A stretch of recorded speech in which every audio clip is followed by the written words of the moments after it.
I will ask Lori tomorrow if she Everything's has a anything question. for us. And I should have picked this up when. So that was the chart we had last year, and that's supposed to Right. go in inside that cover. Article Supposed to go there. Oh, this one goes It's here. nothing, Andy, to do with content, it's eight. No, it just, isn't. Really Okay. have a Punctuation. three-year. Oh, you can. Yeah, somebody should have found What it that is, right? It's like earlier. a kind of a Oh, yeah, one-page that's 2 years. yeah, snapshot. So we could have of the 20 last at- 3 we could have years. 20 at 20. Yeah, you're right, okay, no. So listen, I'd like to see it. Anita, if she can't get it, then we'll, well, what else can we put in Well, there? maybe I don't know what it is. Maybe that's why maybe I'm asking for the wrong thing. No, the 3-year comparison should be, This one, really, there's no place to put it, I mean, you could put it There here. isn't there last 3 year? years though, I know, but, so it'll just show this year, and last year. Well, the the current current year, and 21. and what we're asking Yeah. for. So it'll be And- 2 year. Right, Right. so, Okay. but I will check with Lori tomorrow. Okay. Between you and I, we'll take care of that All right. issue. Cause again, I know there, it used to be the one thing that was always required was a 3-year comparison, so people could, you know, that was another Douglas thing that, so that he could show how the school boards were being evil and increasing everybody's taxes. Right. Right. Yeah, just. Yeah, and I actually really liked it. Well, it is pretty, it seems pretty informative, you know, you comparing, it's more of a snapshot rather than giant charts. Andrew, thank you, sir. I really Thank you, appreciate Andy. your Here, help. folks. Tread carefully. Okay, here's the River Valley's petition too, but Mark's the only one that needs it, so. Right. Okay, so let's just, so on the book, is everybody good with the booklet? Nita, I think you did a great job. Yeah, you. that looks great. Great. And Anita was able, the printing, Anita and I went through, you went through Wardsboro, I went through Dover, we got it cut back quite a bit. Considerably. It ends up being about 1,800-ish names. I did ask the printer to give me a price that included 50 extra copies to have at the school, at the town halls, at the meeting. Is that enough? Is that gonna be enough? I figured 10 for each town hall, 10 for each school, and the rest at the meeting, 10 for the meetings. Doesn't seem enough. No, I think 100 minimum. yeah. You want How 100? many, you said it was 1,800 names total? Yeah, Can we just do 2,000? sure. And, And then that way, because you know what, board members will take them. We're gonna have to have them available when we do the meetings. correct. Those 2 informational meetings. Yeah. And there'll be people that'll take them at both informational meetings and still say Right. they don't have one for the Right. Well, regular. and you'll want them at the town meetings too. Right. And it does say in there, in 2 places, bring this with you. So, Yeah, so does the town reports. and, okay, so 2,000, and And plus, if, you know, the other thing, we should be okay. We have to plan for the future when you're not there collecting from the garbage in Wardsboro. which is what I did last year. I know. That's right. I remember you saying that, that's why I said it. A little recycled in. So the soonest I can get that missing page, I can run it down to the printer and he's ready to go.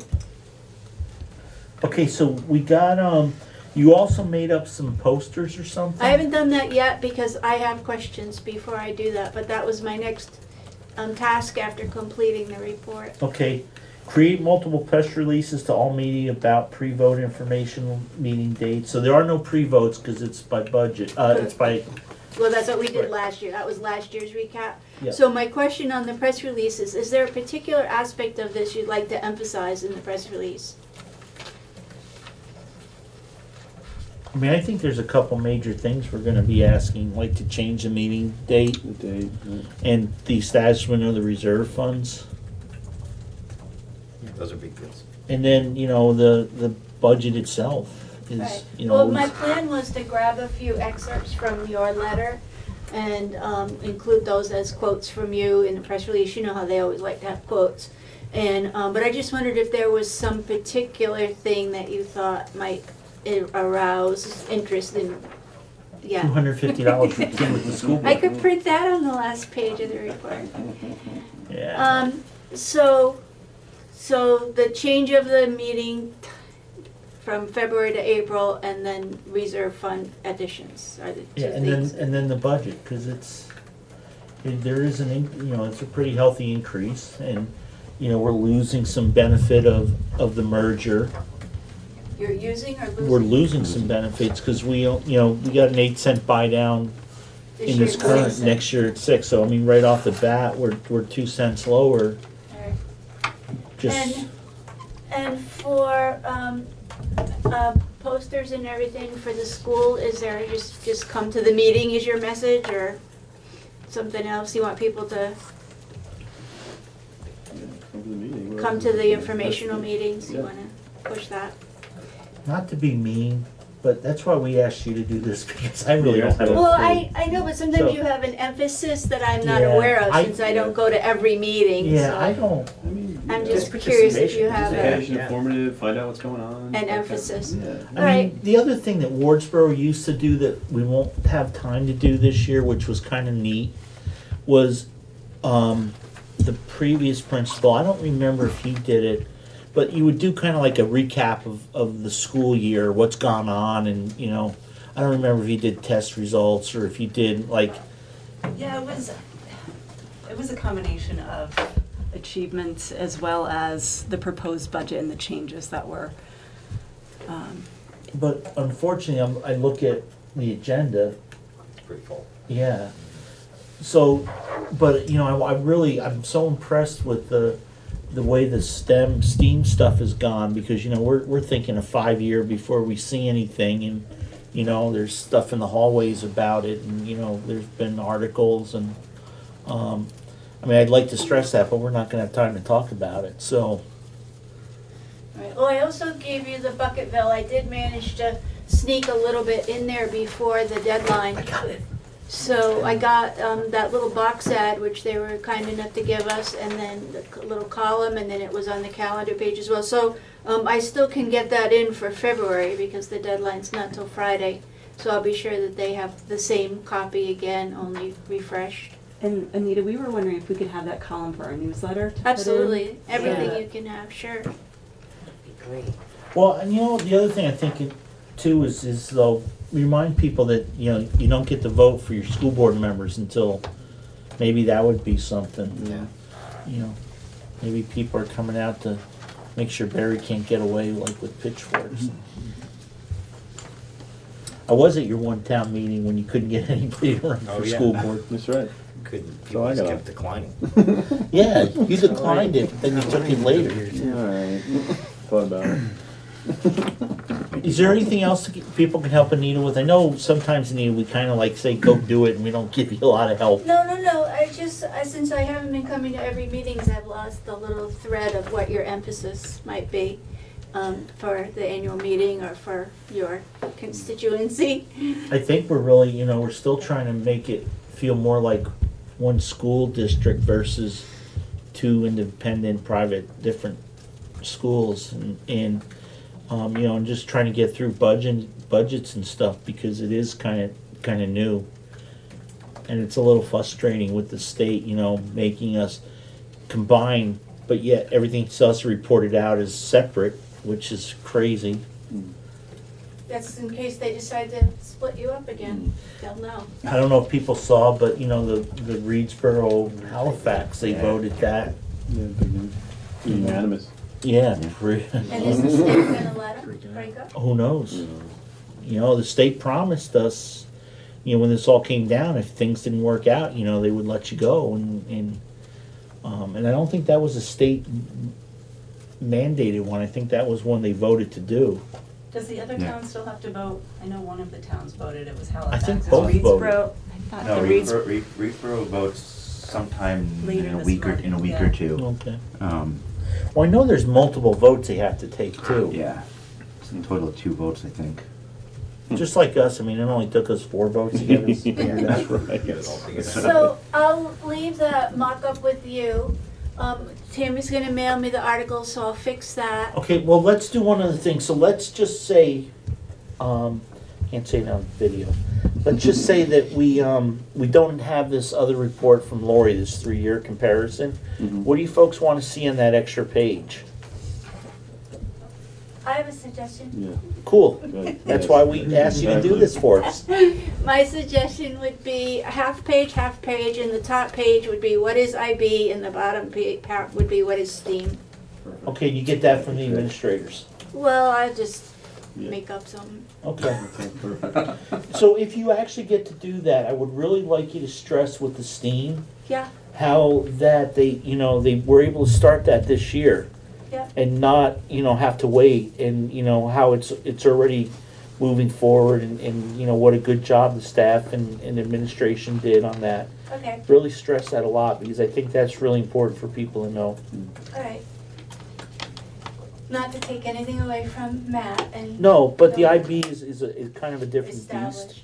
Right, it's not like with the STEAM, we have to get some kind of certification, so it did make it easier, but, we were able to find that out, and again, it's, we were thinking a few years before it gets implemented, and it hasn't been. I mean, it was implemented this year, less than a year when we started talking about it, so. Have you been back in touch with the folks over in New Hampshire? No, we haven't. Oh, you should. Yeah. They would be like, Yeah, they were, visit us now. they were so inspirational that, Yeah. Wasn't sure they went together. all right. They do, don't they? So I'd like to get this in the printer's hands at the latest by Thursday, Friday. Yeah. You think we can? Yep, and then just if you need to, so last time I had to go pay with my credit card Yeah. when I picked them up, so just let Lori know what we need for checks, so we can get checks cut, and in Barry or I can run over central office and sign the warrant or whatever. All right. Okay. I'll email her all that tomorrow.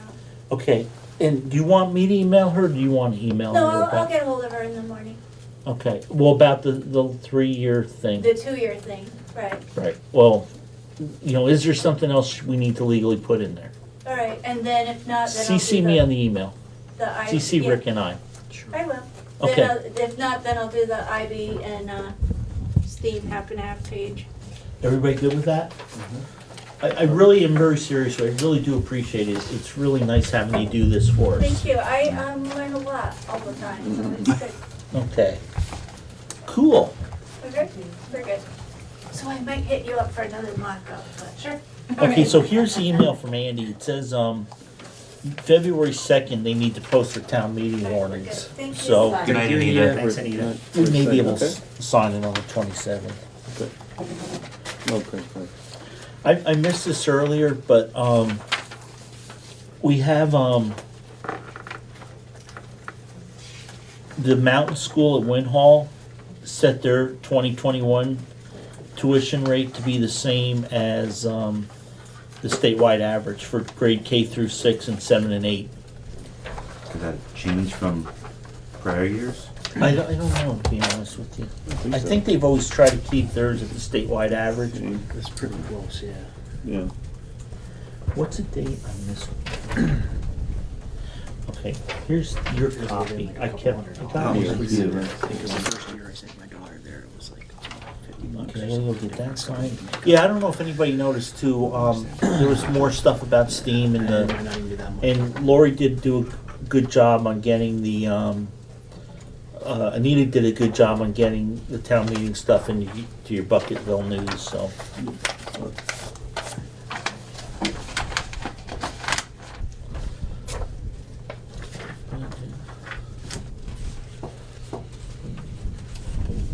What is amazing to me is that we have to put no tax rate information in this anymore. That was the most helpful thing we used to put in. Did- There is Isn't no the annual tax Yeah. rate information in there. But it goes in the town report. Well, no, it won't anymore. No more because- anymore, it's not. Because it's not part of It's the not a town. town. I think that's that multi-year comparison that used to be. Right, that In would the- have in the town the report. tax rate. Maybe Right. next year we can put it in because the meeting's in April. Well, actually, you know what? Maybe what we should do is half page and have the projected tax rates. We don't know. We're not gonna know for sure. It's risky. No, it's projected. I know, Projected. even so. Well, it's Projected better or than- not, a number in a book. I think it's becomes- rough not having anything in there. Right. Yeah. Or I mean, we're gonna have to. People are please going give to them- ask. Right, Give them right. something How Well, is they this can four put their point eye on five it. percent If they're increase gonna ask, they've going gotta to come to the impact my meeting. property taxes, right? Right, that always was a big page, you're right. Maybe that'll drive them to come. Yeah. It just seems amazing to me that we have nothing in there. Now we're required to have nothing. Well, can we hand that out at the meeting? Will we have that? to hand? No, we definitely will have to hand that Oh, out at the come to the meeting. meeting then.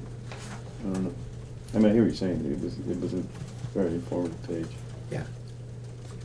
Not that I anybody mean, even we- knew how it was arrived at I usually, get but. concerned about having even though it's projected. But we Then do last have it year- in our letter. Losing 5 cents and 2 cents and the 2 cent increase of the state, so I'm saying 9 cent increase and it's.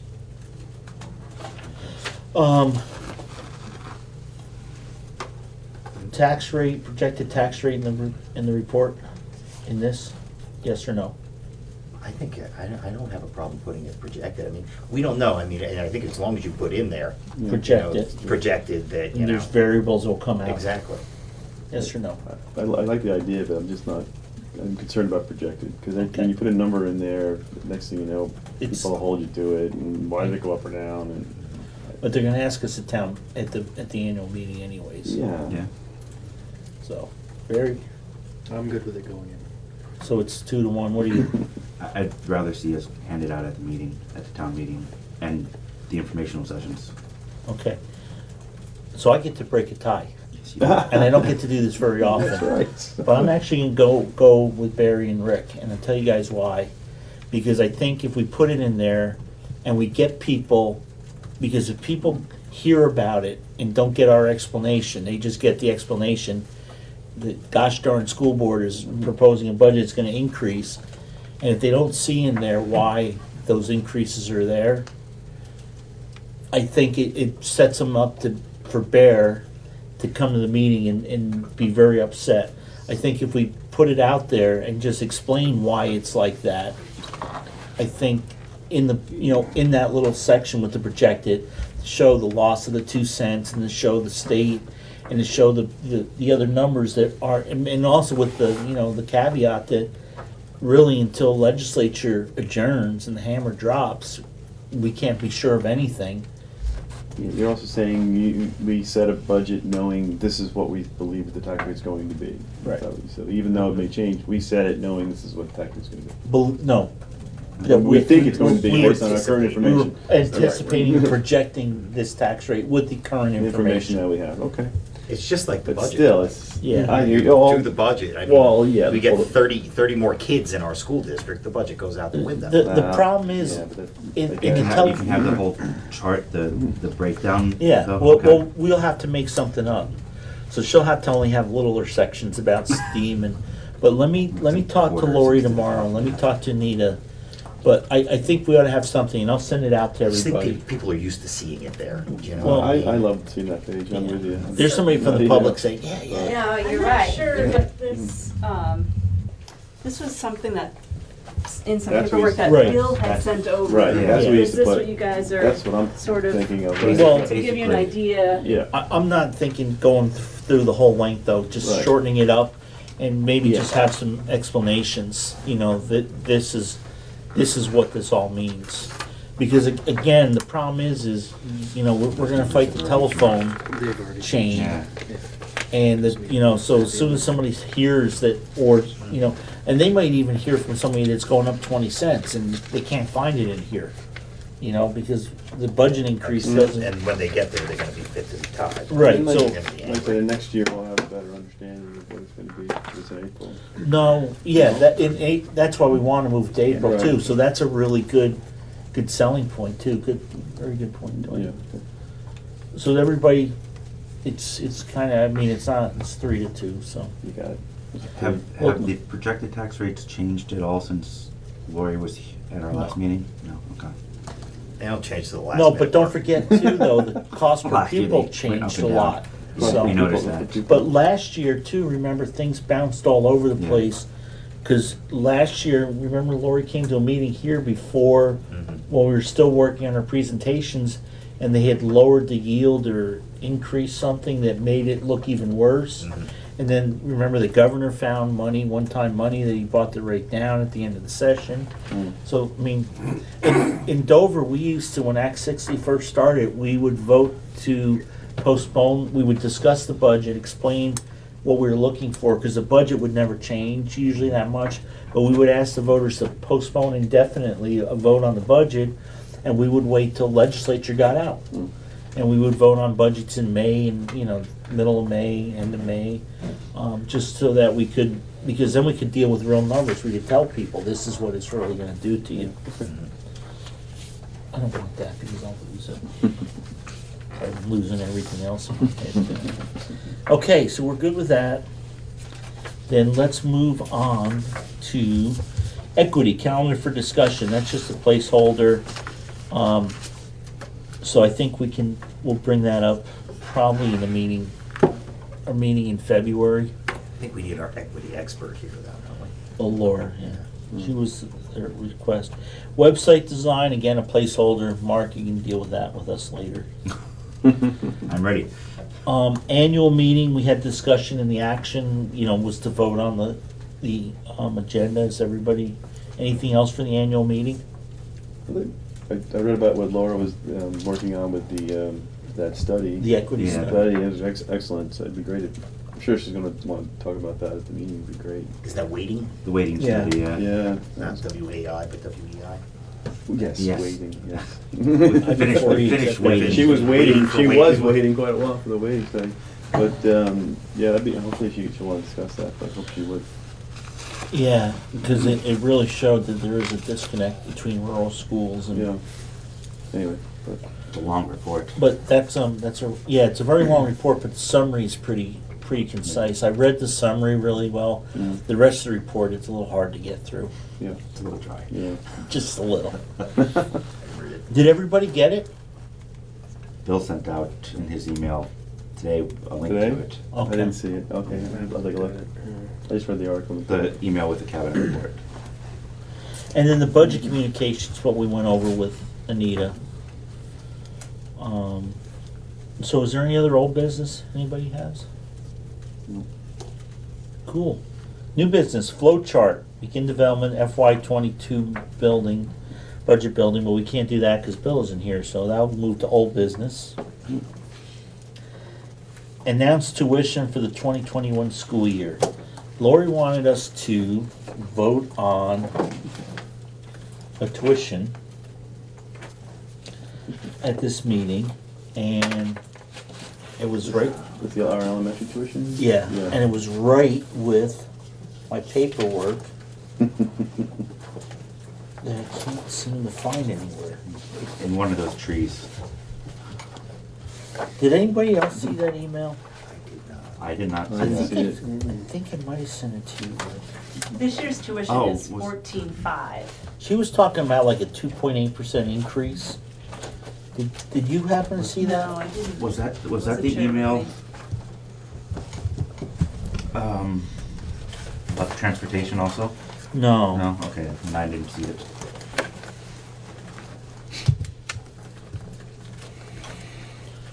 Does anybody happen to be online that I could steal their thing and look at my email quick? I don't know how you do that, but, like Google or how you, Well, what I usually do is go here. fancy, look at you. He's becoming the Yeah. tech guru. Yeah. There you go. Go He's here. giving up his football. before you Yeah, know pretty it. soon, he's borrowing other people's stuff. He's not gonna be moved. Thank you, Rick.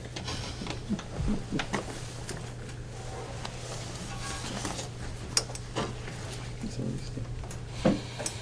Where'd this come from? This your stuff? Oh, sorry. Thought it was more of Rich's stuff spreading out. Be nice. Sorry. Let's see. How do I get that at thing? Oh, right there. Oh, as soon as I did that. Try again. Oh, I can go back. Okay, thank you. Sure. This is painful for you folks, I know. No, that's okay. I don't know.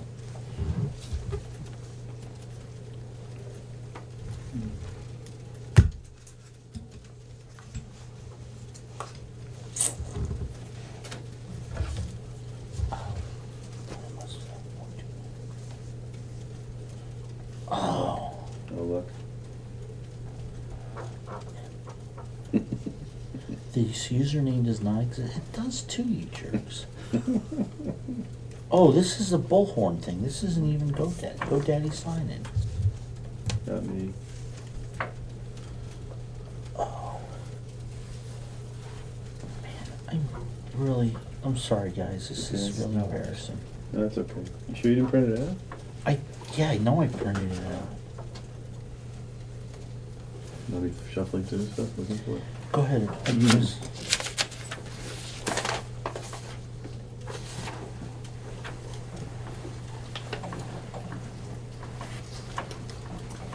I'm supposed to walk around the table every 30 minutes. Peter. Yeah, I'm dancing now.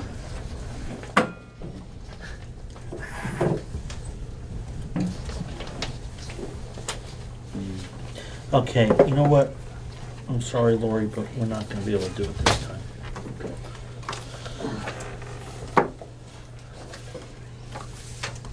Okay.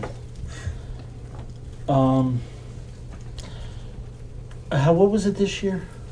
14.5. And what's 2.8% of increase? Let's see.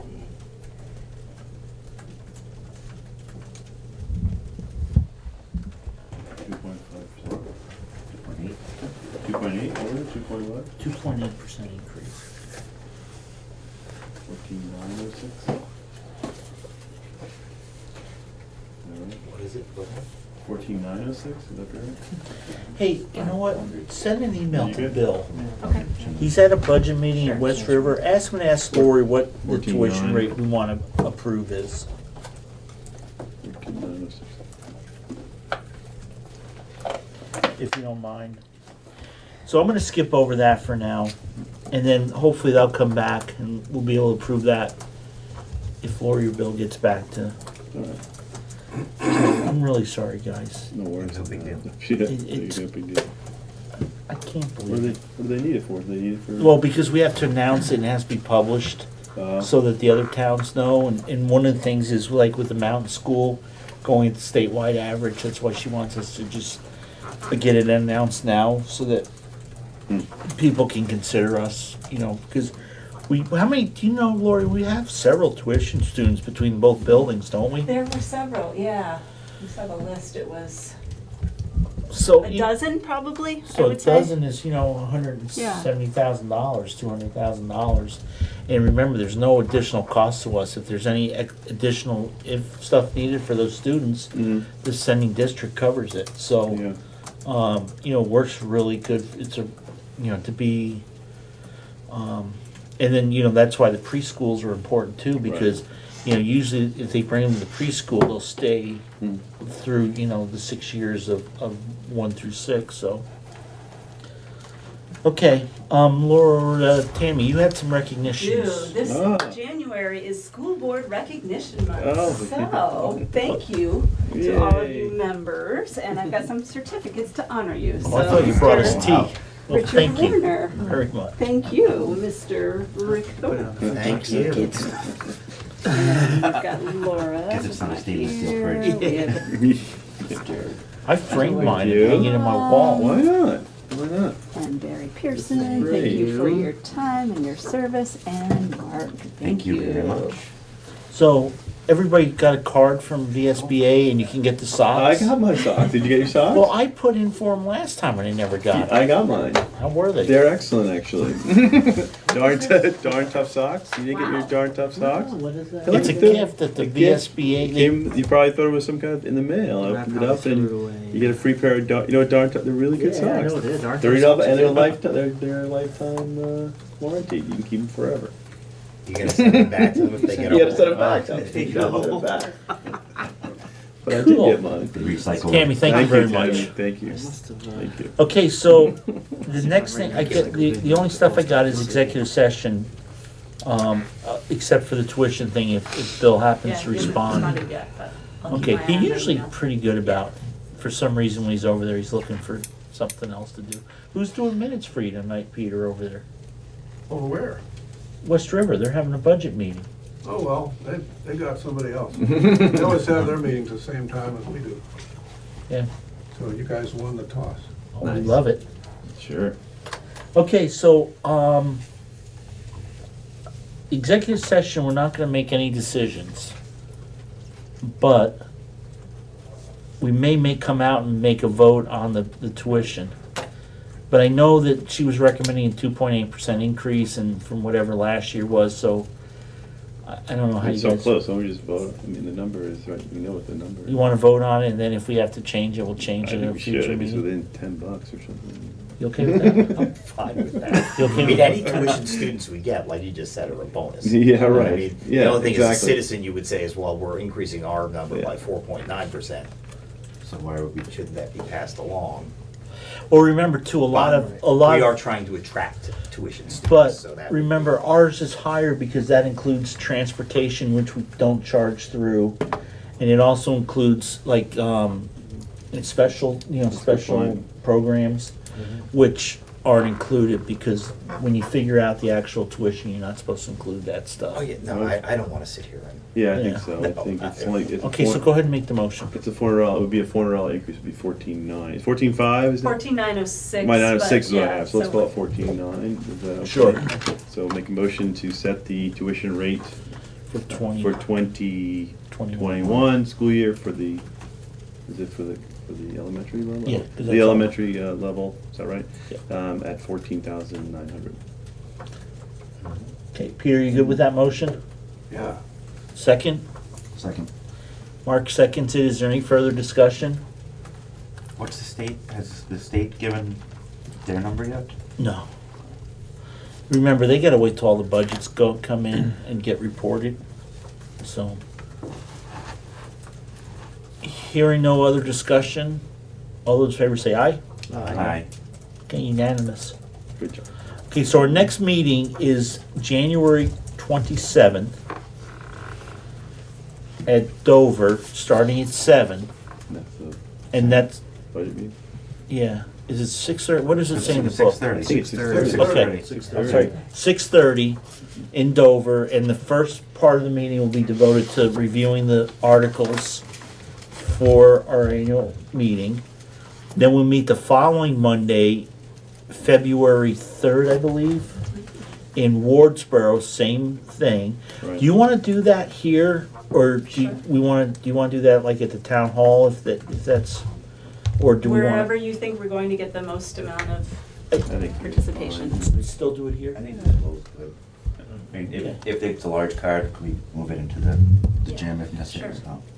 Okay, let's not plan on the gym, but if we see that there's gonna be a lot of people, we'll move it then. 6:30, and again, the first half of that is gonna be, Budget information. yeah, and then the 11th, the following Tuesday is our annual meeting in Dover at the town hall, not at the school, and that starts at 7. that starts at 7. Yep. Right, and then the following week that we would normally meet is President's Week. So I don't know if you all want to, meet that week or not. You wanted to Probably. meet before the annual meeting? Jesus. I said we could meet at 6:30 if we had to, before the annual meeting. So, If there was something came up, like Lori said, oh, I need something signed, or, so, but we'll figure that out. We'll know better, in a couple weeks. can we just skip that meeting? Is that what you're recommending? Or? Yeah, I'm saying Yeah. we won't meet again till March. I think so. Is everybody okay with that? Yeah. Works for me. Okay. Then, real quick on the financials, Tom's, yeah, I just noticed that. I don't know. Tom's. Tom's antacid. Hey, you need what you Kids need. misbehave all day. Oh, It kind of smacks you right in the face, Tom's, doesn't it? it really does. Jumped right out. Yeah. Right next to this is the cafeteria stuff. So it looks like in the middle of November, your heating system bailed on you again, huh? Mm. Yeah, they had to come check. I know about story about that one. Was it the ERV that? No, it was something with our, well, maybe it was it the ERV? I guess it was. The belts were falling off, so the belts loosen up and then they have to be tightened. But they did a whole system check when they came too, Okay. because it was the beginning of the heating season. And Makes sense.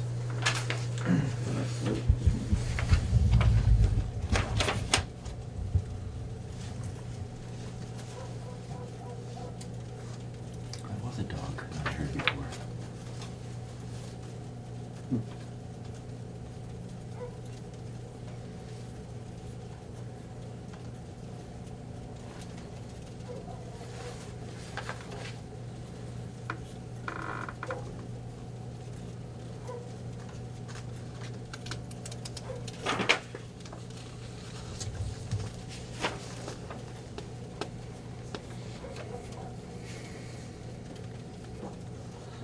Wow, we got whacked with an overage charge on our copier.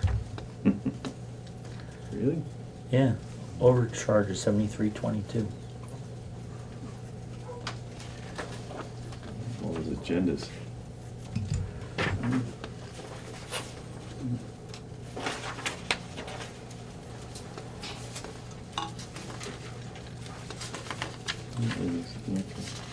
Are those leased through the SU or? I believe so, yeah. It's- Yours here is, right? I don't think Dover's is.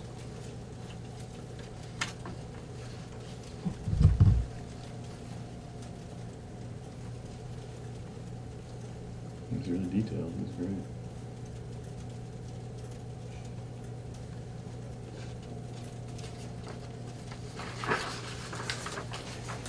But didn't that copy, didn't we switch that copy to automatic payment? Not that I'm picking it up, but just, I thought it was an automatic payment for the copier or something. It was last year. It was For some reason last it year? hasn't been this year. Oh, I don't know. okay. I just wanna know what the ELL teacher bill back is for. Where's that? It's not the- Page 3. ELL teacher bill back for. Oh, then it stops. Yeah. No, it's not that. Because it would be right here if you really want to see it. Here. So they should be Stack. kind of in order, Rick. I'll- Oh, early language learning teacher bill back, Yeah. so. What's the EST bill back, page 4? assessment fee from the SU. Right. AST. That's academic support teacher. Okay. Yeah. Okay. I'm sure that's what that is too. So that's what got changed, because originally that was gonna go through the SU and then or go through us, but then it went through the SU Right. and that was that.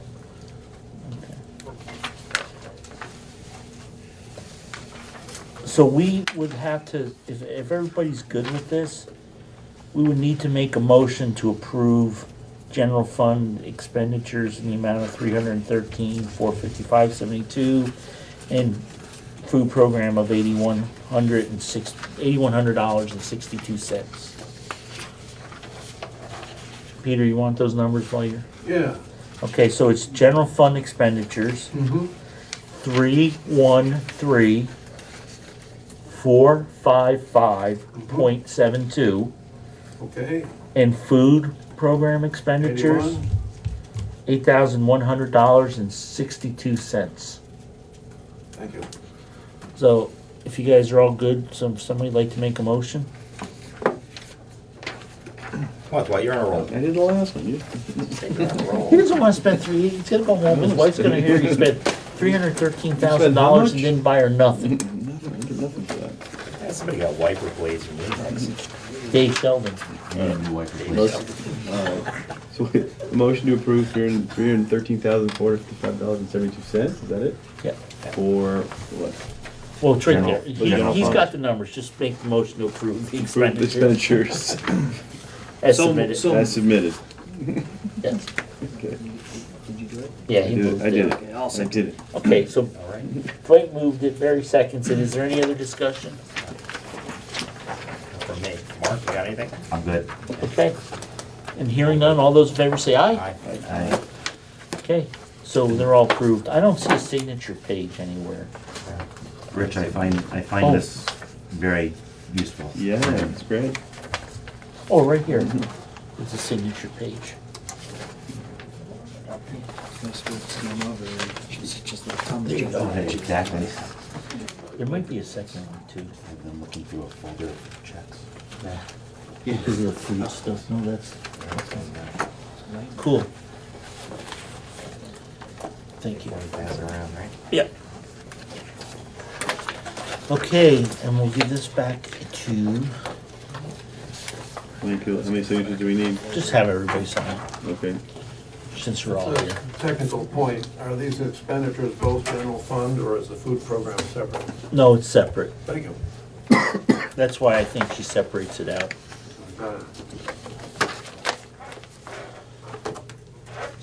So do you? I'll take it back, Okay. sure.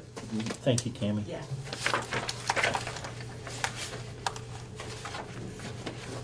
Oh, I see, she kept, put that on the back there. Isn't it amazing how we just, like, in no time at all, we just spent a little under $500,000? So, I have all the town, old town reports from Dover. Somebody was cleaning a house out, and I had all these in a box. Do you wanna give that to her? Yeah, Oh, the whole thing? yeah, the whole Oh, thing. my. So, File that. I look at the 1950s, the 1960s. So like, you know, for last year, I looked at the 59 and 69 town reports.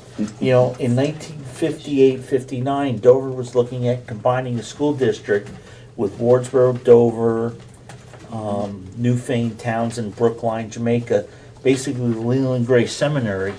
And the problem is I don't have the book for the year after to find out how the vote went, but I know we didn't become part of the district, so I don't think we voted for it.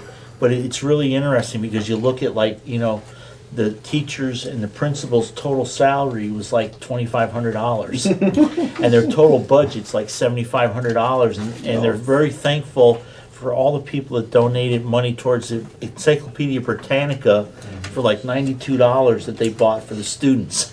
And so if you can find old town reports and you look at, like, we just approved 300, I mean, that was like 10 years worth of school budgets in the 50s. Amazing. So, okay, so I need a motion to move into executive session for contractual and personnel. So moved. Okay, Barry moved it this time because Dwight was a little slow on the uptake. And Dwight will second it. Yeah. All those in favor say aye. Aye. Okay. We're in executive session. We're not gonna make any decisions, so Cool. we'll give you guys a couple minutes to take off.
We'll call this meeting to order at 5:31.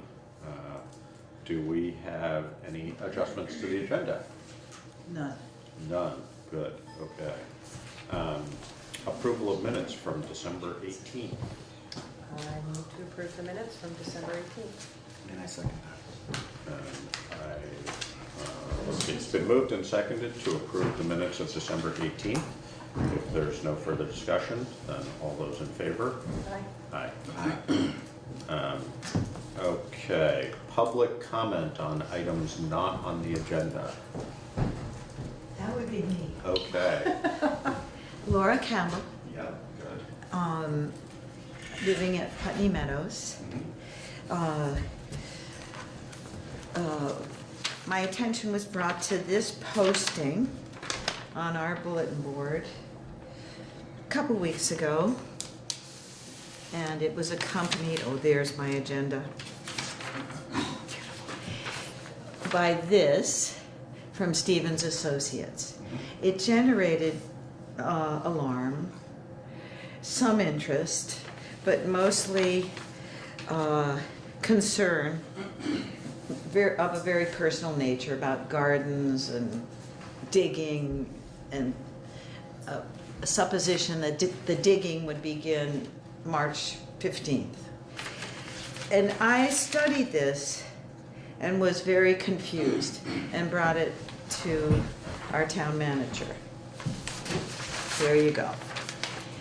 And she quelled the fears of residents at Putney Meadows to the degree that this would not begin, the digging would not begin March 15th. But where this particular posting came from, and the title across the top with the proposal SEL and the housing note at the top was of concern. Also, it's option number 6, according to the sheet you're holding, Josh. And there is an option number 7, which wasn't posted. So it didn't seem to come from Stevens Associates. Karen confirmed that it was very premature to think of this. Yeah, I would definitely say it's premature. So, And since then, I've spoken with Brad Sanderson, who corroborated Karen's reaction. And I'm just inviting people who have concerns to call Karen. okay, I would tend to agree, especially since this looks like it's Xeroxed onto this paper. I mean, where did this come from? Do we have any idea? Well, that is the question, but I don't know if we'll get an answer. I mean, yeah. There is no site plan for any No. housing development. No. And nothing's been brought to me There's- directly. This Land has not changed hands. Exactly. No, there's not even a. There's yeah, no zone there's- posting. Apparently, Rudd is working with PIP, but not yet with the Development Review Board, per se. Right. So I wish them well. Okay. But the rumors are Flying. flying around town, as we know, and this did nothing to, Well, yes, quell them. So is this something that the Affordable Housing Committee would be involved in if this progresses? Maybe. I mean, it's a private deal, so it's not, the Affordable Housing Committee did not, has not been involved. I mean, the Affordable Housing Committee hasn't met in, I don't know, a year and a half, 2 years probably, something like that. I honestly don't know the answer to that. I mean, I'm not sure what role they would play until there's a time. I mean, we could ask the Affordable Housing Committee to convene and ask to be included in the loop as far as this is concerned, but I'm not sure we have any say in it, really. So I don't know. That's a good question. Maybe one of us. Well, I should stay out of it. Right. Too. So I guess what I would suggest, maybe, Karen, and I'm gonna, because I'm a partial owner of the property, I'm gonna recuse myself from any discussion. Well, I'm not recusing myself from discussion, but I guess my recommendation would be maybe you contact Wyndham Windsor and see whether they would. I've done that. What they might suggest as far as including or not including Affordable Housing Committee.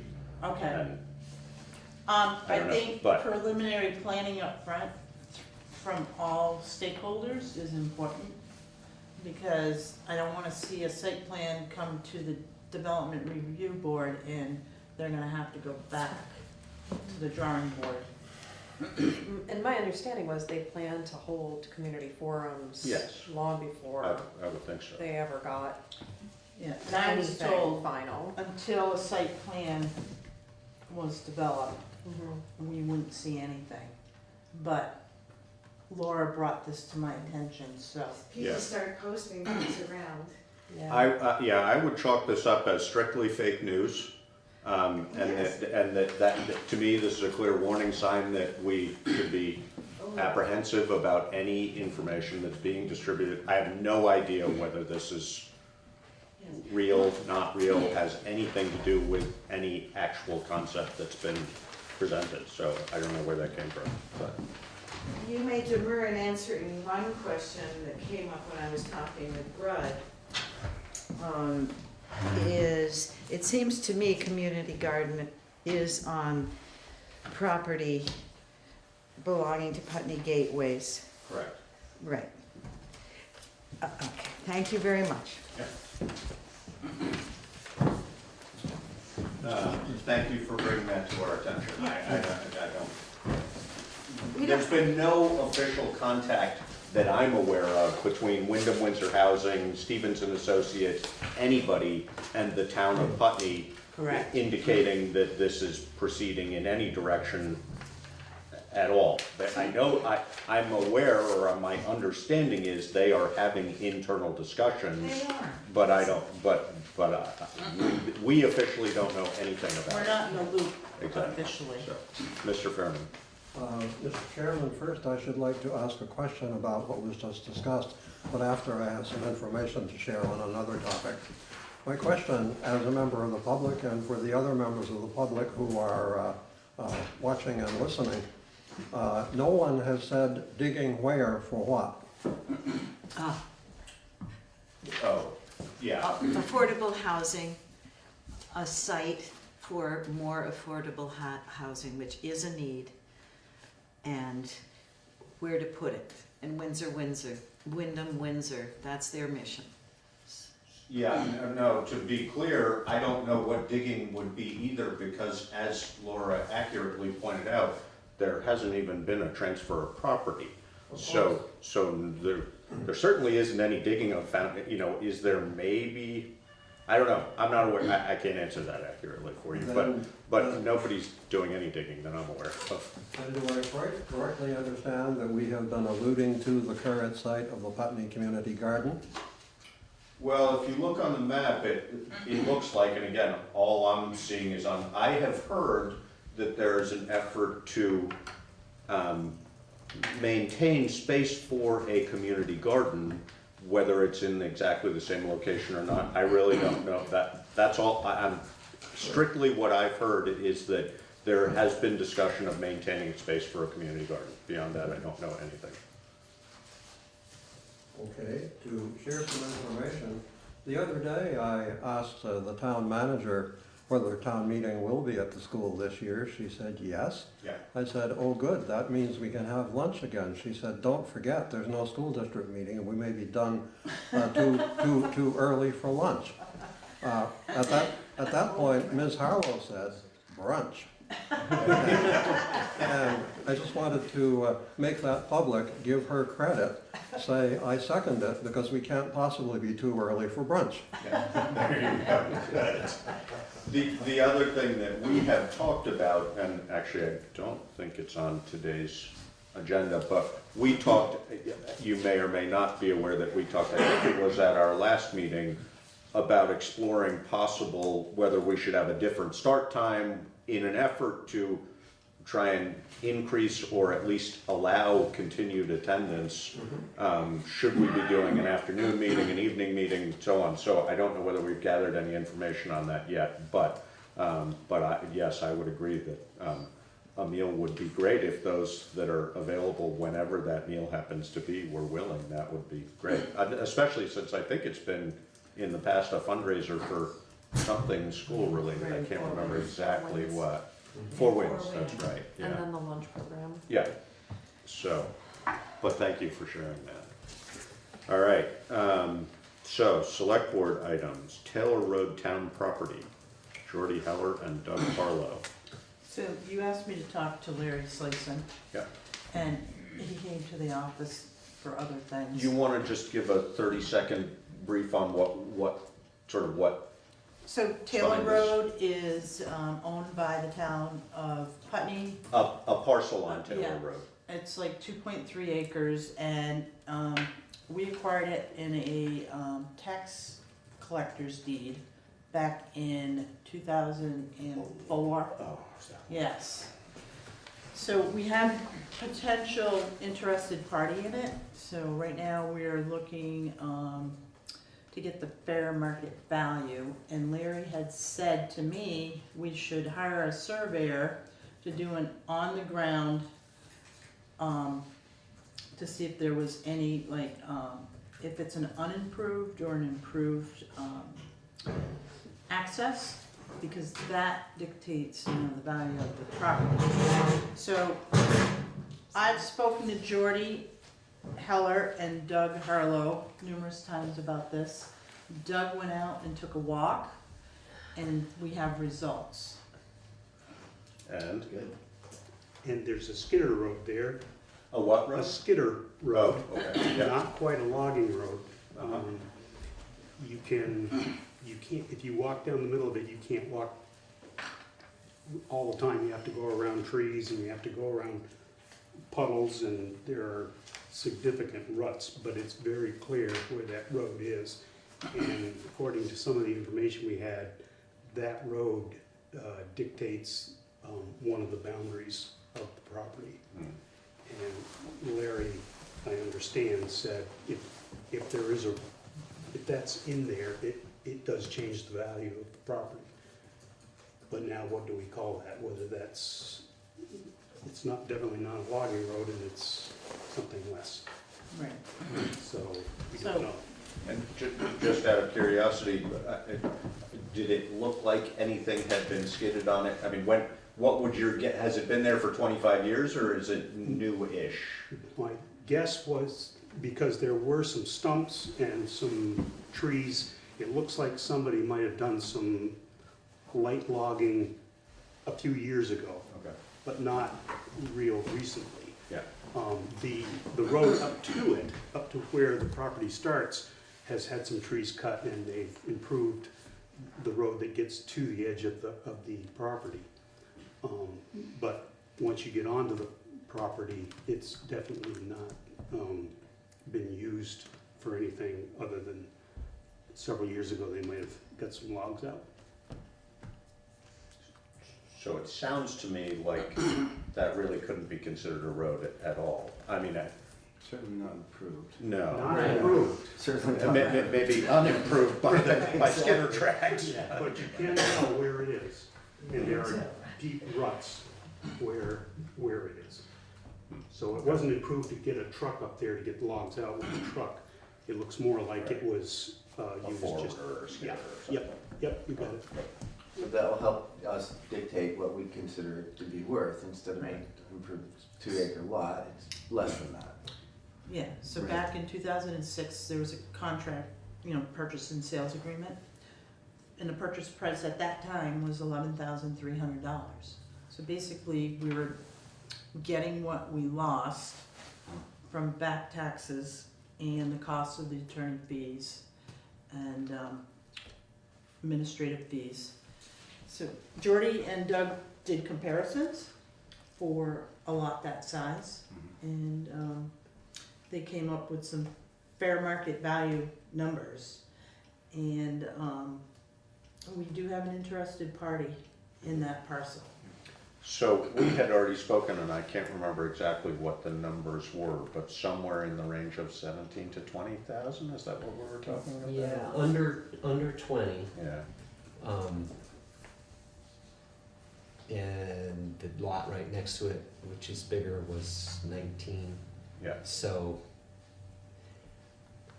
I would say 17 to 20, 15 to 20, anywhere in there would be fair. And did Larry opine on whether we needed to do, if we have an interested party, as we do we need to take other steps in order to notify or advertise before? Because I know we have had some effort at that, but I'm not sure it's been sort of per a protocol. Right, so 30 days prior to, Yeah. we have to warn it. That Yeah. we're gonna, we have the potential to sell this piece of property. And then this potential buyer could show interest, and then we'd have to, have a price, Mhm. and then negotiate if we needed to. But we're not obligated to notify other than with a public notice. Other abutters have been notified twice now. Right, yeah. Once when Chip was here, Yeah, and once when I did it last year, just start, yeah, so. okay.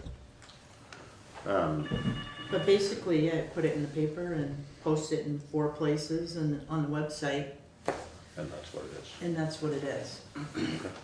So what do we have to do so you can do that? Do we have to? I would like your blessing. Do we have to make They've been waiting for our Would somebody like to move that we agree to take steps forward in the sale of this parcel? Not move for a blessing? Yeah. No, I don't want to mix church and state. I know, right? So I move for moved. the blessing. Second? Second, yeah. So it's been moved and seconded to approve moving forward with a possible sale of this parcel to be notified as appropriately, et cetera. And I guess I would, it's open for discussion, if there's any discussion or opinion, yeah? The right of way to this piece, is it through the neighboring parcel that sold for 19, or is it a different right of way? It's along the edge. It's along, yeah, I believe it's. It's on that, I think it's on that, but along the edge of it. But it is a legal right of way, correct? It does have a Yes. legal right of way, Right. yes.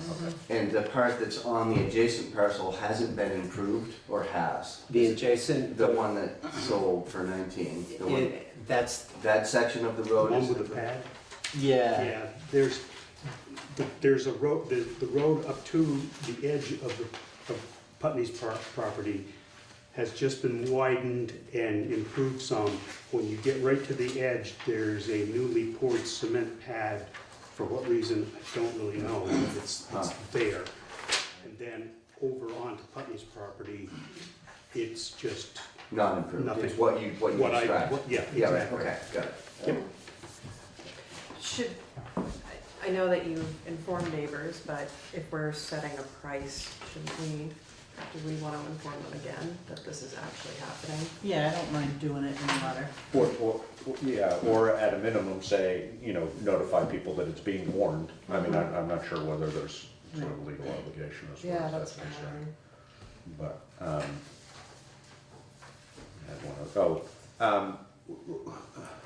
I guess I would inquire of the listers and/or the town manager what any or all of you feel the best way for us to arrive at a price is. I mean, that 15 to 20 is a tight range, but it's still, a significant range when you're looking, that's 25% of the value, somewhere between 15 and 20.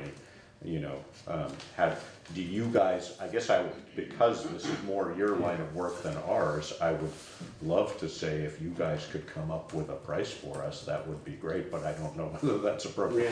Yeah, I don't know if that's appropriate either.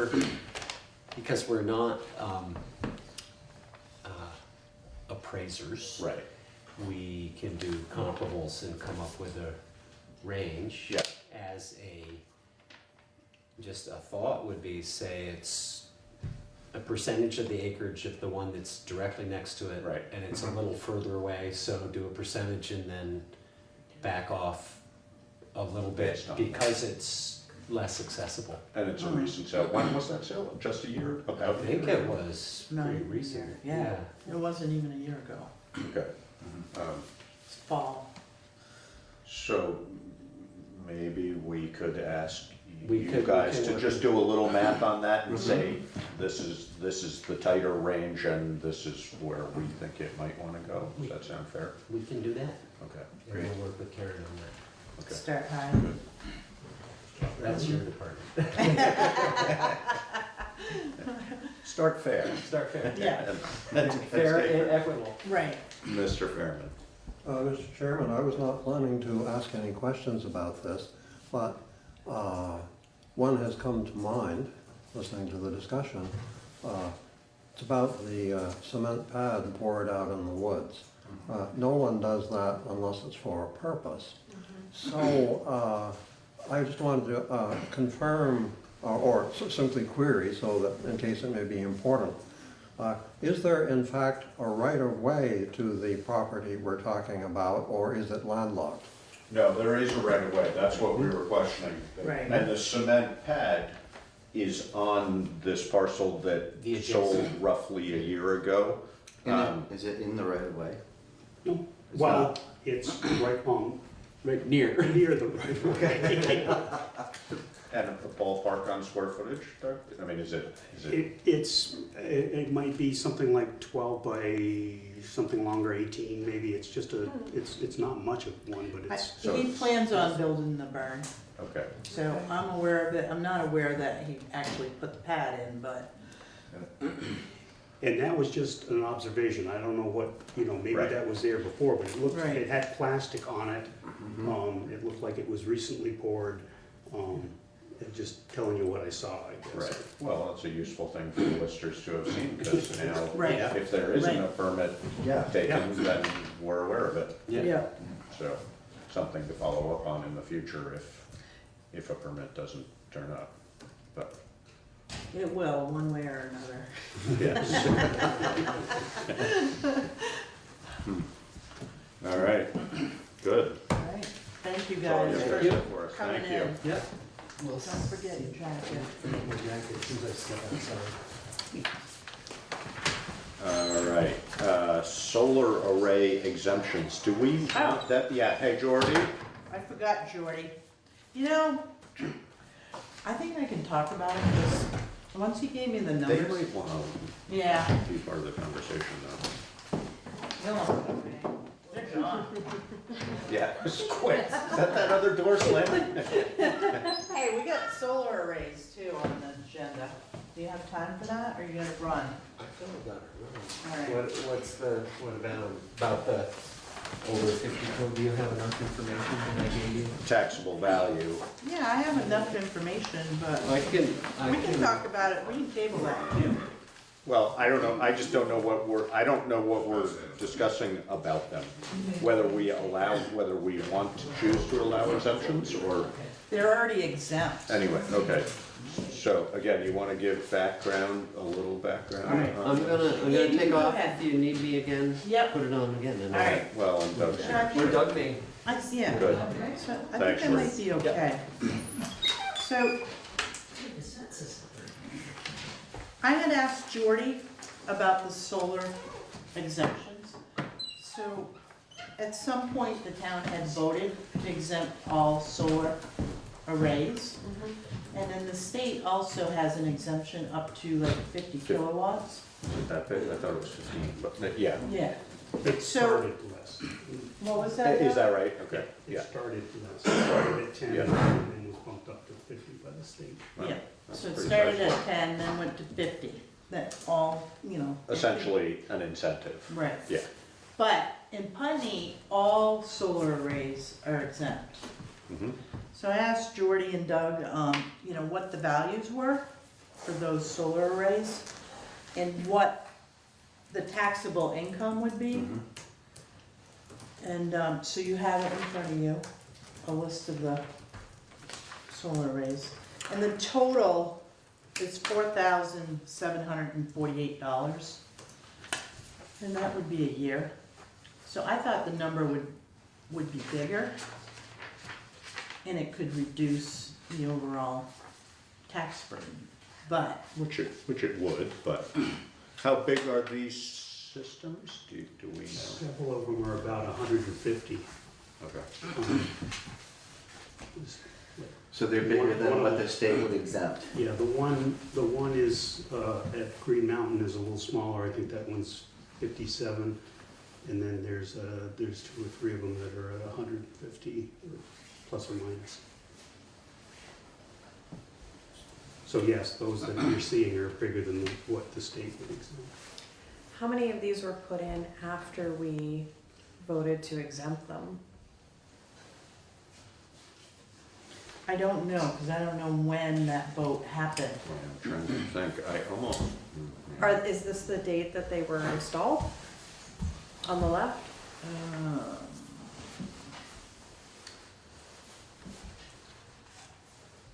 I'm not sure. I mean, they're all the same date, so it couldn't be. Right. I mean, that might be the date that they might have all been installed in one. Oh, I see what you're saying. No, I was looking, I think these are the only. These are all the same date, okay. No, right, these are all exempt properties, these are the solar arrays. Okay. Right. That's what all right. So the dates don't change across No. either, No. so What is that date? the date it was voted to be That exempt. would be my Oh, guess, maybe. yeah. Okay. Yeah. And I almost think, all of this stuff has been pretty foggy from the sort of anything statutory versus what, so, I mean, I sort of feel like some of them were in place and some were in process, but that's just my memory. I don't know for sure. But it would have been, oh, well, it says I was gonna say it was about 5 years ago, so actually, I don't know which ones were there, I have no clue, but. So this is the value of all, if they were all taxed, even the ones that are under 50. Total value, 613. Right. So we don't know what the value would be to us on just the ones that wouldn't fall under the state exemption, the ones that are over 50. These are all over 50. Yeah, All these over are, 50. yeah. That's it, just the ones that are over Right. 50. Okay, all right. So, The other one that's over 50 that I'm aware of is Putney School, but they're a nonprofit, so I would assume they're exempt anyway, but I'm not sure. so I thought that number was gonna be larger, so I think at this point. They're exempt and, We could bring it back up if we chose to, but I'm not sure I don't know, what, Well, I mean, $4,700 is $4,700. It's not a lot, and it's not nothing. Right. And is it worth it? I don't know. We would like people to put in solar panels, but yeah. I mean, if we had 10 more projects, Right. then we might wanna reconsider. Well, and the reality, as you probably are aware, is that right now the grid is saturated for Right, projects of right. that size, so there aren't gonna be any new projects going forward Right. in the foreseeable future, Mr. Fairman. Chairman, I'm wondering, it's been mentioned that one of the projects has a nonprofit owner, That's not one of these projects. Well- It's one that's not listed on here. the public school one. Putney School, yeah. Okay, fine. Anyway, there may be some nonprofit owners here, but there also may be some that are personal property and some that are commercial property. And I'm wondering if we have any information about that. These, I believe, are all, none of these, I don't think, are nonprofits. The 4 that we have listed, we only have 4 listed here. And these are the 4, the only other sizable one that I'm aware of is at Putney School. I don't think we have any other, Tom, I don't think we have any other over 50 in the town of Putney other than these 4 and Putney School. And I'm not sure why Putney School isn't listed on here, I know. but I don't know. So are these commercial properties? These are. I mean, this is Basketville, Green Mountain Power, not Green Mountain Power, Green Mountain Orchards, Sun Farm, which I think is the one on Route 5, isn't it? And then Shoal Solar Farm, I'm not sure where that That one's down on River Road. is. That one? Okay, yeah. Strolls is up on Route 5. Okay. Shoal is on Route 5? So the other one is on River Road, is that right? One of Tom? them, yes, that's right. Sun Farm is on.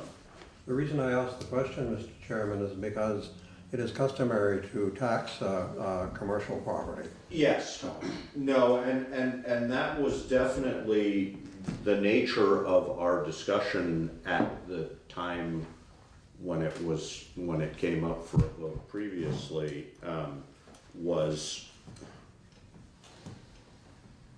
you know, if somebody, I mean, a couple of these are sustaining, you know, Green Mountain Orchards, for example, and I'm speaking a little bit off the cuff here, but you know, they use that power there. I believe Basketville uses their power there. The other two, I think, support something nearby, but those are essentially commercial. They're, you know, for all practical purposes, they're utilities. And that was the nature of our discussion, is how do we want to do this? 5 years ago, the atmosphere for solar was more aggressively saying, yes, we want to do this, but I don't think we want to discourage people from doing this either. So that's a tricky, I don't know. I mean, I personally would not object to it being a discussion again at town meeting. I think we should for sure. But I don't know whether we want to, how we would want to approach whether we have a opinion about it or whether it's just a discussion. And I think we would need to invite these folks to comment on it, and also, I don't know whether the state would have any, you know, I don't know whether, for example, does the Public Service Board now treat this size differently than they did 5 years ago? I have no idea. So, how we would, you know, would we put it, I guess we would, if we want to have it come up as a discussion again, we would need to put it on as an article. Right. So, I don't object to doing that. Whether we want to or not, we should probably talk about that when Laura's here, and so at our next meeting. Yep. Yeah, which is next Let's week. revisit that. Doug, you got any opinion from a lister's perspective? No opinion. Okay. Just information. Yeah. Okay. No, and I think we would want to certainly, if we were to put it on an article, as an article, we would clearly want to notify these folks and allow them to make clear statements about. But we might also want to check with public service and other, you know, I don't know. Right. You got an opinion, Tom? No. All right. Okay. Thank Thanks, you very Doug. much. Have a good night, Doug. Thanks. Actually, Doug, before you go, one more question I have on here. I mean, it seems to me one of these is 150, and I think Jordy said, or somebody said that Green Mountain Orchards is 57. I'm surprised because all of the values of these fall between 141,000 and 163,000. Yeah. Yeah. I'm surprised that there's that big a range of kilowatt hours and that small a range of values. I don't know. Right. Jordy and I tried to figure out how we did not set these numbers. Okay. Okay, they were set for us. But do you know, was that in the Well, was that in the reappraisal? Do you know? I think it was at reappraisal, but there's a special formula, I believe, that they use. Okay. That is based on the income approach as opposed to. Oh, okay. So there's a way to calculate that, and Jordy and I could not find the formula to actually do it. So there may be like a base value for the infrastructure, and then it's could be determined based on, by, yeah, on no how much idea. it produces. But Green Mountain did increase theirs. It was smaller, and then they went back and applied to increase it to the 57, which just got them over 50. Okay. But again, Jordy and I tried to calculate those ourselves and find out how you did it. And we searched the Vermont Department of Taxes website, and we searched a couple of places and could not find. Doesn't mean that it's not in there. We just couldn't get to it at the time. The other person who might be helpful to comment on this would be Cy. We had a call into. Did you? Into Okay. side, yep. Yep. Just to see whether other towns are doing it a certain way. So maybe we can follow up on that before the next meeting. Sure. But, all right, good. Thanks, Doug. Thank you.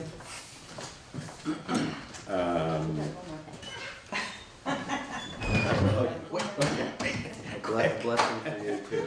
He locked the door, we're done. All right, fire department draft budget. You still here, Tom? Yep. Okay. So, obviously, I was in once to present our budget. Nothing really has changed with that.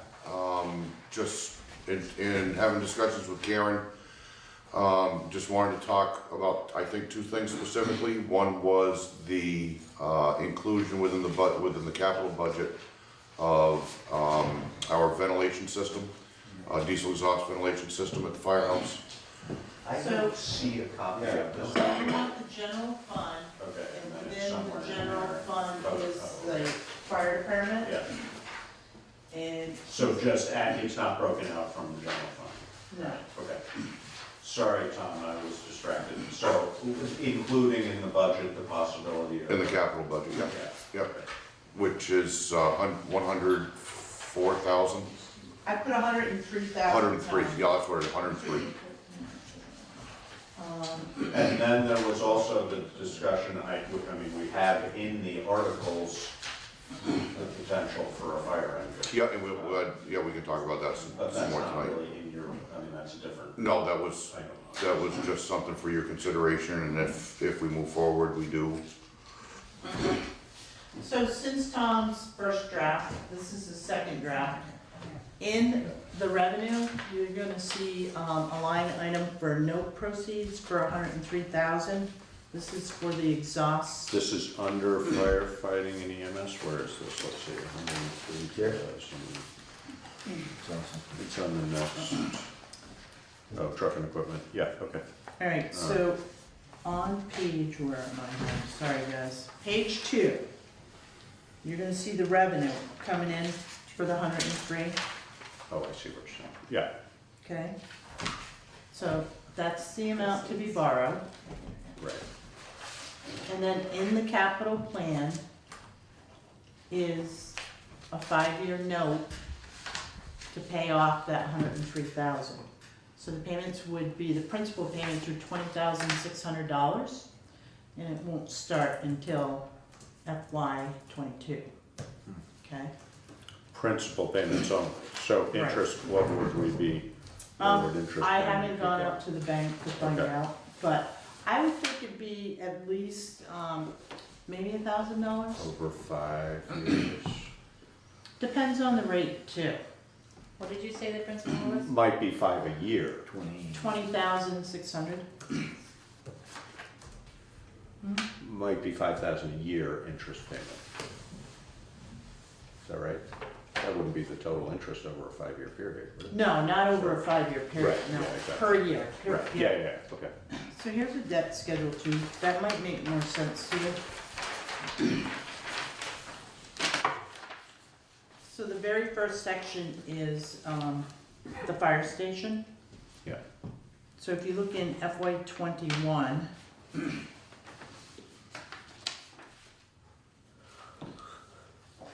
that's what we're gonna be paying for. And actually, that 20,600 needs to go over a line. So, but this doesn't, This gives you the capital This- for the fire station only. but, okay, but this does not show the possibility of a new fire engine. Absolutely not. Right, okay. No. No, I did Okay. not go that far. Yeah, so, vehicle exhaust system, okay, yeah. But I can for the next meeting, Josh. Well, we know, let's see, so you only show, oh, okay, just because we're not out beyond that. You only Right. show 4 payments, but it would be, that's just because. Right. And That's that's why that first 25 one doesn't doesn't show even on. count. Yeah, that first one is. Yeah, the first one has to be, it's gonna be, the first year will be FY '22. So, Cause you borrow the money the year you voted in. Right, and then you don't make a payment until. Your first yeah. payment is the following year. Yeah. So we, And just so you're aware as well, as far as that funding is concerned, one of the hose drops that would be included in the system is for, a vehicle that we do not own. Yeah. It's the state, one of the state hazmat trucks. Yeah. We don't own that, we house it for them, period. And it's been that way since 2006. We've never charged the state any rent, anything else for that. In talking with the chief of the hazmat team, I've requested that should this go through, should this be approved, when the time comes, that they pay for their portion of it. Right. Which would be roughly $13,000. I'm hopeful that will happen. And they said they were likely to do that, right? That was my impression. That was the initial discussion. Which, you know, I mean, if we figure the borrowing would be roughly 3%, somewhere in that range, those Yeah, two numbers yeah. more or less come out, I mean, within a couple thousand bucks, those come out. Yeah. But, okay. So I just wanted to explain to you that we did put it in the budget Okay. for the exhaust system. It might be worth, well, let's see, yeah, I was gonna say, it might be worth calculating based on current interest rates and just having that, including that number in here, and then, you know, if we end up getting money from the state, Right. that would drop that down by that amount, but just so we're not, just so we show interest as well. Okay. Does that make sense? Yeah. Okay. You talked about grants for this and you looked and there wasn't any, right? There are none Yeah. that's what I thought. I've looked, in a lot of different directions. I've specifically asked, our insurance company, if number one, they could be of any help, and number two, if they could guide us to a possible grant opportunity. They didn't have anything for us. I confirmed with, at the time, last year, when we applied for our AFG grant, our federal grant, that we missed the cutoff, if you will, by 1 year. Because of construction. That's right, yeah. When our station was built at that point, any systems like that should have been included.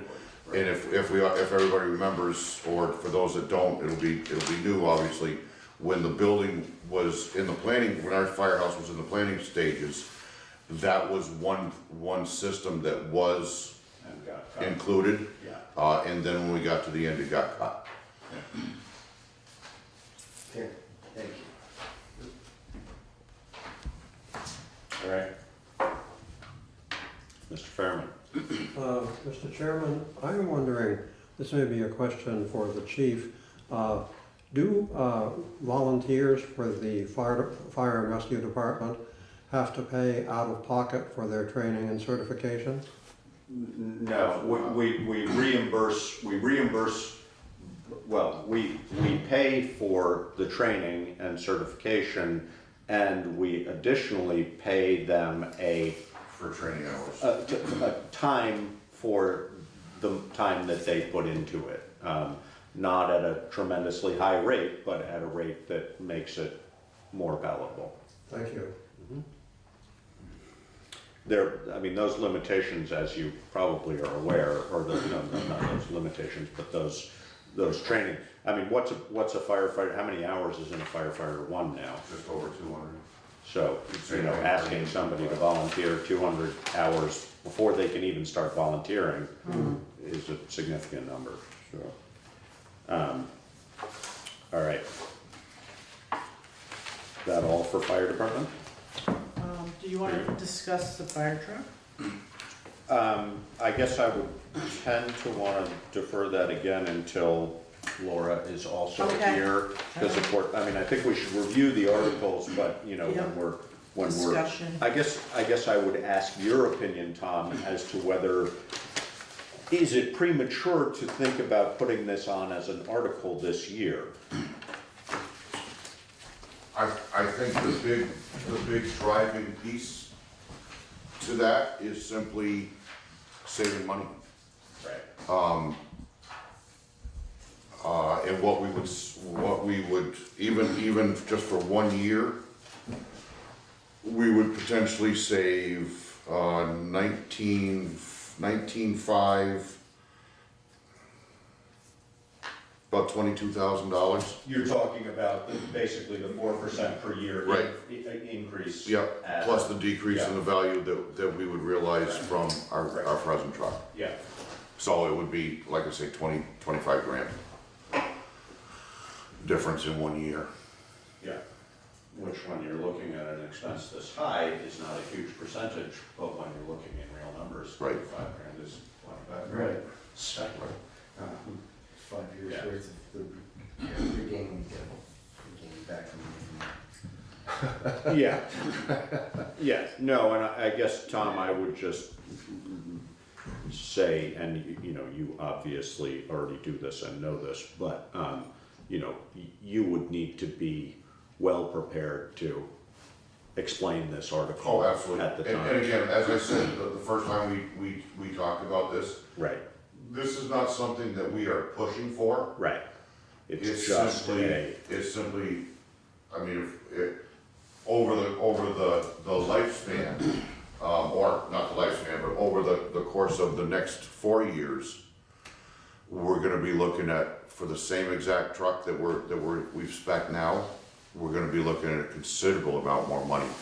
Which is exactly that 25, I mean, if you take that 25,000 that you were just Per talking year. about, and exactly. And then we would have about what we're forecasting to be a $50,000 swing on top of that, from what we can realize for our existing truck now Right. versus what we would then. So that's, yeah, that's not insignificant at all when you total that all up. Yeah. Tom and I started researching the financing, so we're looking at lease. We've gone to Vermont Looking at lease, at a lease. lease to. Purchase, purchase. yeah, Okay, yeah. 15-year term, and we're also looking at Vermont Municipal Bond Bank. yeah. But I wanna reach out to some banks. Would lease to own would E1 then finance it if we were leasing to, is that how that would work? They have a program. Yeah, I think this was a slightly different program that Karen was looking at. Community Leasing Partners. so that's some sort of municipal. Good. I mean, the numbers are not outrageous, but again, another 45,000 a year, that's a lot of money. Right. So we have to do a little more research. And I would say, I mean, I don't know whether you got their name from E1, but it would certainly, you know, in the interest of that, it would be worth probably discussing that with E1 directly as well. I mean, if they're a middleman, I'm not assuming that they're trying to make a whole lot of money. And the reality, are the other vendors that we've spoken with, we'd be asking the same Yeah. information. I would think so. Right. Yeah, yeah.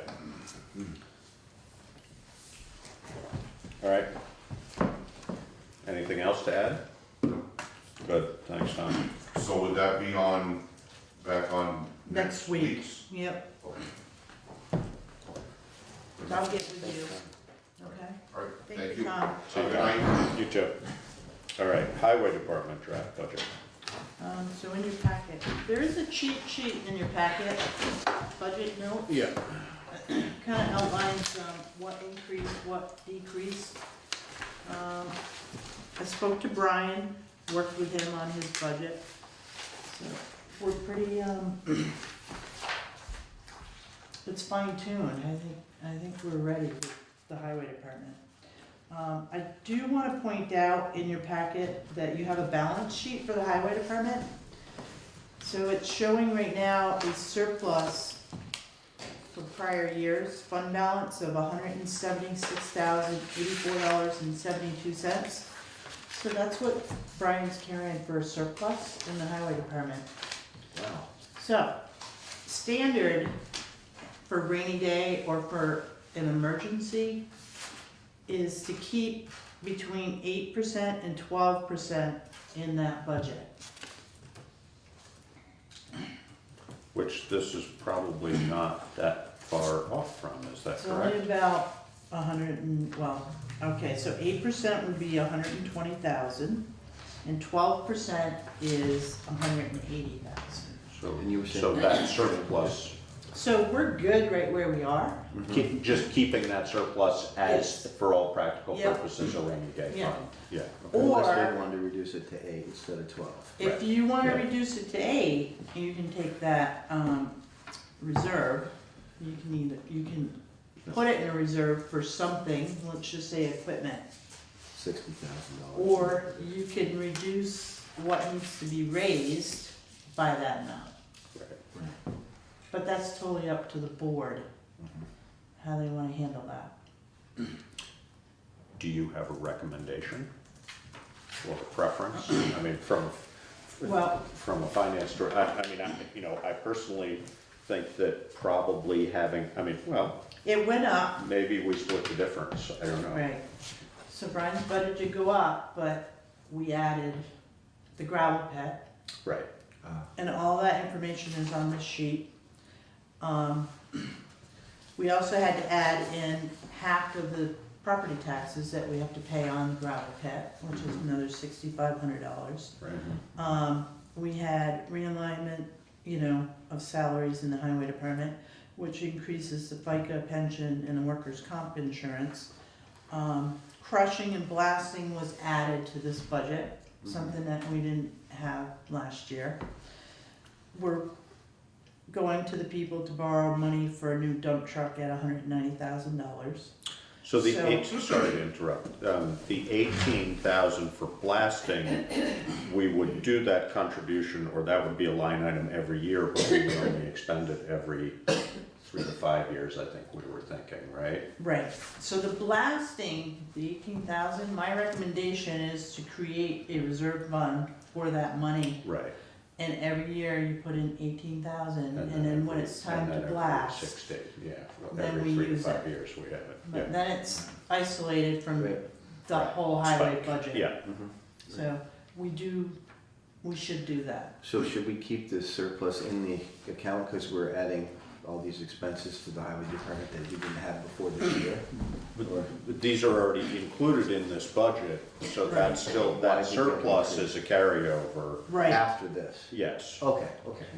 right? So, yes, so we're up, was it 6,000? Yeah, right? I don't have my, 6,000 up, I don't know what you're saying. so for 21, we have to raise $895,005.46. So this budget, we were raising $833.86. You're right here, John. I'm gonna sit next to you.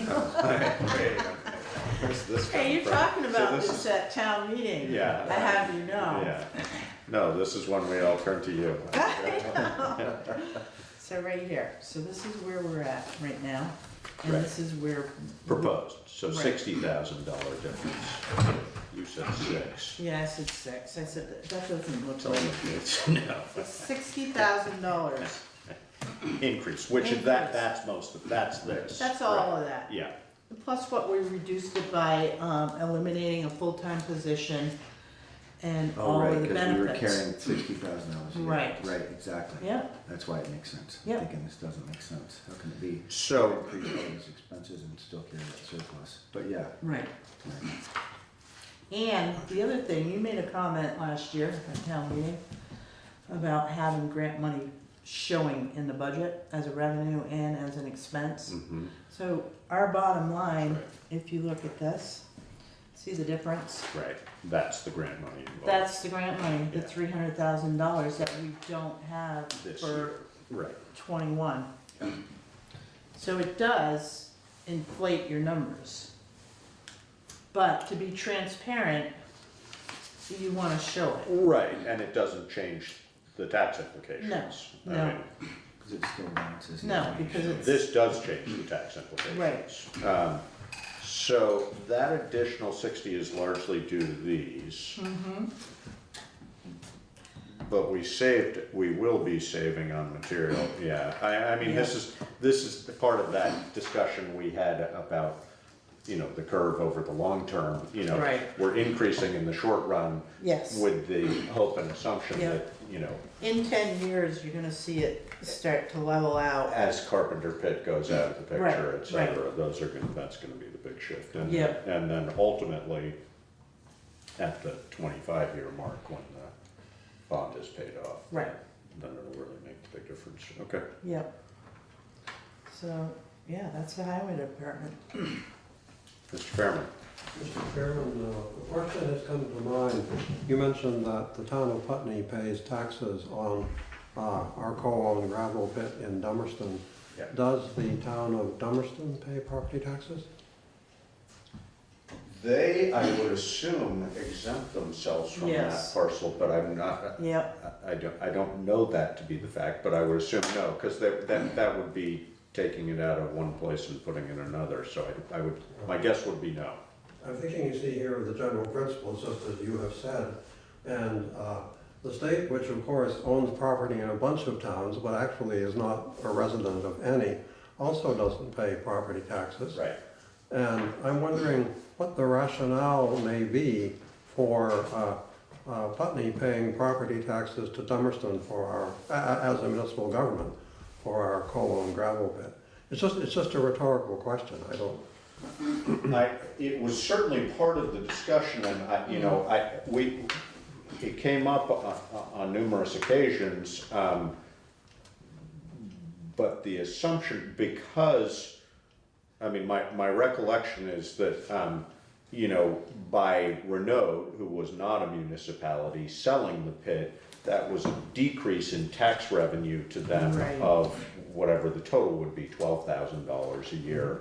And so we assumed responsibility for half of that because we are not town of Dummerston. But it's a valid question. I don't know whether there would be statute or precedent related to that. It never came up that Larry Slayson, who's town council, he vetted this very thoroughly, and I know he was part of that discussion as well. So my assumption is that it's appropriate that we're paying taxes, but we could double check that. But I think it was part of the agreement anyway.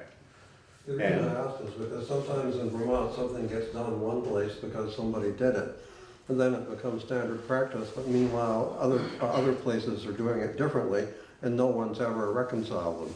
I'm aware of that, and I agree with you. I would say, Larry Slayson, again, he's not a novice at this, so I think he would have picked up on that if that weren't an anomaly, but I don't know for sure. And Well, this is maybe a silly question, but at Municipal Day, they did hand out a flyer to us about the federal surplus program that you can sign up to find out what things they have that are, excess to them that they're willing to sell at. part with.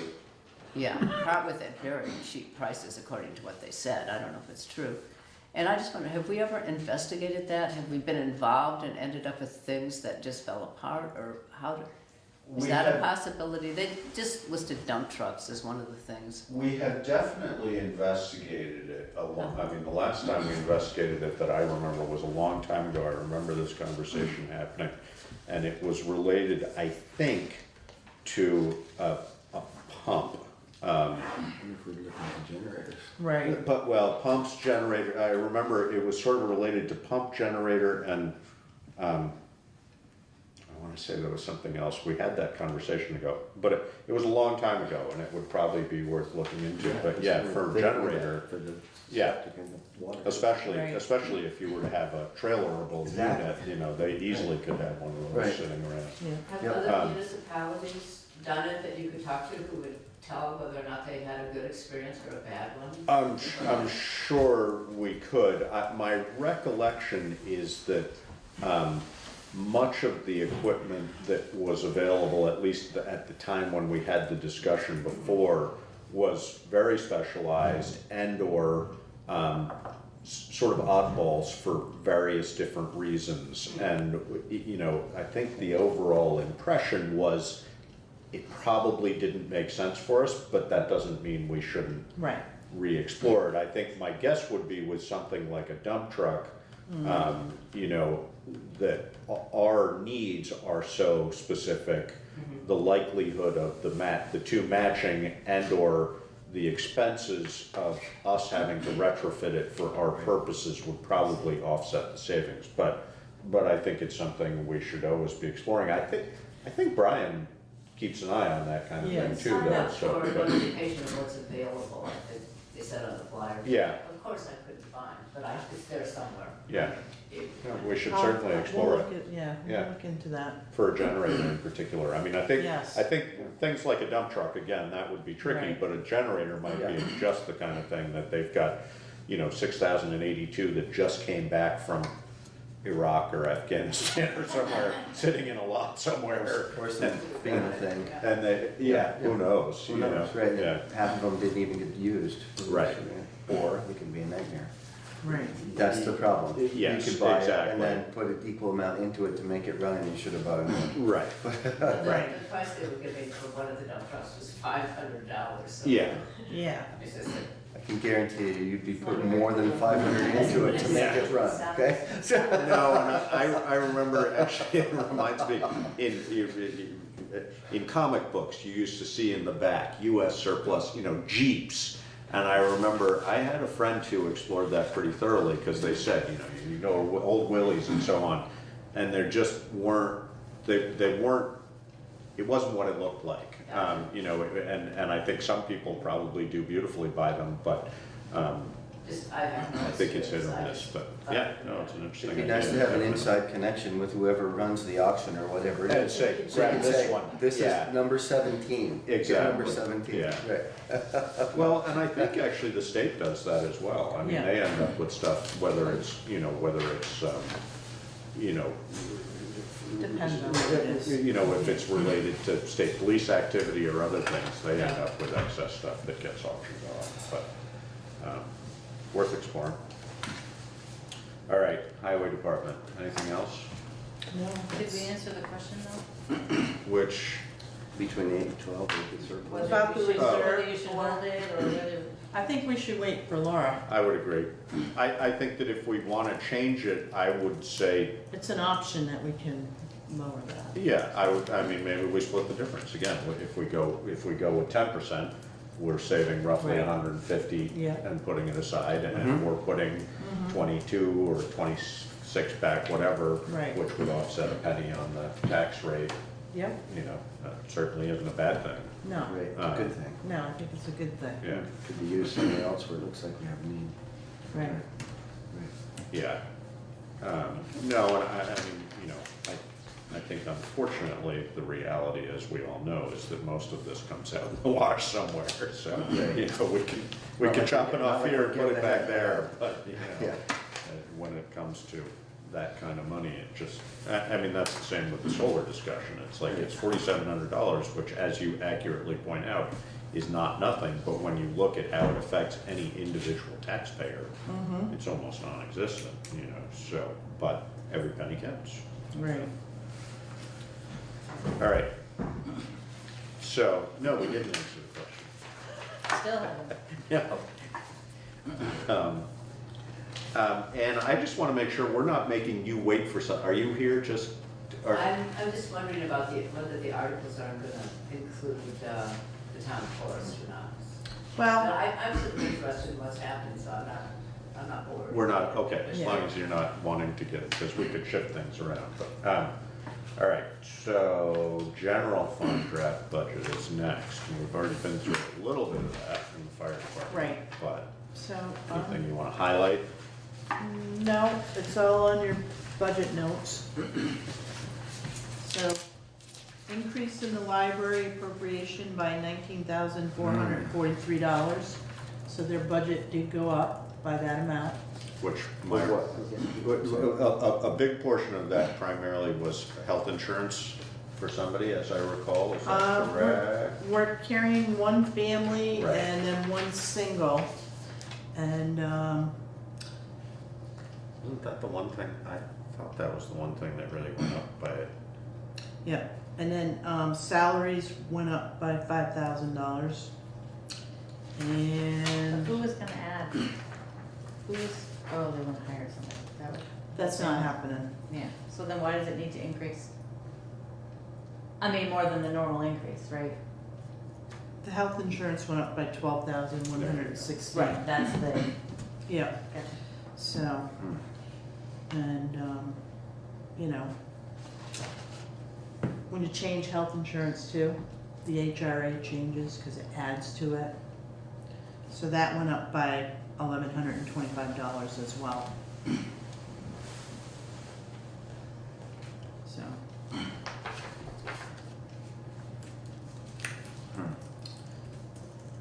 No, and this, I mean, we've talked a little bit about this before, but, you know, this question of 3% COLA is also, you know, that's the same kind of thing. It's like, when you look at how much actual money it is versus what it does percentage-wise for the tax rate, right. you know, it's not a small number to increase it by 3%. But when you look at what the percentage of how that changes tax rates, it's like, I mean, we have that discussion regularly of, you know, is that the right thing to do? It's a tough one, you know, I mean, I think we all always would agree that we would like to increase people as much as we can, but where's that money coming from and what's the implication? Oh, yeah, it's a hard balance. I'm trying to see this from both sides. Yeah. It's, No, and I think one of the frustrating things when you know, you and I had this conversation before you started, you know, it's all little bits. And, you know, to have any significant impact, you have to change so much. You know, it's all the little pieces that add up to the budget. And, you know, and there's no single thing you can do except for changing something very significant, Right. like the amount of services provided by the fire department or the highway department. If you don't change that dramatically, it really doesn't change taxes very much, unfortunately, and that's so frustrating, but it's. well, we it's changed the reality. everything a little bit to try to knock it back as, right, exactly. So- Incrementally. And that's yeah. hard to do because people expect a certain level of service. Yeah. and That's difficult. And nothing, you know, I mean, I think one of the things that I think about often when people sort of say, how come taxes keep going up, is that everything, I mean, there is not a single expense in my life that I'm aware of that decreases over time. I just non-existent, you know, so how do you, and when you add all of those bits together and each of them increases incrementally over time, how do you counter that? There's just no way, you know? So I did add computer IT support at $12,600, and that is an annual fee. Because right now, we don't have anyone. When we have a problem, try to troubleshoot, it's like a half a day. So Working with- so would that be somebody on retainer or what, It would be a contract. and who would do that? Do you know? So I have 3 quotes. Okay. One is local. One already does the IT for the fire station. And right now, they're the lowest. The other 2 are like up in northern Vermont. And one is like at $21,000 a year, so. I could toss the low and toss the high and just, you know. But the low is the local or the low is not the local? The low is the local. And that's the 12.6. Yeah. And they do the fire department. Yes. And Tom's happy with their service? Yes, very happy. Then I would say go with the low, don't toss the low, unless there's a compelling reason to do You know, otherwise. talking about increasing though, but that's a big ticket item. But Yeah. honestly, we've not felt that we're safe, you know, Right. from cybersecurity here. No, and I think it's so specialized that, Mhm. That's a whole nother like position for somebody, and I'm not qualified to do right, yeah. the IT stuff. Right, no, and when you say that, you know, the reality of how many hours you guys can probably chew up trying to do that versus what it costs to have somebody come in for 4 hours on a Friday morning, you know. They would be coming in once a month. and just tuning it, and And, then, yeah, and getting us, you know, protected, I would think that would be yeah, valuable. yeah. So, so in your general fund, as you can see, on page 1 of 13, so for the fiscal year 2021, it did go down compared to what we had to raise for this year.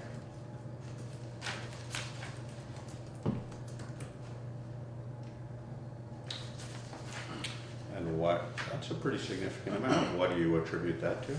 I attribute some of that to the $182,000 grant that Tom was awarded.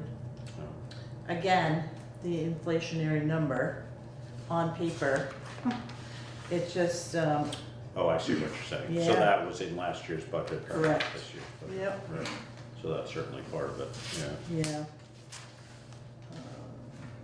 But that's not $182,000 difference, so that's only part of it. No, because there's. Some of that, well, like you say, it reflects It's- these increases. And Right, then- yeah, all of these, so. Yeah. Yeah. Mhm. All right, anything else? Oh, and the balance sheet too is on the very first page. So for the general fund, we are carrying a surplus of $109,558.82. So that would stay in there for And that was as of close of fiscal year, 19. yeah. Yeah.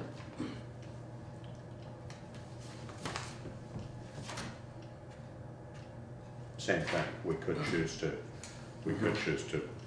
shift some of that in order to decrease the tax rate.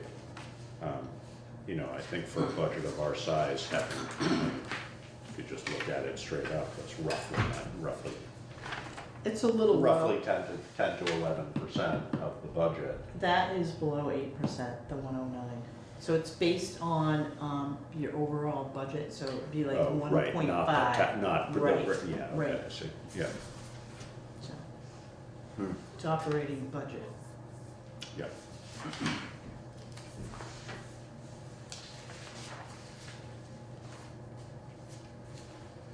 Yeah, So that general fund would change with a fire truck. Just saying. oh yeah.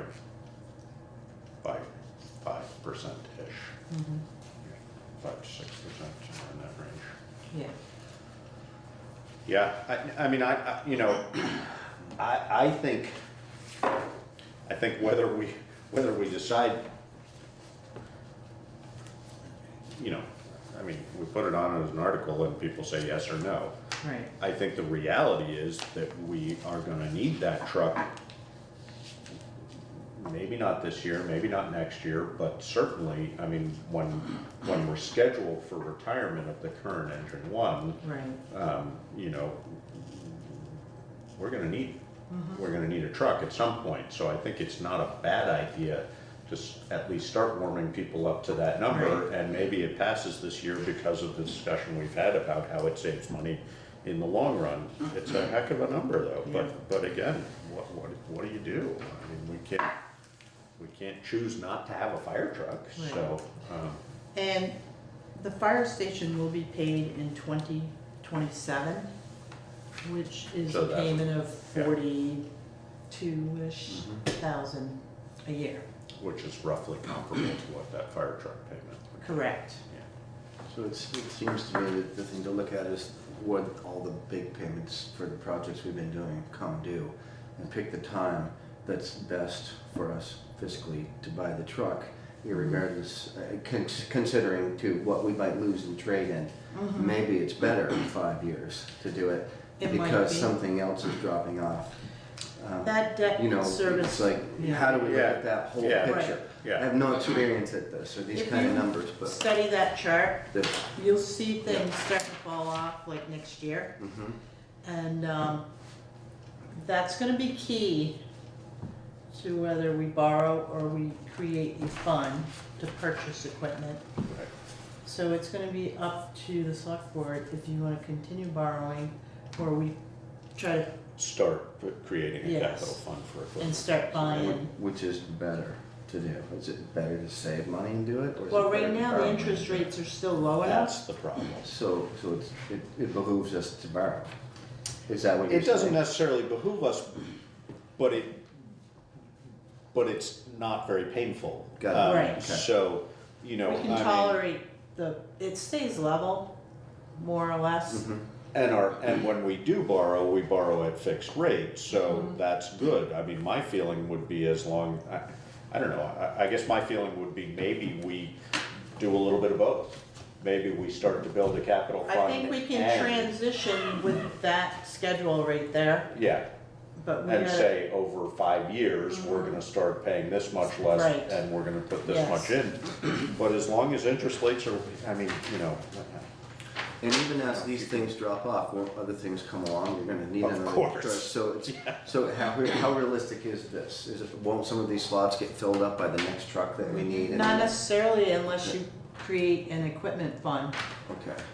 well, So- no, you're right, they will drop off, but essentially it's cyclical. So, I Right. mean, it'll do this, but when you look at a long term, it's doing this. Right. You know, I mean, Where you want it to do this. Right. You want it to, ideally, yes. but How the realistic reality is of that? everything. Yeah. But everything gets more expensive. so- Exactly, Right. yeah, no, there's Right. no avoiding that aspect of So- it. First year in 32, my expenses are down this year in my shop, first year in 32. And that's because I did so much more myself this year. Yeah, That your what prices are down? My expenses in my shop Oh, is that actually right? went down, Yeah. first Yeah. time in 32 years.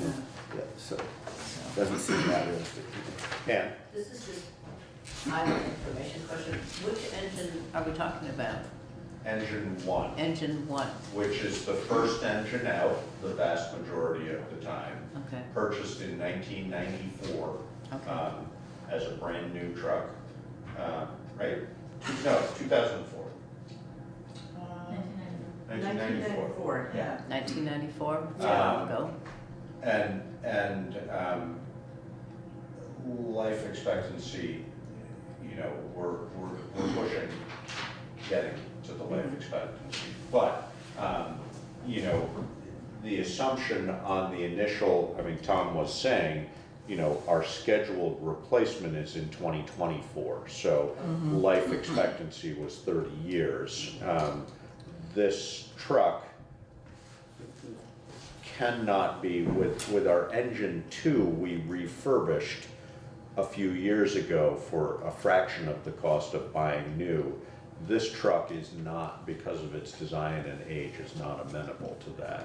And it sounds like a real workhorse. It is the first engine. It's just gotta run, when you turn the key, we need it to do its thing, definitely. And it's still doing that, but the value of it, that's one of the big things that you might or might not.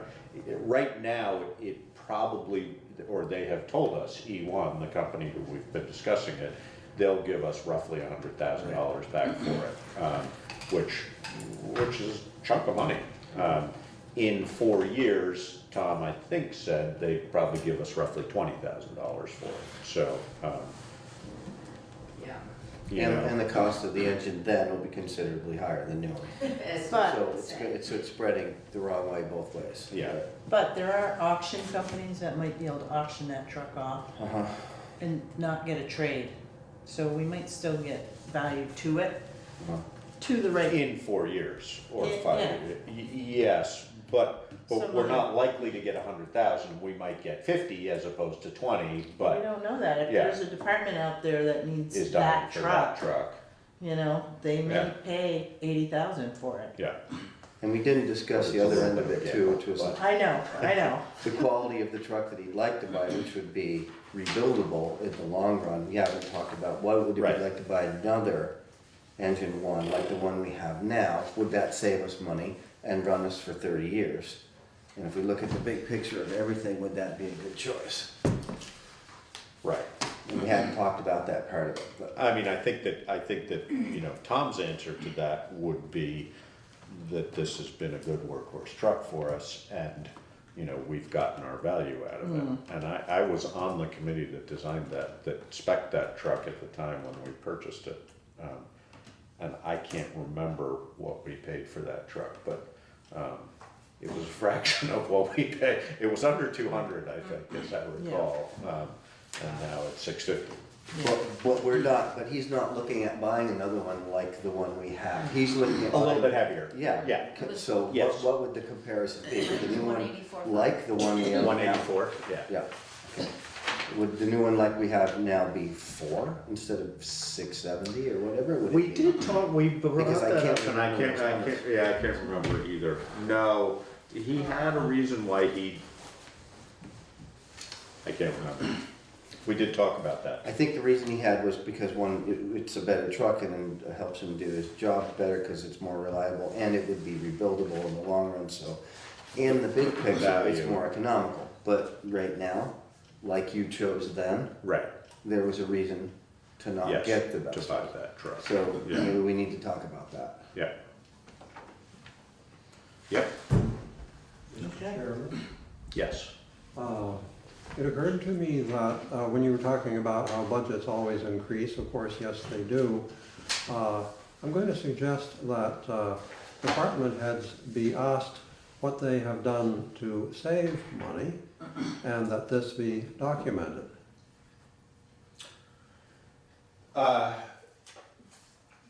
Are you talking sort of over time, or are you talking in what context?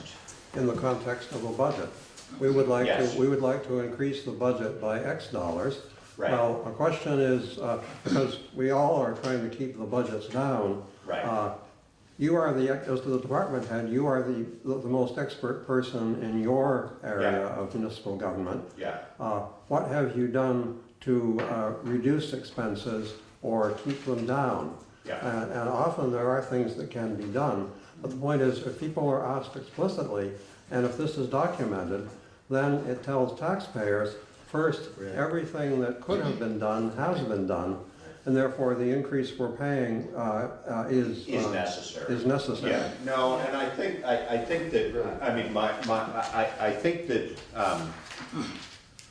our finance directors, as they may be at any given time, over time, in my experience, have been pretty, I mean, I know Karen doesn't go easy on Tom saying, go ahead and spend whatever you want. No. So I think we could get clear answers to that question. I don't know whether you've explicitly asked it that way. No. But Tom, you know, my overall sense is that both Tom and Brian work hard to keep their budgets as, you know, reined in as they can. But I think we can always push back on that. But I think Tom would probably have a pretty good answer for you. My guess would be. I am not in any way implying criticism of No, I get department it. heads. Yeah. I'm simply saying that taxpayers looking at, well, we're going to pay extra money. Well, what have you done to minimize this? Right. It is something that could be in the town report or could be simply reported at town meeting. Yeah. That's the documented part. Yeah. In our department, we did this, this, and this, and we're going to pay less or we're going to minimize an increase because we did. Yeah. And other things like, I don't know, health insurance, sorry, there's nothing we can do about it. Right. But there is. We just gotta be competitive on that with the insurance.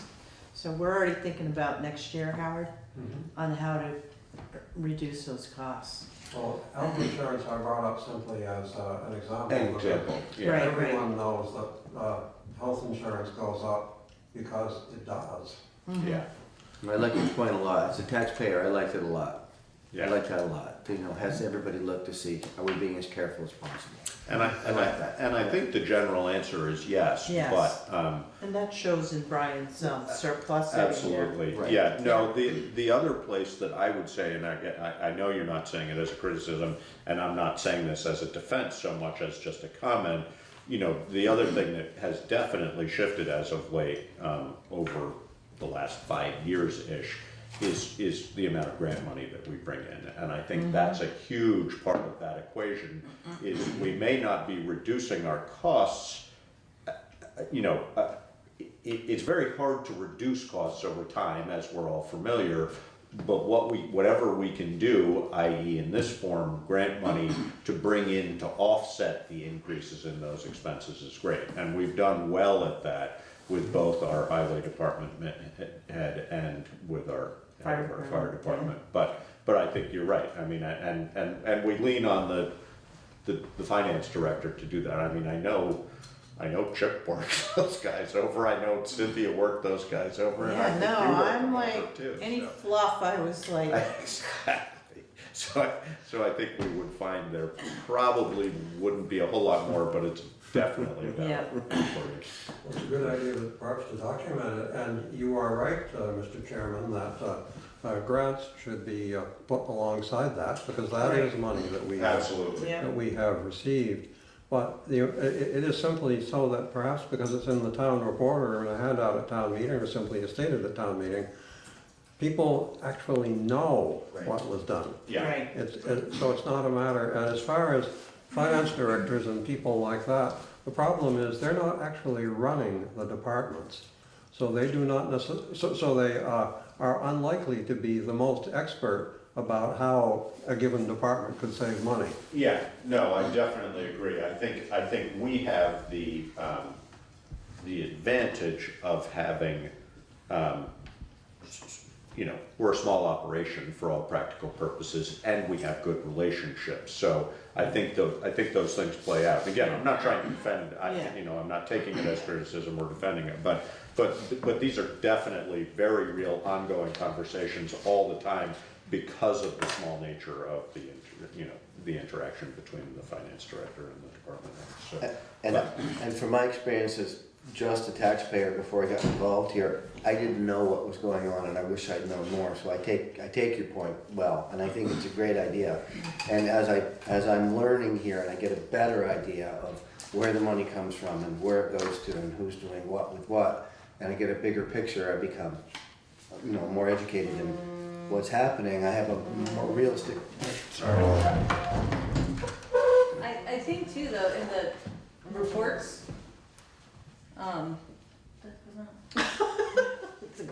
I know, in the reports that are written, there's mention of things like grants and Yes. what they did Yeah. and how Yeah. they saved. Yeah, keep everybody honest. Keep the taxpayers informed too. Yeah. I think Right. that will make better relations between them and having to Yeah. do our job. Yep. We've said it 1,000 times. If more people showed up to town meeting, That would help. that would help. Yeah. That's right. Okay. All right. Yeah, what's next? So we talked about the library. Library, we're in pretty good shape on that. Draft articles for town meeting. Okay. What about number one? Library status from private to public. Do you have any history with that? Yeah, educate me on that. So, 2014. Right. The public library the private library became a public library. But it's governed by the board of trustees of the library. Yes. Okay, so they manage and operate under their budget and within the library. Right. Well, it's private in a way, but we vote on them. I mean, we elect trustees. Correct. We do. Yes. Oh, We I thought the voters okay. Yes. elect trustees. Okay. So it's private, but they don't choose it. I mean, it's not really. Yeah, I don't know. I guess I don't know how I would describe that. So I guess what's the question? So the question is, if we have a budget in front of us and it was approved by the governing body of the library, do we have, An obligation? right, No. No. We. That's a recommendation, not actually a budget. Well, We it's make their, it a budget. it's their, right, it's their budget, and we can say, No. cut 20,000 and come back to Right, us. okay. okay, And or, I mean, historically, what, more often, what would be the case is we say, present it to the voters and see what they say. But as we have talked about before, even if somebody wanted to cut 20,000 from the budget of the library from the floor, that can be a recommendation, but that can't be mandated by the voters, that we actually cut there. They can say the general fund budget has to be reduced by $20,000, but they can't say you need to cut 20,000 from the library, because that's just not the way it works. So if they run a deficit in any given year, and as the finance officer, right, what is the protocol? Is it I'm not- covered in the surplus? How does that work?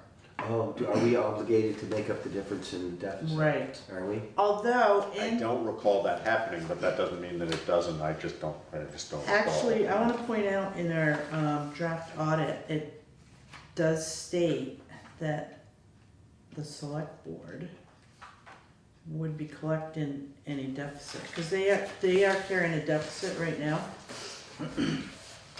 Let's see if I can find that. I did see that. So if it's in the audit, I presume that we do have to collect that deficit. Maybe this is an opportunity for the head of that department to tell us why they're running the deficit. Should I call the board of trustees? Well, and that may have built up, I don't know the history of that. I mean, that may have built up over the last, that may have been, we're showing a deficit of $9,949, that may have built up to the tune of, $2,000. It may have been 7,000 Right. last year, Right. 5 years. I don't know. I mean, that's the other thing. Well, I mean, I think there's two ways we could approach that. Yes, we may be responsible for that, but, right, okay. So that's what I was just gonna say is we could,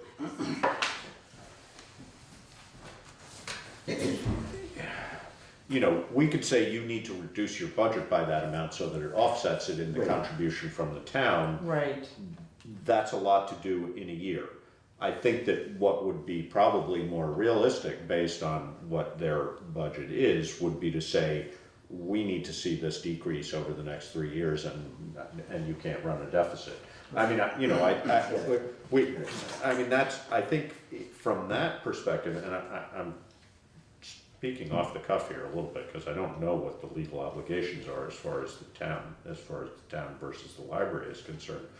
But, I think we could say, this can't happen again.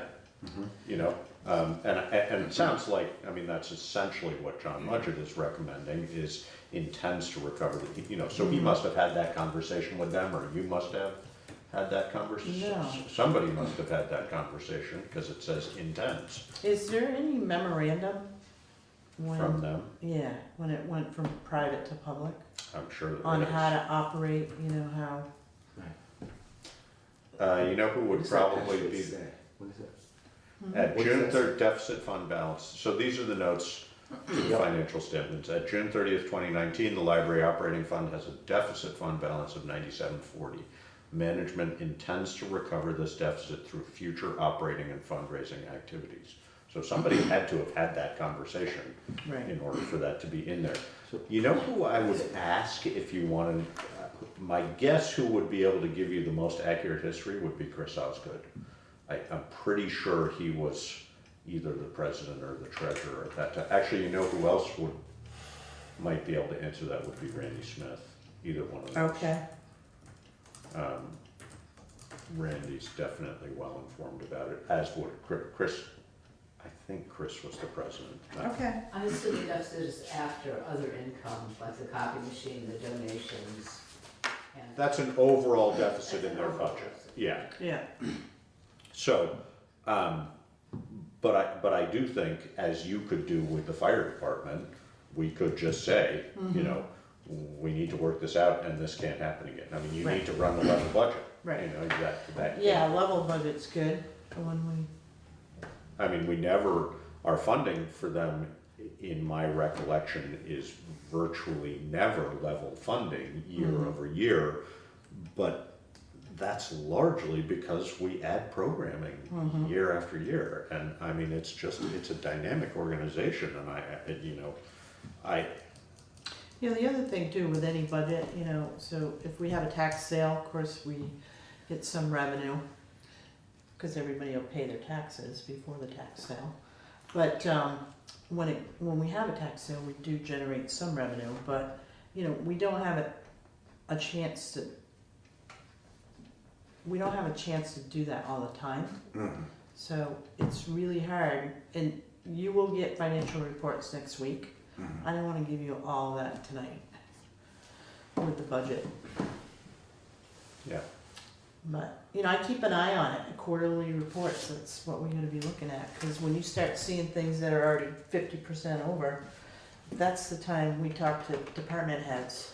Well, right, no, and I think that's very much the same thing with the Right, library. right, I mean, yeah. the reality is that when you look at what the library has done since the construction of the new library, they just increased their outreach and they're doing all sorts of things that justify having a budget. Right. Doesn't justify having a deficit. Right, so But first to find out would be, where did that come from? Why is there a deficit? Exactly, Yeah. yeah. We need to, Well, that would be pretty easy to tease out. I mean, that's not, just look at the library, certainly Emily would be able to tell you pretty Yeah. darn accurately why that happened, or you may already know. I don't know because, see, we give the appropriation.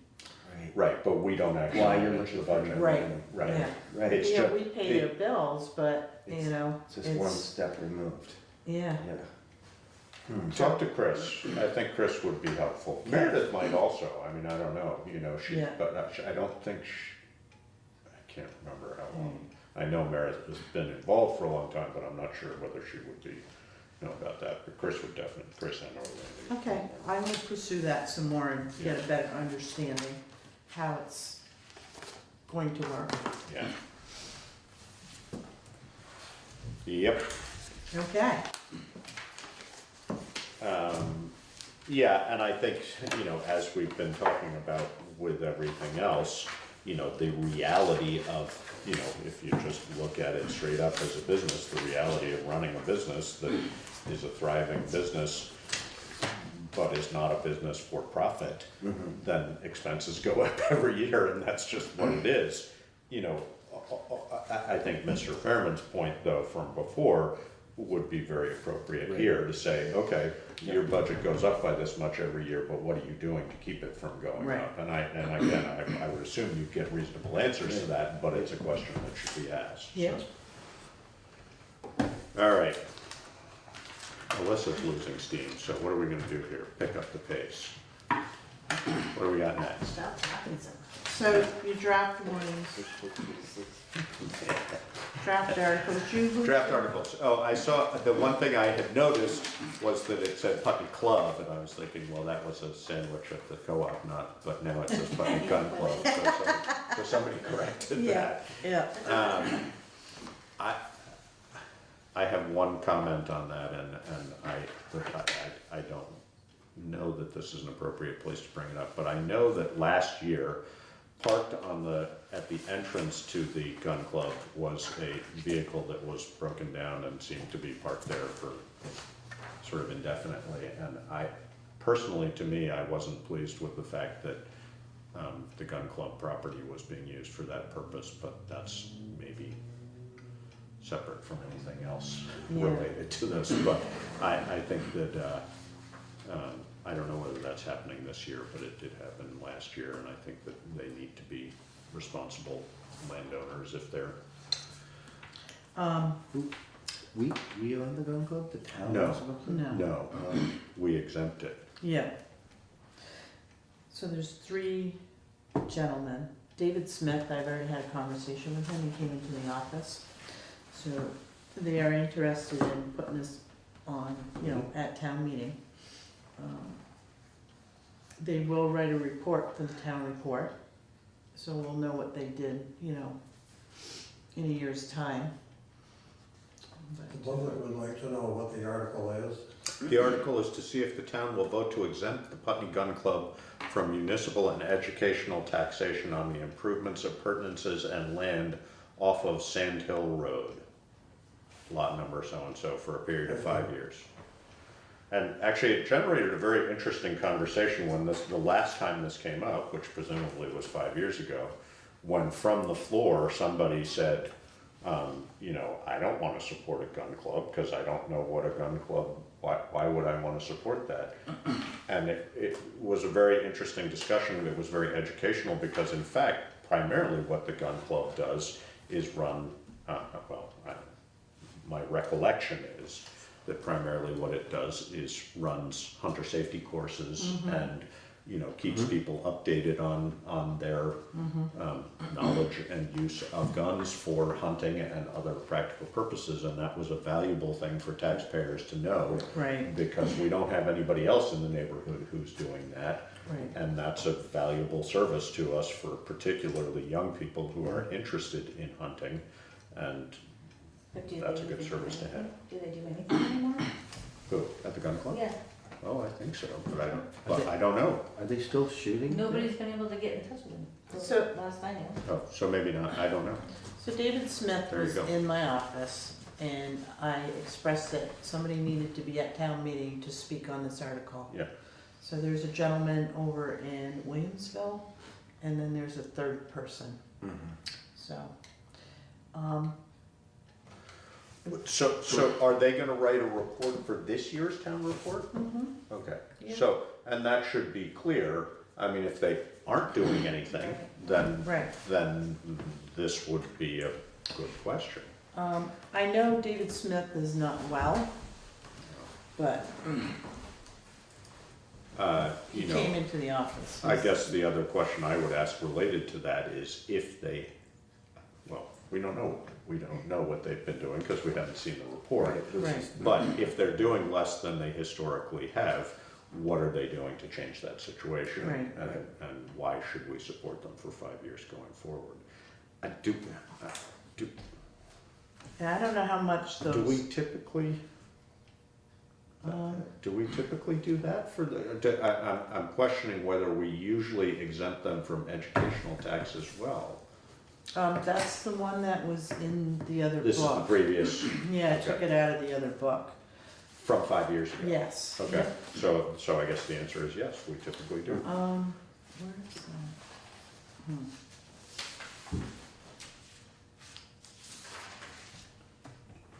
Putney Gun Club right here. So, that's their value. Yeah. The value of the property is 87,200 as a non-residential, Right. which is not a huge taxable number, but that's always a question when this kind of thing comes up is how much tax would that generate? Right. And we can, you know. Just like this. I'll have to get that number. Exactly. I'll get that number And this is, from, but this is only municipal. This I is see. not education. Got it. So actually, that's an number. interesting question, Karen. Why is this only municipal and not educational? That would be a lister's question. Okay. Huh. I don't know. Mr. Chairman? Yes. It occurs to me, in politics, they talk about optics, and if, you mentioned a gentleman from Williamsville, if a gentleman from Williamsville showed up at town meeting to speak for this, it would be very obvious, because he would first have to receive permission of Right. the assembly Yeah. in order to speak. And that doesn't produce very good optics versus they're sending someone who actually lives in Putney. I would tend to agree with you that. None of them live in Putney. Okay, so, you know, again, the conversation that it generated last time was somebody being able to stand up and speak very specifically to that. And I don't remember the specifics of it, but, you know, an example might be that this guy lives in Williamsville, but he teaches a hunter safety course here, you know, 4 times a year or something. In which case, the optics of it would be different than somebody saying, oh yeah, I come over here to shoot every, you know, 4 weeks or something. So, I don't know, but that's up to that, you know, that's why we ask anybody who's asking for something like this to have somebody available at town meeting. So they can ask, because if it doesn't look good, then they're gonna have a hard time getting it to be voted in, so. But. All right, So Article 10, I put it in there, but right, I'm still researching the property. I want to get a hold of State of Vermont Forester. We don't have a forest plan for Putney Mountain. for this property on Putney Right. Mountain. Which we wouldn't have been required to have. No, but We, I think the question came up before, what is right, for timber on that property? right. That was great. So- Yeah. Before we jump the gun, no pun intended, No, that was this article, yeah. I'm sitting on the fence about, I wanna do my due diligence to make sure we have all our facts about Putney Mountain. Yeah, no, I definitely agree with you. I wondered about that too. I think that one of the things that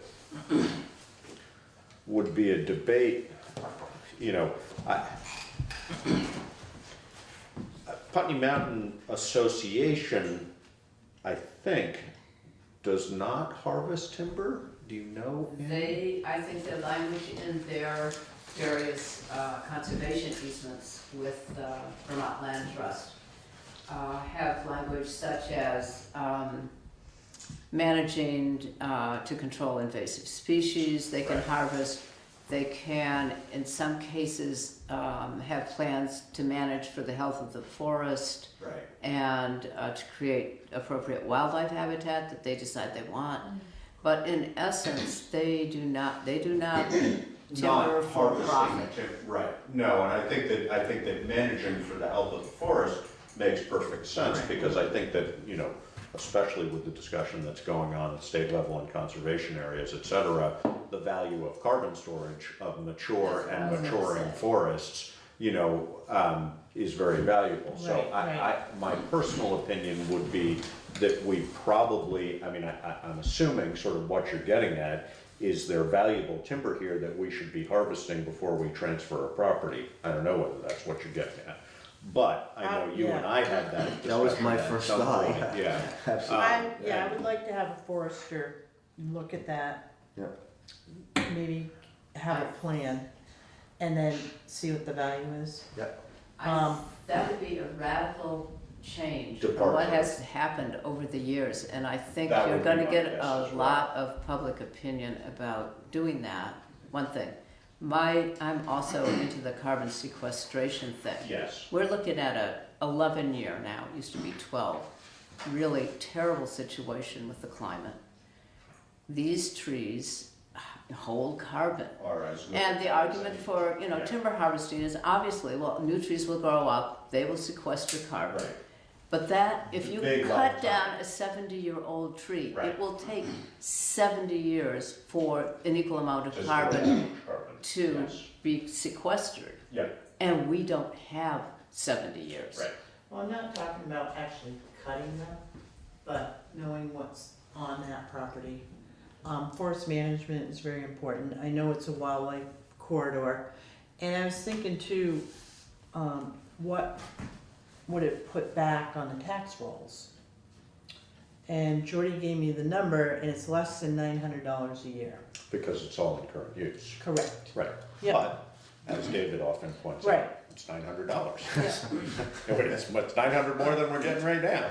But again, I think due diligence is important with this. This is, you know.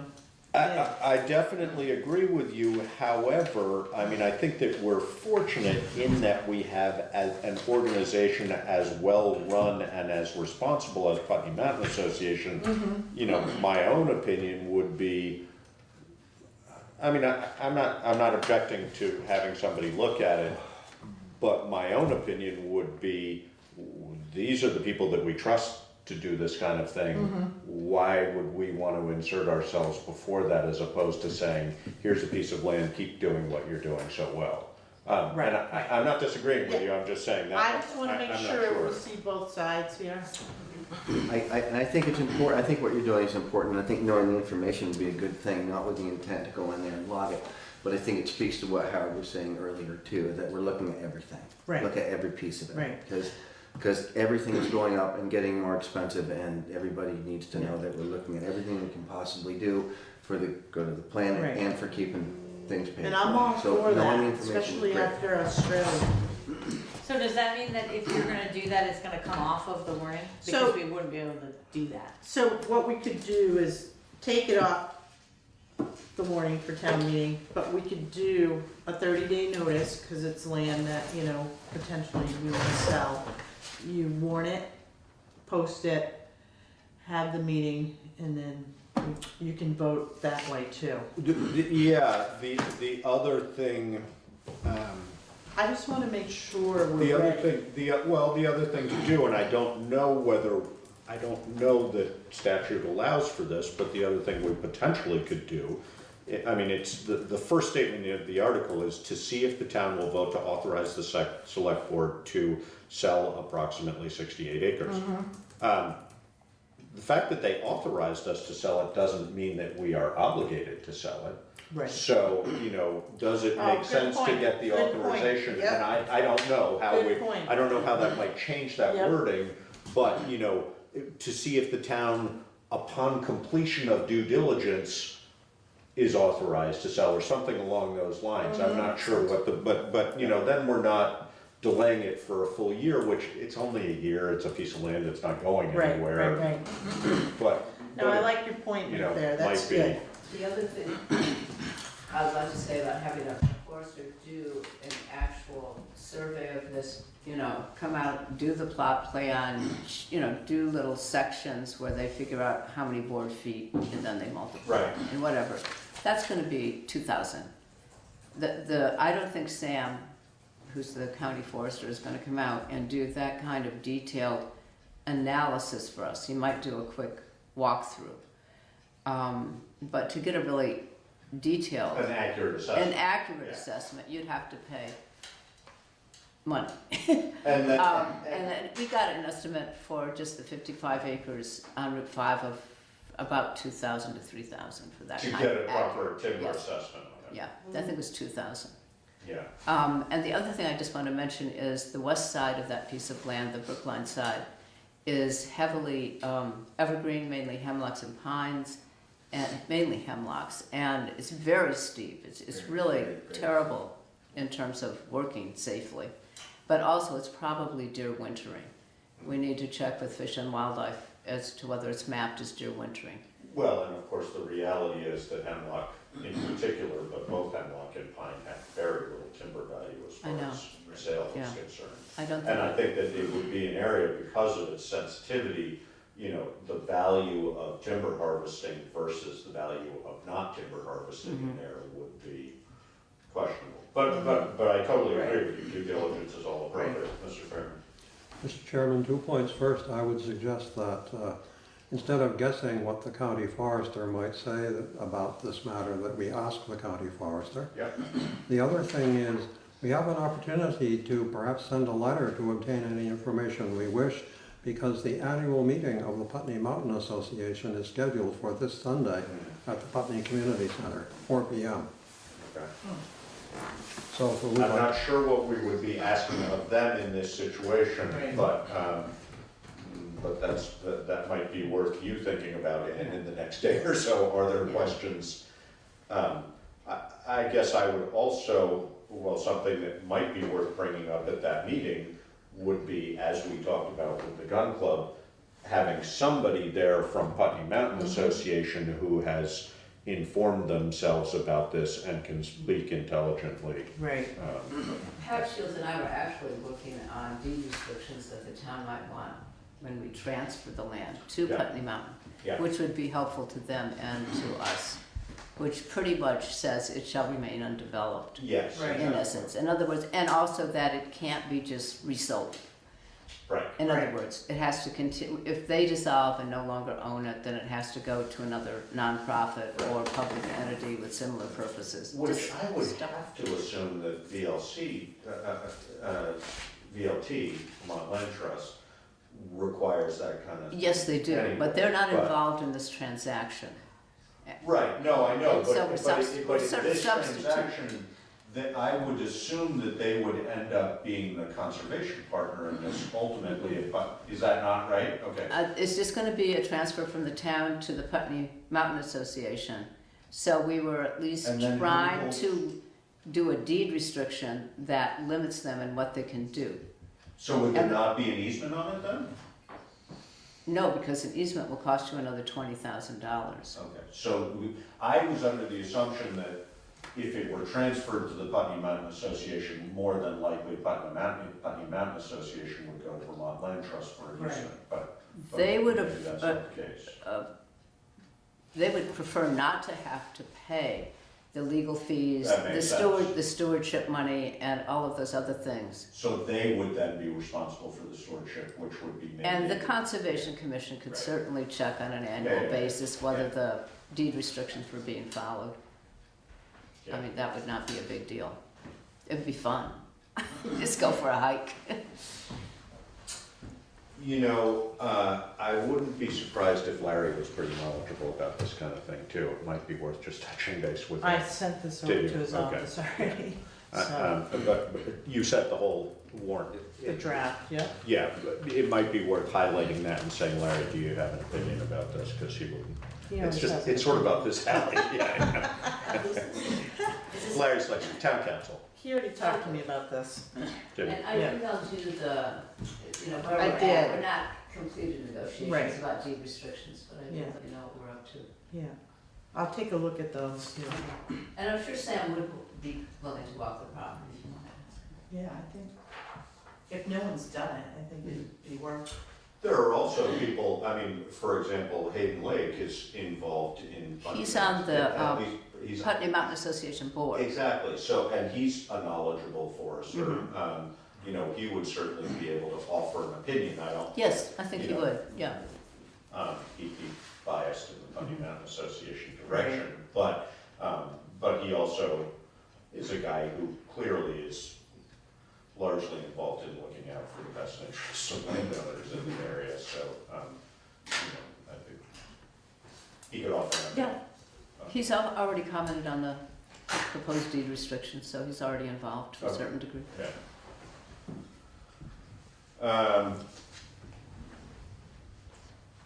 All right, what else? Everything else is pretty much standard.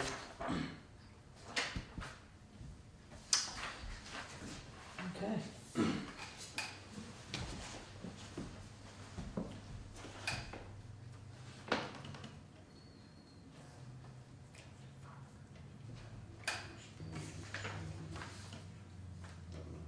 Okay, yeah.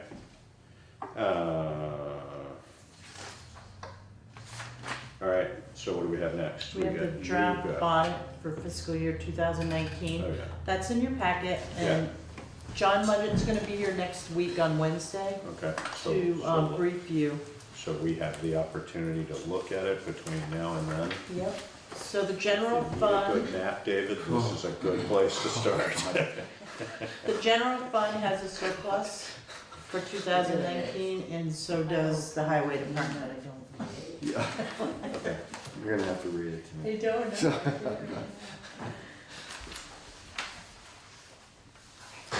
Just, yeah, I have not, I saw that it was there, but I haven't looked at it yet. Night, Ann, thanks for coming. I would take the time to look at it Yeah, before the no, next just meeting. manager, what are his statements? I mean, do we have any material deficits or anything that we, No, it's the same thing as last year, Josh. there are some comments, but. Yep, it's, basically training and, the Right. fixed assets were a problem and Yeah. I think Melissa's got a really good handle on them now. Yeah. And she and I talked back and forth and it's like, I don't know how Laura did it because nothing was numbered and I'm like going, which truck is that again? But we are defining,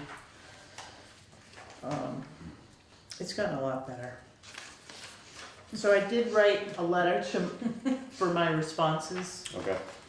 And I sent them over to John, but again, they're the same, points that we had issues with last year.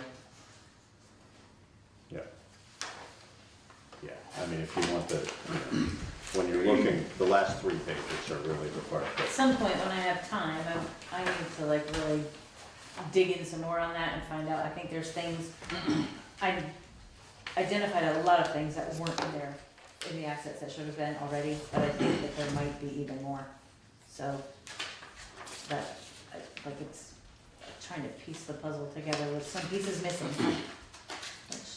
Yeah, and the Well, capital okay. plan too doesn't really help us, you know, because that's like That's kind of weird too. future planning, but, you know, like any new assets, obviously, they go right into the memory system, right. but, Excuse me. Oh. and you can't delete anything, so, because that affects your audit. Yeah. Then he starts poking around even more. Yeah, well, yeah. All right, so town manager's report, what do you have? We've been through most of it or not yet? Kind of, sort of. So Wyndham Regional Commission has a broadband meeting at Newbrook Fire Department on January 16th at 6 p.m. I'm making that announcement because they're trying to push broadband as a utility and trying to have municipalities buy into it. I'm not knowledgeable enough to. Yeah. Maybe there was something, some posting about that a month ago. So I am gonna go to that meeting. Okay. And I think we may have some other people from the community as well. Yeah, you might want to think about, we might all want to think about, but you might want to think about if there's anybody specific that you want to make sure they know about that meeting. Because there are a handful of people who, nobody's coming to mind right off the bat, but I'll think about that as well. But I'm sure there's a couple people in town who would be. Yeah, Mr. Fairman and I have been talking. Okay.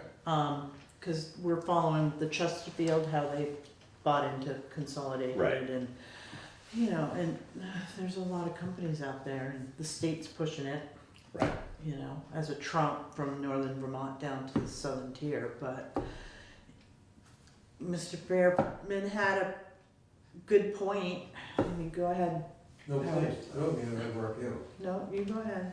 I don't think I'm going to say what you were going to say. No, I think you are. Go ahead. Go ahead.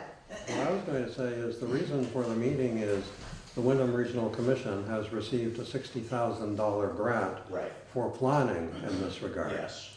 So this is the initial meeting Yeah. about what they might do with the money. Yeah. So wasn't there something in the email you sent about they're trying to set up groups, focus groups in communities to see what people want and what their desire is for it, and then. What their needs are. Right. You know, Mr. Fairman had a good point. It's, so you can put fiber optics through town, but it's that last mile. Right. If you That's can't our- hook that That's person our up, problem. So, you know? yeah. Right. No, and we have fiber optics. I mean, this is not our, We have fiber optics yeah, in we've Putnam. got a trunk going down Yeah. Route 5. Yeah. So, that's, I guess, my question is, how do we, as a township that's on a fiber optic line, Yeah. what's our involvement? And I don't know. And I would What's lean the on Wyndham cost? Regional. You know who should definitely know about this is, I'm sure he does, is our new Wyndham Regional rep. Steve Dodson. Exactly. Because And this he is might the be kind at of that thing you'd meeting, have, too. well, he should know about it, Yeah. definitely. I'm sure he does know about it, but he might want to be reminded. But,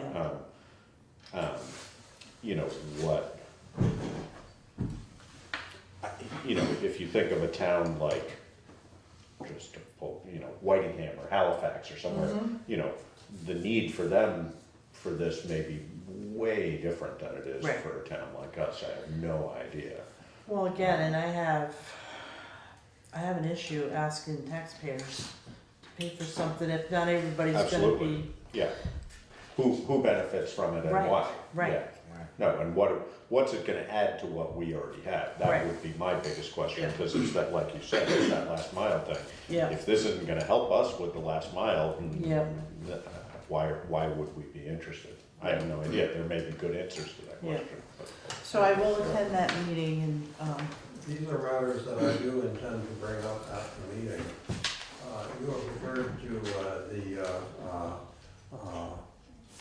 intermediate internet trunk lines, but when you look at Putney Village, for example, crest of the hill, crest of Kimball Hill, they have quite fast internet from the Wire Center on Christian Square, but down at the co-op, they don't. Just that difference in distance drops the basic internet speed by about 25%. So when we say Putney, it really depends on which neighborhood. And this is something that the people who did the project in Chesterfield pointed out. Now I'm basing this only on what I read in the Reformer. What they said was, people tend to look in terms of census tracts, but that actually is irrelevant out in the country. The question is your house, my house, and someone else's house. Absolutely, no, and I mean, we were talking about that at the last meeting, because David, for example, I think you're the last house on Black Locust Road, you know, and there's not a huge number of residences, but there's 4 or 5 beyond David. 7. You know, and they don't have access to it. And so what good does it do them to have an increase? You know, I think that's, again, getting back to the last mile aspect of it. But I get your point also. I wasn't aware that there was that difference right here in the village also. So, you know, that's totally counterintuitive to me, but I don't understand anything about it. So, Well, the reason, I'm talking now about the telephone company service, and the reason is simply electronic. There's not, with copper wires. Capacity, yeah. It's inductive and capacitive reactance, technically speaking. Yeah, yeah. And there isn't anything you can do about it. To change that. It's physics. Right. And this, of course, is the advantage of fiber optics. They don't encounter this problem.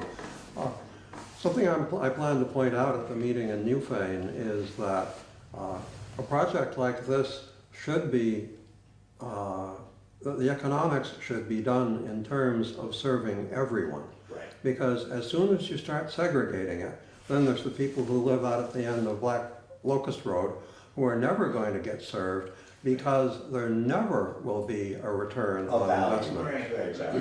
There never will be a return on investment on serving your house. But if people where the return on investment is very high, as in Putney Village, if these people are charged enough to subsidize getting to your house and everyone else who lives way out there, then it becomes feasible. But that's the point that Karen brought up also is, you know, to whose benefit is it, you know, is it worth the people in the village subsidizing those all the way out? And that's a quite, you know, I guess that's sort of the whole question behind this exploration is what the value for who is. Well, this is true, Mr. Chairman. However, the rationale you have just laid out applies to the highway network as well. Absolutely. And really, telecommunications now is more like the highway network than anything else. Smaller. You know, everybody gets access to their homes as long as they live on a town road. Right. We don't say, you live way out, so we're going to plow your road sometime next year, you know. Yeah. So why is that happening? No. Good point. So all of the communities, all the concentrated communities need to be figured into this whole statewide formula, so that see if they could be charged in a way that the rural people can be served. Well, this in fact is of course the way, take the telephone company. That is the way, you know, their landline business is a regulated business by the Vermont Public Utility Commission. They ask for a return on investment based on serving everyone everywhere, not on the basis of we will, in the business it's called cream skimming, we will serve Putney Village because that's easy. But out at your house, hey, you know, maybe it'll work someday. Not worth it, yeah. Right. Good point. so I'll be going to that meeting. Good. Highway Department status update, everything, roads are in good shape, and sidewalks are in good shape. Mhm. So, Good. nothing to report there. I do wanna mention. Hang on. What happened with the stone wall over here? I wondered. Hey, so, I already had this Oh, conversation. sorry, I just didn't, I came the day it happened, it looked like a truck backed into it. now it was a sidewalk plow, it caught the corner of the wall, cause the walls are leaning out. Okay. And there's just barely enough room between the wall and the edge of the sidewalk. Right. So the tractor did, Because it didn't look that way when I looked at it. It looked like he stopped in time and missed it. no, Okay. no, and the railing got damaged, and I called Paul Bemis. Yep. Paul Bemis went down and looked at it. He took the railing off, because Yep. if somebody would've grabbed it, it would've broke. He's Where's gonna get us price. It's right here in front of the Gleanery. Kimbleville first, yeah. The town of the building, okay. So I talked to Brian. Brian already knew about it. So it caught. I Yeah. mean, that whole wall. So Josh and I had a conversation too, it was part of the sidewalk project. Mhm. Those walls were built, but who maintains them? They are in our right of way. So this might be something that when we do a sidewalk policy for the sidewalk reserve fund. Yeah, no, and I think it's definitely, and I think we would have to look back, whether there's historical information available or not. Mhm. But, at some point, somebody along that road, their wall is gonna fall down and they are either not gonna be able to afford or Right. not gonna care to afford doing anything about it. What's our obligation? Right. And I know, that was a big discussion when that sidewalk went in, is whose responsibility would maintenance be? And I don't know whether things were properly established as far as, for example, the walls were concerned. I know there was discussion about the lawn strips and things like that, but stone walls that's an expensive prospect to start rebuilding stone walls if they're Right. problematic. So we'll look at that when we do a policy. Yep. Because we may have to include those walls. Yeah. Now, Paul Bemis did not do the wall in front of the Gleanery. No. Right, He but he did did. next stage. And Wells. Oh, he did do wells also? No, And he did Familari. Familari, yeah. Yep. So Paul was good, he came right down, looked at it, he's gonna give us a price. Yeah. No, and part of the discussion I had with Karen related to that is, some of those walls are leaning a little bit now. Would it be in our best interest if we do have responsibility for maintenance to do maintenance as opposed to waiting until they come down? A lot cheaper than rebuilding. That would be my sense, Yeah. but, And Paul did say it's all snowed in right now, so there's nothing He we're can gonna do- do. right, no, I one's totally gonna touch agree. it right now, yeah, so. yeah, And all I did was request the estimate and then we will, yeah, get up from there. yeah, I'm not saying, we'll talk further with the owners and Brian. Yeah, Come of to course, my sense is from looking at it, there's not a huge amount of expense there. Yes, the wall was leaning, but we did do the damage to it. Whose responsibility is Right. that?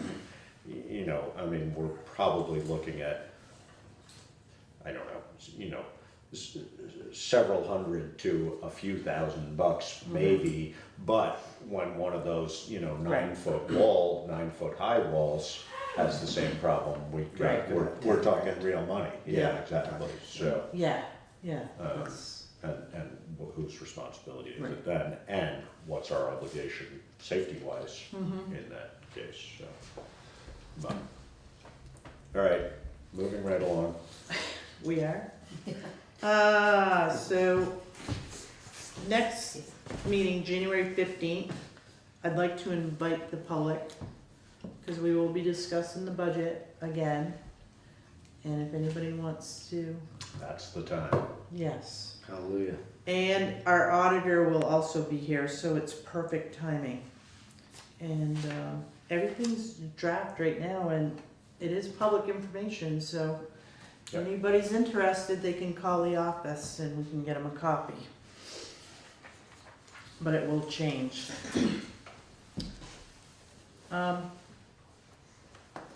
Would that be for the 15th? No, I was, What's that? no, I was thinking if we had too many people, do we wanna consider the fire station, or Too many people for what? that will attend the meeting? For a budget meeting? Yeah. We don't have to worry about Okay. Moving that. on. That would be my opinion. All right, so moving on, I just want to thank whoever put the lovely wreath out at the Veterans Memorial before Christmas. That was very, very kind of you. Oh, I know who it is. I I know, remember. yeah, I know who it is. I They came in here and told me they did it. It My was mom did. your mom, that's right. I My mean, mom and I mom did did that. that. My mom and I did that. Oh my God, David, that Thank you, Eleanor. Yeah. Thank you very much. See, Mom?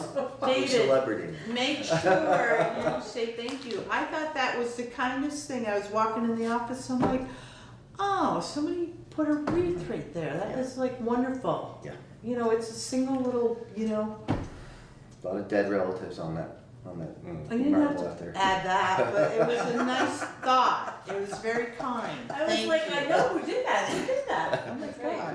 She's glad to meet Okay. you. You were gone that day, Karen. She wanted to So. meet you guys, so. And we did send flowers out to 2 people in the community, so Okay. Thank you for that. Thank you for saying that. that's it. Yes. No, I thought that was very kind of her to do that. Warrants. Would you like to? Yeah, make a motion to approve the warrants of January 20, 2020 and execute upon review. There you go. I'll second that, and if there's no further discussion, all in favor? Aye. Aye. I'm just gonna add to that. You corrected it. Oh, okay. So payroll. Thank you very much.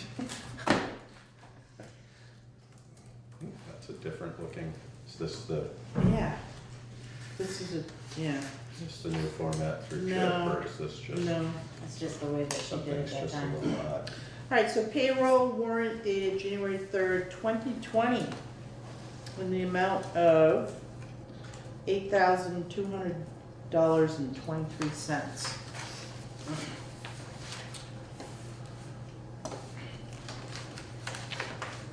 So that has the library on it. We will be going to bi-weekly.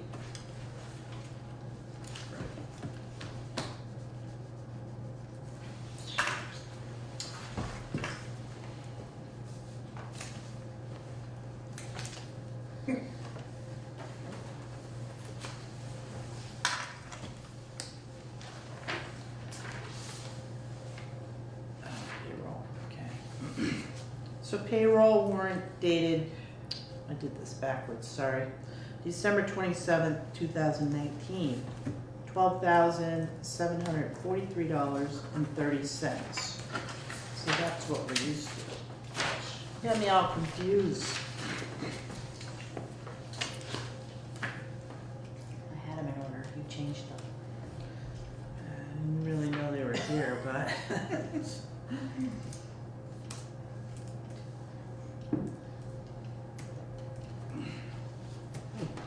This group is definitely getting bigger than. Yes, it that's is. good. We're pointing out that people have available to them the ability to have their checks deposited electronically, and it's been a slow process, but now we're looking like we're getting most people moved there. That's because the fire department has to. There you go.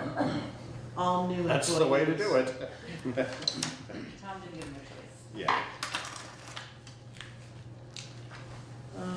Accounts payable dated December 21st, 2019 through January 3rd, 2020, in the amount of $47,803.12. And, I mean, I haven't really looked at this, so. That's the same.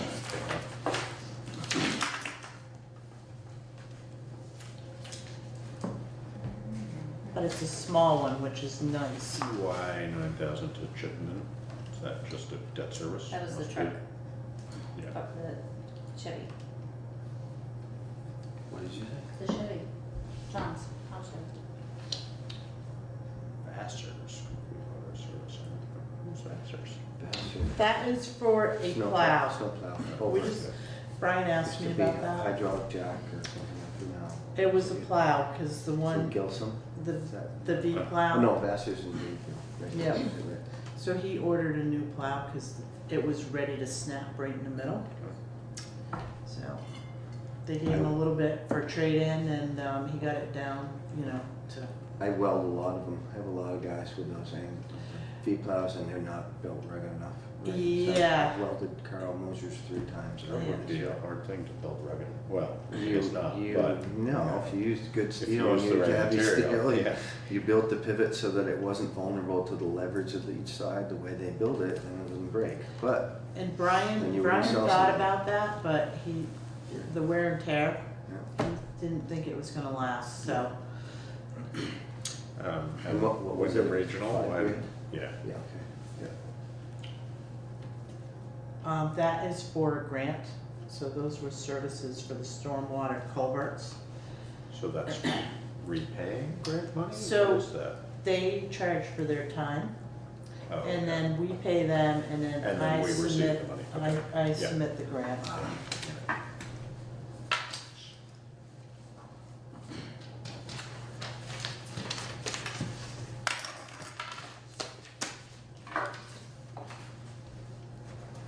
don't know what happened to my agenda. I don't know, you're just like, you lost your pen and everything.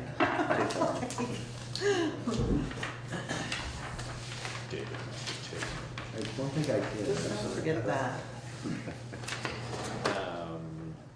So what else do we have? Do we have any other business? Oh, let's see. There was one piece of other business. You had already had this discussion. I'm trying to remember because I said I would bring it up today. Darn it. Did you have a discussion with something about?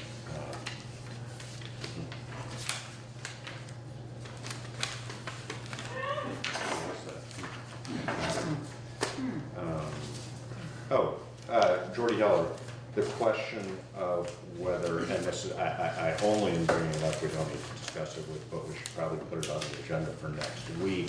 The question of whether we should have an article related to whether listers should be appointed as opposed to elected. And so Jordy, I think is gonna be here next week anyway. It's actually on there. I Oh. should have mentioned that, I'm sorry, because it is a new, Purchase. What? shall the voters. What the, was that in our packet that you sent out? I missed that. No, that's new, I just added You it had today. it, oh, okay. Okay, so, Yeah. so we'll discuss that next week. Yep. Any need for executive session? No. Okay. Our next meeting date is January 15th. And the Fine. venue will be in fact here, because we don't anticipate large crowds, but we can always accommodate if we need to. More body heat will be good. And otherwise, is there a motion to adjourn? I make a motion to adjourn. I'll second that, and if there's no further discussion, all in favor? Aye. Aye. Good job. Thank you all. Thank you, Howard.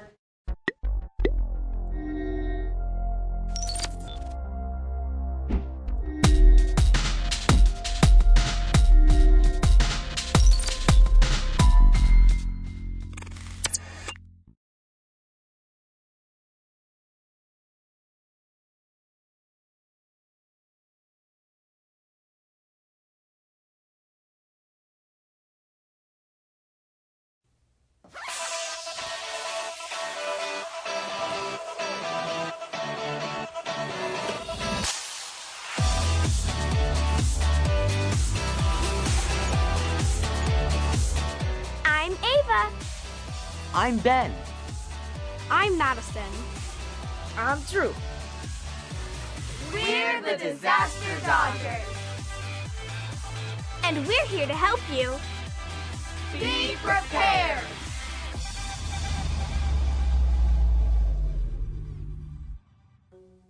Today, we'll talk about something that can happen at any time and can do a lot of damage. Like a surprise quiz from my teacher. Much worse. Severe weather. Like a tornado or a hurricane. Extreme heat. or extreme cold. What about a flood that's caused by severe weather? Floods are really common. They can happen in every single state. Lots of things can cause a flood. Heavy rain, Rivers that overflow, Really big ocean waves. Melting snow. a dam or levee that overflows. floodwater is dangerous, especially when it's still moving. It can knock you off your feet. And even if the water looks clean, it could make you sick, so never drink it. Ah, gross. If there's heavy rain or a bad storm, keep a TV, radio, or cell phone on for flood alerts. If you find out there's a flood watch or a flash flood watch, it means flooding may happen. If you hear there's a flood warning, tell an adult right away so that they can take action. If there's a flash flood warning, tell somebody and get to high ground fast. Floods are dangerous. Never walk through floodwater, and adults should not drive through it.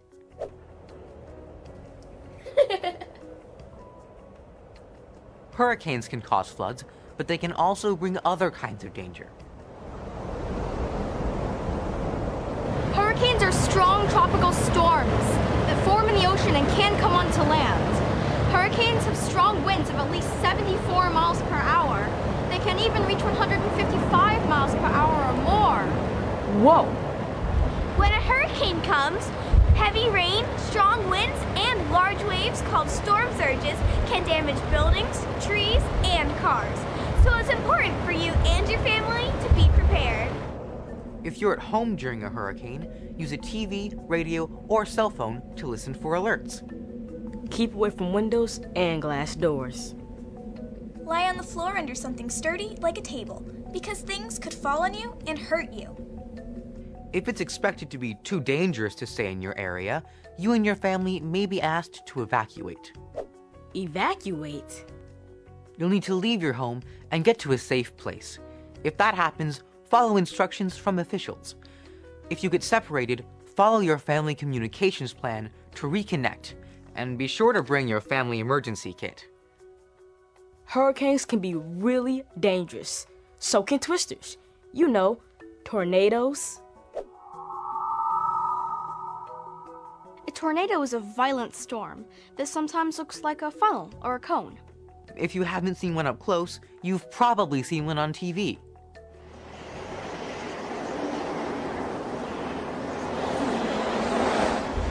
Winds can reach up to 300 miles per hour. Now that's fast.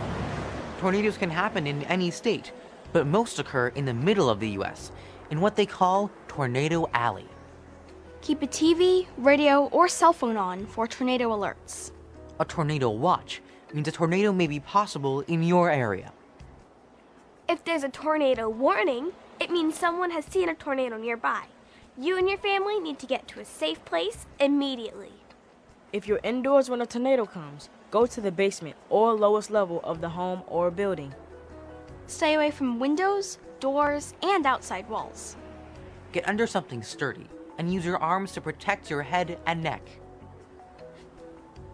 Don't open any windows. A tornado is one good reason to stay indoors. A heat wave is another one.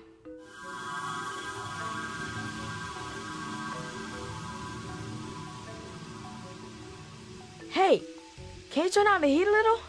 Yikes! A heat wave is an extended period of extreme heat, and to make things even worse, it often comes with high humidity. This kind of heat can be dangerous and can threaten the lives of older people, young children, and people who are sick. When it's super hot, stay indoors as much as you can. Heat rises, so stay on the lowest floor away from the sun, especially if you don't have air conditioning. Drink lots of water, even if you aren't thirsty. Eat light meals. If you have to go out, wear light-colored clothes that cover as much skin as possible. Wear a wide-brimmed hat. Check on your pets to make sure they're okay. It's important to keep them hydrated too. If your home loses power, your family can go to a public shelter to stay cool. Speaking of staying cool, it's getting pretty frosty in here. Building a snowman may be fun, but freezing in the cold is not. a winter storm, it can be really cold outside. Plus, there can be strong winds, ice, sleet, and freezing rain. A bad storm could knock out heat, power, and phone service for days. When it's really cold, stay indoors as much as you can. If your home doesn't have heat, your family should find a warmer place to stay. Walk carefully on icy sidewalks. If you're outside for a long time and your fingers, nose, or toes can't feel anything, go inside before you get frostbite. If you go outside, wear several layers of light clothes instead of one heavy layer. Wear mittens. They're warmer than gloves, a hat, and cover your mouth with a scarf to protect your lungs. You might not have to worry about extreme cold in your area, but there's a good chance you need to get ready for some of the other kinds of severe weather we've talked about today. To start, you and your family should sign up for local weather alerts. So tonight, talk to your family about making a plan and taking time to practice it. Always remember, when it comes to disasters, be informed. Make a plan. Get prepared. And go to ready.gov to find out more.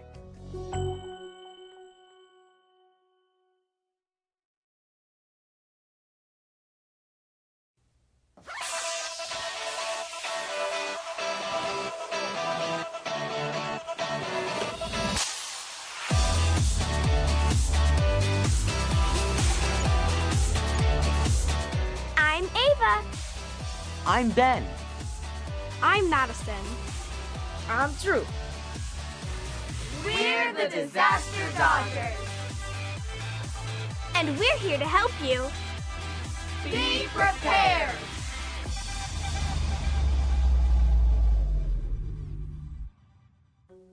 Once in a while, something happens that you weren't expecting.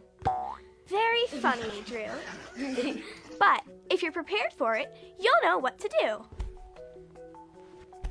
The same goes for a disaster.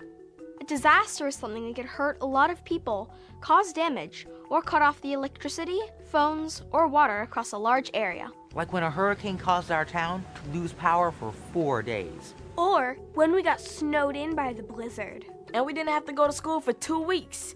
Yes! There are other things that are bad or dangerous too, like hazards and emergencies. A hazard is a source of danger. For example, a pile of dried out wood near a gas can that's right next to a home would be a fire hazard. And fast rushing water over a road poses a flood hazard. How about an emergency? Like when I'm starving and I need a burger now? A real emergency is something that happens to an individual or a small group of people. Like a home fire, where you have to call 911 for help. 911, what's your emergency? How is an emergency different from a disaster? A disaster affects a lot of people and causes a lot of emergencies. Whether it's a disaster, emergency, or hazard, we all need to be prepared. And now, with the help of some very special guests, we're going to show you the kinds of disasters you need to prepare for. Starting with fire.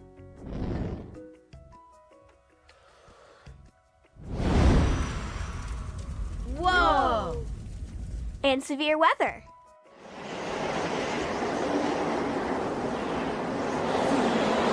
Really, really bad weather.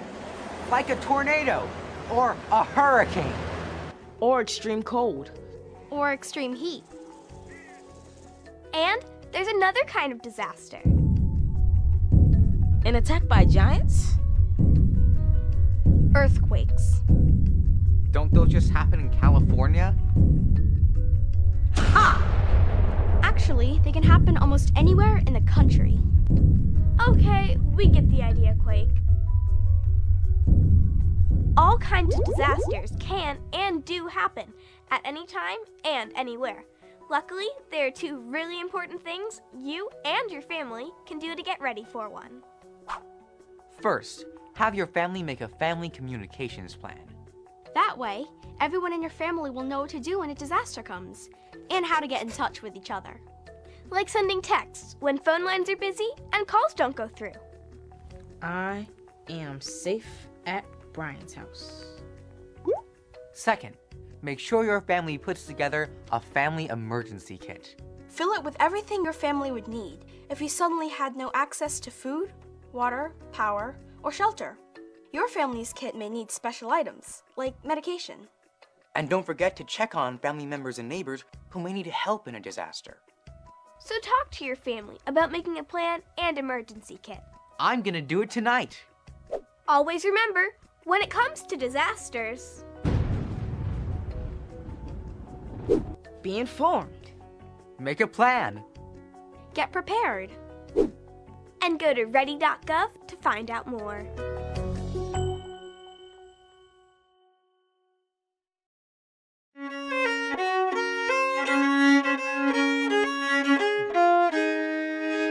The workshop that was created to build this market stand, which we donated to a local farmers market to support local agriculture, was an idea that came from Terra Collaborative's work in Central America, how it felt important to be able to bring our learning, our experiences, and our understanding of issues that are happening in other parts of the world back to the U.S.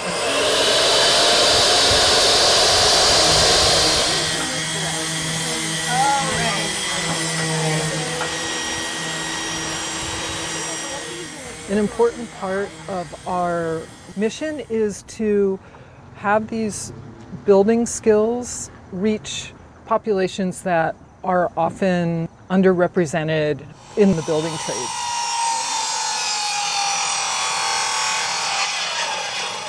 So we focused this workshop training session this summer of 2019 in teaching carpentry and timber framing.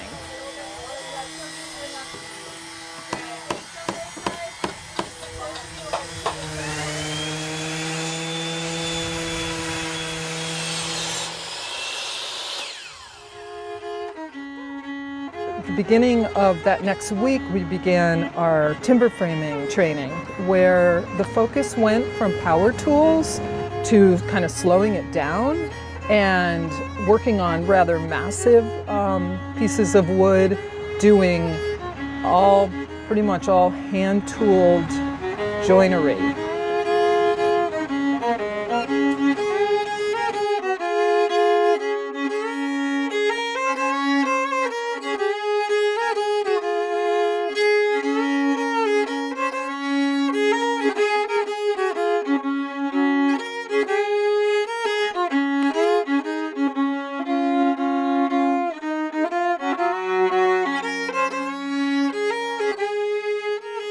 Timber framing is a really wonderful community build because you start very small into like one joint, and everybody can be working independently and getting the skills and then coming together and finishing off all the joinery together because they now have the knowledge of what's happening and they can move around to the different parts and help each other out.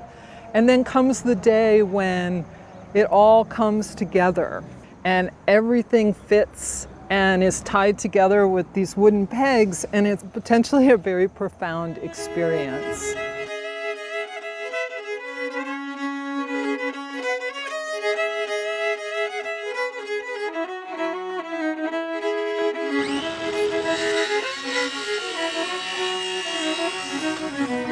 All right, ready? And lift. All right. Okay, a little north, away from you.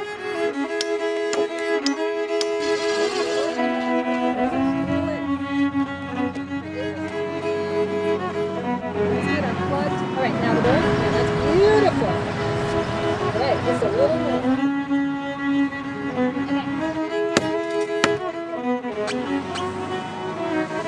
Then you can get it up on the shoulder and rest it and line up the housings and then move it up onto the tenon. And then Because we focus on building leaders, it's very important to us that skills are learned and also transferred. So we really focus on our team gathering skills, but very quickly having the opportunity to share those skills with one another and with students, and creating teaching moments. Okay, down. Yeah, exactly. So, we'll do slow. They just had the opportunity to lean in with each other and build a very strong community. Go back and forth and push a little, push a little, push a little. So This side's going full. Right, okay, we've got slide towards you, hopefully. Oh, I'm so happy. you guys look amazing.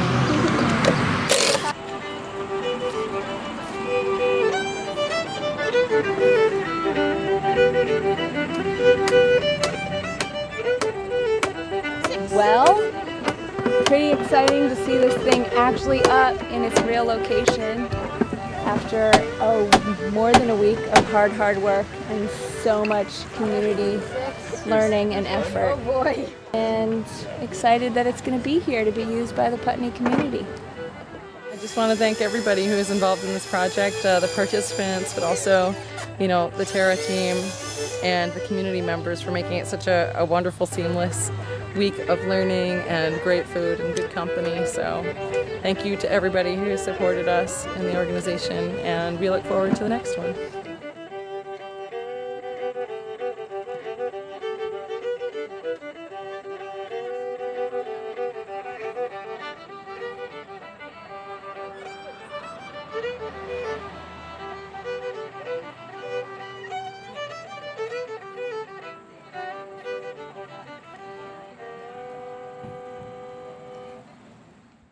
As the founder of Terra Collaborative and program director, I'm very excited about what each of our team members are doing out in the world, and I encourage you to check out our website and check out the bios of our amazing team and continue to follow us and see what we're up to.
let's go ahead and call the meeting to order at 6:30.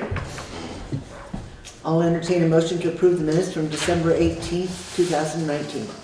So moved. Second. Any discussion? Hearing none, all those in favor of approving the minutes from December 18th, 2019, signify by saying aye. Aye. Opposed? Abstentions? Motion passes with one abstention. All those in favor of approving the special budget meeting minutes from December 18th, 2019? I'll entertain that motion. So moved. Second. Any discussion? Hearing none, all those in favor of approving the special budget meeting from December 18th, 2019, signify by saying aye. Aye. Opposed? Abstentions? Motion passes with one abstention. All right, additions and deletions to the agenda tonight. I need to add under meetings, a discussion about the meeting dates for January, including a pre-town meeting, whether or not we want to have one this year, which would actually be in February, but we should decide that now. And then under new business, I need to add a liquor license for 3J's LLC. Is it liquor and tobacco, or is it just liquor? It just seems to be liquor, okay. Thought they were in alcohol. And then I also need to add under new business the potential school tax rate increase.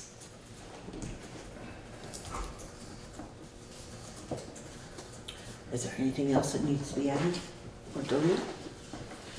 Alrighty, then moving on to the warrants. Make a motion to pay check warrant number 1, payroll, in the amount of $11,903. Second. Is there any discussion? Hearing none, all those in favor of paying payroll warrant number 1 in the amount of $11,903 signify by saying aye. Aye. Opposed? Abstentions? The motion passes. Make a motion to pay payroll taxes, warrant number 2, in the amount of $5,365.37. Second. Is there any discussion? Hearing none, all those in favor of paying payroll tax warrant number 2 in the amount of $5,365.37 signify by saying aye. Aye. Opposed? Abstentions? The motion passes. Make a motion to pay warrant number 3, payroll, in the amount of $14,742.20. Second. Is there any discussion?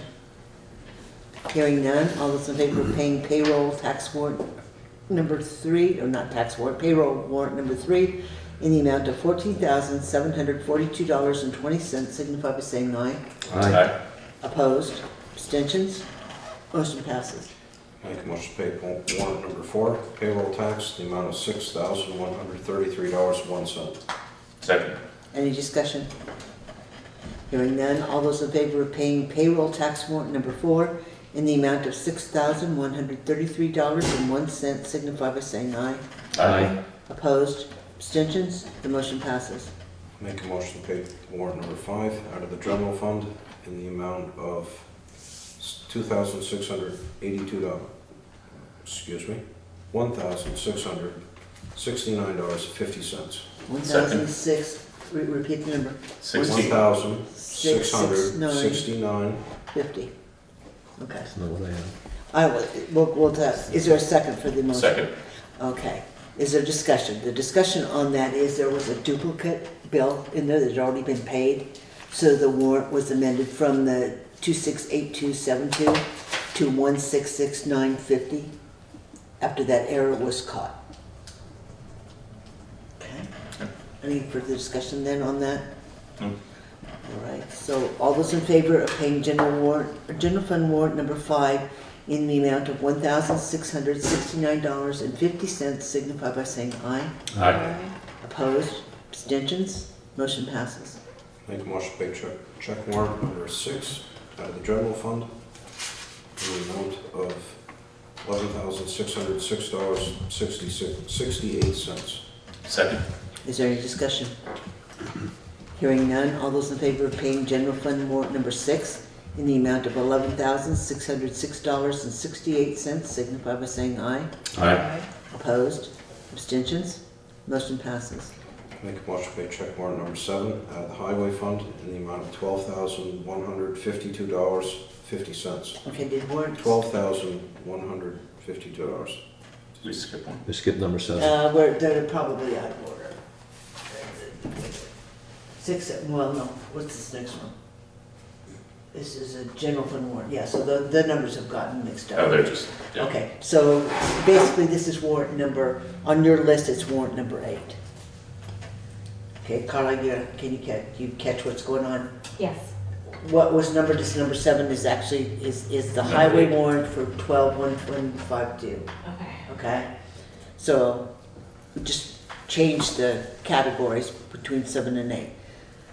So, was there a second for that highway? I seconded. Okay. Is there any discussion? What's the total on that? 1215250. Okay, thank you. Hearing none, all those in favor of paying highway fund warrant number 7 in the amount of $12,152.50 signify by saying aye. Aye. Opposed? Abstentions? Motion passes. Make a motion to pay warrant number 8 out of the general fund in the amount of $4,311. Second. Is there any discussion? Hearing none, all those in favor of paying general fund warrant number 8 in the amount of $4,311 signify by saying aye. Aye. Opposed? Abstentions? The motion passes. Make a motion to pay check warrant number 9 out of the equipment fund in the amount of $3,394.48. Second. Is there any discussion?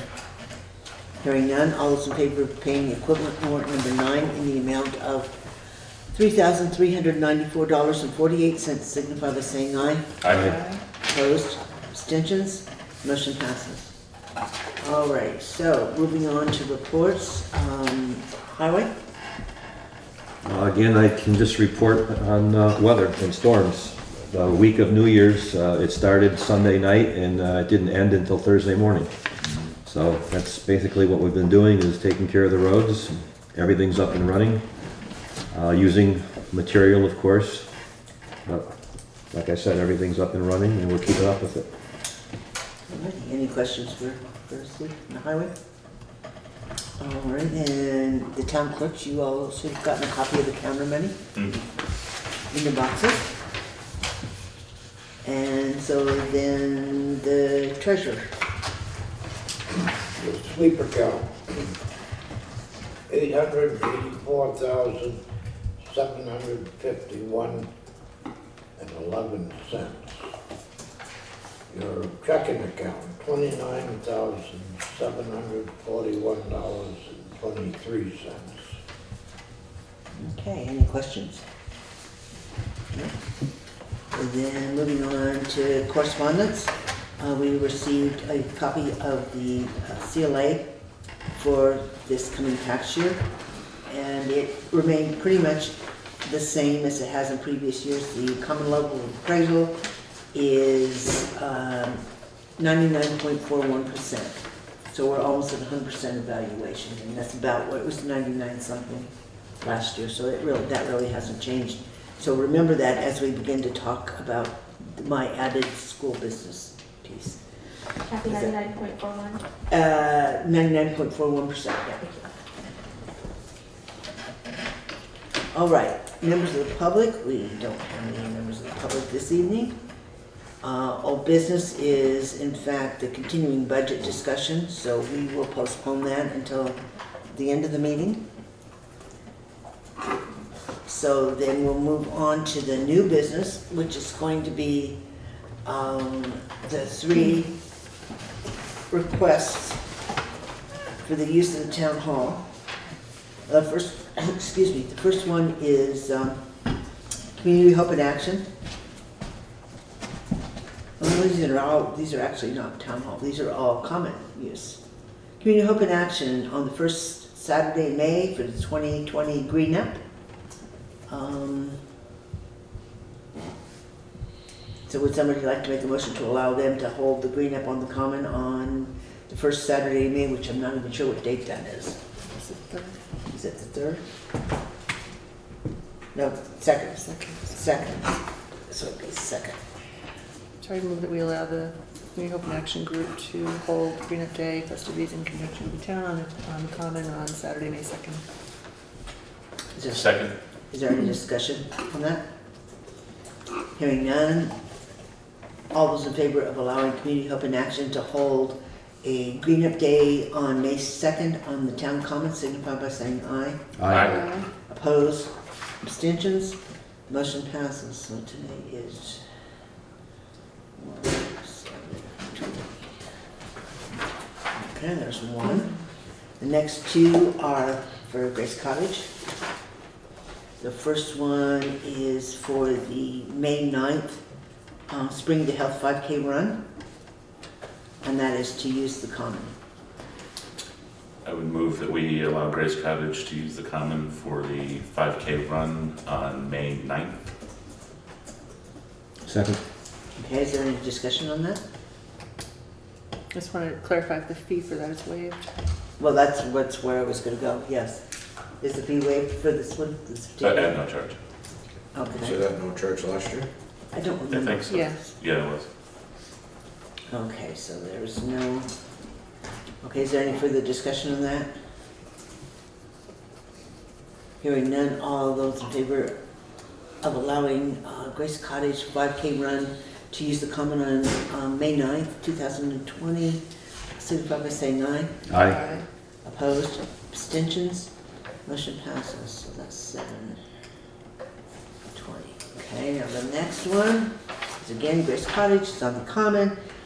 To use the common from July 27th through August 2nd to set up for a hospital fair day. I would move that we allow Grace Cottage to use the common from, was it July 27th to August 2nd? Correct. For hospital fair days. We charge them No, for there's- that, yeah, there's- at there's the a- regular rate. At the regular rate? Yeah. Yes, we did. I just don't remember that. What is without looking at the policy. So, It's $100. but it's, what is it per day? I don't remember. It's I think it's 100 a day. $100. Is that what it was? It's not on the application, it's on, it's in the, It needs to be on there. Yeah. It's in the- I think it's $100 a day. Yeah, I think so.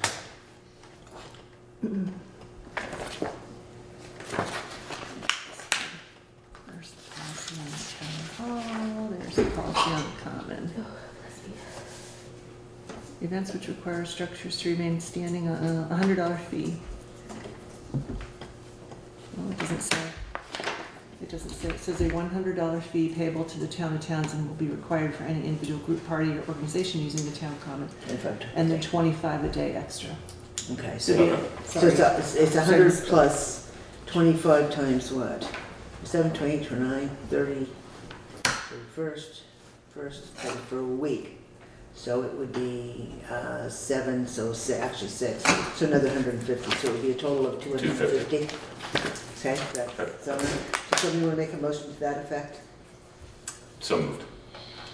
I mean, I made the motion to allow it at the fee Okay. of, I'll amend the motion To at allow the fee it of for 250. 250. Second. Okay. So any further discussion on that? Hearing none, all those in favor of allowing Grace Cottage Family Health to use the common from July 27th to August 2nd for hospital fair days at a fee of $250, signify by saying aye. Aye. Opposed? Abstentions? Motion passes. Okay, so that will need to be, these three will need to be notified, Carla, that we'll need a copy for the book, but they also need to be notified that they've been approved. So I know the hospital wanted to clear that up. Can I also have, while we have this, can I make a motion to amend the application form to have the fee schedule printed on it? Go right ahead. You're welcome to take and add the fee I schedule would to move it. to amend the application form. You can to actually Put the fee schedule on you it. can actually correct it and put the fee schedule on. Yeah. Second. You Mike, can. that's great. Oh, yeah, I'll do it. I think we should do that. Yeah. Yeah, the only difficulty is between the use of the common, which has a different structure than the use of the town hall. Mhm. And it makes it difficult to run the two columns for people that are going back and forth between the two entities. Yeah. You know, you've got summer, winter use here for the upstairs. You've got the common with the standing structures for more than 2 days. You know, that type of, it's going to be very wordy to add the fee structure. Oh, we'll put it in the table. Go. Check boxes and everything. Go for it. You can go for Carly, it. can you email me the application? So all those in favor of actually amending the usage fee for the town hall and for the town common to include the fee structure signify by saying aye. Aye. Opposed? Abstentions? Motion passes. So that is now your job. Thanks, Will. Sure. Okay. So we took Is there a care- second on there? Yeah, it was, Steve, I think, Okay, thank seconded you. it. I think. So there's that. The liquor license has to be dealt with. All right, so now we have the liquor license for 3J's LLC, which is Harmonyville Store, and it is a second-class license. I'll entertain a motion to approve a second-class license for said entity. So moved. Second. Is there any discussion? Hearing none, all those in favor of approving a second-class liquor license for 3J's LLC, doing business as Harmonyville Store, signify by saying aye. Aye. Opposed? Abstentions? Motion passes. Okay, this is one of those funky ones where we all have to sign on this side. The right-hand side? Yeah, that one little side of the desk. That's, that joke is as old as time. Yeah, it is, isn't it?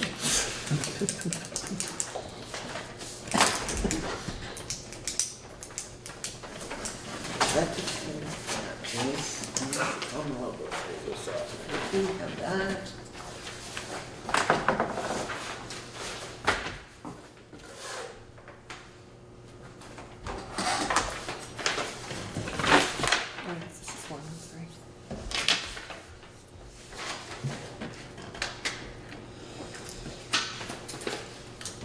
Okay. We all got this. We both did really well. I'm impressed. Then the only other thing that is actually on the active agenda that we added for discussion tonight, is this just a point of information before we go into budget discussions? Is the school, West River Combined Unit actually passed their, or West River Education District passed their budget last night, and Townsend's increase is estimated to be 30 cents on the school rate, which means that just the school rate taxes next year for Homestead will be $2.17. That is up 30 cents. There is a meeting next Monday on the 13th at 7 o'clock on the library at Leland and Gray to kind of take public comments on the budget, but they've already passed it. I'm not sure what they're going to do, but that is certainly an increase that cannot be sustained. Mm-hmm. Just plain and simple. On a $200,000 house, that's an extra $600, and just in school tax. So that was just a piece of information that came out from last night. So if there's nothing else, no need for an executive session that I'm aware of, Carla? No? Then I would entertain a motion to recess from this meeting and then reconvene to be able to do the ongoing budget discussions. So moved. Second. Any discussion? All those in favor of taking a 15-minute break to allow everybody to move around, signify by saying aye. Aye. Opposed? Abstentions? Motion passes. So no resolution. You Oh, we forgot to do the dates. You're right. Before we do that, back that trolley up. Yes, we do need to talk about the dates. We are currently scheduled for the 14th, which is next Tuesday. And I looked at the dates today for the requirements for the warnings. We cannot even sign the warning for town meeting until the 23rd. That's the earliest that we can actually warn. but the town report has to go to the printers before the end of the month. So the question becomes, do we want to meet on the, we can't meet on the 21st. I have another obligation. So we can either meet next week on the 14th and then on the 28th. We could hold it all off and maybe have a special meeting sometime the week of the 20th to finish budget and then sign the warning on the 28th, because that would be the last piece to go to the printer. I don't know what your preferences are. I'm okay with doing we're scheduled for next, so would we move next week to the 21st? No, I cannot do. Oh, you can't do the 21st. I cannot do the Sorry. 21st. Right. I'm not sure we'd have any business on the 14th, a week from today, other than just finishing up the budget, but we still can't sign the warning. We'd still have to meet to sign the warning the following week. So do we do it off day on the week of the 19th and maybe Thursday the 23rd and sign the warning that night? Yeah. Sure. That's what I think. And then do business on the 28th? Yeah. Yeah. Somebody want to make a motion to that effect, that we'll, our next scheduled meeting would be the 23rd of January at, I'm assuming 6:30? Oh. Okay. And then we'll leave the 28th as a regular business meeting. So moved. Okay, so the motion is to hold the next scheduled select board meeting on the 23rd at 6:30 p.m. and leave the 28th intact.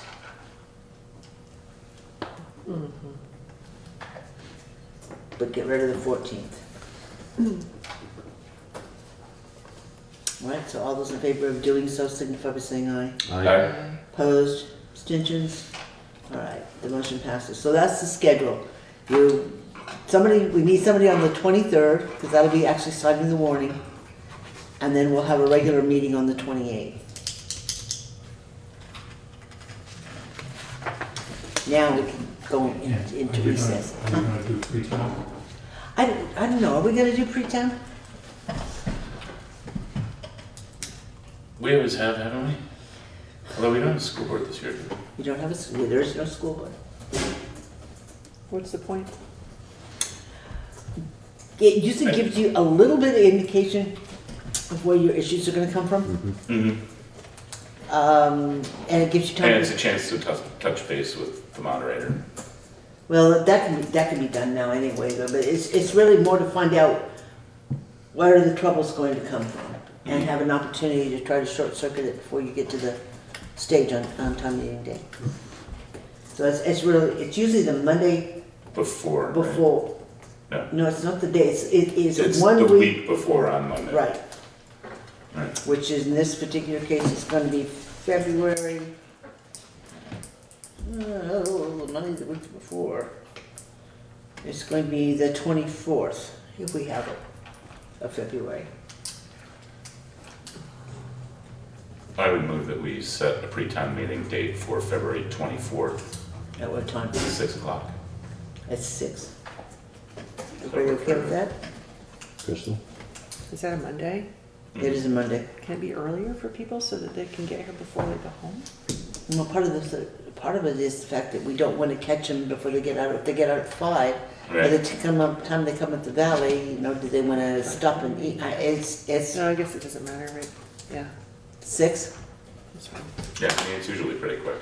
Okay, so then all those in favor of holding a pre-town meeting on Monday the 24th at 6 p.m.?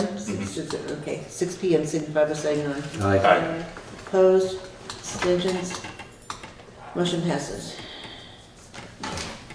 Okay, now, you got anything else in your little? Nope. Okay. Thanks, Rich.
Our Planning Commission is hereby called to order.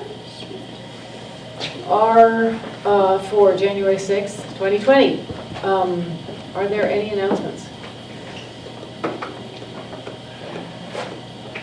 Nope. No. For me. Public comments? No. Hearing none. Approval of the minutes of December 18th. The minutes are in the folder. Did everybody get a chance to look them over? Now, so in the survey, talking about the under the downtown design plan survey results, the last sentence under A, survey results says, negative perception in this case is important to understand, and it's showing There's a grammatical error. behavior Supposed to be and activity. acidity. Okay. Yes, sorry, my bad. I will make that I change. was like, what? Oh, okay. There's a couple names too misspelled. If while we're on it, isn't his name? That's why we do these kind of things, right? Yeah, just for typos, right? What happens if I just fix the things in The drive. the drive? I shouldn't be able to, right? No, it's fine to do that, but I have my own end that we gotta Okay. change things. Okay. Yeah. So, whole process. The new is a sustainability process. coordinator's last name is? Dodson.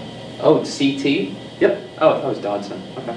Wait, Great. what's their full name? Yep, Stephen Dodson. Oh, I thought it was Dotson. Dotson.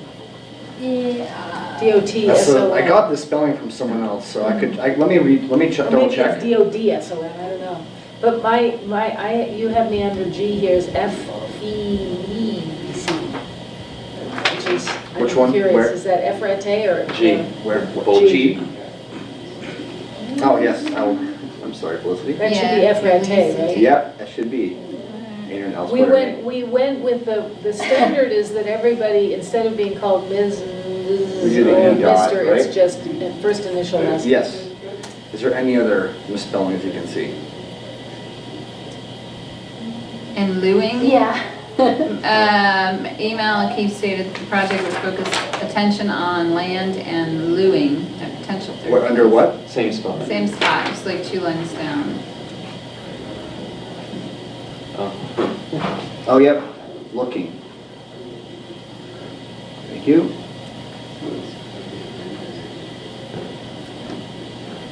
Welcome, Josh. Is there a calendar shape sheet?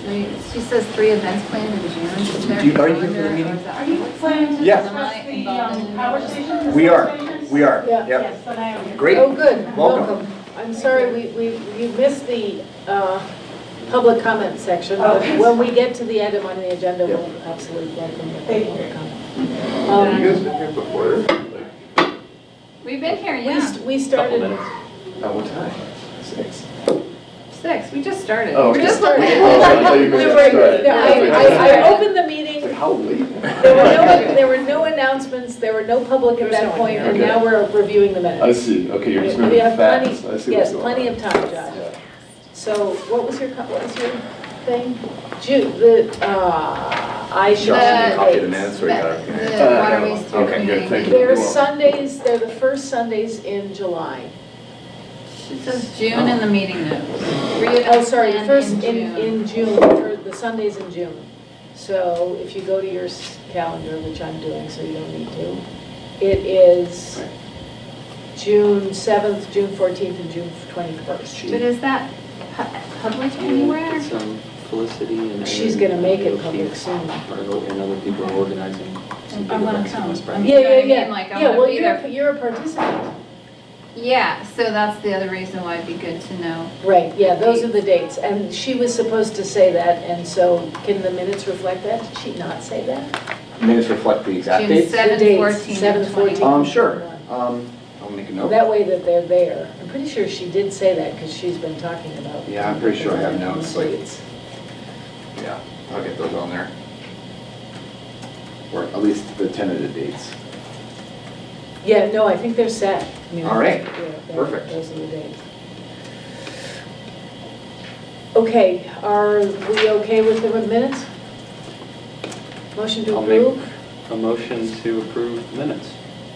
with December the 18th. corrections. With the Corrections. typo corrections. Okay, all those in favor?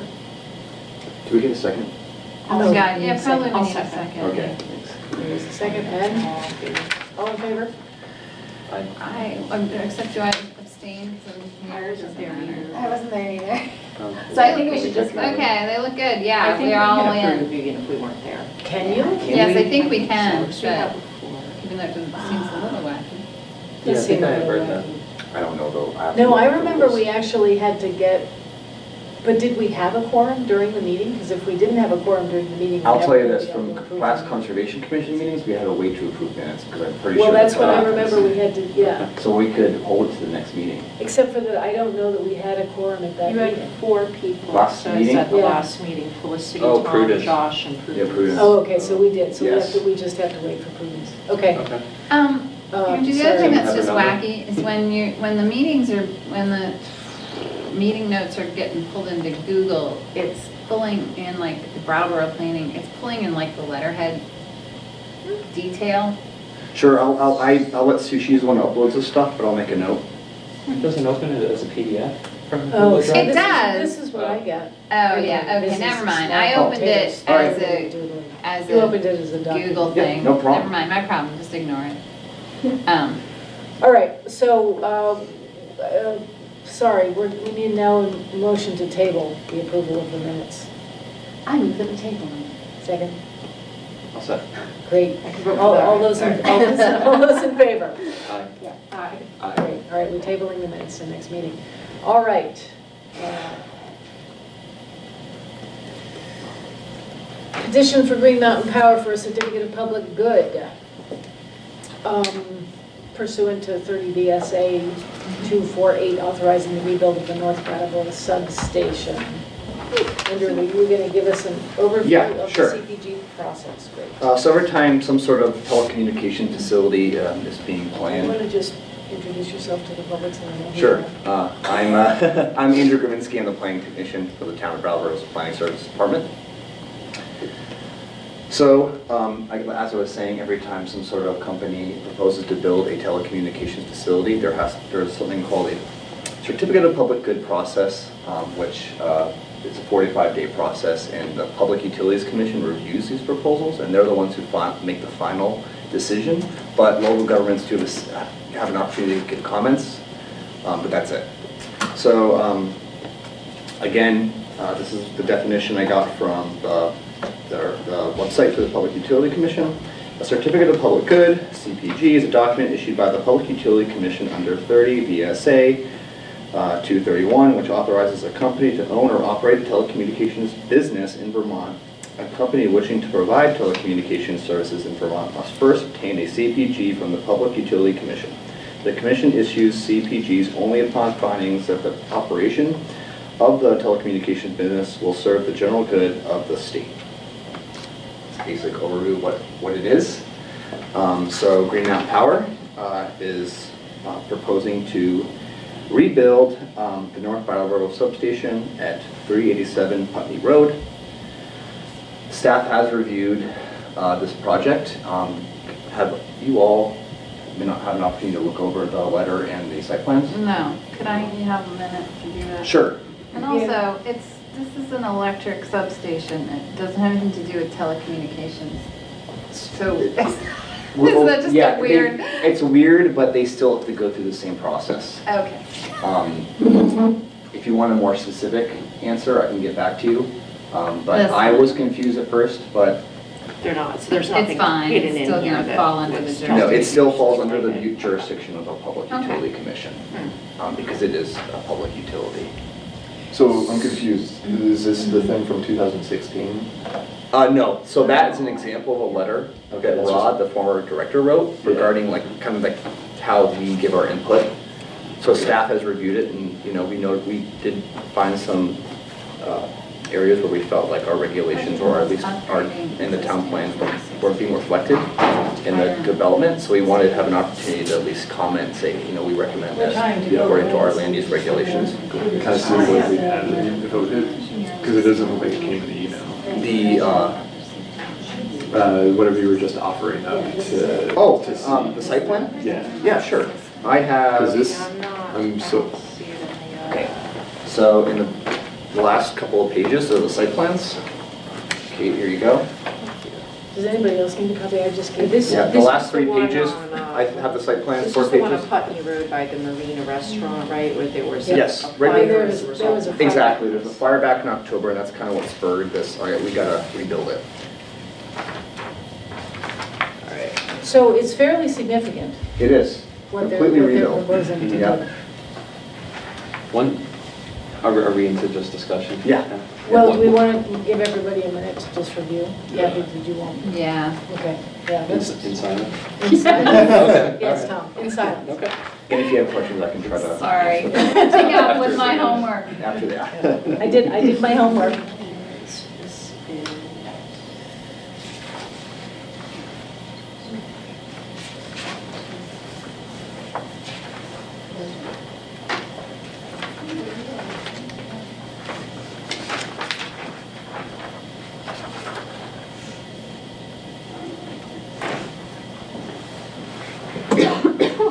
That's okay?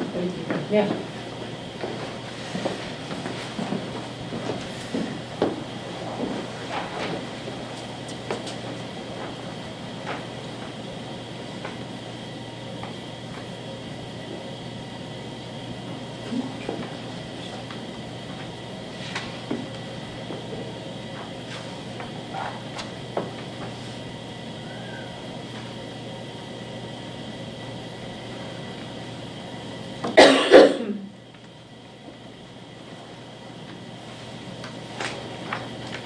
So for clarification, that email with the attachment that was signed David Gartenstein from 2016, that has nothing to do with. Sue, I think, can include that just to show you an example of what previously has been done in, in town. Yeah. Completely Yeah, unrelated. no, this has Yeah. nothing to do with Nothing. that job. Yeah, right. But I went through the same process. Yeah.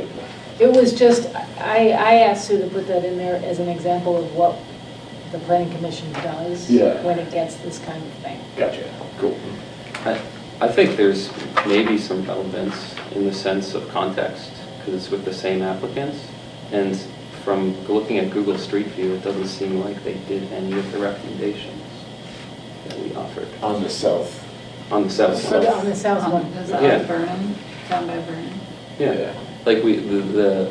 Because there's definitely no like shrubbery. Yeah, there's no shrubbery, there's no terracing, there's Yeah. no riprap added. Not that I necessarily think that would look better, but maybe it'd be better for erosion and stormwater control and. Yes.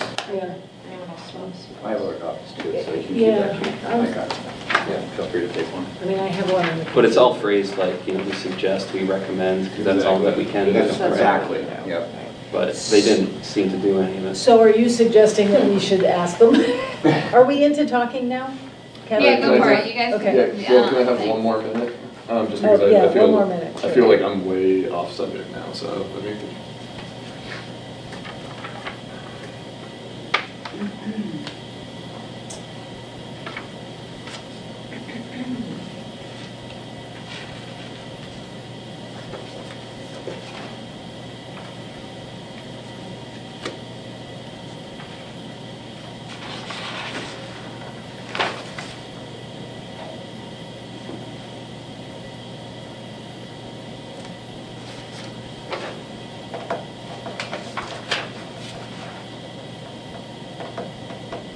It looks like there's a couple points of entry. So we have this preview time where we can make recommendations to the petitioner. So that's directly to Green Mountain Power saying, we would like you to do this.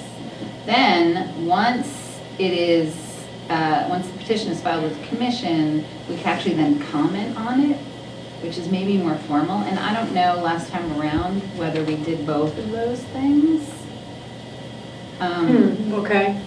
So that's something to find out. Because making recommendations to the commission is a different act than making recommendations to Green Mountain Power. Green Mountain Power can take it or leave it. If you're commenting to the commission, depending on the utility commission, there may be, they may value it in a different way.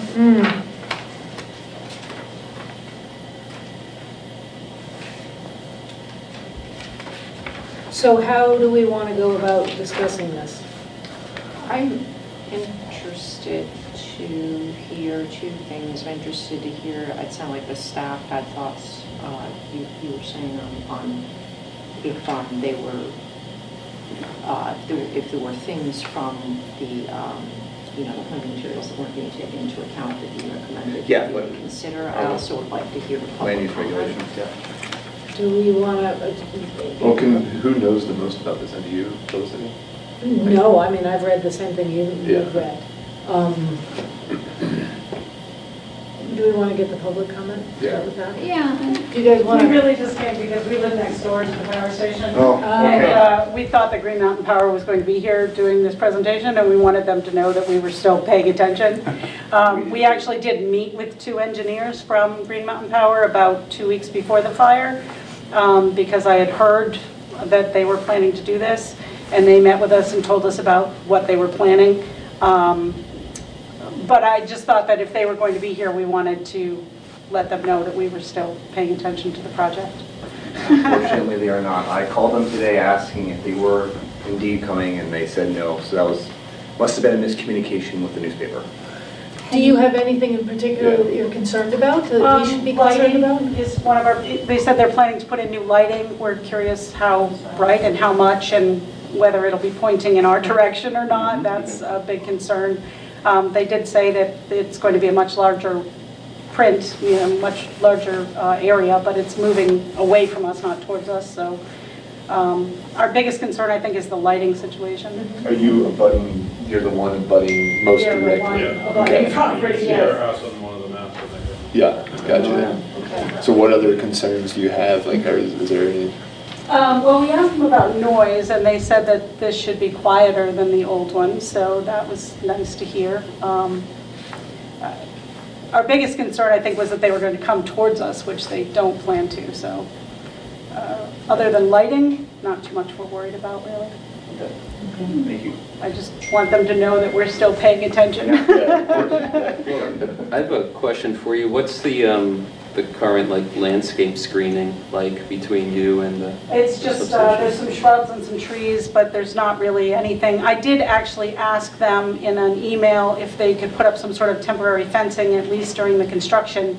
And they did say they were willing to put up a temporary fence during construction to block the noise. Because we have this section in the land use regs, section 314, buffers and screening. I which is am loving like, you right now. You are like the best planning commissioner right now. which is pretty in detail, and it even has some wording about opaque fencing and walls being required, and like the plants, if the infrastructure is more than 8 feet tall, it must be screened with a type E buffer, which includes, all these different plants, and half of them have to be evergreens, so. It's a section to consider as they redo this. Even though they're not necessarily beholden to these regs. What are the lights like at night right now? Currently, they don't have any lights on it at night. It's not lit up. Yeah, I was gonna say, I don't remember getting lit up. No, so now that it says they're planning to put in new lighting, I'm curious as to what that's going to be. So is your house up, is there a little bit of a hill? Your house is just up a little bit? We're just above it. Yeah. And when you say a fence during construction, is it because there's no fence there right now, or is there a fence? No fence between us. There's a chain link fence, right? But There's a chain link fence that goes around the substation, but is there another fence? That's the one fence? Okay. Well, there is, yeah. And I think that's what they're proposing. Yeah, I told us construction's going to take months, so. Temporary fence they're going to put up for the construction. Well, maybe we can reinforce that in the letter, Andrew. That's true. Yeah, and have they actually consulted our zoning requirements for the design? I'm unaware, but from, at least our input, from what we've reviewed, no. Does anybody know this TJ Boyle? The person who's done the design plan? No. TJ Boyle, Burlington, Associates right? LLC, landscape architect. Where are they from? They're Burlington. Burlington, yeah, no, I don't. Yeah, then it's interesting too, because the plants that they propose to add, those dark ones, Mhm. are all on the north side. but on the west side that faces the road. And those are all cedars too, which are Right, evergreen. and so we would have them, they need to put every 30 feet. Yeah, I mean, there's in, put existing plants there. vegetation there, but it's just like little scrappy deciduous, shrubs. Yeah. So do you want to articulate the points that we've got in the draft letter right now? Sure. So the topics that we wanted them to really consider included landscaping, erosion control, stormwater management, and lighting. I guess to begin with landscaping, the part of the property, the front of the property abutting Putney Road, in new development and redevelopment, there's a requirement for street trees. So we put that in there. Since there's power lines, it would be small trees every 30 feet. And then erosion control, we have no erosion control plan submitted, so we want to make sure that that's taken into consideration during construction, especially with there being a confluence of two rivers right there, and that there are some slopes on the property. Kind of then going to stormwater management, again, we don't really see any stormwater measures being taken into consideration, and that is something that we would like to be seeing, at least some sort of LID, low impact development principles, bioretention facility, bioswale, rain garden, infiltration trench, or any other kind of stormwater addition that could really help collect that runoff, especially again with the rivers being right there. And then lighting. We at least noticed, it doesn't exactly say what the kind of lighting is, but it looks like it's floodlights from our interpretation, and those really aren't allowed in our zoning.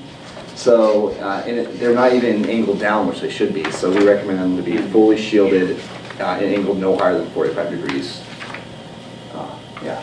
So what was their intention for the lights then? Like was it Probably cameras, right? Yeah, So it's always lit. potentially for it's always lit for security reasons, maybe. yard light and security camera? Yeah. Andrew, Two of do them. we have that letter in our municipal? No, so it's not a complete letter. Okay.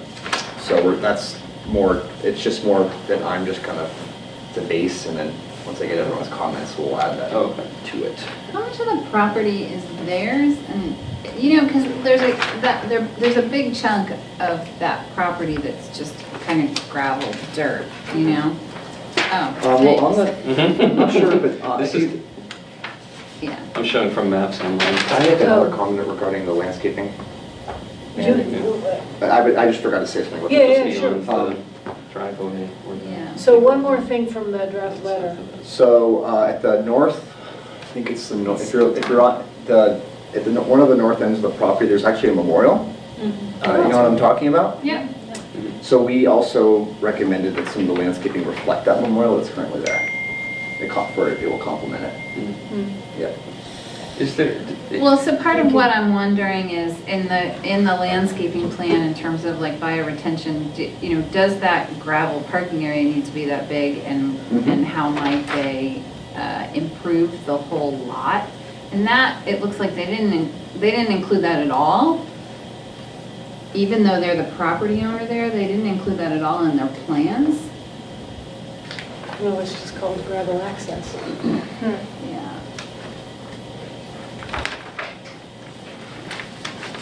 Is the monument's not on their land? So the monument it's Yeah, it's over right here. That's town land, right? There's a. I believe. Yeah. I can get back to you exactly on where if it's town or not. Yeah, there's this pathway that leads down underneath the bridge. I don't know if the town has it for like fishing access or quasi park or something, but I would just hope that, I mean, it looks like the town has like a segment that overlaps the access to the gravel thing, but I would just hope that this substation somehow doesn't lead to, the redo of it doesn't lead to some gate that prevents access. Yeah, I for the see that public. right there. Right. Yeah. Okay, existing monument, it's on the other, this plan right here, addresses Right, the and property. is this a property line, this dotted line here? There's a bunch of weird dotted lines. Yeah, there's a Yeah, weird no. No, I believe the area that, blurry on this map at least is, because this is an easement right here clearly.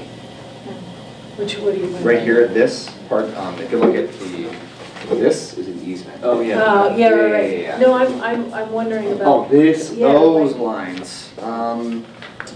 So this Let me take a goes. quick look. I think those are the electric. possibly. Well, where are the property Yes, lines? They're overhead not on lines, any of these. existing, those Yeah. are overhead lines. You can pass that to Andrew. See, that's Here's what's one. so there's the property line, Yep, The one north is town line. yep. there. And then you can see the easement in there So too. it would be, basically the property line would be like that, Yep. and then over like that. Mm-hmm. Yep. So, yeah, let's ask this, if they could make do something better with that gravel. Okay. While we're at it. Yeah, and can you ask them to update the plans showing their property line? Can we also get an explanation for lights? Why are there lights? And the type of lighting? Yeah. Okay, Like, got it. why is that necessary all of a sudden? And given, Tell them never to use, no. given that they didn't pay any attention the last time we did this, I would suggest that we prepare ourselves to go to the commission if they don't pay any attention. No, I would actually put that in the letter, like put a section in the letter saying, you came to Brattleboro in 2016 and came to the planning commission, and the planning commission made these recommendations. None of those occurred, you know, and maybe even cite the letter to make it clear to them that we didn't just space out and forget, and so that we expect a different kind of response this time around. We don't have fun writing letters as our only hobby. Sorry, Andrew, I'm being strident. It's not with you. Very important. And maybe we can give them, you know, reference to the fact that we have a sustainability coordinator now, and if they need some assistance in making their work more sustainable, they certainly can avail themselves to our resources. Although they ought to have one of their And own. then that's when we never heard from GMP again. Yeah. And who's the person at GMP who's the project manager for this? Yeah, his name is John Fisk. He's the And one. I talked to him today and I the told him leader that you'd be engineer. getting our contact. John Fisk? Yep. And I talked about how I'm setting this meeting tonight and that we'll be submitting comments. Tell them to show up next time. Yeah, and are they gonna come next time? I mean, do we have it, is this gonna be on our agenda again for the February meeting? Well, Whether it's no, the submission? we need to submit a letter to them by January 21st. Yes. Okay. So, So We we're, should go ahead. okay, so we Yes. should Yeah. submit this Yes. letter, and Yeah, then, oh, yeah. and then will they come back to us? I'm not sure. Okay. That's something I'll consult with Sue about. I mean, I guess we don't, it would be nice if they you know, could see you guys. You know, the commission does have the power to hold a special meeting if that, if you wanted to do that. A special meeting with GMP actually here. Just on a specific topic and that We could can't be it. require them to come. but We can't require them to come, but you we can have just- another meeting, a special meeting that's other than our traditional meeting. well, so one other thing I need to put Sure. in the letter, because we don't want to hold up the timeline. So if we get this letter to them by January 21st, can you request that they send us their revised plans? Like updated, clarified, revised plans showing our recommendations? Mhm. So that we have those. And then I guess kind of a note for you and Sue to track the commission process Mhm. and because that should come up for comment once the petition is filed.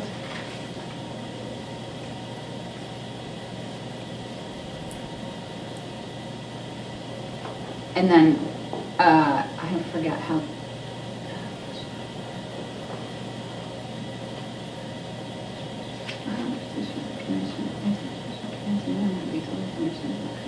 Sorry, I'm just reading the commission rule. No worries. So it says, as stated in Commission Rule 5.402A2, municipal bodies and local and regional planning commissions also have the opportunity to provide revised recommendations within 45 days of the date on which the petitioner has filed a petition with the commission, if the petition contains new or more detailed information that was not previously included in the petitioner's filing with the municipal and regional planning commissions.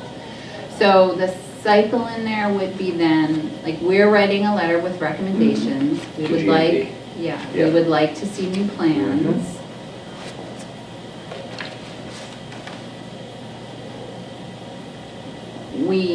It looks like there's another opportunity then to provide revised recommendations based on those new plans, if we have Yeah, additional thoughts. I think the way I interpret it at least is that we would skip, if they did make revisions, we'd get them back and have a chance to review again. and then at that point, it's in the commission. Yeah, so it looks like it's within, we have to do that within 45 days of the date on which they file the petition with the commission. But then I don't know, I mean, maybe that's our only kind of public comment opportunity. Are they required to respond to our letter? I don't know. I mean, in the end, like I said, they have all the control. So we could send them a letter by January 21st and they could just ignore us? I guess theoretically, you would hope not. GMP %. Yeah, there's possibly that. I mean, I wasn't here last week, I wasn't sure. Make if it you better. I guess that was my question, is that if they do, then what do we do? If we are concerned that they actually make these, do the things that were recommended, because they're within our guidelines, you know, the statutes that we've passed. Yeah, so I think there's a couple things there. One is if they proceed with a plan that is in violation of our zoning, like there would be a zoning enforcement process against them. They can still do it, our zoning, They're exempt. they're exempt, these are just recommendations. They're exempt from our zoning? Yes. It's a state law, right? It's a state law, yeah. Remember we were talking about this? Right. It was That's why they go to early 2000s. They report just to the state agency. Yeah. And we just chime in to the state agency. There used to be local control. Until the state thought it would be easier, they just had all this.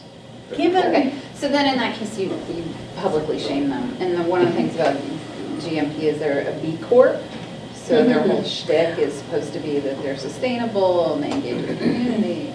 So, I mean, whatever, we don't have to cross that bridge. But, and then the other thing is the recommendations to the commission. So it's having us as a body try to influence the commission in terms of how they rule on the, right? And is there an attachment of our zoning ordinances going in this? We will attach them, yep. It's a nice friendly reminder, I think. So going forward, so we draft the letter, you'll send it around to us before you send it off, Andrew? And we can't reply all. Well, we can't, everybody remember, you can't reply all, right?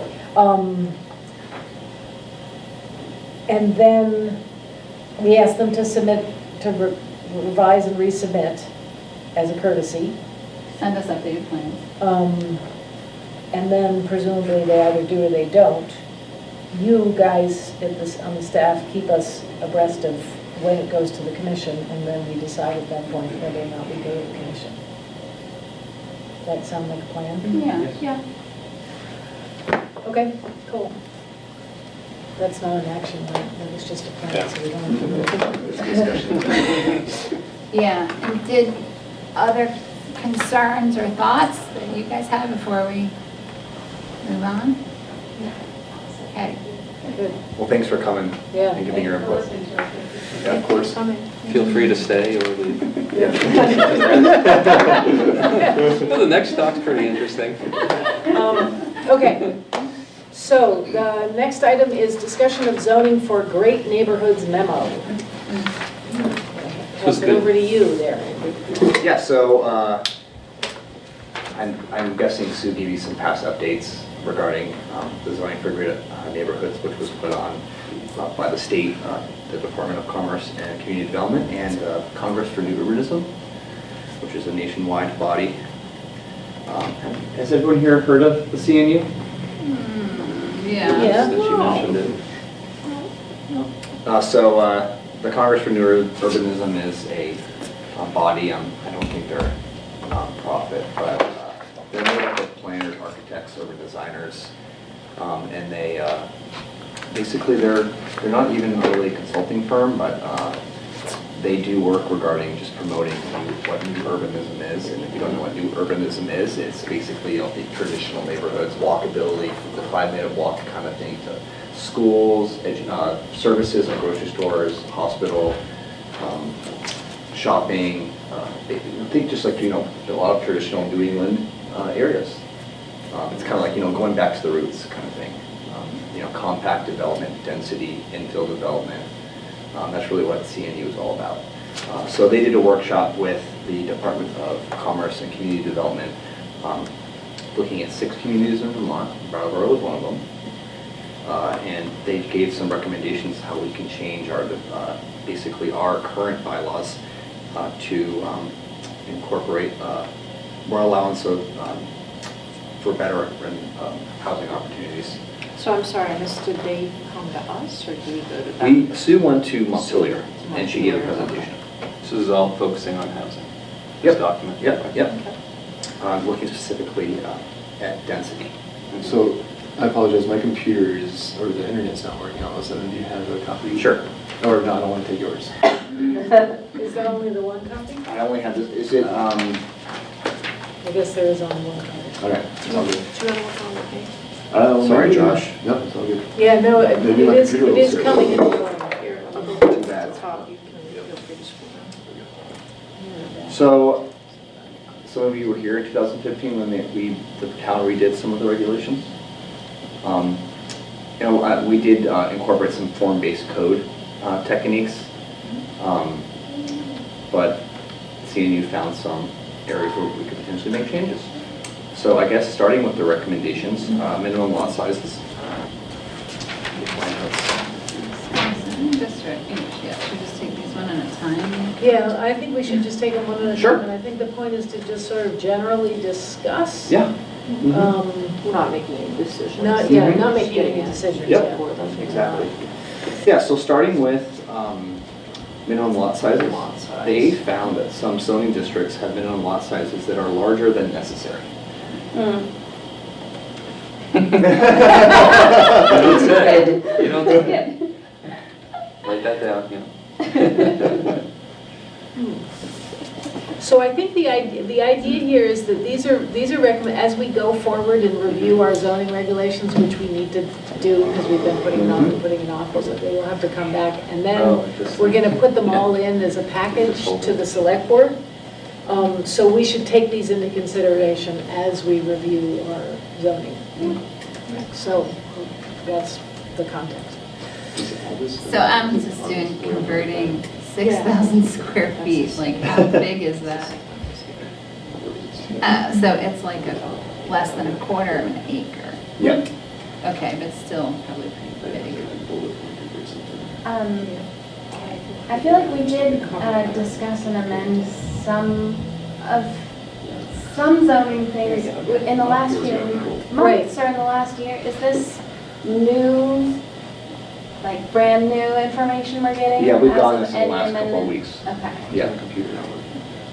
Yeah, and they did it based upon our regs in the books, so not necessarily taking into consideration the things we've talked about that are just still in draft form. Yeah. Right. Which is most of what we've done, because we haven't actually passed anything on to the select board, I don't think.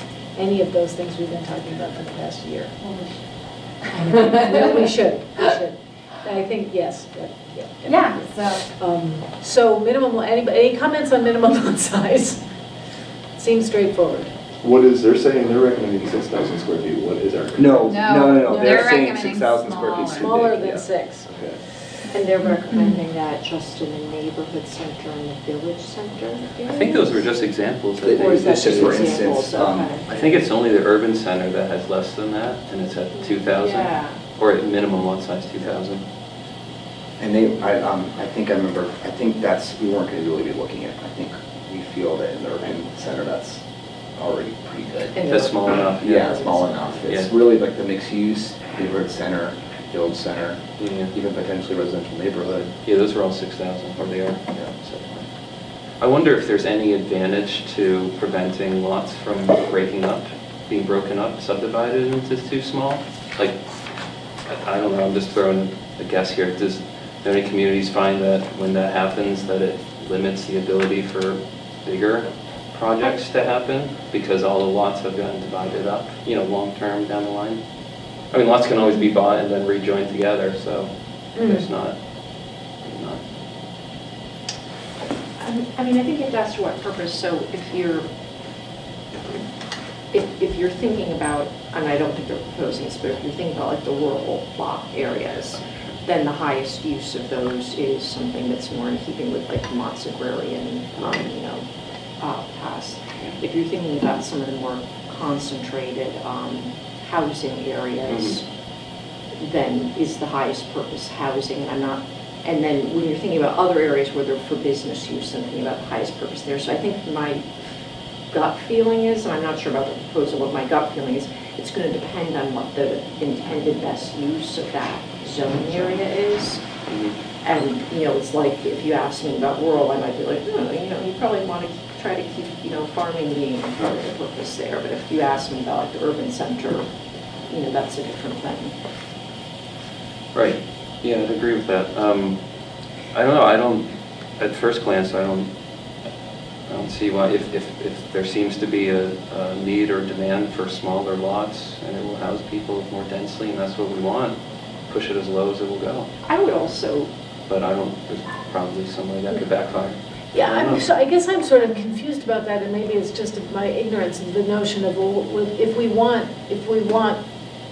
denser housing, then we want larger lots that have apartment buildings on them. Not necessarily. If you look at infill housing, tiny houses. if you look at infill housing, they can use tiny lots, depending on the type of housing. Okay. Yes, apartments is one kind of housing, but if you look at on the FAR system, floor area ratio, you can, depending on the lot, you can get like a skyscraper. This is obviously doesn't Brattleboro. There are examples in Japan Yeah. where it's, everybody wants to live near Tokyo. But Right, and it's just dense. You'll see these Yeah. houses that are built, they've got a term for it, I can't remember, but I they're know like you're talking these about. really weird Yeah. shaped houses because somebody somehow got the ability to like chop the lot Yep. down to look like this jigsaw puzzle, and the house is just eating the whole jigsaw puzzle. And I guess one comparison is like my That's neighborhood extreme, but, around Clark that's how Street far it can to like say Wantagh Street. Mhm. Those are all single family dwellings, but those lots are probably a third of an acre, whereas the ones in my neighborhood are like 4,000 square feet instead of 15 or 13. So. Yeah, and they only referenced the village center and the neighborhood center, which is really two specific areas. It's like West Brattleboro Village, and then it's that beginning part of Putney Road. But those are just for instance, right? Yeah, I mean, so the recommendation could be anywhere. Yeah, just considering smaller. Oh, lots. well, Because it says Within some the scope zoning, of, some like, zoning urbanism. districts establish minimum lot sizes that are larger than necessary. So I think I'm trying to picture 6,000 square feet, I think is about an eighth of an acre, right? Isn't that what you just found? 0.13 of an acre. It's like a tenth, it's a tenth. An acre's That's really about how too. big my lot is on Elliott Street, 6,000 and change. So for reference, and all the lots on my street are around that. So if you picture like Elliott Street, that's a 6,000 square foot lot about. Seems like it's worth thinking about more. I would love it if, when we've got stuff like this, we need examples to look at. It would be really useful to have a visual, like how big is 6,000 square feet? What can you put on it? Well, if you think of like your house, your footprint of your house, I don't know how big your house is, but. Not 6,000. Yeah, exactly. The house is Yeah, 6,000 no, it's a square feet. huge- That's a huge house. Yeah. So. But if we're, I mean, I guess it also depends upon where you are. I mean, if we're talking about, do we want, I mean, garden space? Do we want green space? Do we want spaces where the people potentially could grow some of their own food or their neighbors? Where kids can play. Where kids can play, Sort of where makes animals sense. can be, there can be pollinator Yeah, gardens and but various it's a other sorts of minimum things. lot size, it's not a maximum lot. So Right. you could move it down to 2,000 or 3,000 square feet for probably many of the neighborhoods. And then, partly there's also the process of actually needing to subdivide a lot, like if you were to make it smaller.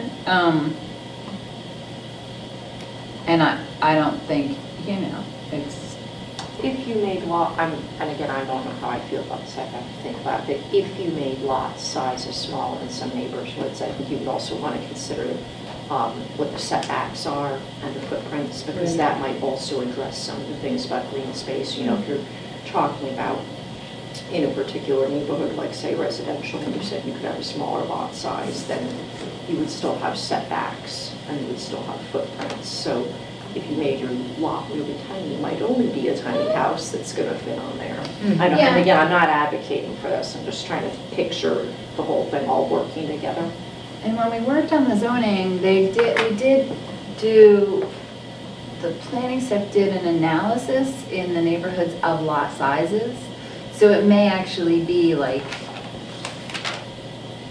for instance, if most of the lot sizes now are 6,000 feet, and the idea is you were thinking of reducing that, how are you gonna reduce it where you're not bifurcating? You know what I mean? It's like you can only You're not split cutting one somebody's house. 6,000 square foot lot into two 3,000 square foot lots. So you can't, you can't make it'd be 4,000 as a minimum, because you wouldn't be able to. So there's a question there in terms of the reality of the lot sizes, and if they were smaller, what that smaller might be, like what it might actually be able to be divided up to be. And how would you access it once they're divided? Yeah. So I think the simplest thing would just be to divide 6,000 by 2, which is 3,000, if we were to bring it down. Just cut it in half.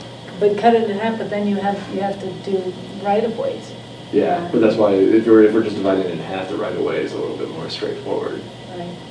Instead of like 1,500 square feet, and all of a sudden we have people sectioning things out and like quartering it out or whatever, and then the right of way is impossible.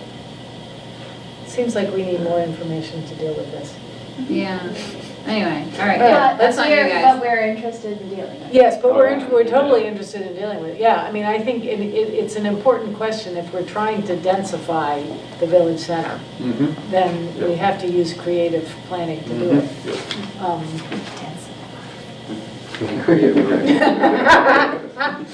Maximum building footprint. Okay. All right, on to the next issue.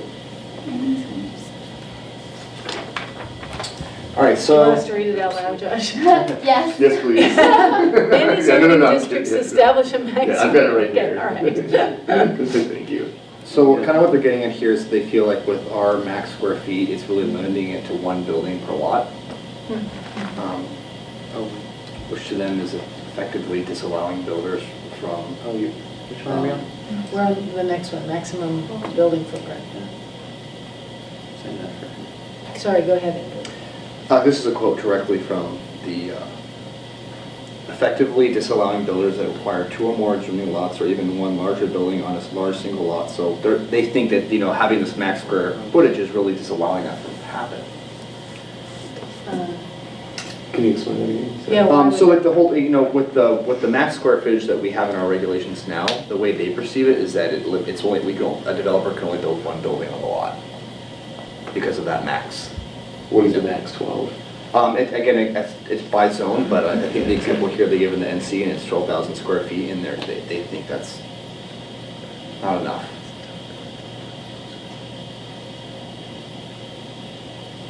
I think that was, that decision, wasn't that related to stormwater management and making sure there were impervious spaces around dense, more dense? Because we're still talking about residential, right? They break it down by different neighborhoods, so like they give a couple of different types of examples. Well, mixed use is in there. That's true, we would impact more than this housing, changing the whole But thing.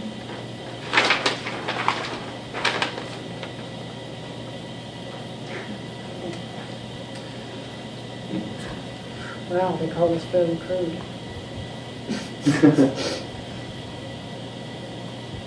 So if you think about like max square footage, that includes the whole building. So even with height, so think about, if you had 12,000 square feet, you could have, even on a small lot, multiple buildings, but depending on the height, it could be more than 12,000 square feet.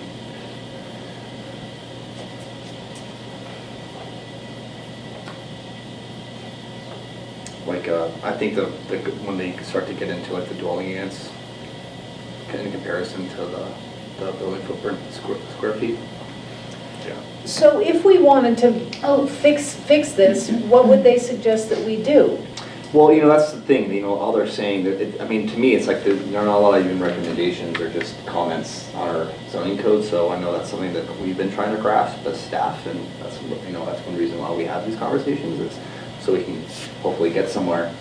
But I mean, from at least looking at this, it's, changing just the allowable building footprint. We could get rid of maximums if we wanted to, but you gotta think about the other long-term consequences, potential consequences that could occur. Which are? You don't want people building these, neighborhood. Stormwater. Yeah, stormwater. But I guess they're they're, bringing up something. well, I guess stormwater, yeah, Well, stormwater. parking, We can still parking, control, parking is probably one of the bigger ones. We can control height though still. We can still have height restrictions. We do have standard height restrictions. We do, yeah, we do, yeah. Yeah. So the biggest issue is parking, because we require that you have a parking space for every unit, don't we? Yep. Well, depending on the facility, if it's like for senior living, for example, it's half a unit, depending on the type of housing. Josh, do you have the development, the land use regulations with you? Yeah. You mind if you go to the parking chapter? Thank you.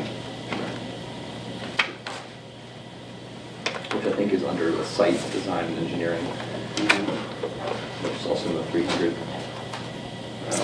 Yeah, so were they really only looking at the zoning through the frame of housing? Yes. Like, Yeah. so they weren't Yep. considering like density in terms of stormwater or wastewater or parking or? Well, I think they have a comment like under maximum building footprint, they said, they said, the district has been applied to areas with fairly recent commercial development with full municipal utilities which are conveniently located to nearby walkable neighborhoods. So I think they were looking at areas that already have pretty good wastewater and sewer connections. Yeah. I mean, I almost feel like you'd have to take each one of these and then run a few scenarios, Mhm. right? And try to like ground truth it. So like you take neighborhood center, we allow 18 dwelling units per acre that limit the building footprint to 12,000 square feet. Well, regardless of the size of the lot. So if you look at a large lot and you think of a larger building, for one question is that reasonable, 18 dwelling units in a 12,000 square foot building? Are those reasonable size units? So here, you want me to tell you what CNU says it does? Yeah.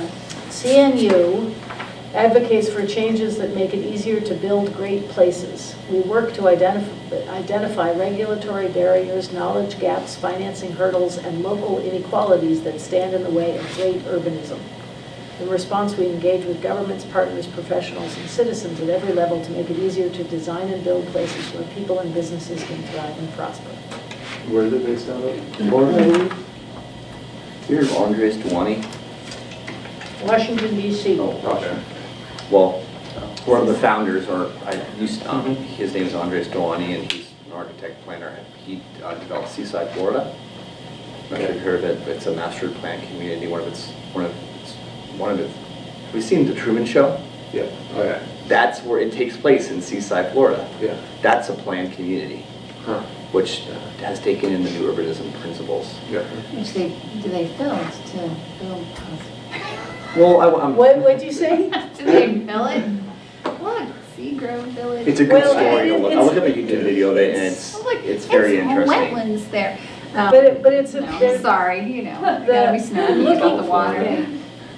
I mean, it does, at the beginning, it says, great walkable urban places, buildings, blocks, and neighborhoods in small towns or big cities are powerful economic and social engines, improving community health and resilience while promoting sustainability and equity.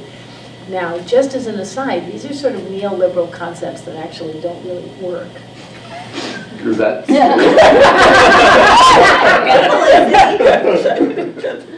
All they do is make the rich richer. Yeah. And All right, I got my. Sorry. We are, Well, we are a painful collection, and commissioners with our knowledge, aren't we? I'm sharing that sentiment though, because I'm like, who is seeing you and like, what do they know about this area?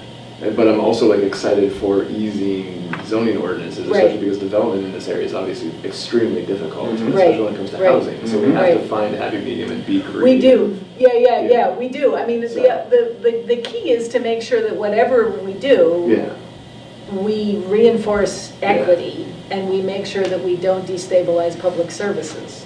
Yep. And that's the long-term negative outcome potential. Right, I mean, Negative outcome. if you've only got a small pot of money, and you decide to direct it towards amenities, as opposed to, or, I don't know, you know, helping somebody make a big building that's gonna earn them a lot of money, as opposed to offering services. That's a negative. So I guess one question, which this is making me wonder about, is that, is our parking, did we make choices in the zoning based on this assumption that everybody needs a car? And is that what has resulted in like what we have? I wasn't around for that, but I'm assuming we probably did. Because there are definitely like considerations for the number of parking spaces per. And I remember like all of this is, I don't have this brain, all of this is somewhat confusing to me, but you know, I remember thinking like, well, couldn't you just have a big building like close to downtown with no parking spaces? We Because did get they, feedback at the residential neighborhoods. I recall, I don't remember how frequently we got it, we did get feedback about when you have more units in residential neighborhood, that meant that there was not enough parking for everybody on some of the side streets. Well, you can get parking exemptions, like Snowblock has no parking requirements because it's in the downtown district. Okay. But also we talked a while back about drawing a line around the town, designating what's walkable from downtown. Yeah. And easing parking requirements for buildings and apartments in that area. Yeah. Within walking distance of downtown. I don't remember. It was a few years ago. Well, one thing to consider with, you know, getting rid of parking is that you want to be areas which are easily walkable to employment, shopping, Affordable healthcare, shopping. yes. Right, and affordable the shopping equity is has to still be at the down center of Putney the Road. conversation. But also, I mean, obviously, we do have it in this area, and it's good public transit. That's another aspect. Yeah. To get people around, they still gotta get around, right? And this is New England, and we have some harsh winters. Right. Yeah, before we give the parking away, we need to have more reliable public transportation. Do we want to move on to restrictions on number of buildings per lot? Or do we want to simply say, this is all very interesting, can we go at a case-by-case basis? We can refer back to these when we're looking at our specific zoning. Yeah, I think I would love to review the things that we've got in draft form and compare them to these recommendations, and then maybe put something together Okay, cool. to bring to the select board this year. Right, I mean, we were supposed to do zoning in our last meeting, and there's a reason we're not doing it in this meeting, and I can't remember what it is. But anyway, there was a reason.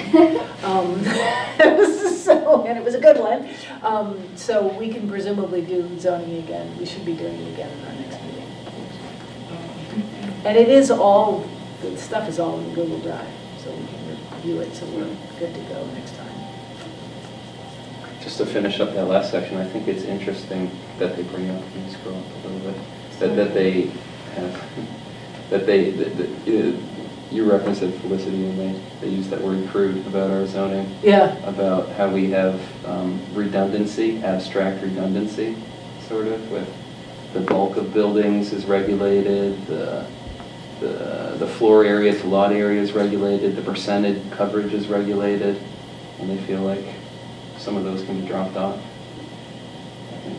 So it's interesting to think about sometimes when, because we bring this up with other things like oh, should we just unrestrict that? And then other people chime in saying, well, we have that covered with the stormwater regs, and we have that covered with the buffer regs, and we have that covered with the landscaping regs. So they're kind of echoing something that I've felt sometimes when I hear all that, which is maybe we do have too many fingers pointing at the same thing. Yeah. Some They just cases. have a fun choice of words. And this, Fingers pointing. No, they did. Oh, That's yeah. funny too.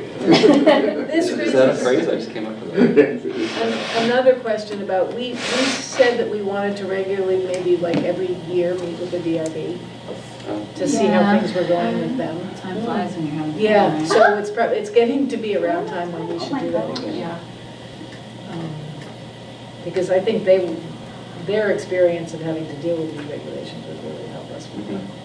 Well, Sue brought us that piece of paper with 4 proposals from them, / Brian Mhm. and/or Brian. So that was kind of that, right? Right. One way.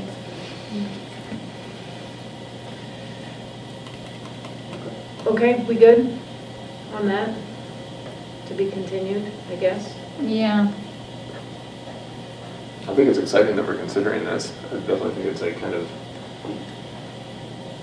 unknown, like the outcome and who these people are. Like I'm worried about like, have you guys ever been to King of Prussia in Pennsylvania? You've been there? Yeah, it's like hell. I feel like these people probably did like the zoning around it.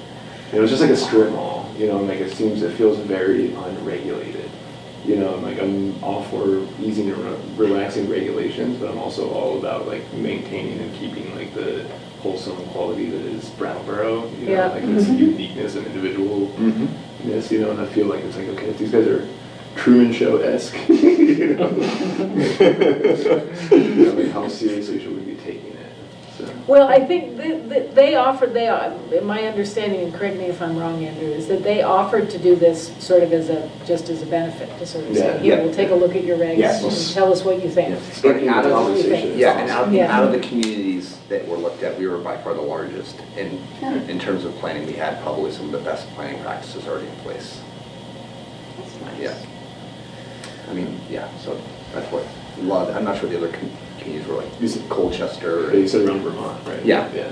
I think some north, and we were the only ones in southern Vermont looked at. Okay, so on to G. Oh, can I just, Yeah. one thing Sure. before we move on? I'm just curious if, you know, the need for housing density and walkability is something that, as we make recommendations to the select board, if we get to that point, and want to make some tweaks to the zoning, should we be making a more concerted effort to hear from the community on that? About, yeah, you mean about walkability? About both walkability and I think density in the housing. I know we had talked about a few months ago extending the zoning that allowed for the Red Clover Commons up on Canal Street and extending that into that neighborhood area so that there could be more apartment building type zoning in that area. And we sort of talked around it, and then, I mean, we decided as a group that we didn't want to do that, but yeah, I don't know, it just seems like it might be really helpful to hear a wider perspective on. Well, if we do make any recommendations to the select board, we have to get public comment. Yeah, public hearings. So we get public comments, and then we send it to the select board, and they get public comments. Yep. So there are 2 opportunities. So, I mean, I think as soon as we've got that parcel of stuff, we should make people aware that that's what we're talking about, and invite them to come. I definitely don't think we should do this without people being aware. Yeah. And it would, I mean, We have to. walkability would be good, because one person's walkability is another person's inaccessibility. So it seems like we ought to really understand how we measure walkability. Public outreach efforts? Oh, we're just passing by the other recommendations? Well, Because it's, or do we want to go through each one? It seems like we need to, I mean, we need to be looking at them within the context of our actual regulations. Yeah, I think that was the It seems. process recommendation you made that I liked was at the next meeting, I think we were going to look at the recommendations that we had been Alongside. thinking about making Oh, I see. alongside Great. this CNU, suggestions, and then thinking about those in the same context at the same meeting. so maybe the staff can kind of draft these So, into. we didn't some- get to Is the. that too much to do? Well, Sue's already working on some draft code with the flexibility of unanticipated development proposals with the PUD process. So she's changing that right now. And then I was gonna work on the lot sizes. Okay. So we will get something for you at this So point. it's already in the works. So are you okay moving on then, Tom? Just that, the one about the restrictions on number of buildings per lot, that kind of, I agree with that. Okay. But kind of for rural reasons, actually, which maybe I shouldn't mention. But, I'm curious to know now. yeah, well, Say more. because I have a few friends and I wanted to, we're in the prospect of kind of looking at this piece of land to buy, and it has this old house on it, but it's still usable, we're not going to demo it, but we're excited about building too, like one more house. And then so the prospect of if we subdivide, that's like a process, and it adds to the total assessment, and it's another buildable lot and all that, more complication, there's two owners, potentially now. But the land use regs currently say that you either have to subdivide or you have to go through the whole PUD process. And it's like a PUD just for a two-house property? That seems to make it a conservation subdivision with like easing some of the land to a land trust just for a two-house property on 50 acres. So it seemed like... Well, you can do a conservation easement, so conservation subdivision.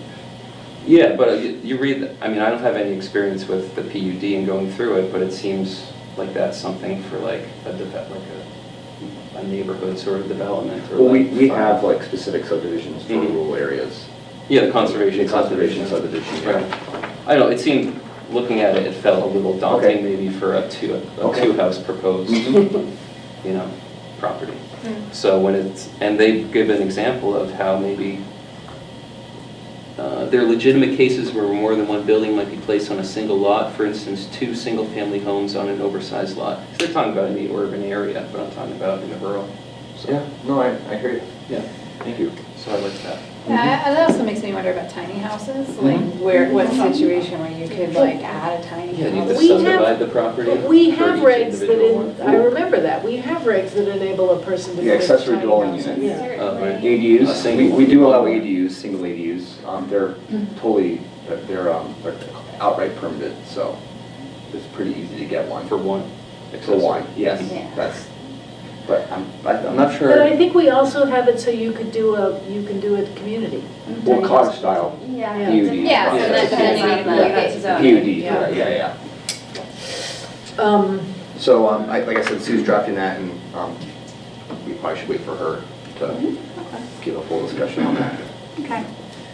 So are you anxious to see that again? Should we push to try to make that happen in the February meeting?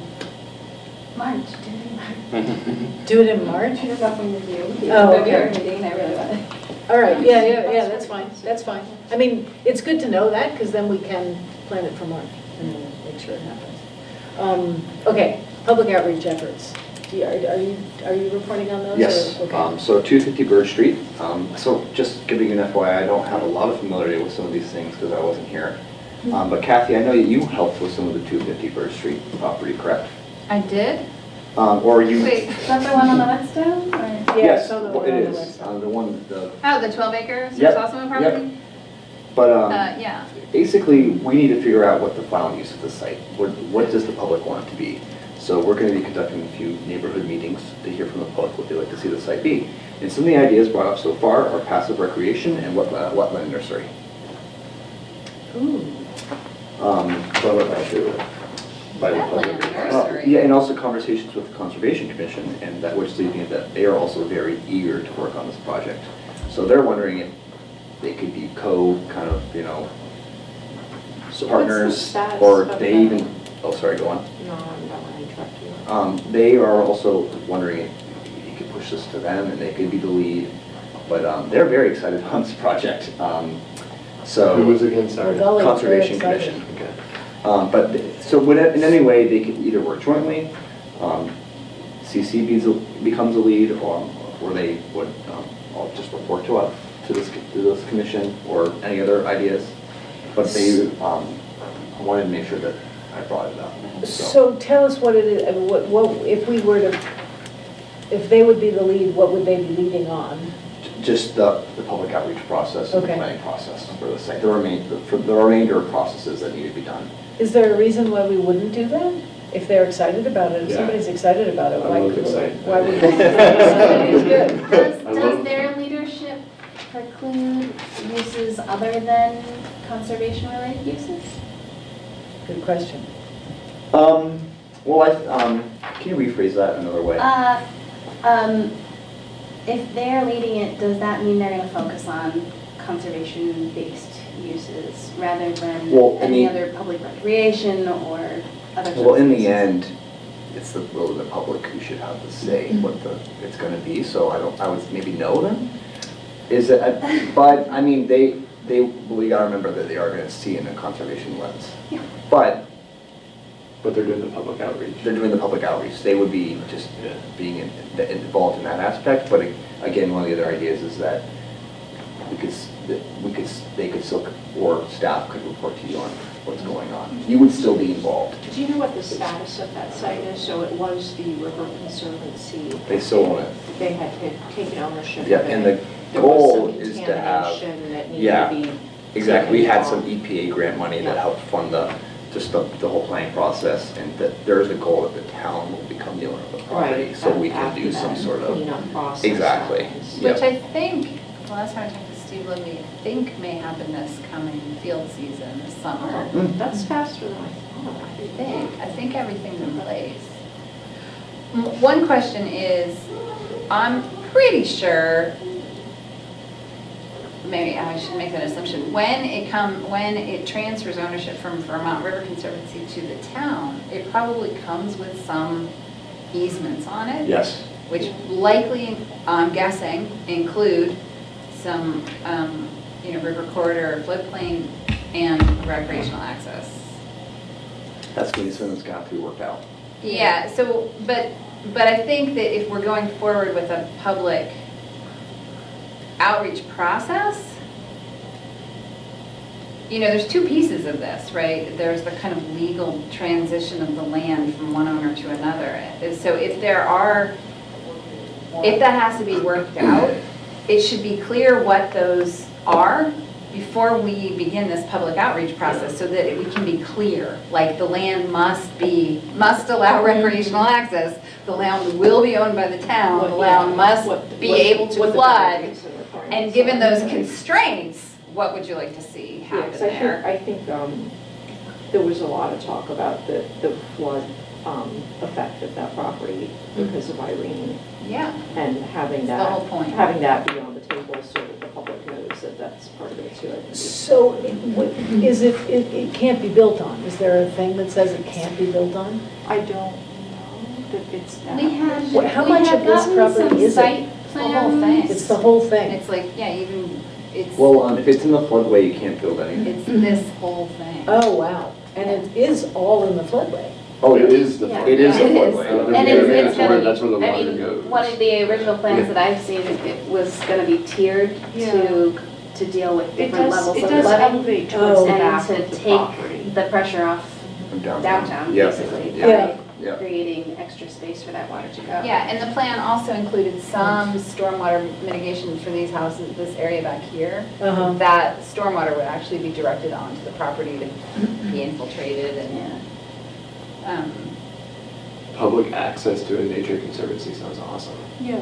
Yeah. Especially Yeah, I mean, people but as long as the public knows that there's not going to be anything built on it. right, but you could have, the things could be built on it, they have to be able to be flooded. So for instance, you could put ball fields, you could put walking paths. But you might not You wanna could put choose. fencing. Right. That could catch Right. rain. Or, yeah, there could be like a nature path with interpretive signs. There could be particular plantings. Things you don't mind getting washed away when it's So, yeah, so I think I'm all for the Conservation Commission running the public outreach, but I think it is important to clarify the reality parameters of what could actually be done. And Well, we've had this discussion with Yeah. them, because one of their concerns is that, as an understanding, that the public does understand that there is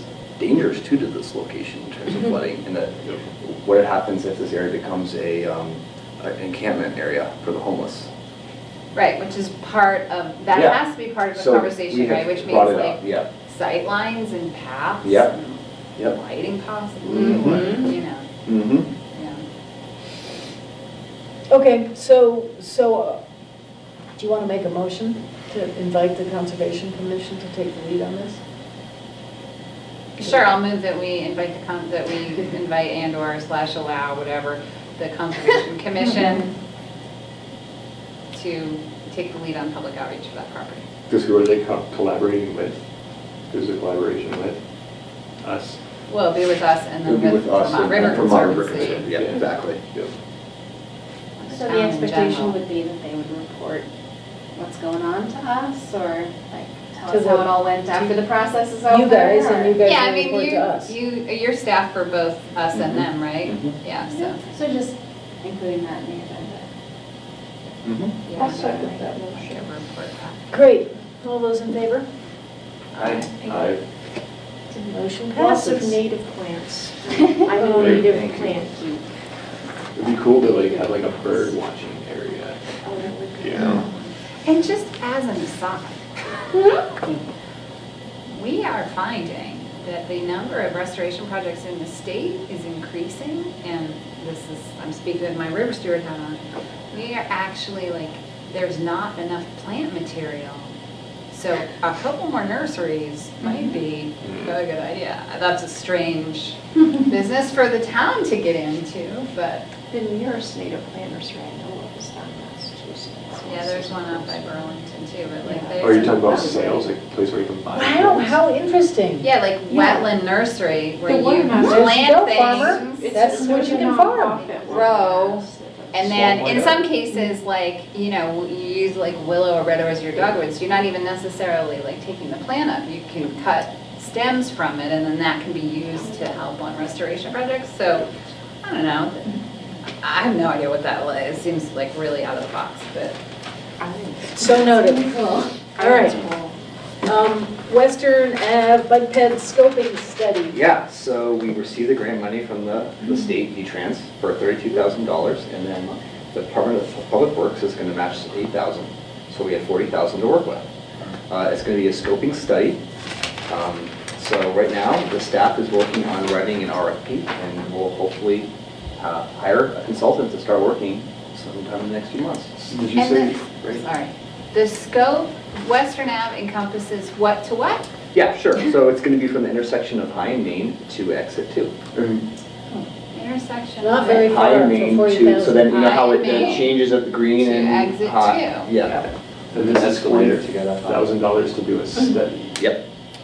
It's going to be, Another they're going goddamn to make a conceptual plan with alternatives. They're gonna make a conceptual I think plan. Josh knows a Yes. guy who could do the whole lane. For 20 grand. Yeah, maybe.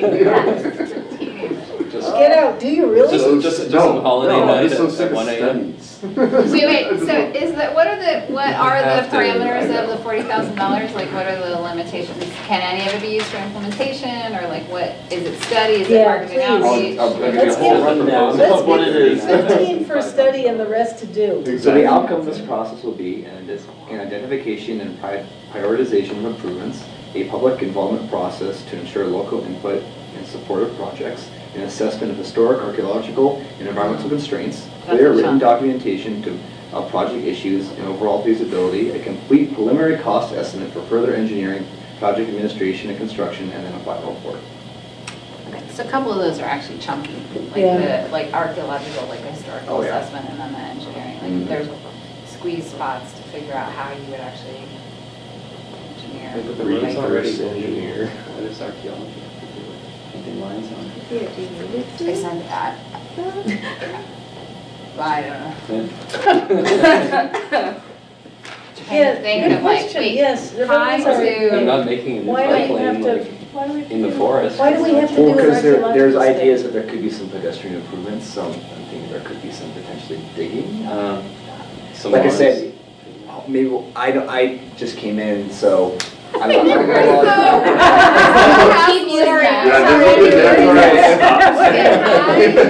And what I could do though, I here am to taking here. these comments Yeah, and it's giving just a them tiny, to tiny, tiny piece of real estate there. Right, and it's really. Which one, which and piece there's of real estate are we no. talking It's about? going from High Street Yeah. to the entrance to exit 2. Yeah, but what's the constriction? It's just Western Ave. Yeah, it's a straight line. It's a straight line. Yeah. Oh, she's a That's constriction paved and have about sidewalks on both the sides. archaeology. And there's Already. actually like really, that's probably the easiest place to ride a bike. I ride the bike all the time. It There's is. like big side areas. It's great. Shoulders. I think for and it's flat. 40,000, we It's could straight. actually just make something.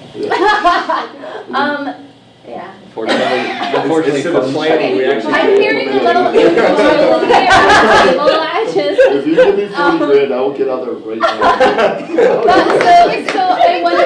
I'll buy it. It's not as if we're gonna take the sidewalk out, Is there right? any changing to the scope and the parameters of where Probably this is? We have or agreements what it does? with We the have state and they're agreements. So signed and. It's nowhere it's not part of our beyond taxpayer exit 2, money, at and least it's directly. nowhere.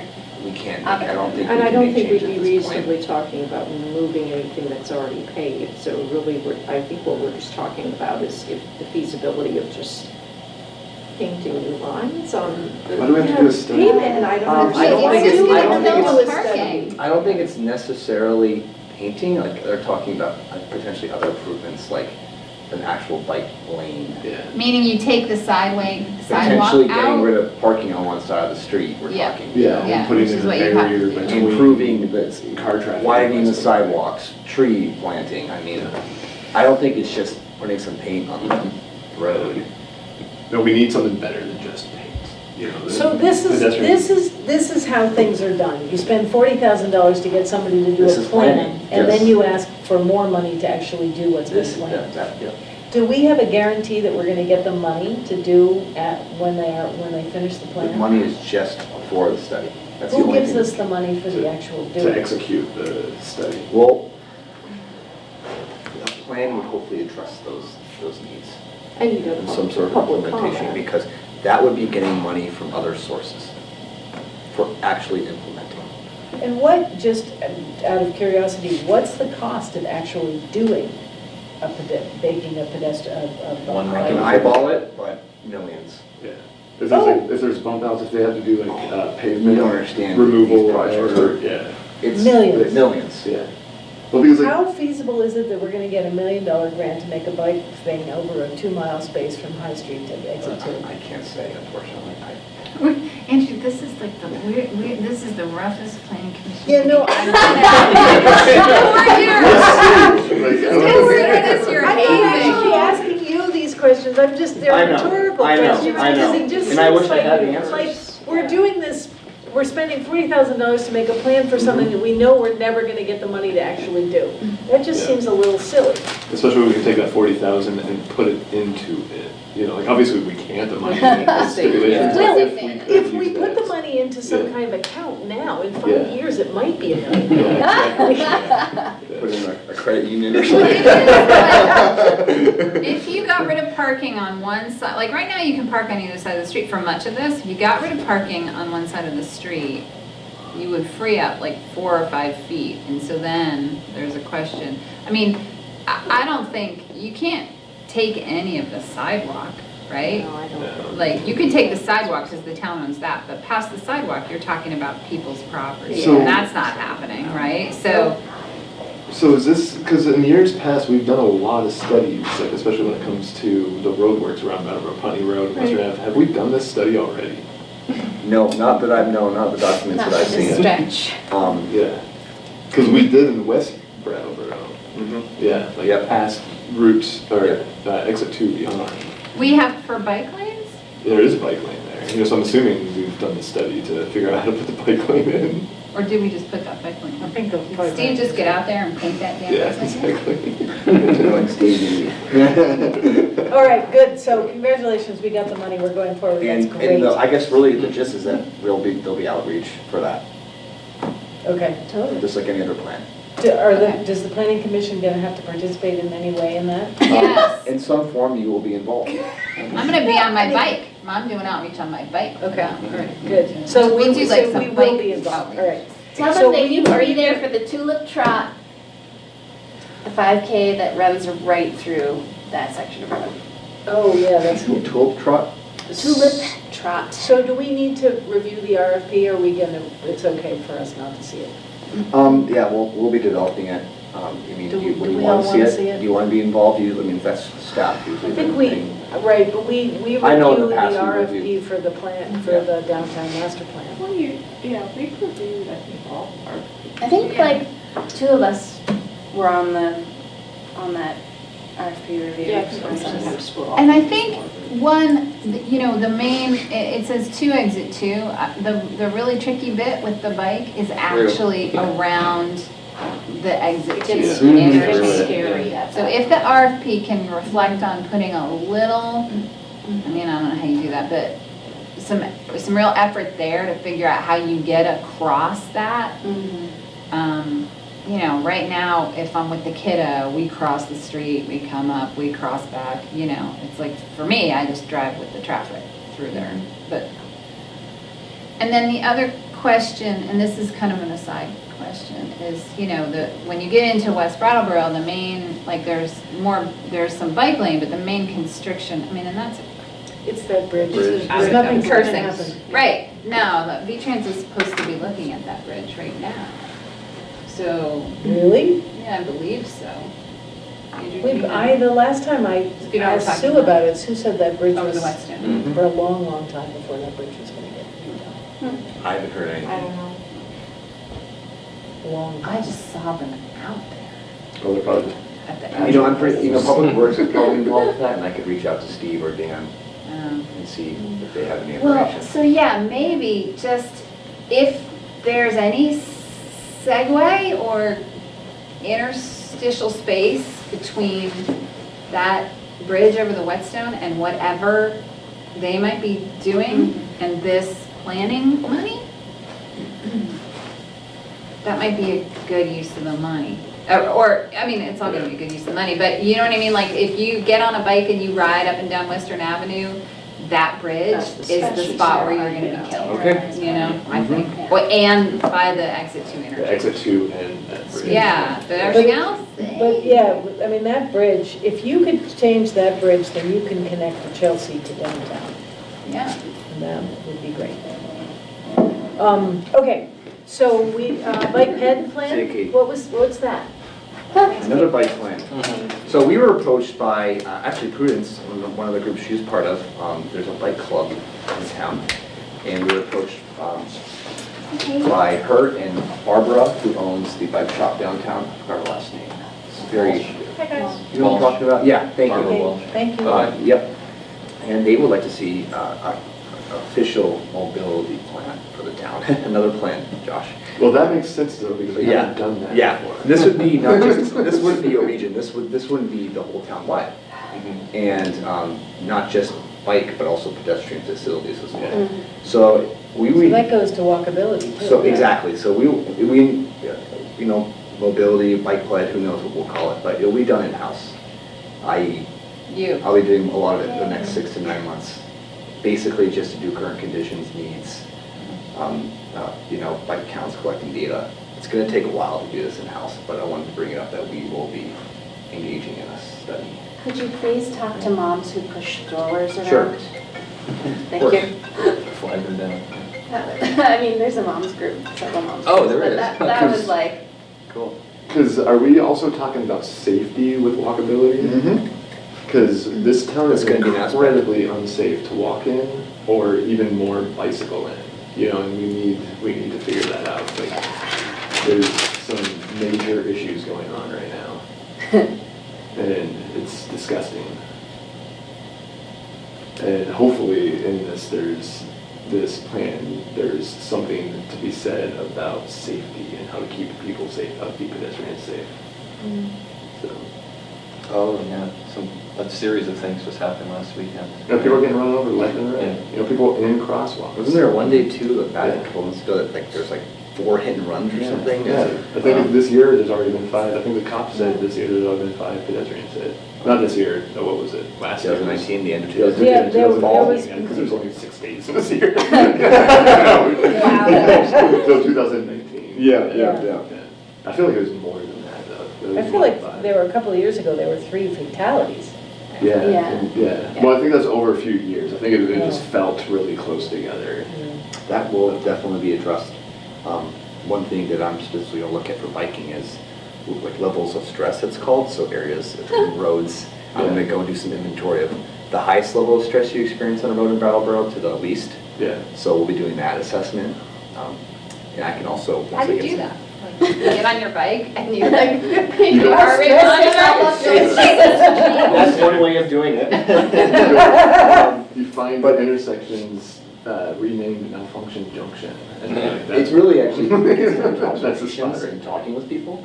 So that's going to be me like spending time in one location for hours on end, just observing and talking to people who are either biking or walking those areas.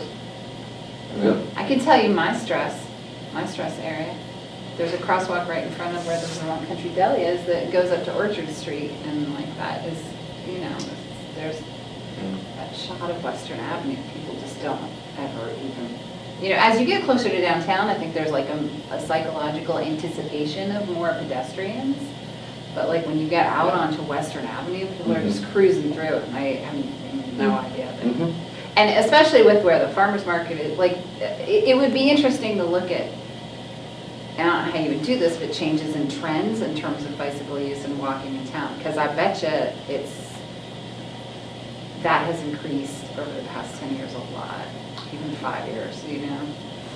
I feel like there's a lot of people who want to bicycle and walk around this town, but they feel unsafe doing it. Yeah. And if we encourage drivers to drive safely somehow, you know, we can, all of a sudden these plans, these bicycle lane plans could actually come into fruition because there's going to be the interest is there, just nobody's willing to do it because of how dangerous it is out there right now. You know, It's fairly easy to get those temporary speed bumps, right?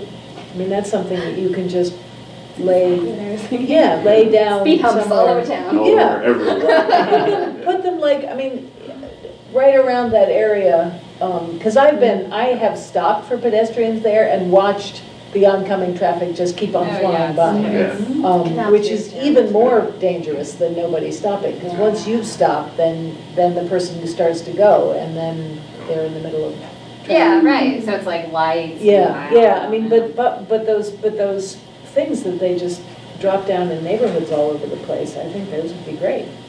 But there's got to be something more permanent, like a more permanent solution than just like throwing down speed bumps. You know, like obviously that would help a lot, but like it's like what can we do to, you know, it's almost like you're talking about like a, what did you call it, an assessment of level of stress. Yeah, exactly. Like, Oh, we could park like fake cop cars. Put the lights on. Sorry to interrupt. It was a good idea. Well, how about those flashing lighty things? Also, blue lights for all bicyclists. Yeah. So people forget. the issue, like I feel like it's more of like a mental problem right now. It's like people in their cars feel like they own the road. You know, and that's really unfortunate because they don't. You know, like everyone, we need to share the road with everybody. You know, like there's obviously a rotten apple in every bunch. There's bicyclists that don't stop for stop signs or stoplights. You know, and then there's cars that, you know, don't stop for pedestrians in the road. We need people to calm down and chill out and like let people live and stop running people over. You know, and so like how do we do that? Like I don't think temporary speed bumps are the No, but we solution. can do it. I mean, But depending permanent upon your speed thing. bumps, what? Permanent It's like speed where bumps you're like, and you're a entering relations town campaign. now, calm down. There's all these state highways though, which I bet there's even restrictions on things like that. Well, the West Brattleboro Association has Five, 10. asked somebody, I don't know if it was the planning commission, but somewhere, we petitioned the state to reduce the speed limit on Putney Road, on Western Ave, on Route 9, through West Brattleboro, to 35. So at least, But it's not. yeah, it's not. So at least that would help. I mean, the idea is that people have to go slower, the speed limit is slower. But there's also the psychological things, like there's painting of the streets that cause Right. people to slow down, and there's different. Except for bodies don't. Like human bodies What? don't cause people to slow down. No. Have you guys seen the video that just went around of the guy getting hit by? No, it's this horrible video of the guy right at the co-op crossing the street at a crosswalk. He waited for one car and then he went and walked. He's walking across the street and a car came flying up through Malfunction Junction and just hit him. He flew over the hood. And you guys haven't seen this video? No. Yeah, no, it's like it was on like MSNBC and everything. Like it made like big news. Yeah. Right here in town. Yeah, right at the co-op. Yeah, and he was like a young guy, like he's probably like 28 or 30 or something. I don't know. Is he okay? He was like, he walked away somehow, you know, and it's like that's happening more and more often, and the guy did absolutely nothing wrong. And then when you read the comments, which unfortunately I hate reading comments. But you're compelled to do it. Yeah, well, because it's like I'm curious to see what people's, you know, like what public perception is, and the public perception is that the car driver was in the right, didn't do anything wrong. And it's like, no, they did everything wrong. You know, they ran that guy over in the crosswalk. You know, so like I don't know if there's any like recourse for the car driver. Like, if Was the light green? There's no light. It's at a crosswalk. Right by South Main, where South Main goes up. And then Main Street's that crosswalk right going towards, like, the- He was in a crosswalk, so you He's can't run like- over it's somebody in a crosswalk. Pedestrian You're first. supposed to That's run why- without without light, pedestrians in the right, not Exactly. No, but I think But when people you- read the light and they're like, oh. I've seen some cars go past there. Car drivers make excuses the entire time, and it's like there's no excuse. You know, this guy did everything right. You know, he got run over by a car. You know, and it's like that's what needs to fundamentally change. Hopefully, I don't know how or what that is. You know, but like people are being run over. So what I'm getting at is that this plan should really address the overall safety of bike and pedestrian, and bicyclists and pedestrians. Absolutely. That should be one of the, do you want that to be kind of like? I'd like to hear what Barbara has to say. Okay. You know, like if, I wonder if Barbara's concern is safety, or if she's just excited to get them in place. Well, the next step is to meet with this group. And we're gonna have some conversations. I would suggest also that maybe if there's money from the state to do more work about public outreach to alert people to safe driving habits. Well, like it's almost to the That would be point, useful. like of how bad the drivers people are. Like I feel like people aren't like taking driver safety courses anymore. Like how do people get licenses? You know, like how are people like driving so erratically? I think, you know, once you get in the car, you're in I'm reflecting on my own driving, mindset which could be changes. really bad driving depending, right? I think you actually need the visual psychological tricks on the street. Yeah.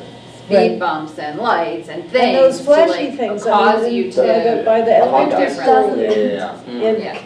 Well, I see it.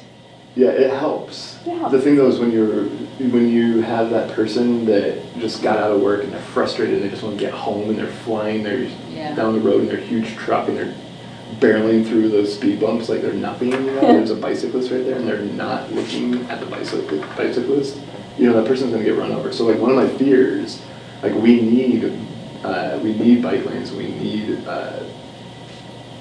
to, the infrastructure for pedestrians, especially walking around town, has got to improve and needs to grow. But I'm worried that like as we improve bike lanes and like as these improvements happen, more and more people are gonna be getting hurt, not at their fault, you know, at the fault of the automobile operator. You know, so that's one of my. I think that that's a question for us to take up to our legislature, though. I mean, I think they're. I mean, if a car flies through a crosswalk and hits a pedestrian, then that person needs to go to jail. Yeah, exactly. That's where I'm at. But what if that person can't afford to have a lawyer to put that person in jail? You know, like what if the victim can't? Right, but then I mean, that's why I'm saying, take it to the legislature, that it has to be something that operates at a legal level, where there's a law that's broken and then there are consequences for breaking the law. At this point, people can get away with whatever they're getting away with. Exactly, yeah. But the only way to stop that is to stop people from getting away, because if you know, like, you know you're going to get arrested, you're going to pay a fine, or something's going to happen to you if you fly through a crosswalk and hit a human being. Yeah. There needs, chances are you're not going to do it. Exactly. There needs to be some sort of accountability, and I feel like that's where we're really lacking. And obviously, that's not a Brattleboro issue to tackle, but it's something we should be talking about, and something like. There's also this, a great group called Safe Routes to School, which Mhm. is, I think it might be a national program, but it's really big in the state of Vermont, particularly in rural communities and in our community. And it's an advocacy group, and it's a group that works to change policy around walking and biking to schools. And it also does programming. I mean, I see their logo in our school newspaper all the time. So it's another great resource that can provide ideas on how we can tackle not just infrastructure change, but policy change. Okay, are we good? I feel a lot better now. Okay, great. So is there a motion to adjourn? I'll move that we adjourn. I'll Is there a second? All those in favor? Aye. The meeting is adjourned at 17:39 PM.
Chittenden Correctional Facility, and I know there's a lot of interest in hearing about that. And I did meet with Mike Smith, who's scheduled at 11, and he's willing to talk with us a little bit about the decisions and where they're at. But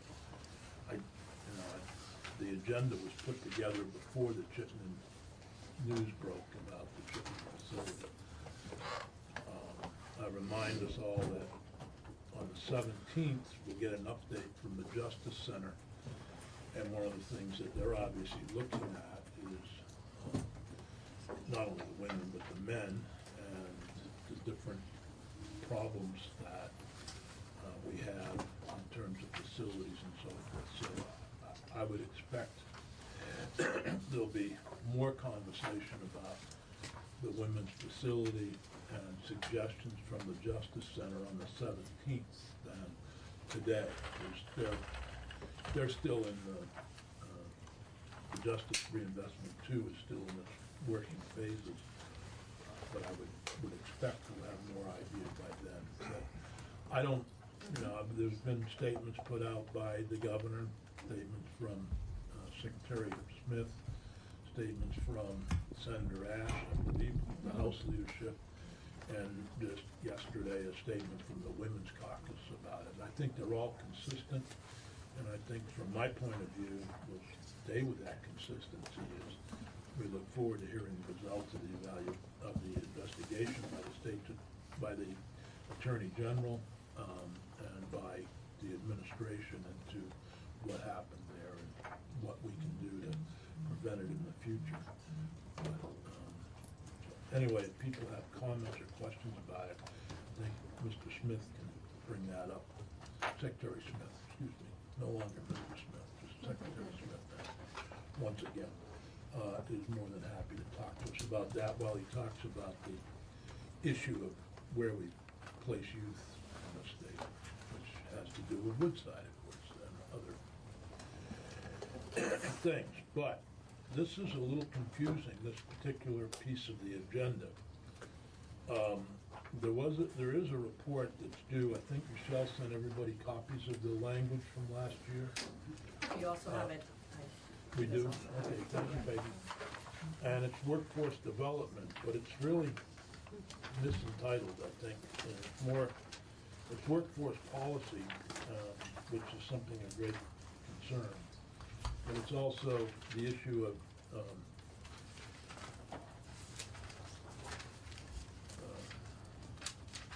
regarding probation and parole officers and information about how we can change. And I can tell you preliminarily, looking, and I don't know if you saw the latest draft from the Justice Center. I haven't had a chance But to. one of the because I was out things that frustrated. I mean, I don't have the details Yesterday. in front of me, but one of the things we know already is that our current furlough system is resulting in a huge number of revocations. And that much of the increase in prison population is due to revocations of the furlough. And that system is something we've all been talking about, but I think that's going to be one of their recommendations.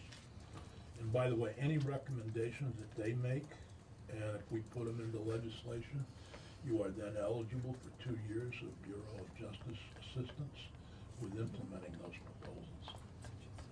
That's one of the advantages of justice reinvestment, by the way. And that's why we So pursued keep that in mind. So if we were to, as part of a justice reinvestment bill, to change the furlough system. So this is very timely. And when we were in St. Albans, one of the young men that we talked with for those of you who missed St. Albans, he was maxing out because he's been on furlough so many times and got tired of being put back in. And I don't know all the details, and one could argue that, he's just a bad actor or whatever, but he was so tired of being violated on furlough or put back in from furlough that he just gave up and decided to max out. So, with that, So just for clarification, when you talk about furlough, there's always conditions of release that are put on by the Department of Corrections. Right. And it's those violations of those conditions of release. It could be you're not supposed to be in a certain neighborhood, or you're not supposed to contact somebody. It's those type of things that deal into the revocation Yep. of that, and that's what triggers. Just to put that in perspective for folks who are not used to So dealing we're in gonna that start world. with Kim Bashid, the Program Services Director, talk about the Workforce Development Report that was part of Act 80. But you have Section 11, Corrections Workforce Training, that was part of that bill. And if Cheryl wants to join you at the same time, that's fine, whatever you want to do. Please, Do you want Sarah to come with me? I think if you want to, Sarah yeah, it's makes up the to you. most sense in the beginning. For the first Oh, part of it. Sarah, I meant Cheryl. Yeah. Yeah. You have both you and Cheryl Olivetra. Yes, what I was suggesting is, since this first part is around our coordination and collaboration Then you with want DOL, Sarah. that Sarah and I could talk about that That's together. fine. We and got then a talk lot of about the Sarahs here, by items. the way. We got two Sarahs. Okay, let's go ahead.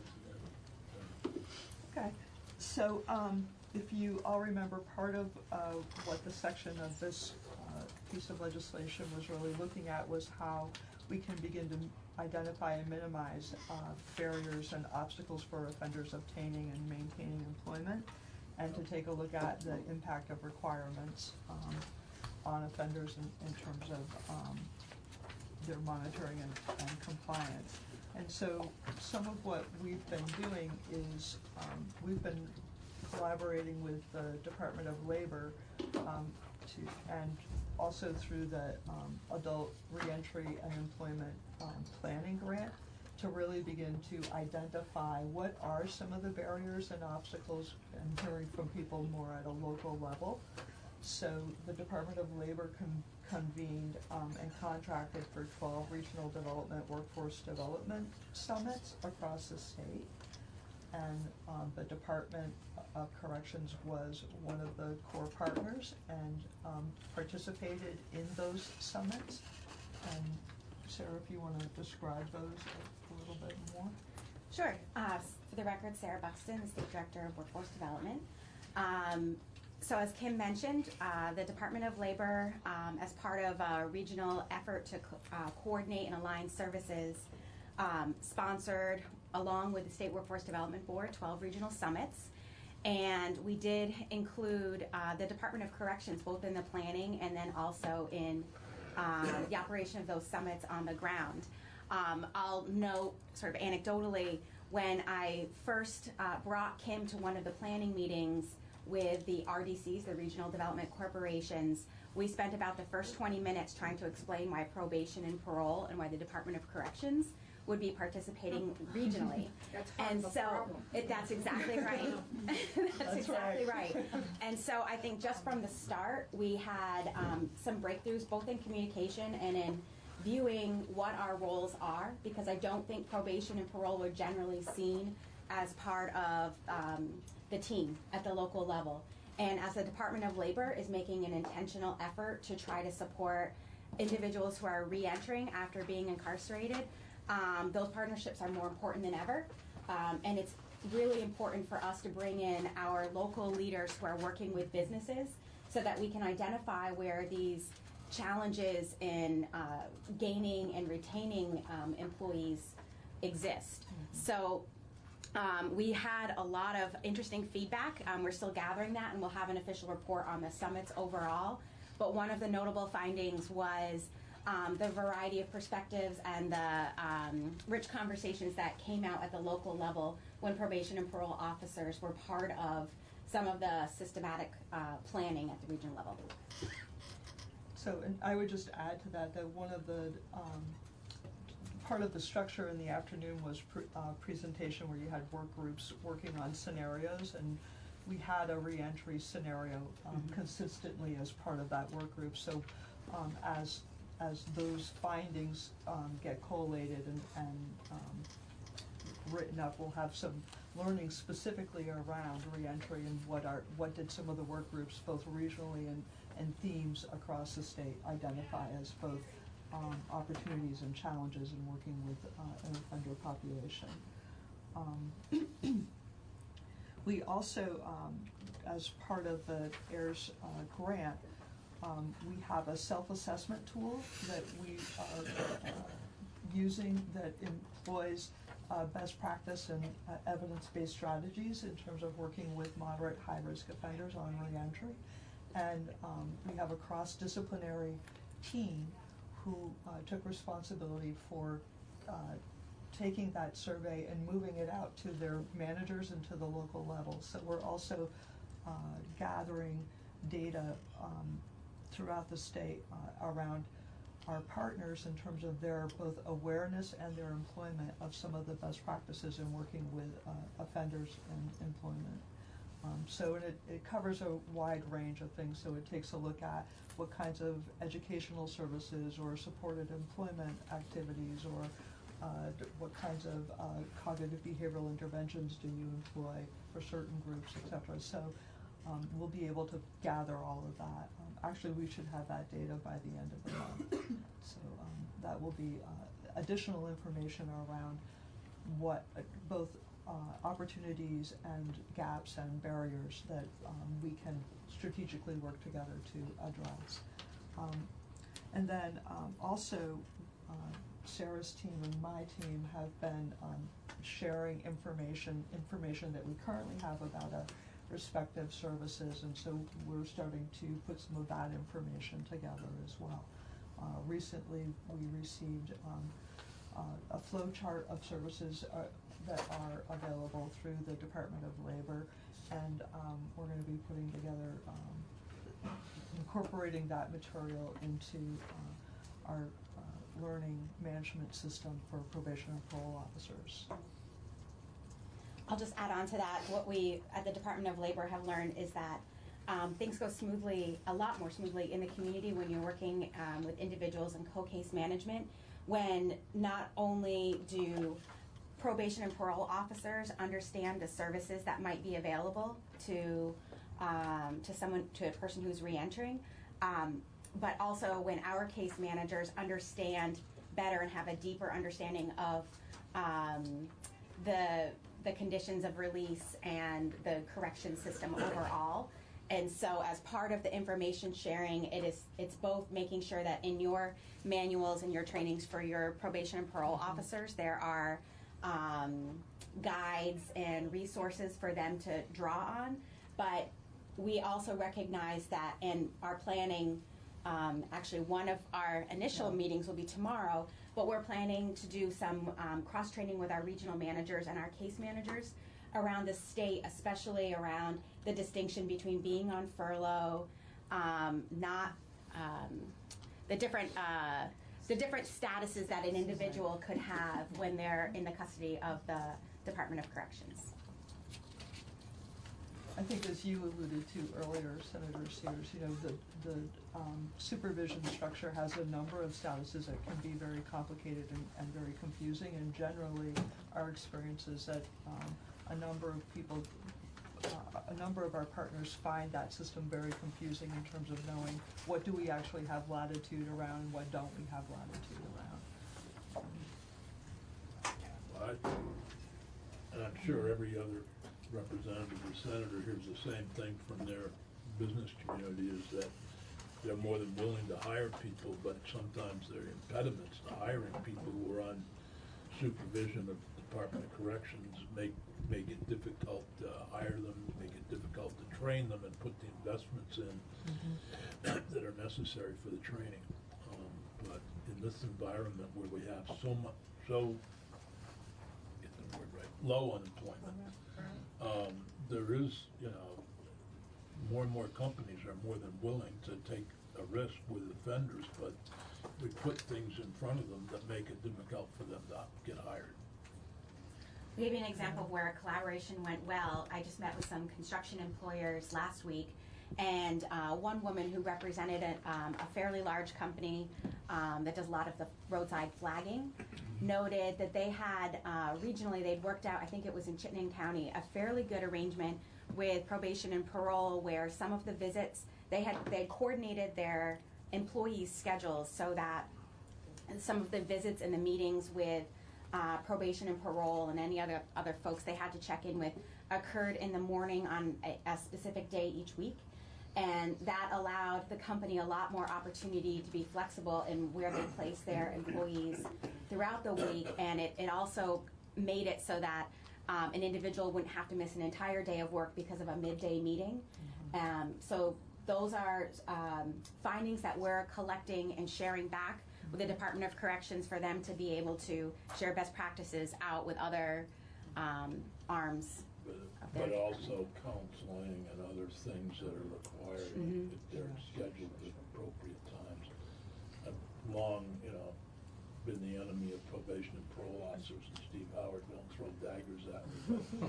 But, it's troubled me that many times probation officers are closed at 4 o'clock and nobody's available at 5 or 6 when people get off the job, and could then be meeting and having supervision, but also the groups that people who are receiving substance abuse treatment or medically assisted treatment are oftentimes in the morning need to go to these centers to receive their treatment. So it all needs to be able to work with the employer. Mary? Thank you. I appreciate that the legislation asks you to engage in a planning and oversight process. I am curious if I am an offender, when my experience of this system will change. Has it changed? Am I getting those services that I need to be able to be productive? Or when will it change? I think some pieces of it have changed already. I mean, I think if you remember at the end of the legislative session last year, the field executive sent out a memo to the entire field probation and parole offices and directed them not to be going into businesses for supervision unless there was a specific identified need or risk. So not just to do checks out there. There were a number of other activity. I think also taking a look at scheduling where there was some ability to flex some scheduling, like in terms of their weekly or monthly checks with the probation and parole. I think there are a number of other things that we're examining at this point. So I think to some degree I will share some of my own learnings at attending some of the regional development workforce meetings, is that the coordination of services is really challenging. So as Senator Sears alluded to earlier, a number of the offenders that are actually under risk management are also receiving medication-assisted treatment, and we don't have a whole lot of ability to influence when dosing occurs or how often they need to meet with a therapist, etc.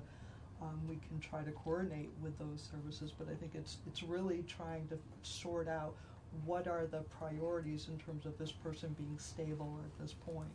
And so one of the things that I think we came away with is realizing that depending on the offender, sometimes health is a higher priority initially than employment is. Sometimes housing is a higher priority initially than employment or health is. So I think what we're realizing is that there's some distinctions it's really going to be more individualized, I think, based on who is coming out or who's in the community, and trying to help officers have a way of understanding how do you prioritize what is most likely to jeopardize this person's successful transition or ability to be supervised in the community. There's one place where it has changed, and that's in St. Albans. The Department of Labor provided a $75,000 grant to the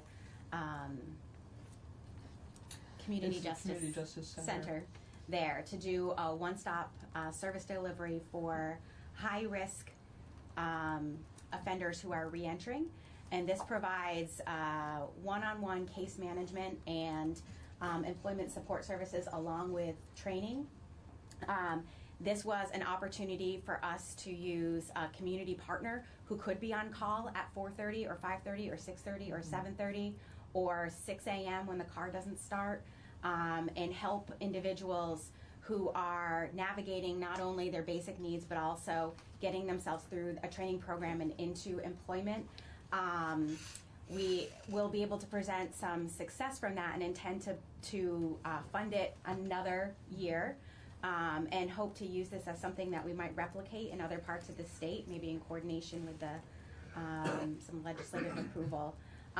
One finding, however, is that no matter how many services or how much case management we put into a particular individual, it only takes a little bit for someone under so much stress, as some of these individuals are, to quote unquote fall off a wagon. So it can be a breakup with a girlfriend, and all of a sudden you're not at work, and then it spirals.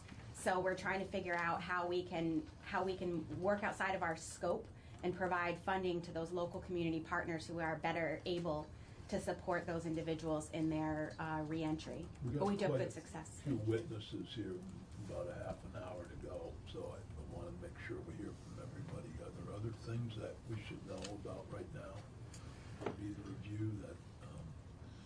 The only thing I would echo is what Sarah just said in terms of we're also interested in that site, the St. Albans CJC site and One Stop, in terms of an implementation grant for the adult reentry and employment. So we would look to collaborate with that same site to see if we can strengthen it and perhaps duplicate it if additional funds become available. I'm just curious about what we're doing inside and outside.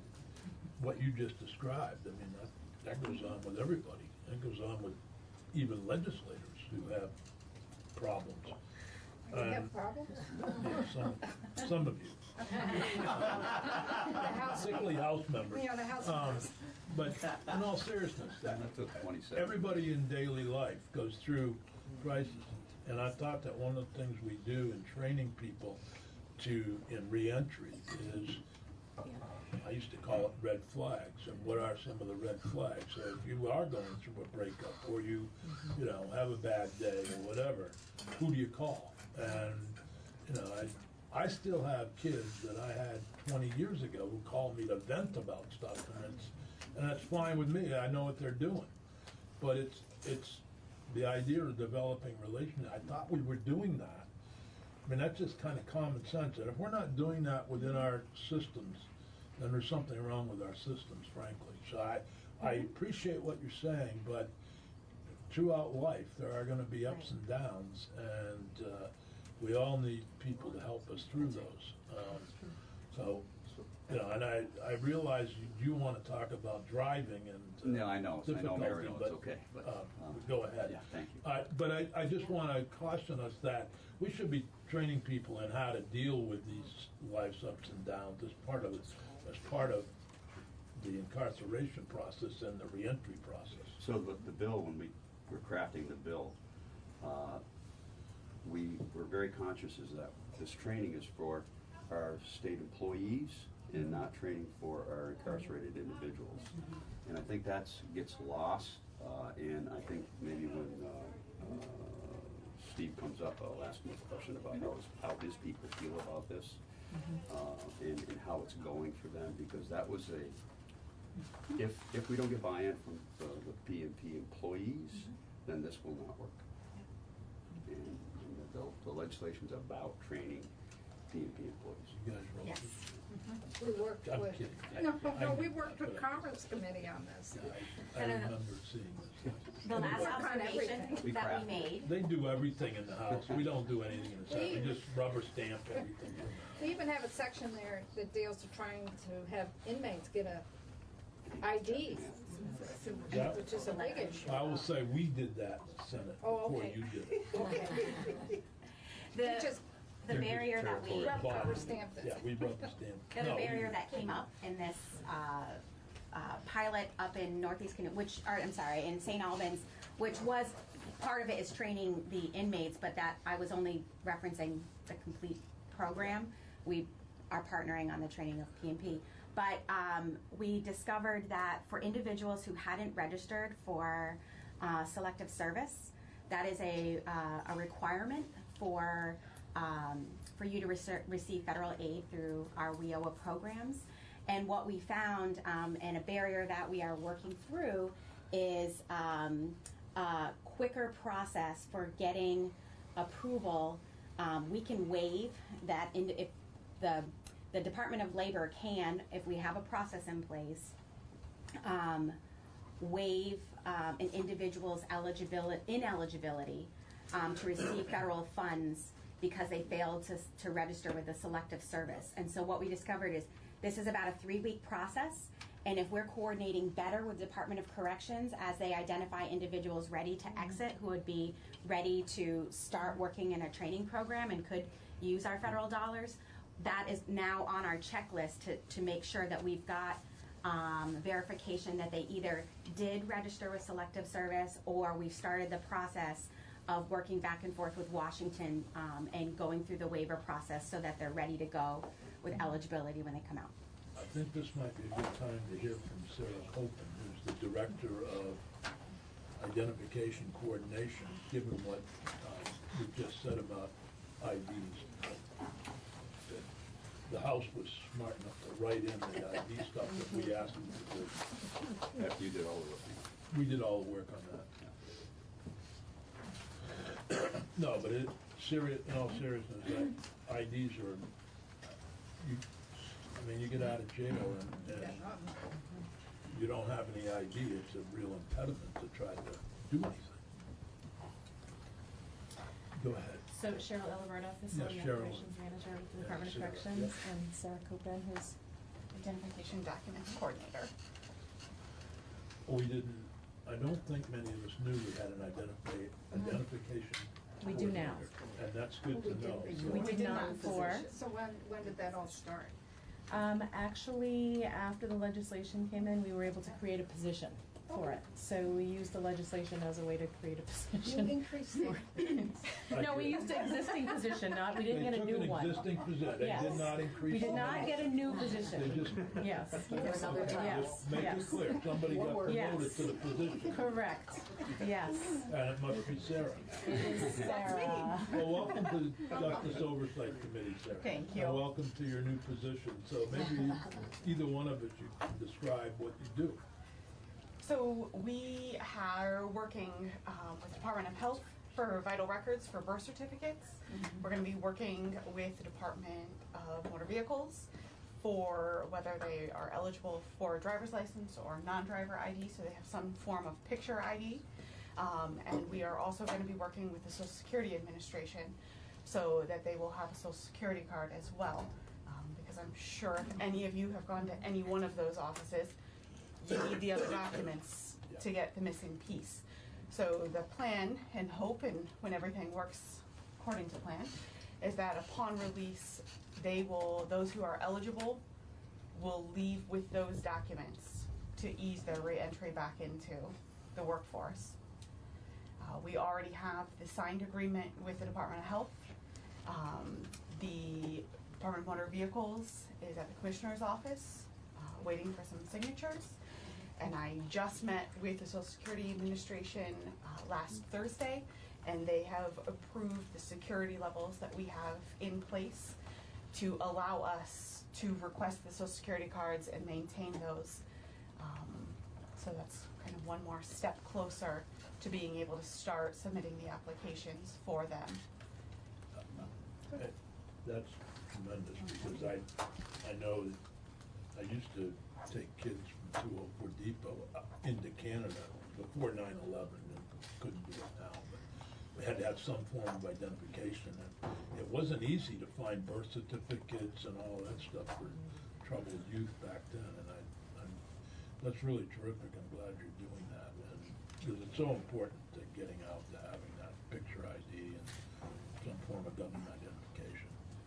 We were here with Elcar a few months ago because we had to change some of the rules around the health department because we weren't included in that. So we've had some logistical pieces we've had to take care of up front to start the process, but I feel like we're really on a good path to get this started. And going beyond just the picture ID as well too with getting, because if someone's not from Vermont, we can't get them a Vermont ID. That was my question. But we can certainly then Yeah. get them a social security card. And then if we can't get them a birth certificate from Vermont, but we're hoping to work out the kinks in this and then maybe expand towards other states to get birth certificates. Senator Booker had a I did. I've heard from people who are already in the communities who have lost their IDs, who don't have their IDs. Are you equipped to help them as well? Right now, the legislation is for those who have 6 months or more to serve. And so that's our focus right now, to work on people that have 6 months or more to serve in the community. There are other agencies like the CJCs that will help people get those identification documents once they're in the community. So we won't be looking at them in the first go around. We also, there's a cost, obviously, to get a birth certificate, and there's a cost to get a DMV ID, which are set in statute, those costs. So it's an expense we now have as well. So we need to look at what that looks like for us as well, too. But we've expanded as much as we can beyond just the picture ID to the other 2 forms of ID as well, too. And working with the Veterans Administration to see who may have a Veterans ID as well, too, that we could get a copy of. So one of the good pieces of news that we heard recently is we thought that it was years into the future that we would be looking at getting a DMV ID for somebody who hasn't been there, because your photo is good for 8 years. So if we've had somebody for 20 years, their photo is no longer good at DMV, we could not get them an ID. So we will be looking much sooner than we thought of being able to take a photo with an iPhone and send it to DMV and then still be able to get an ID for that person. So that's really good news. We thought that was years out in the future. And Sarah went sort of beyond that as well, too. DMV has agreed, if someone's suspended, to give us a reinstatement letter for the person. So we will get that reinstatement letter. Sarah reached out to the Judicial Bureau, and they're willing to give us the tickets, the numbers, and the costs of those things. So we can let the inmate know, this is what you need to do to get your license reinstated. And as long as they enter into an agreement with the Judicial Bureau and pay their reinstatement fee, they could actually leave with a driver's license if they came in suspended. Because once they have a payment plan and they're on their payment plan, even if it's $10 a month, they pay monthly while they're in the facility. Once they leave, they can have as long as they pay the reinstatement fee, and that's sometimes people forget, there's that piece to it too. But they can leave with a driver's license at that point, and as long as they keep making their monthly payments, they'll keep their driver's license. So they may come in suspended, but our caseworkers can then talk to them about what the plan could be to get them actually reinstated before they leave. And that includes the surcharges, correct? That includes, yeah, Sarah will get all that from We the had a court. huge debate Yes. last month about the surcharges. Yeah, the initial list from DMV was gonna be, the list of the ticket numbers. And I kind of looked at that and I thought, well, nobody's gonna know what to do with that, depending, especially on how long you've been in for.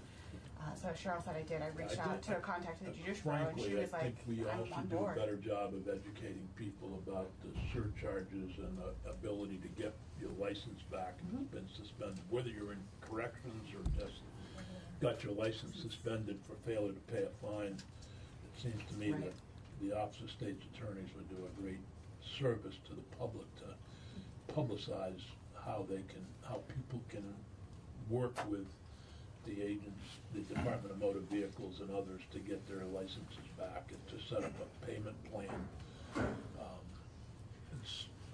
Saw Mr. Pepper from the Department of State Attorneys come in, but I think, well, we had several state's attorneys a few years back had days where they, amnesty days, and that's kind of fallen off, but that is still one of the major problems in Vermont, is the number of people with licenses suspended, whether they be in the correction system or just citizens who are not risen to the level of a criminal civil suspension, not criminal license suspension, but are still in the civil side.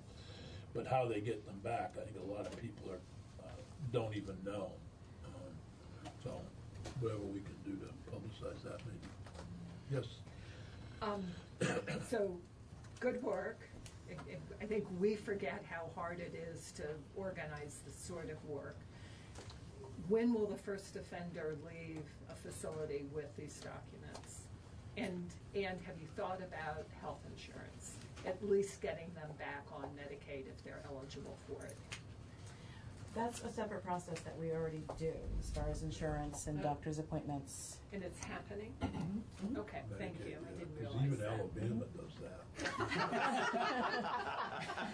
Well, then we must do it. Well, I don't know, No, we do. In the past, we had. No, actually, I was talking to somebody from Alabama about that but a couple of years ago, and they were doing it in Alabama, making sure people were on Medicaid before they left. And I think we did that several years ago, didn't we? Yeah, and I was actually glad to see the legislation because it's something that I was passionate about before that, and I know Sarah, which is, I'm so glad she's on board because she is too. We'd researched what other states are doing so we don't have to reinvent the wheel in some of these cases. And just getting Social Security on board was a huge task to do that. I mean, they wanted to tour facilities, meet with staff, they wanted to look at our central office. And so it was a process. It's not just as easy just to work on signing something with them, but it also requires enhancements to our OMS system because, I mean, I could tell you the entire process, but you don't need to know that. But we do have to have enhancements to our OMS system so Sarah can upload the documents so the caseworkers can review them with the inmate before they're released and say, yep, that's correct, and then Sarah can file them. The other piece that's a little important too is Sarah will track inmates' releases, and inmates who are being maxed out of a facility as if they've been returned sort of things that want to go back on furlough, Sarah will know which facility they're getting released from, and those documents will be ready for them at their release. So they'll get them from the facility that they're at. If they're going to a P&P office, she'll send them to the P&P office so they're there for their intake. So that way they don't have to worry about getting them from the facility if they're going to a P&P office. So we've settled on that piece as well too. So when will that start happening? That's really, I don't know that I can give you that answer because we don't have the OMS system functioning yet. But we are working on a procedure, which is pretty close to being signed off on. And once the procedure is done, then the OMS components will be implemented to match the procedure.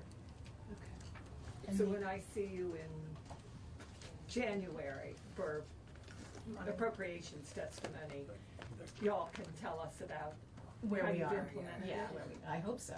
Or what money you need to.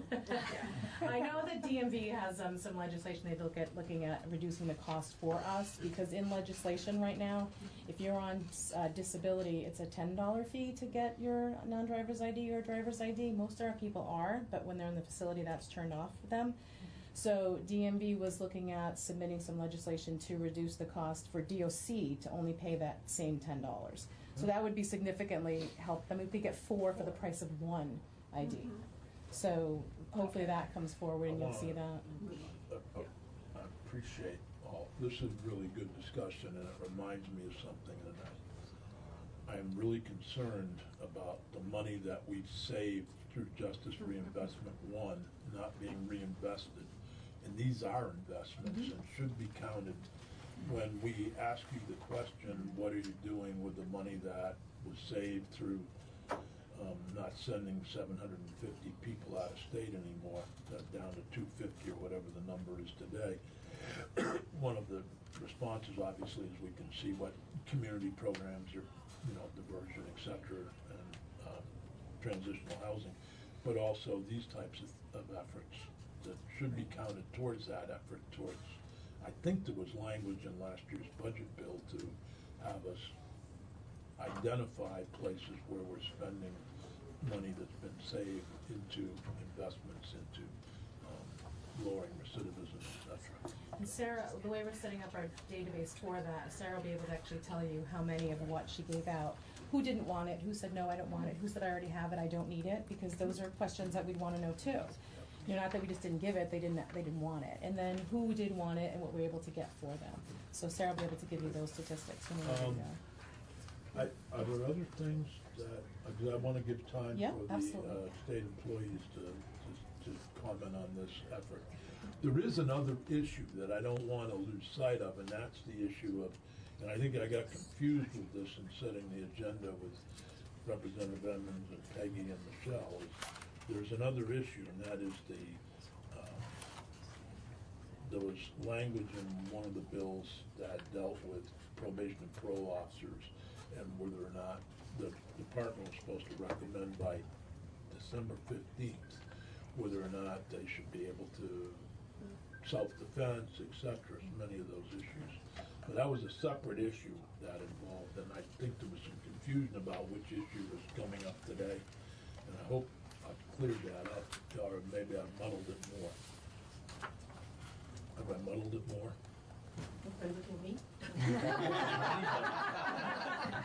There was language in a bill, Michelle gave me the language the other day.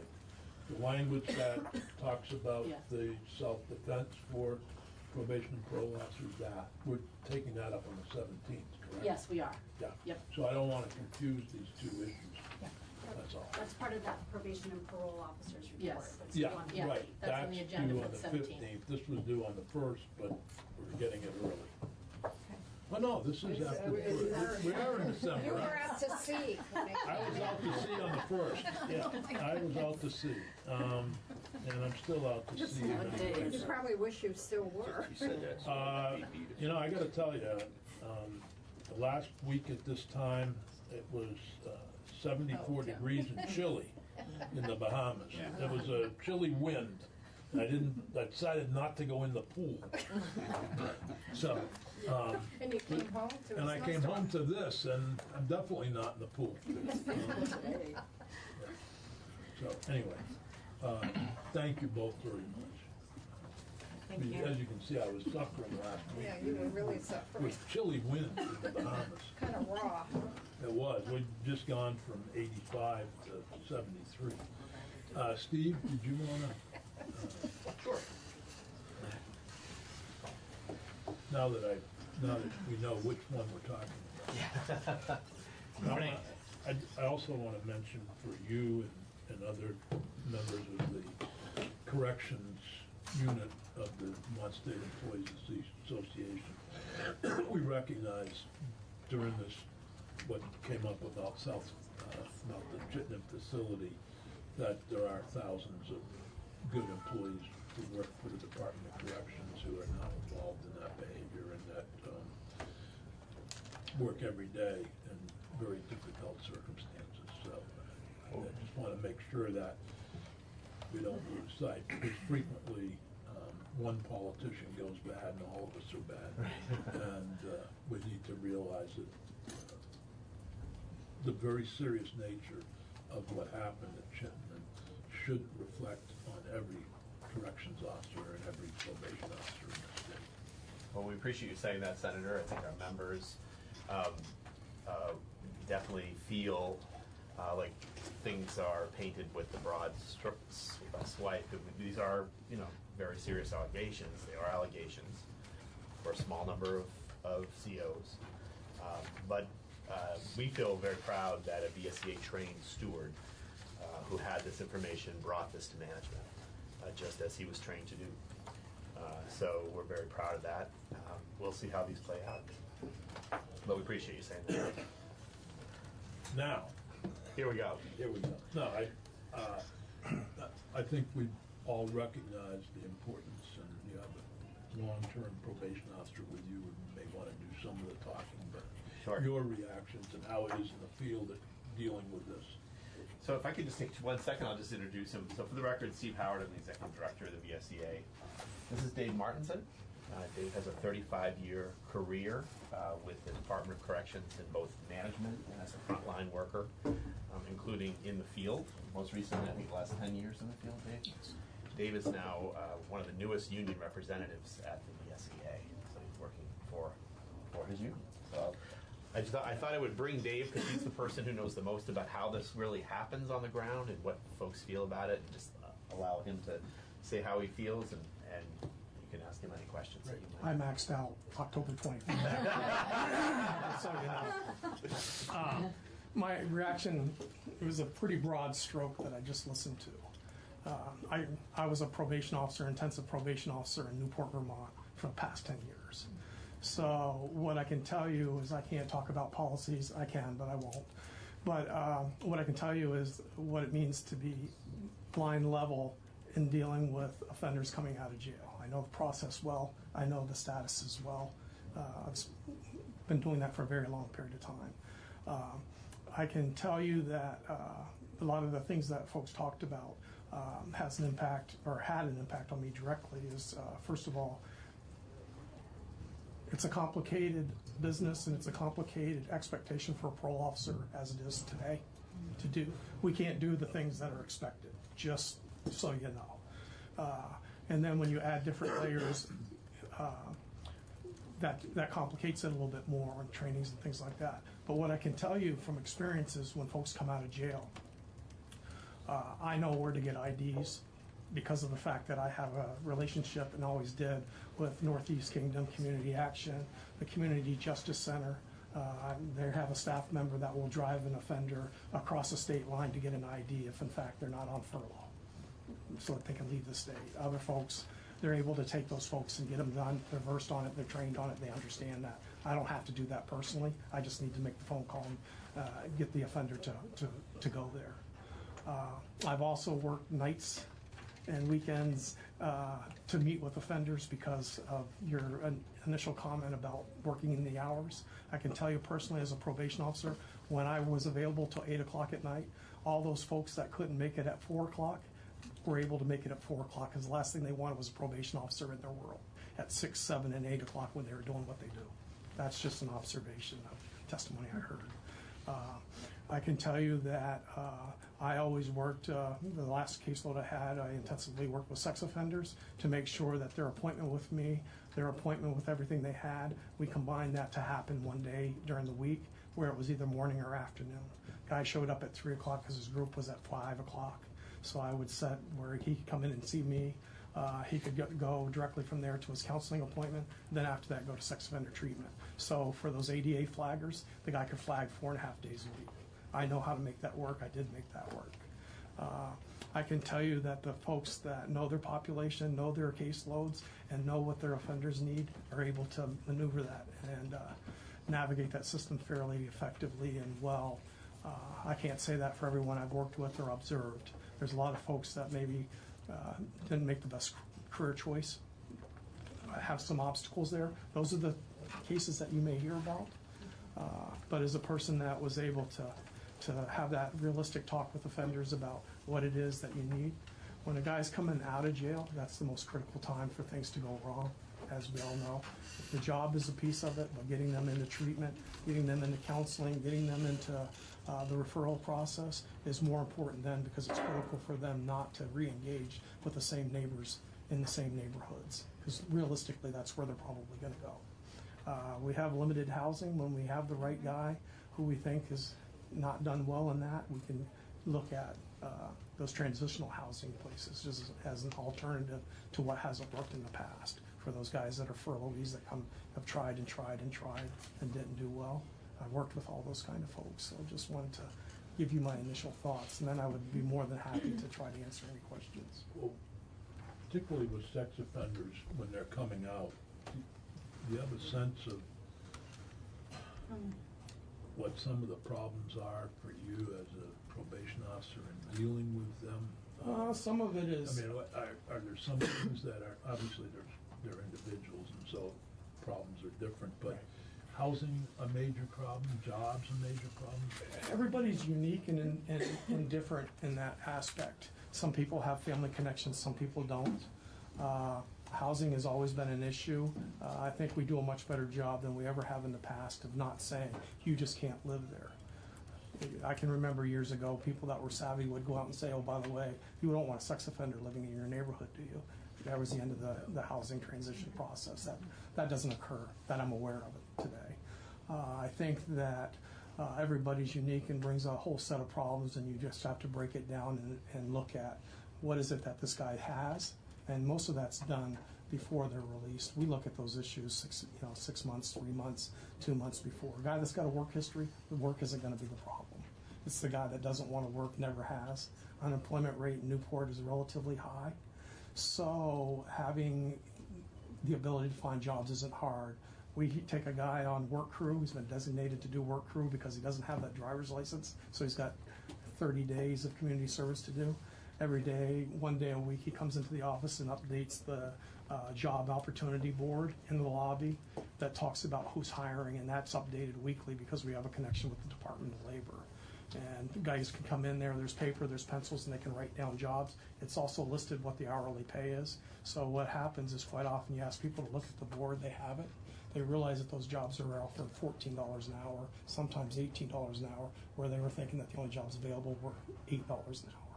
They exist, you just got to kind of guide folks to do that. So I can tell you that I've watched that, and that's been That wasn't always there, but in the last couple of years, that's become a much larger priority. So I just want to tell you that those are the things that I've seen. What are some of the things that cause you to recommend that somebody be put back in jail? Really related to their offense dynamics and the risk of harm to someone. So a guy having a drink is probably not going to a jail. A guy who has a history of domestic violence, when he drinks in that household with his significant partner, that would be a situation that would rise to the top of the level immediately. Guys that are on, we mitigate that with electronics, GPS and Alka sensors. We do a lot of that stuff. So by the time somebody's returned to jail, there's been a whole lot of steps that have already occurred. If you went back and looked and wrote down what happened, they had a whole lot of opportunities to correct that. So just missing your curfew doesn't send a guy to jail. Smoking a marijuana doesn't send a guy to jail. Those things, I did urinalysis for a very long time. I used to get pretty honest answers when I said, you're probably not going to jail. Most guys will say, well, this is what I'm using, A, B, C, and D, and then you find out N, E, and F too. But and then what you do is you look at the referral and when was the last time you were in counseling? You follow up with it and make sure that there's a referral in place. So. Is there tension between the central office, the institutions, and probation and parole over who should go back? All the time. I was a senior PO, so when the management was out of the office, I quite often covered the daily operations, and those were the things that I didn't have the authority to make decisions on. I couldn't tell an officer that Johnny Joe should go to jail or should be incarcerated based on that behavior. It would take somebody else at a different level. So it's not anything that anybody can decide at a local level. The worst case scenario is that I make a decision at night that somebody needs to be incarcerated. I get in the office in the morning and the guy comes right back out. The behavior was egregious at the time, but it doesn't look like the guy needs to spend the time there. Turn it into a sanction of 1 day and put the guy back on track. Kind of got his attention. We've had a long, in-depth discussion about the behavior, and then what's next. So sometimes it's a short hit, sometimes it's a long hit.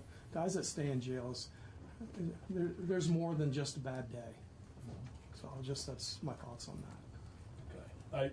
Because my experience, personal experience, has been more with the juvenile system, and I used to say it was tougher to get a kid into Woodside than into Harvard.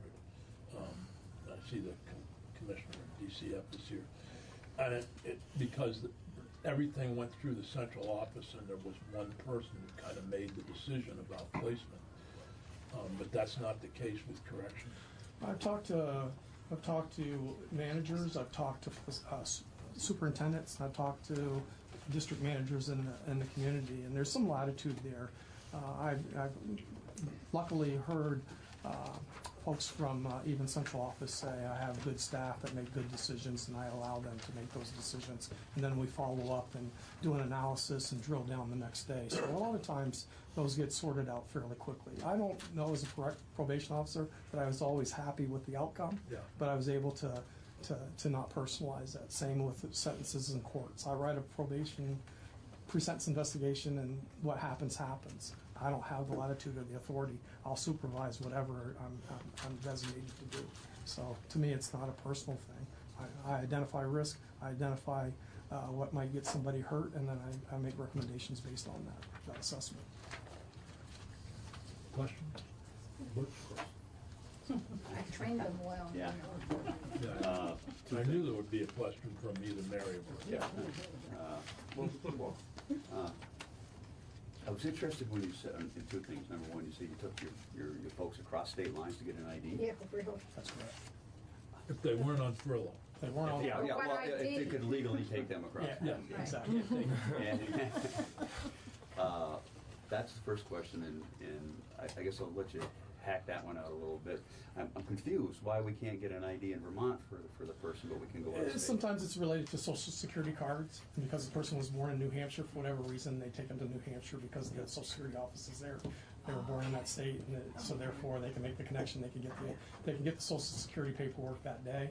So they make a call, they take the guy down with some type of identification. Sometimes we take the guy up to jail, get him an ID with their pictures on it, with their background. It's a non-official ID, and sometimes that's acceptable. So we look at what we can do with who we can do it with. And some people just need an ID in order to get a check cash to get them rolling. Okay, so that would be, in your experience, that'd be just limited to people from New Hampshire, or? Yeah, it would be.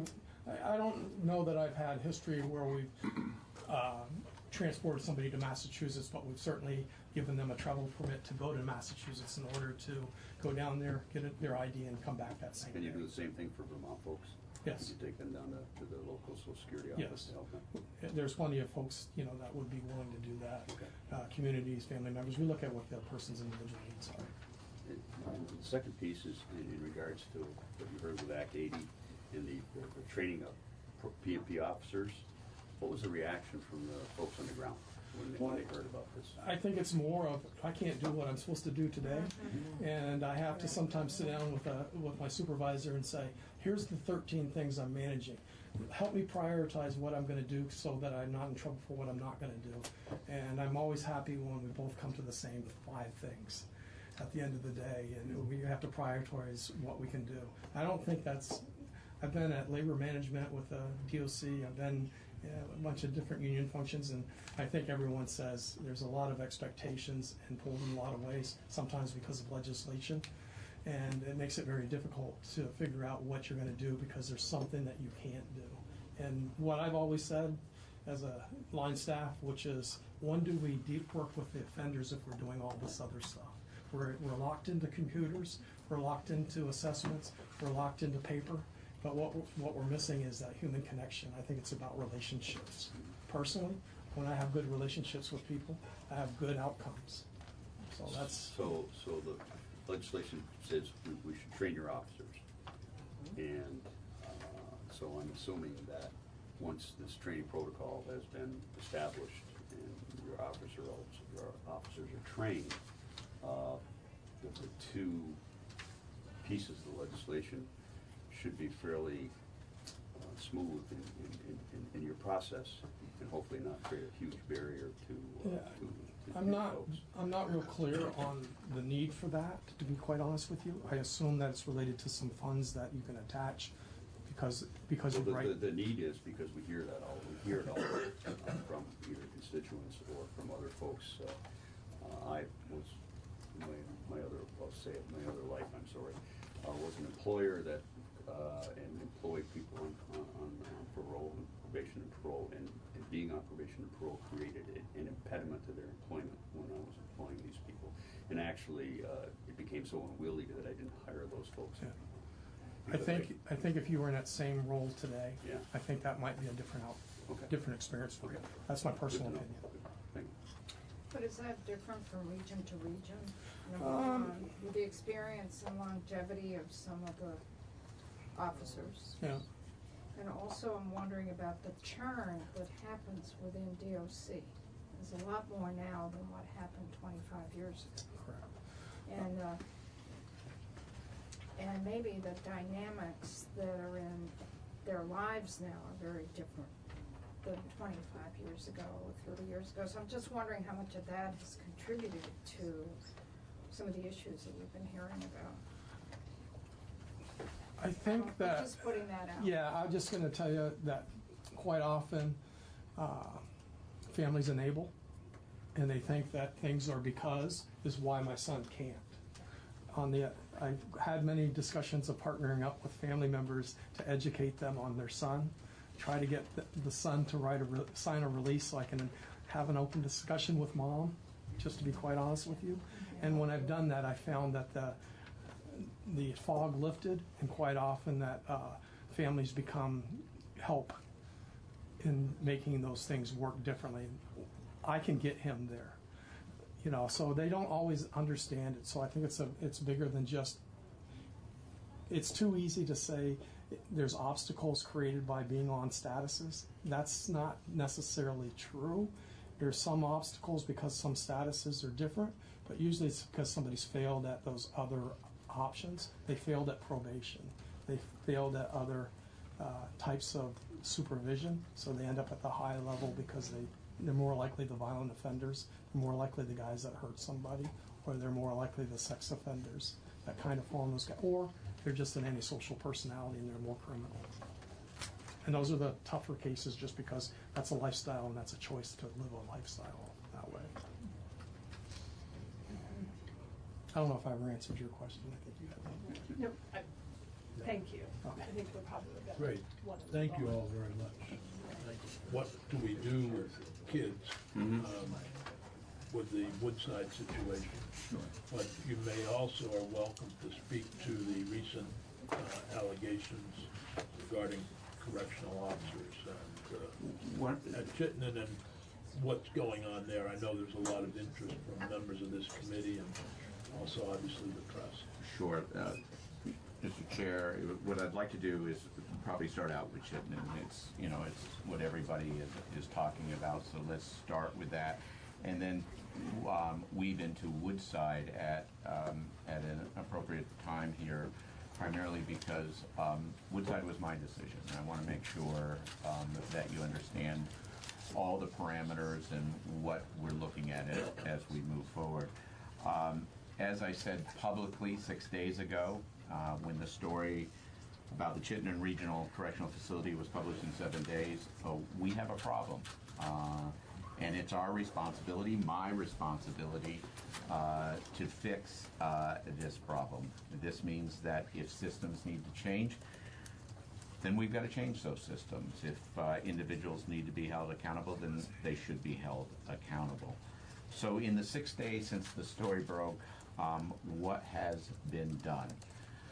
Just to give you some recap of some of the things that have been done, I've met with the Attorney General and his team along with the Vermont State Police to ensure that I do not do anything that would interfere or hinder the ongoing criminal investigation at Chittenden Regional Correctional Facility. I want to publicly express my appreciation to the Attorney General for helping me in any efforts that I may pursue. He has been very gracious and generous with his time and his people, and I appreciate that.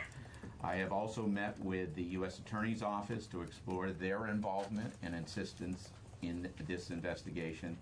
I think it's important, and I'll talk about this in a little bit more, I think it's important that we have an independent entity outside of state government to conduct an investigation of the Chittenden facility, or perhaps the entire correction system, to make sure the rights of employees and inmates are not being violated.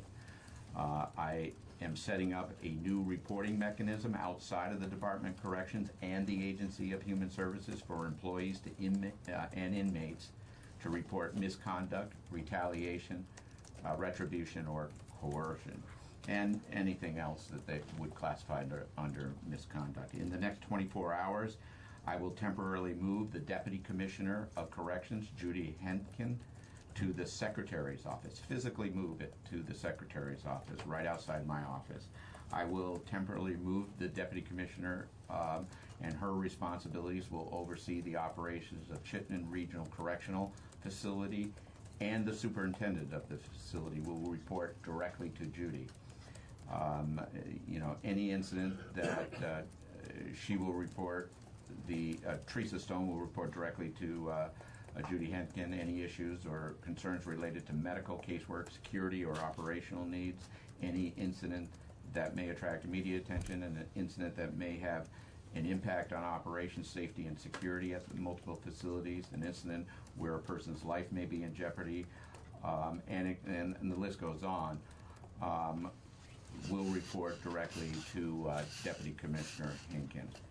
Judy was selected for this assignment because she's relatively new to the position. She started in February, and she has served mostly outside of corrections during her career in state government. She has had a lengthy career in state government, and she is an attorney.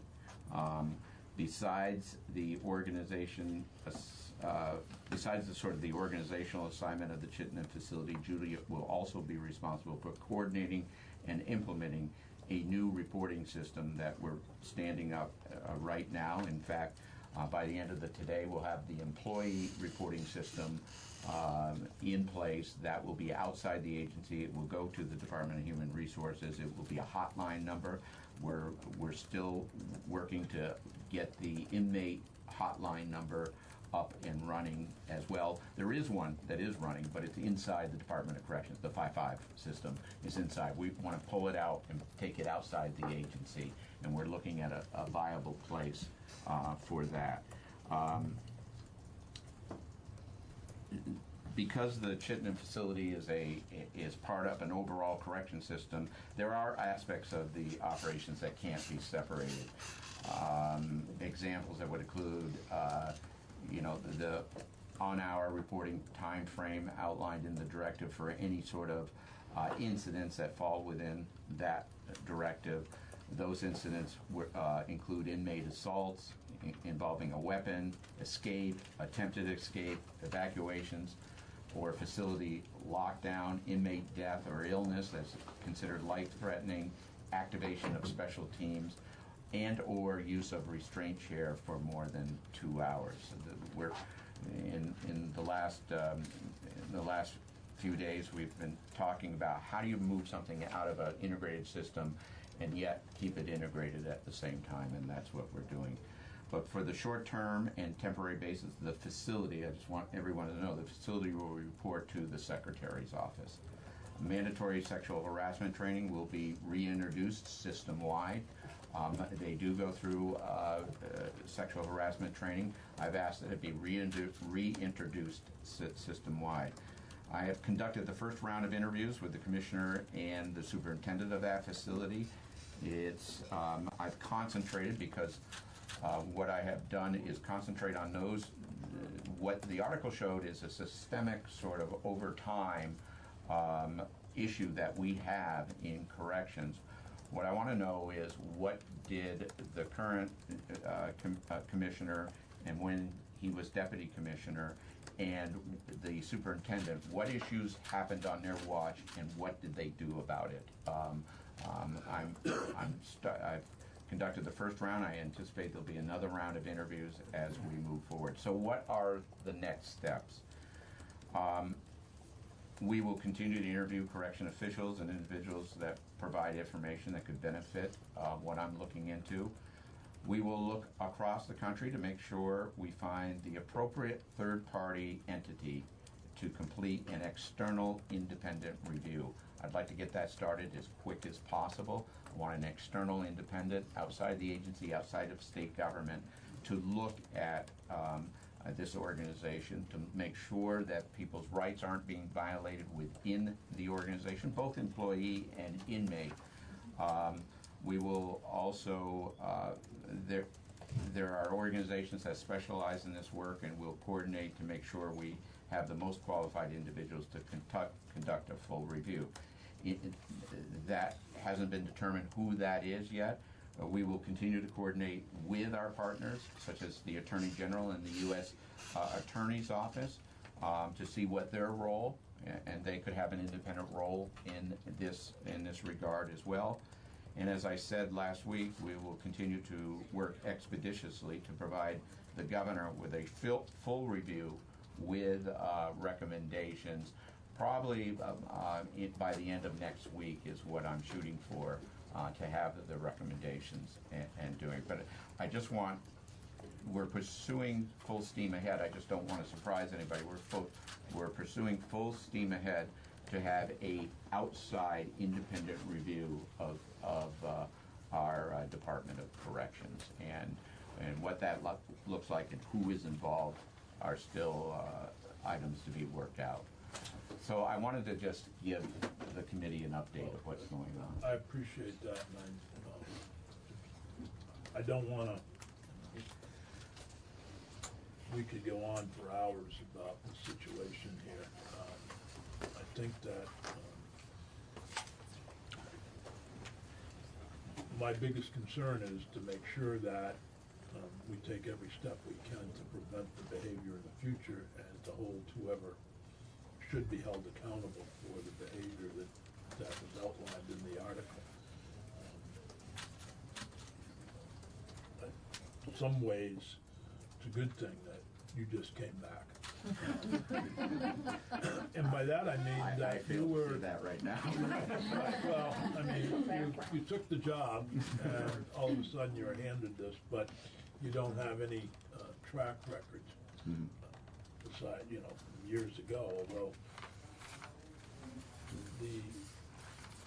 the fact that it came through the press is one of the more, I mean, it's good that we have a free press. It's good we have a press in Vermont that's willing to dig down and dig deep into some of these subjects. But it's also unfortunate that this didn't come to either the attention of the commissioner or the legislature or whatever. I mean, it's no secret that many groups have been meeting at the Chittenden facility. Your own committee visited the Chittenden facility, the Women's Caucus, and for whatever reason, this came out through the digging of the press and not through those meetings. So there's something for us as legislators to look at as well. You know, we yearly visit prisons, and my committee visits prisons. We visited Woodside. And evidently people didn't feel comfortable talking with our committees. So I think that's something that we, as legislators, need to look at too. We didn't get this. Yeah, go ahead, Phil. I was interested to hear you talk about the external independent review. I think that's a very good step. But to go back to the hotline, where would the hotline, does that still go into the administration, just another agency? Well, where the employee hotline would go to the Department of Human Resources. That's being the inmate hotline. I want outside of government, and I don't know what that means yet in terms, but you know whether it's legal aid or the Defender General's not outside, but it's somebody independent outside of state government is what. And I want to qualify that. I mean, you could argue legal aid is part of state government. You could argue the Defender General, something outside the agency. All right, good to hear. Okay. Yeah, do a few minutes on this. Go ahead. I want to thank you. I want to also thank you to be very clear that these, what was reported was over a period of time, of about 10 years, not all at once. And to really look at the current folks who are employed in DOC, the commissioner and the superintendent, what happened under their watch and what did not happen. I think that's very important for that, for everyone involved. One thing I would like to know, just for clarification purposes, when you said you're reaching out to the Attorney General and the Vermont State Police so that any investigation that is occurring is not interfering with the ongoing criminal investigation. Can you clarify what we're talking about for an ongoing criminal investigation a little bit? Because I don't want confusion. If there was already something happening in a criminal investigation prior to the 7 days article, I think that's important for folks to know because it can be interpreted quite easily that because of the article there's now a criminal investigation. So I want that clarification. There was a criminal investigation to open up in October of this year. Prior to the article. Prior to the article. That investigation is ongoing. I'm aware of that investigation right now. It is. I'm trying to remember Paul's article, whether it said where it was targeted, but nonetheless, that is ongoing right at the moment. That was referred by the Department of Corrections to the state police at the time they became aware of it. I think that's important to be out there so that folks just don't have the feeling that if this hadn't come to fruition, there would not be a criminal investigation going on at this point. The one thing I do want to respond is, as much as I'm focusing on the people that are there now and what they did when some of these incidents happened when they were there, I don't want to discount the fact that this seems to be a systemic issue that's been over time that we've really got to pay attention to. And maybe it's a culture change that we have to look at. And that's where the independent outside Right. review is very helpful. Right. Thank you. I want to make sure that we don't lose sight of the fact that it's not just Chittenden Right, that right. necessarily behaviors on part of a very small minority of the thousands of people who work for the Department of Corrections, what is it, 1,400 people. So it is a small minority, but it's not just at Chittenden where problems have arisen. And we may focus on Chittenden and the population there, but it's not just there. I think you're right. So I hope that there's an overall review of this type. Yeah, I think where I want to start, just to be honest, is Chittenden, and then we'll expand it from Because there. I've heard, we all hear allegations regarding drugs particularly being brought in. And there will be some controversial recommendations that I will make, and one of them may or may not be, and I'm going to see Steve standing right over me, but would be drug testing at some point. You've never been shy about controversial proposals I know. in the past. I've got one coming up. Oh, yeah? So, is it okay if we transition to, yes, Can I just ask Sal? one quick, you had said that you were gonna be reintroducing mandatory, sexual assault prevention training system-wide. Is that to mean that that wasn't mandatory before? It was mandatory before. Okay. I'm going to reintroduce it. Was there, do you know the reason why that was stopped? I think it's ongoing. Oh, it's on. Yeah, but I want to make sure I want to look at the program. I want to sort of restructure the program and move forward on what we're doing. So, before this all broke, we had set another controversial subject, which was Woodside.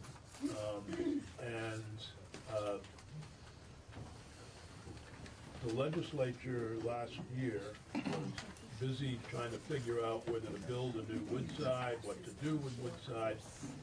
And at the time, I kept getting daily reports from a particular state's attorney in the Northeast Kingdom, who will not be nameless, of the number of people who were in Woodside.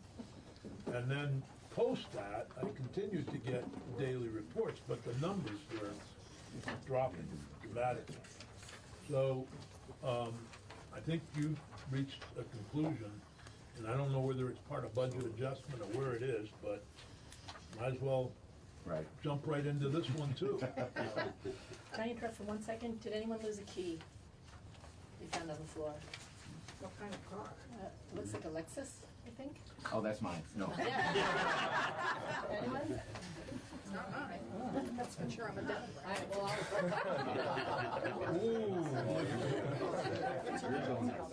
Well, All right, well, I'll have it, let know. So- I don't have a battery. anyway, so if we can transition to Woodside.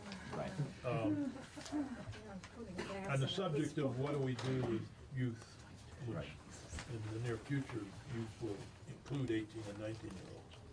So, Mr. Chair, Madam Vice Chair, and members of the committee, I wanted to be here today because, not only did I want to discuss what I just discussed, but I wanted to make sure that the committee understood that this was my decision and in closing Woodside and the thought process that went into it as I move forward. It's been an eventful month, as you have concluded. One of the things, let's look at it from two parts, and then I'm going to ask Ken to sort of go into the specifics of it. But just generally, what I was looking at when I made the decision. First of all, Woodside costs approximately $6 million, 5.8, depending on what you're doing. It costs approximately $6 million a year. That's all general fund money, because the federal government will not match that money at all. So that's $6 million of general fund money. When I first came here, the population was hovering, and I think it's still hovering, fairly small, but was hovering between 2 and 0. So we were paying $6 million for a population that was 2 and 0. Even if the population increased substantially, $6 million for that facility, from a financial point of view, made no sense to me, at least. Secondly, since I've been gone from state government, Ken and his colleagues at AHS have done a very good job at building a robust, community-based treatment system out there, where a lot of diversion happens before youth goes to Woodside, but also has the capability of handling people that we would normally have sent to Woodside in the past.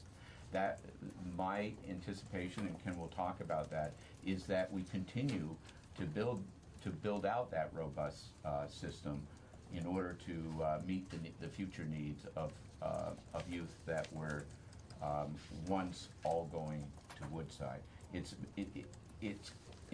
a success story if you look at it in terms of what we have done in terms of community, least restrictive environments for our youth in this state. It is truly a success story as we move forward. It is difficult to make these decisions. It is very difficult. We're gonna work with the VSEA and our contract obligations to place people and help people that have been there for a long time, that have worked at Woodside in this discussion. Obviously, we're not going to close down Woodside until we have the alternatives in place, and Ken will talk about what we're doing in that regard in a moment. It is in the FY21 budget is where it is. It is not in budget adjustment at this moment. So it is in the 21 budget. So the target date would be July of 2020 for a close down of Woodside. If it can be done earlier, I would welcome it. Yeah, 2020, next July. Next July. Yeah, we're 2019 now. We're going into FY 20, and if it's not gonna be in budget adjustment. It'll be in the 21 budget, which starts July of 20. Right.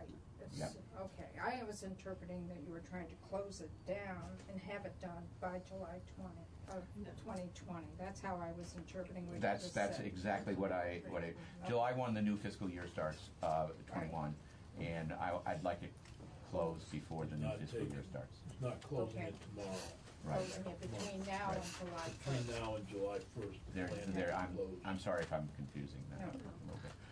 So with that said, I just wanted to make sure you understood the background on this, and understood sort of my decision making as I was looking at this, and now give Ken the hard task of making it happen. Ken, if you can go from there. Sure. So I'm Ken Schatz, Commissioner of the Department for Children and Families. I do appreciate having this time to talk. I just want to make sure that it's clear, since there's a lot of people here that may not know me. And I've looked at the back of your thing here, that your presentation. I want to make clear that I have a bias. And the bias is that SEALL Inc., SEALL, Depot Gap, Depot Street, Bennington, Vermont. Those are all programs. The SEA is Sears. I operated those programs for 35 years. They have changed dramatically since I retired in 2006. But just so that people, I don't want somebody coming back and saying, well, you had a bias here in this and you're gaining from it. I don't gain a dime out of this, but I do have friends and relatives who work there.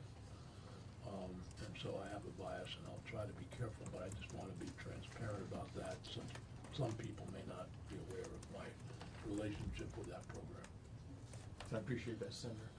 And again, I'm Ken Schatz, Commissioner of the Department for Children and Families. Thank you, Ken, and go ahead. I just wanted to make sure. Sure. No, I appreciate that, and honestly, we're a small state, so we do work carefully to maintain the appropriateness of our contracting procedures, to make sure they're fair and unbiased, but I appreciate your commentary and disclosure. So, as Mike described, this was a thoughtful process to make this recommendation to close Woodside. I want to start by saying that it is done with significant admiration and respect for all of our staff. This is, they have held a challenging role for decades. They, up until today, we continue to be proud of the work that they've done with respect to the youth that they serve.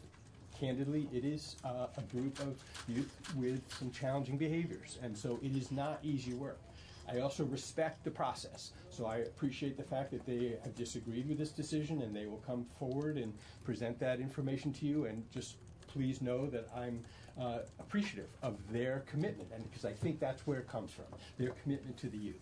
So even though we're making this recommendation as an agency and they're disagreeing, I really respect that process and the thoughtful consideration of the issues. But as Mike described, we're coming from a place where the numbers of youth with delinquent behavior is going down rapidly. And so we provided some of that data in the past. So 3 years ago, we had 129 youth in DCF custody as delinquents. As we sit here today, that number is approximately 60. So that number as a whole has dropped in half. And I think that's a compliment to many of the programs that you and the agency has supported in communities to reduce inappropriate behavior by youth.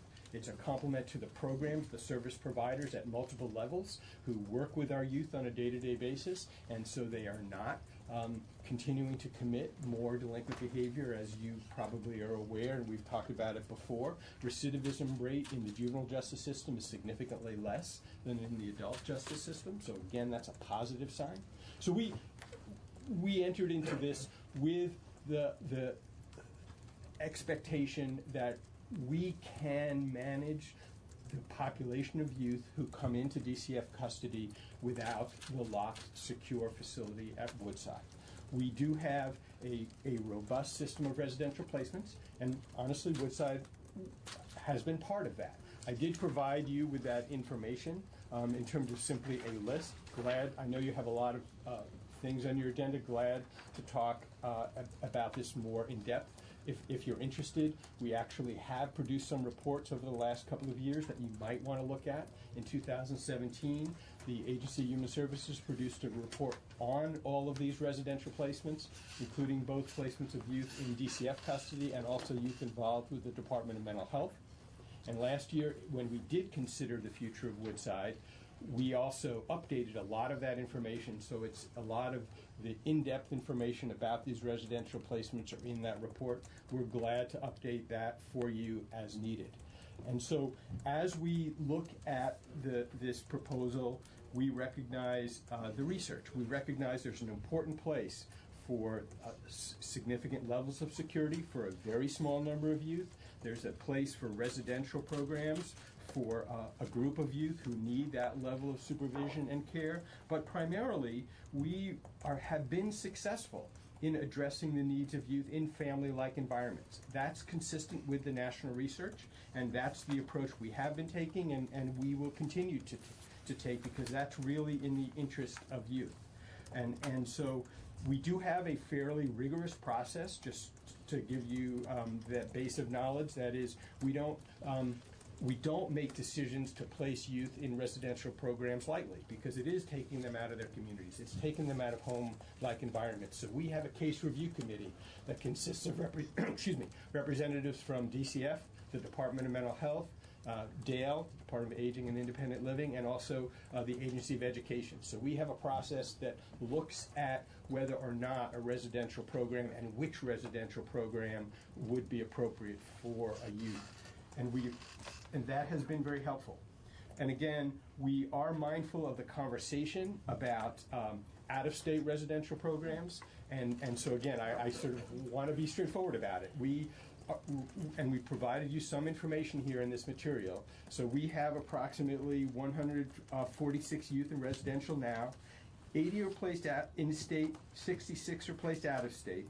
But it's worth noting that many of the out-of-state programs that we utilize are in Massachusetts, New York, and New Hampshire, and in fact, sometimes closer to the home of a youth than some of our in-state residential programs.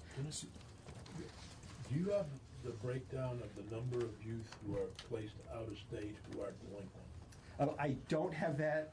That would be important I appreciate information to have, because you've combined kids who aren't eligible for Woodside in this list of kids. So that would be helpful to know the number of delinquents who are in-state, out-of-state.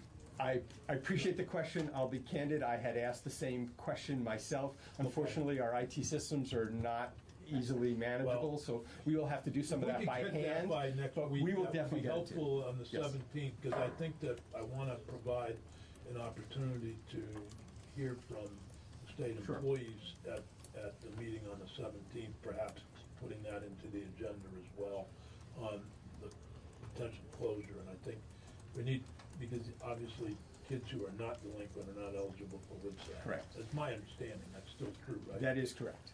So I will be glad to provide you by next week a breakdown of the youth in custody as delinquents who are placed in residential programs and clarify where they are. Yeah. Glad to do that. And again,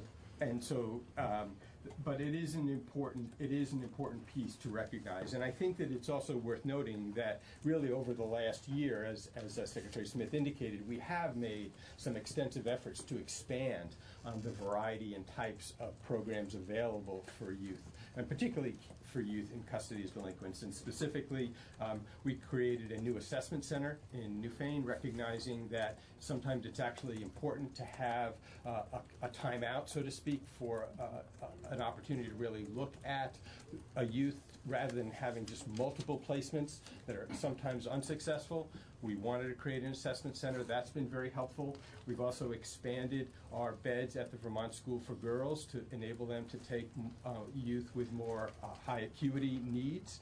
Similarly, with respect to 204 Depot Street, CL, we also expanded the number of beds over the last year and also asked them, and they agreed to take on youth with more challenging behaviors requiring more supervision and care. And so those efforts have been successful in part leading to the reduction on the numbers of youth who needed to be in the Woodside facility. So going forward, as you recall, we've talked about, you asked us to look at expanding our residential programs in the communities. We are working on a request for proposals that will go out to expand our capacity to make sure we can meet the variety of needs. I don't want to I want to be clear with you that we understand that for a very small number of youth, there is the potential need going forward to have a substantial level of supervision. We are mindful of that and recognize that we need to meet that need. I think I'm going to ask a question, and Mary may want to chime in, but from an appropriation standpoint, you in your 21 budget recommendations will reduce by $6 million roughly general fund, and that would be easy because there's a lot of needs out there, but I'm hoping that some of that $6 million will still be part of the system to help with kids. I mean, we have a habit around here of taking that $6 million and spending it on bridges. So I'll Not that bridges aren't important. but I want to start by appreciating Secretary Smith because we had that same conversation. Okay, so and can you just Secretary clarify Smith for was us? very responsive and helpful, and so the short answer is yes, we will reinvest some of that in community-based programs. Senator Sears, it made no sense to me that we were taking all general fund money and not utilizing it to its maximum. And what we did is we reinvested some of that money, but matched it with Medicaid money as we were using it as well. So it's a twofer from my standpoint. Not only do we reduce that amount, we're able to reinvest in some of these what I call a robust, making the robust system more robust, but also it allows us to match the Medicaid money. If I could just ask for a little more specificity, you've talked about alternatives in the 2021 budget and an RFP, and now you've whittled it down a little more to something that will provide for the, call it somewhere between 0 and maybe 5 or 6 people with the need for a locked, secure facility, what RFP would you be putting forward? Well, I don't want to jump to conclusions about what type of facility it will be, and partly that's because as we continue to look at the population that needs supervision, one of the things that we've recognized, it's oftentimes youth with serious mental health issues. And so we want to make sure that we have the right type of facility to meet those needs. So that's part of what we're looking for from the request for proposals. We've also seen, looking nationwide, that there's a variety of types of programs that have been quite successful in supervising youth without necessarily having to be a facility that's locked all the time. Okay, and I will personally just look for more specificity as we go along. Last question I'll ask is, so I tend to sit in education a good part of my day. We've had a very similar decline in numbers from 127,000 to now more like 75,000 students. To what extent is the drop in delinquent numbers from 130 to 60 just a demographic? You know, I wish I had more expertise to be totally confident in answering you. I think that's way more than the reduction in population, so I can say it that way. Clearly, I don't want to deny that it's a factor, that there are perhaps less youth in our community, but a 50% drop is obviously much higher than And not to denigrate the efforts of, you know, House and Senate committees, agencies that have made those numbers go down, but it does seem that the quick tendency would be to think this is a confirmation of everything we've been doing, whereas in education, the drop in the numbers is a confirmation that we're screwing up at a massive structural level. So just I don't think that's the case here, but again, we're trying to be thoughtful about it, and again, it is a national trend also, to be clear, that the reduction in youth crime is it's not limited to our efforts. But again, I think we can be pretty proud of the significant drop. So the other point I just want to make, so I'm glad to answer other questions, but I thought originally, and maybe I'm wrong, that the reason you asked us to return in part to talk about residential placements was a follow-up to the presentation on Raise the Age. The whole thing started to try to get a sense of what we were doing to prepare for 18 and 19-year-olds, and you have a facility that we were wondering what the plan was if an 18 or 19-year-old needed a locked facility who was should not be dealt with in the adult. We also have problems that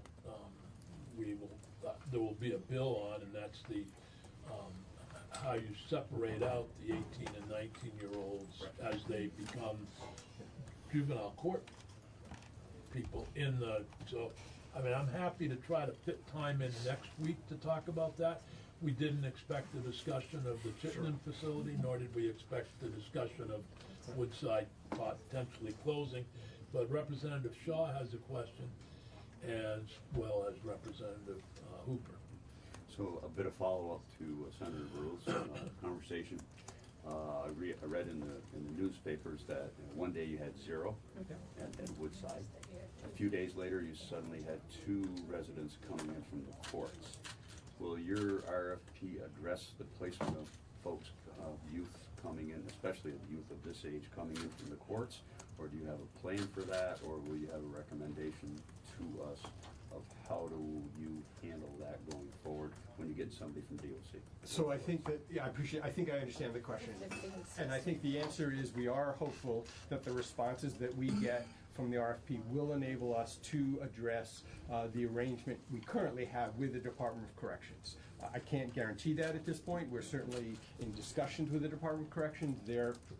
They do sometimes house youth who are charged as adults with sight and sound separation, and that certainly may continue to some extent. But we are also mindful that there are advantages to having a placement of a youth, even if charged as an adult, with other youth in a different type of setting than an adult correction facility. So we have that in mind.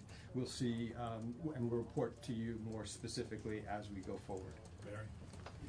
So, Representative Shaw got at the core of my concern. So let me just go a little bit larger, which is in the past with the adult mental health system, we said, hey, we're going to create a robust community system. We don't need these institutions, and we ended up with a system that is not as robust as we need. And this is as much, I guess, an observation for ourselves that we need to fully fund a robust system. And I'm concerned that we're going to say, yes, we're creating this juvenile system that is going to rely on these placements, but we don't make that year-over-year commitment to making sure that's in place.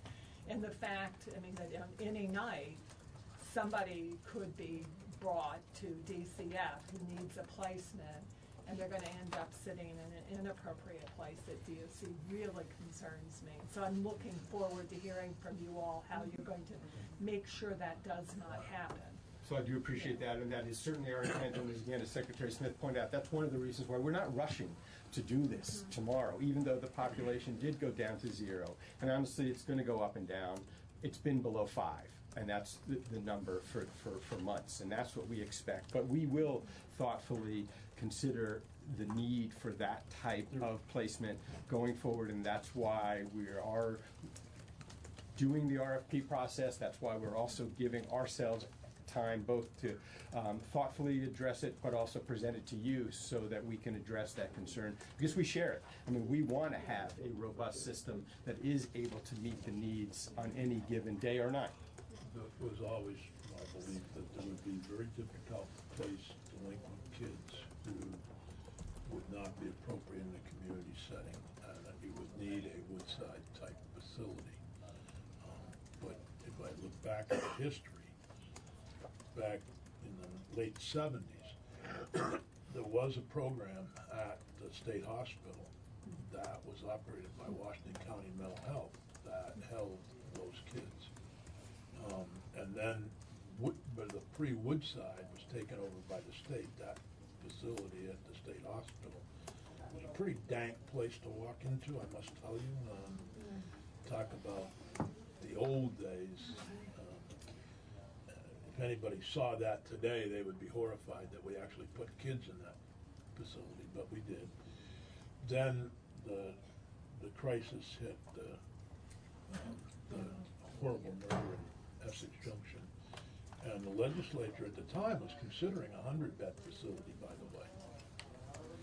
There were many proposals for a 100-bed facility, which thank God they didn't build.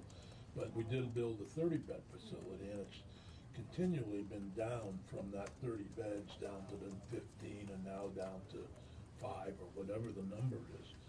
But it is a 30-bed facility, and I'm hoping that the institutions committees will I'm assuming no private corporations coming in to buy that facility and tear it down for senior housing or something. That you have that 30-bed facility there that maybe, if the legislature agrees with your proposal, that it might be repurposed for some other use. Thinking of it. Yeah, Senator Sears, I think. So that's the institutions committee. Senator Sears, I think we'll have some ideas and be speaking with the institutions committees on that. We'll just institute whatever. Senator Hooker's on the Senate Institute. Oh, okay.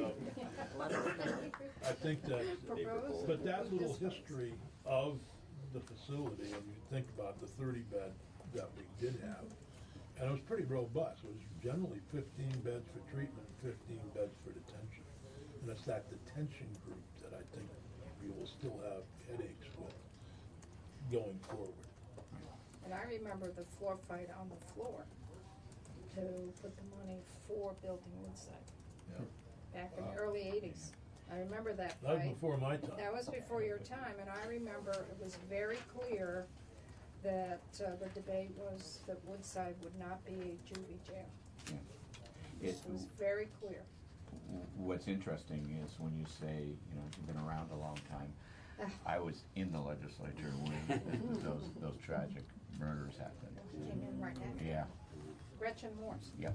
Fought the fight on the floor of the House. Anyhow, I don't know if or any other questions, but we have two other witnesses scheduled, and I just don't know if Pepper's still in the room. Can't see him. Can't see him. If you can make your way up, and if Marshall's here, maybe the two of you. Here he is. Oh, there you are. You want to testify? I walked you in the, I will, we will take this up again on the 17th, what the original proposal was. We'll be back. Which was to, look at what we're doing with youth who are, but you may have comments about this proposal from the administration regarding Woodside. I don't know if the state attorneys and the defendant general want to comment. Absolutely. But you can get up off the floor whenever it's convenient. Do you want me to just whatever? Well, I'll wait for him and then I'll go out. I'll be brief. Okay.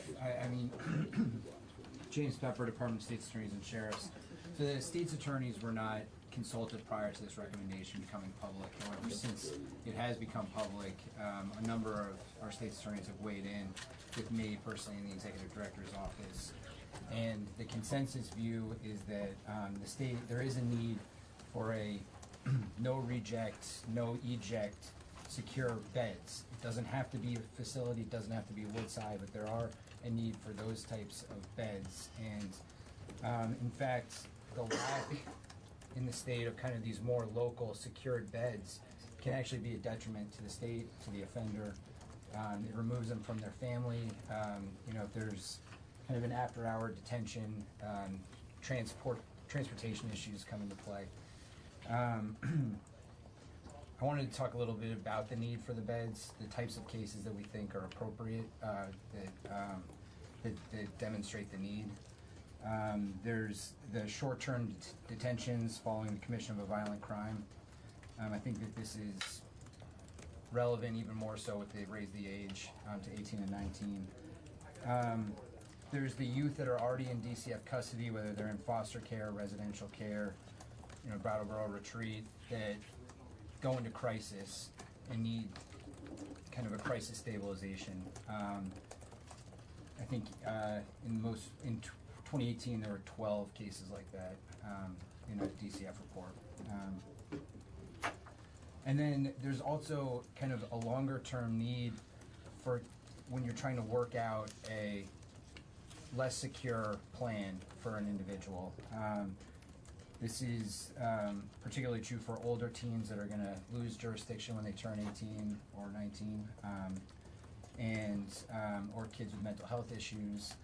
And the delay, the delay can be for any number of reasons. Very often the social worker will need to find an appropriate placement out of state. They'll need to go visit it. They'll need to fill out applications. They need to get that approved, both by the court and the review committee. And there's compliance with the interstate compacts that needs to be worked out. All of those things just take time, cause delays. And where is the individual during those times? And then, of course, there's just the interstate compact youth that get picked up here and need a place to be placed. So the administration, DCF, AHS, has made themselves very available to the Department of State's attorneys to work through some of these issues. We haven't fully been able to meet to talk about what these alternatives are going to look like, but I think that we're open to those conversations and we'll be happy to testify. I know that the people that I talk to in the private nonprofit sector who operate programs would point out that in many cases there are no reject too, particularly with kids who are beyond the control of their parents. Woodside's not available and there are other choices. So they feel like that they're, this whole idea of no reject, no eject is questionable to some of them. That's just in discussions with them. I just point that out. There's a difference of opinion there. But there's no question that a 17-and-a-half-year-old who's serious delinquent problem and is going to, under current law, be out in 6 months, where are you placing that child? Marshall. Oh, I'm sorry. No, I just, Feeding off a little bit about what Mary Hooper was saying about our mental health situation, how we were really looking at the community system to help. Part of that mental health system is people know that there's always a backup, that there's state beds somewhere for the hardest cases. And I can't help but think that that will play out as well in this situation with youth, that some of these residential placements, how many of them would be able to handle a situation that really escalates and there's no backup? Or, I mean, is that a non-issue? I would say that is our primary concern, and you put your finger exactly on the kind of last resort, institution of last resort. But that's what we're going to be working through. I mean, I think that there is, having local secure beds is a benefit in many cases. But is that the state operates those and the state builds them, or are we still going to be dependent on the community services to provide that? Because we get pushed back on the mental health. We don't have enough level one secure. We don't have enough secure beds within our mental health system. And then you get the backup. And I'm just wondering if that will happen within our youth or not. I don't know. I want to hear from Marshall. Those are good questions. I think will need to be answered in the committee of jurisdiction in the next session, when the decision is made to either go along with the administration's proposal or not go along with it. What do you do? I think those are beyond this committee. But I'm glad that they're not doing it in budget adjustment and closing it tomorrow, because it does give you some time to look at it. But putting again our appropriations hat on, it does create a minimum of a $3 million problem. If you spend it somewhere else, that's a small problem for you guys in the House. Thank you. Yeah, thank you. Marshall? That means you're agreeing with us, yeah. We'll probably be stuck to it. Thank you. Marshall Paul, Chief Juvenile Defender and Deputy Defender General. I'm going to jump right into it because mindful of the time. And I want to just sort of start by picking up where James Pepper left off, addressing that question about the sort of the comparison between this transition and the transition that happened in the mental health world. And I think the short answer to the question in terms of, how are we going to, like we're in the mental health world, there was a lot of problems that happened when the shift was made from institutionalized, centralized, secure care to community care. How are we going to ensure that those same problems don't come up? The answer is we already did it. When we did it in the mental health world, we took a very full state hospital and tried to find placements all over for everyone at once as the hospital was shut down. There was a lot of factors beyond people's control at that time, but that's how that transition happened. Here, the community system has already stepped in, has already picked up those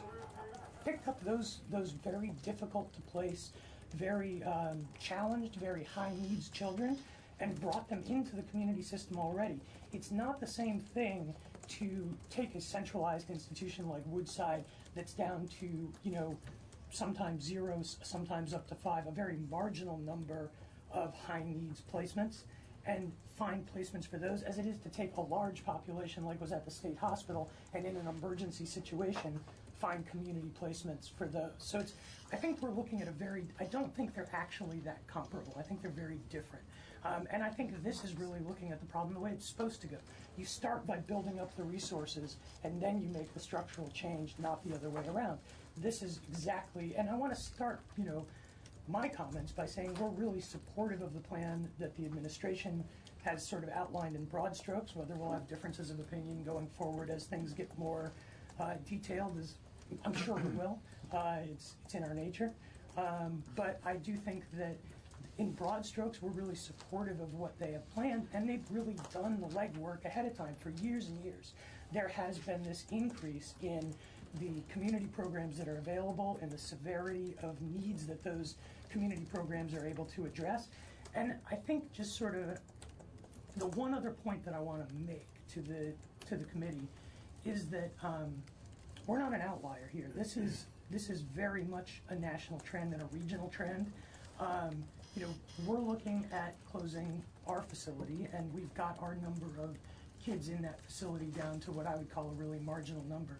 You look next door at New Hampshire, they've really accomplished the same thing. The Sununu Youth Development Center is New Hampshire's version of Woodside. It's their only secure, no eject, no reject facility in the state. It's a 160-bed facility. Last time I talked to a New Hampshire public defender, they were down to 11 kids in that facility. And New Hampshire, even though they have a population that's about double ours, they have an under 18 population that's closer to triple ours. So you're talking about, essentially the same level of de-incarceration happened in New Hampshire. When you take 11 and divide it by 3, you get a number that's within a margin of error of 0, just like we are at. Similarly, take a look at Connecticut. They're still using juvenile detention facilities, but they've done away with secure commitment facilities in Connecticut. They closed the Connecticut Training School, which was their last secure commitment facility. They operate on a model where detention all happens in local facilities, and they used to have one centralized facility for commitment. They've closed that centralized facility and done it successfully, and have moved the kids from that program into community-based programs, and oftentimes not even into community-based programs, but into their home, and provide wrap services in the home much more effectively and at much lower cost than they were doing in the centralized facility. Similarly, you look at New York State. They were actually the leaders in this. They started in the sort of early 2000s. They used to send all, New York City, I'm talking about New York, not New York State, they used to send all of their juvenile detainees to upstate facilities, and they had something like 3,000 kids at one point at their peak in their facilities upstate. They started a program that wasn't actually designed to reduce numbers. It was just designed to bring that population back into the city. It was called the Close to Home program. So they set up secure detention facilities scattered all over the boroughs, and they set up group homes and staff secure facilities all over the boroughs. And and the idea wasn't necessarily to reduce numbers. It was just to get kids back into their communities, to get them receiving services in their communities, to get it so that they could still have the connections to their communities. They could go to church, kids who were able to could go to school for the day but return to a facility at night, that sort of a thing. What they found is it reduced numbers dramatically. As of last month, which was the last time I talked to somebody from New York, they had 12 kids in secure detention and 12 kids in secure commitment in the entire city, 8.9 million population, and they were down to 24 kids behind locked doors in the whole city. And that really speaks to the efficacy of this model of deinstitutionalizing and decentralizing those services. It doesn't just result in a better outcome, it results in lower numbers. Commissioner Schatz spoke about the juvenile crime rate dropping. That's also, he said it, but I want to reinforce it. That's a national trend, and not just a national trend. All over the country they've seen the same kind of drop-offs in juvenile crime that we've seen, and in fact, a lot of places have seen much greater drop-offs in juvenile crime than we've seen. So I don't want people to think that we're some sort of an outlier on this issue. We're not at all. We are very much in line with national trends. And I'm not even touching on when you just start. If you just do a Google search for states closing juvenile facilities, it is all over the country. States are closing juvenile facilities. Wisconsin's closed most of theirs. Maine has closed one of their 2, and they are looking at plans to close the second one.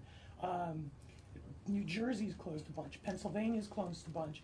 California's closed a bunch. In fact, we got a sort of a nice shout out from California. They're now the 4th state to have a proposal on the table to raise the age of juvenile jurisdiction. And their proposal for raising the age of juvenile jurisdiction, interestingly, isn't coming from the defense bar or the sort of children's welfare bar, advocacy organizations.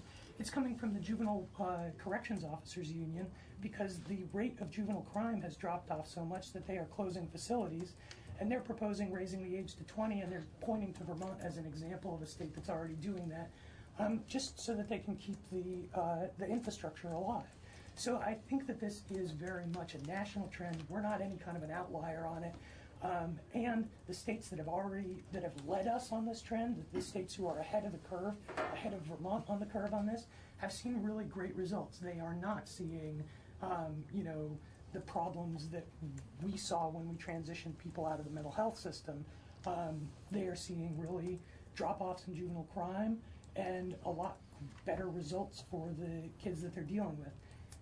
Last point I want to make is, we're very supportive of the plan as it's been outlined in broad strokes, but we don't see this plan as eliminating either the need or the existence for or of secure beds for juveniles. What those look like, I think I'm really interested to see. I want to see what other states are doing and what the proposals that come in are. But I don't think we're talking about a situation where, when a cop calls a judge in the middle of the night to say, I have a kid who's just committed a violent act and I need some place to put them. I don't think, it's not our understanding that anybody is talking about a system where we say, oh, we don't have a place for that. I think more the question is, what should those spaces look like? What should their use be? What should the scope of them be? And we'll be very interested to see where that conversation goes. And I'm happy to answer any questions, but I do know it's I think we're going to break for lunch and come back to this unless there's immediate questions that come to people's minds. Thank you very much. Eitan is here, along with David Schur, who I see right behind you. I don't know if you want to come up together or separately. We'd love to have you kick it off, and then a little later on, Skylar has been good enough to put together a conversation about systematic racism, and I'm going to let him kind of take that over, but I appreciate his putting that on the agenda and trying to educate us. We all need education. Please join us. This is a report that we require. You have it on your, And we have it on your little pile there. It's for you. For the witnesses. Whoever wants to start. Well, I would love to, although I'm having a moment where I seem to have, no, hold on. I'm getting to that point in life where these are critical. Yeah. Yeah. I'm with you. I'm lost when I can't find them. I actually have them a set in every room now in the house. Yes, it's critical because otherwise nothing happens. I can't even open a Band-Aid. No, I can't grocery shop. It's humiliating. Well, I thought I would give you some sense of the process, and then it has occurred to me when I looked over this that both Karen Vastine and Monica Weber, who were really critical in this process, asked for an executive summary. We forgot. So I'm going to do that verbally for you. But the process, which I'd like to start with, we really worked with the idea of building consensus from the beginning. That was important to me as chair. It was important to all the panelists. And we did so, even through the end of the report, which was unanimously accepted. Everyone on the panel voted in favor of this. It meant that the process was relatively slow and considered. Everybody weighed in. Everybody was encouraging everybody to weigh in so that their reflection and their expertise could inform our collective discussions. It led to very wide-ranging conversations that covered most of the mandate of the panel as Act 54 had laid out, and it went beyond as that entire section that's entitled Further Discussion and Recommendations attests. I believe that begins on page 7. Yes. We wrote sections as appropriate and edited them, and then edited them again. This was certainly the case when our first bit, which was section 6A of Act 54. That's the first bit of writing that we produced, having to do with creating a robust complaint process. And it was certainly the case with the rest of the report. This process, of course, takes time. It's not quick. And when one understands that everybody has jobs and that the panel meets for a mere 2 hours every month, this really went, I thought, quite well. It may not have been as fast as some people would like, but I actually did feel that it was expeditious given the lives of the panelists. Moreover, it was very productive. I'm a college professor by training, and thus given to excessive repetition. I said often that the sort of process for the panel would be one in which we would work to mutual disapproval, so that we would all get to a moment where we could live with our labor and go, it's done, and not be completely happy with it, but actually feeling like we've gotten something here that's important, that works towards the amelioration of racial disparity in the criminal and juvenile justice systems. I felt we did that. I really do think that that's what happened. I'm not sure that anyone walked away feeling triumphant. We could all live with it. We gave it our best effort. And in my opinion, that's the art of collaboration and diplomacy. And that's what the panel achieved. And this is what I believe you have in front of you. Now the executive summary. We followed the act relatively closely, as you'll see. We answered and put at the beginning of the report recommendations that focused upon sections 6A, B, and C. If you have the act in front of you, I believe those are on page 4. It disturbs me that I know this well enough that I know that, but it is indeed. Section 6A, having to do with how to institute a public complaint process to address perceived implicit bias across all systems of state government.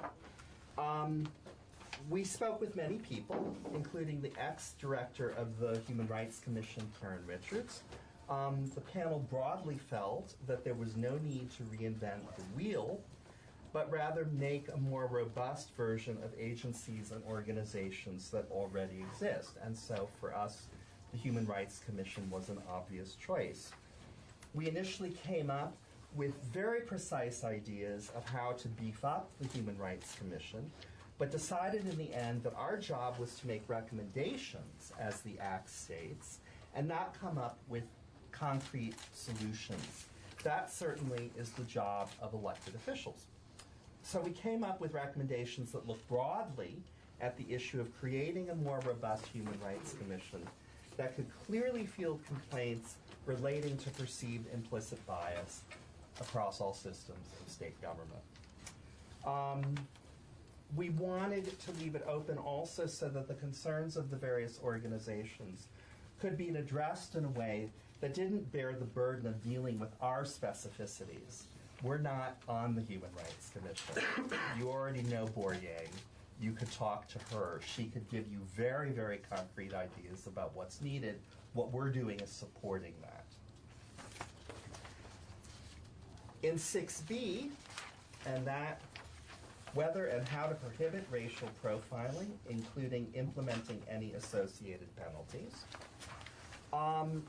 The panel submitted recommendations that it believes will mitigate racial bias in the criminal and juvenile justice systems, which will then, we hope, reduce the racial profiling to which Act 54 refers. There's much here in this section, including the expansion and support of the use of community policing approaches to law enforcement, and making certain that Vermont statutes track with existing federal requirements with respect to due process for those with limited English proficiency.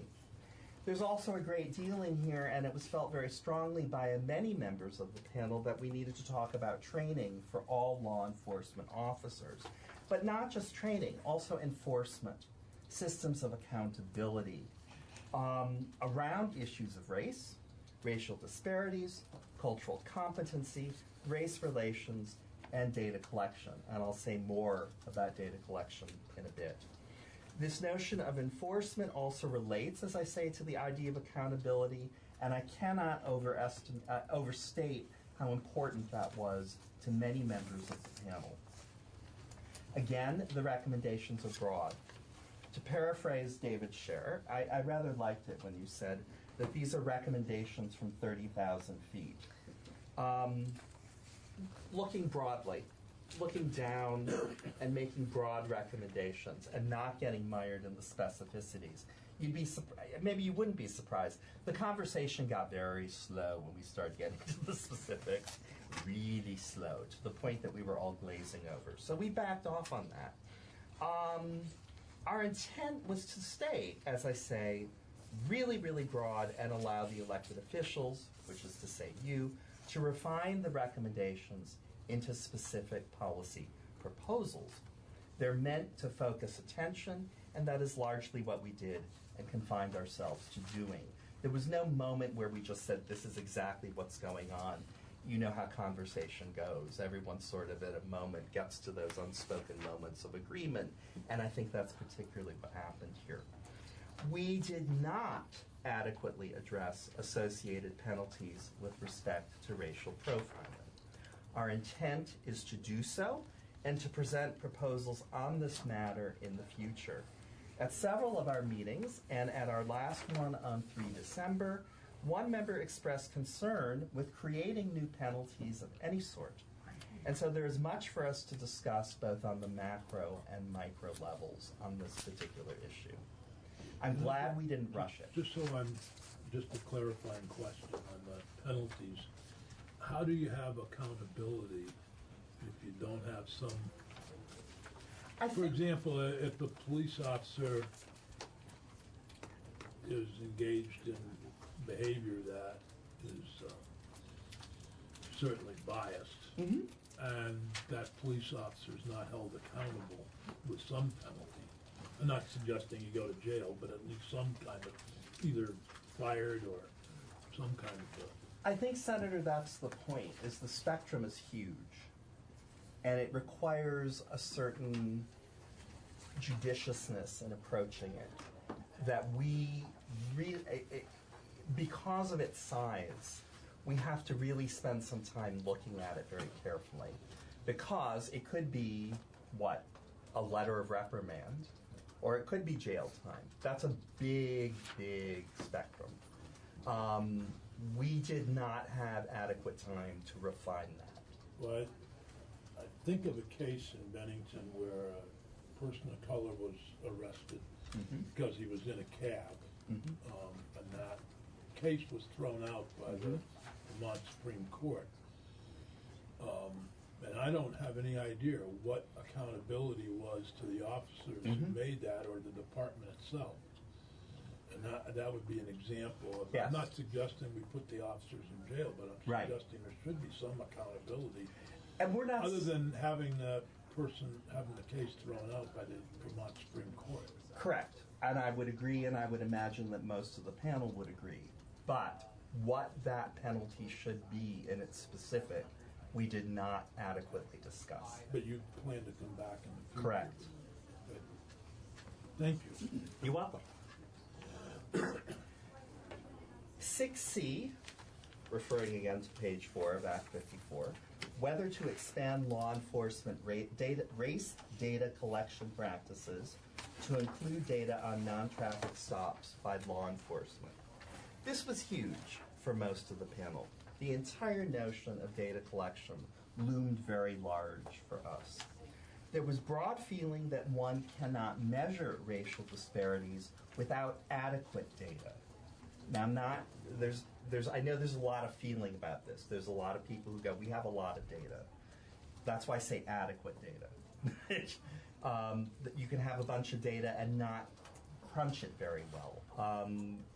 We were mindful of that.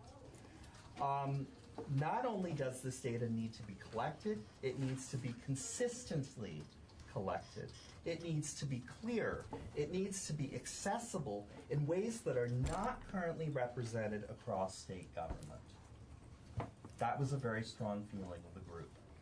A critical moment came when the panel recognized that data regarding race exists at the beginning of an interaction with both the criminal and juvenile justice systems, and also towards the end of that interaction, in other words, with the Department of Corrections. But that between these points in time, data is hard to come by. At one point, we tried to address this and suggested that we should break our report down into talking about the beginning of the interaction, the middle, and the end. We didn't, in the end, go with that for a variety of reasons I won't bore you with, but we certainly were aware of it.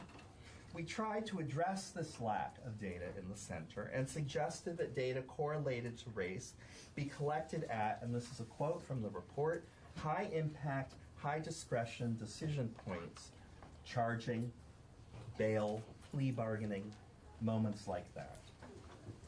We also urged a commitment to creating a centralized statewide staff that is charged with assisting with data collections. We also felt broadly that, and this is a quote, mechanisms that ensured both accountability and compliance, unquote, would be in place at the same time as data are collected in a more consistent and transparent fashion.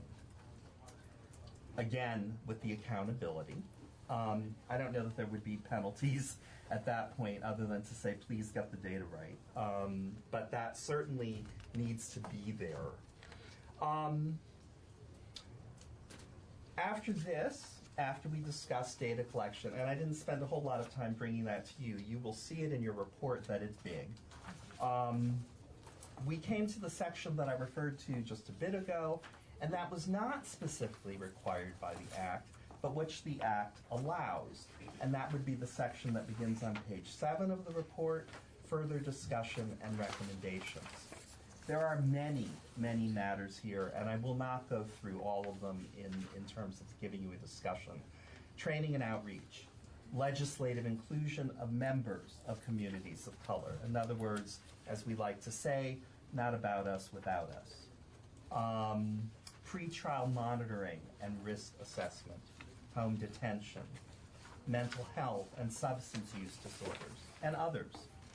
We were concerned with noting whether legislation under consideration has a disproportionate impact upon people of color, and we recommended that the legislature get input from these various communities as part of the legislative process. Again, not about us, without us. There were also concerns about discretion.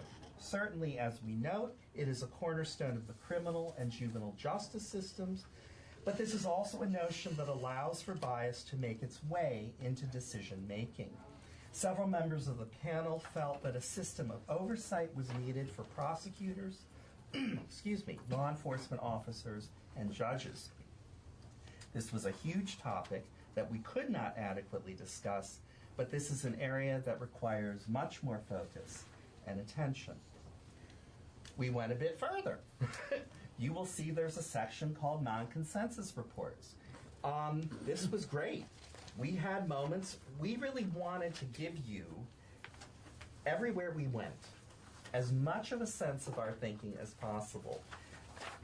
That particular section, I won't say it was contentious. It was, well, yeah, it was contentious in the best sense of the word. Not that people were throwing things at one another, but it certainly, it brought up a lot of passion. It brought up a lot of argumentation that was really good.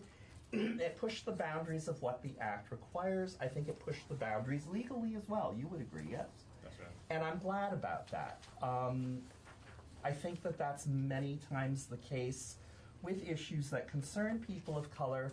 Well, that's legal, and we all have to sit back and be happy about that it's legal, and somehow people of color are still feeling like they're being put upon, and they are.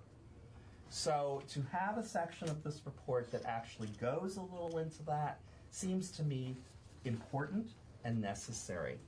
I will read just the introduction to that.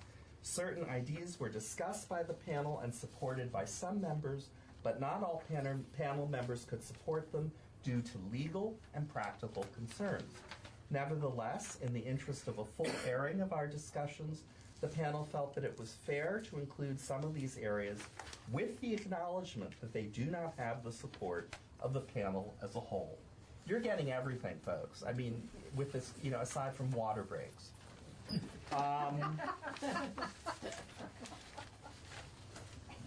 What I'd like to say finally, and then I will stop blathering, which is always fun for a professor, is a bit about the conclusion and the preamble, not necessarily in that order. I get very non-linear at moments. This is the part of the report that got kind of hard for people, because there are phrases in here that people see, some people, as inflammatory. There was a feeling among many of us that in order to dismantle a problem, one must be willing to name it, despite the discomfort that it may provoke. And the problem is white supremacy, and the problem is white privilege. Now, we had a lot of trouble with this because there were people on the panel who were afraid that legislators would just look at that and go, oh God, we're not reading this. As you will know, I'm sure, we're not talking about the burning of crosses and about wearing pointy white hats and lynching people. This is a far more sophisticated concept than that. It's in this preamble.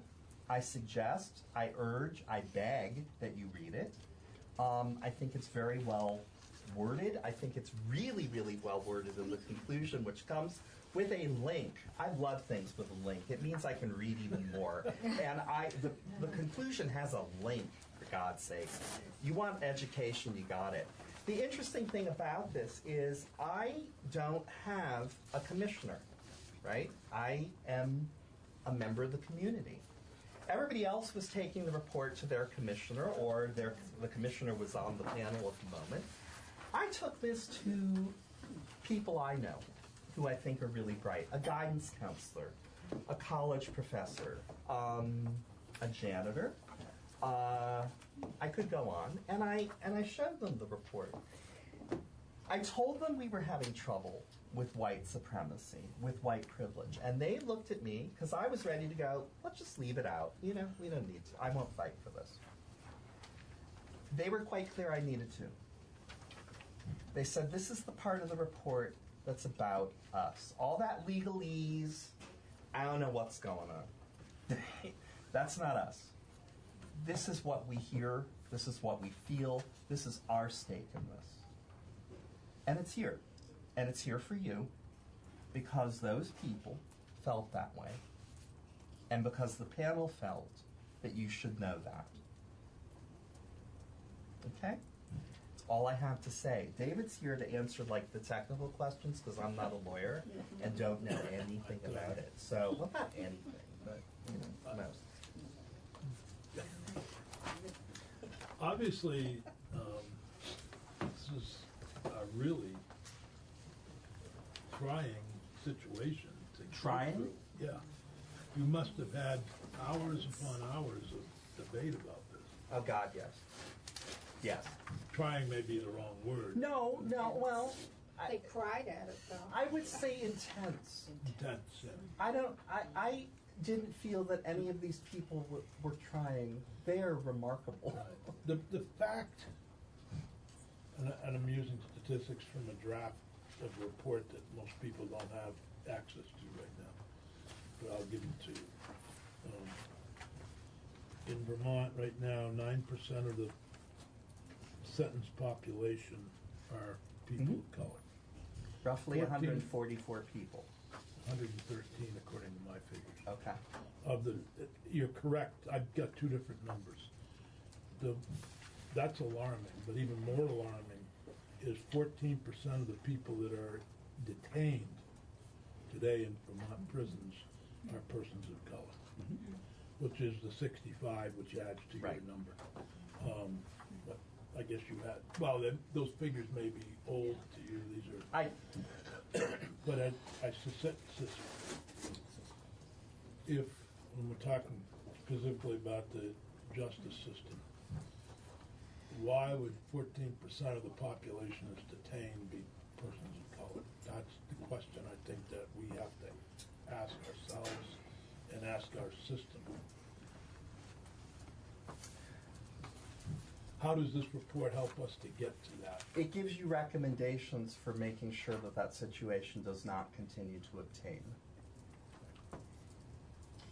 So is it looking at the front end of the system? Because this is what the senator just gave, is the back end of the system. Correct. It's DOC. DOC doesn't go out there and recruit folks coming in. Well, to a certain extent. Except those that are violated.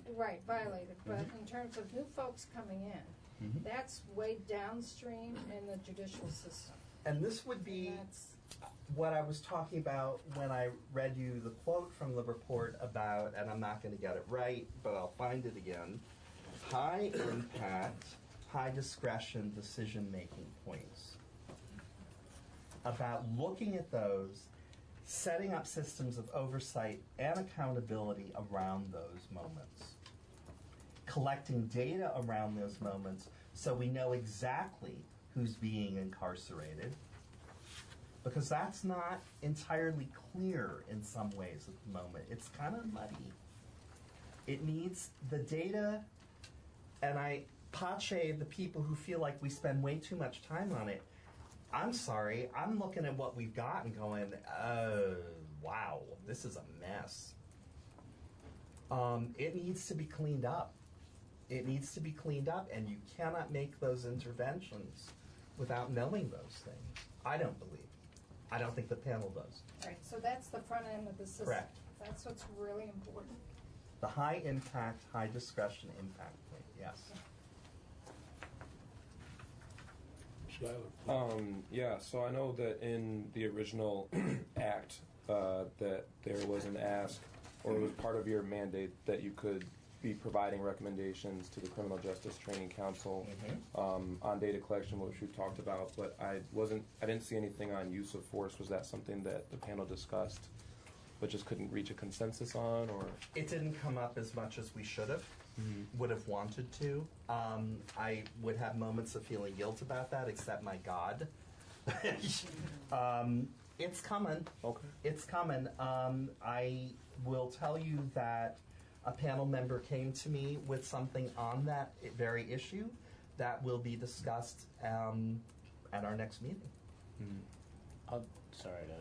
Just to add, there was a recommendation buried in the data section that Oh, the that's right. collection There be it is. expanded to include information about use of force incidents, which I believe a couple of departments are doing now, but is not widely collected.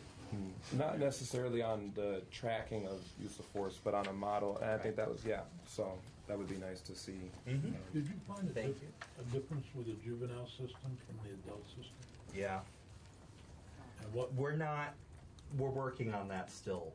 It's not, we didn't do as good a job with that. I kept looking at Commissioner Schatz and having bad moments where we would have a draft and I'd go, oh, this is great, and then read it over and go, wow, we're really missing half of this here.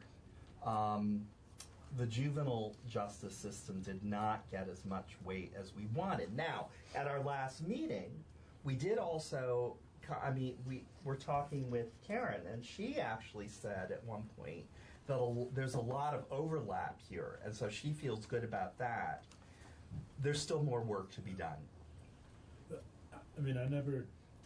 Somebody asked me, and I've always responded, I could never understand why at some times when I ran the program at 204 Depot, I had, I'm going to say 10 kids because it's simpler.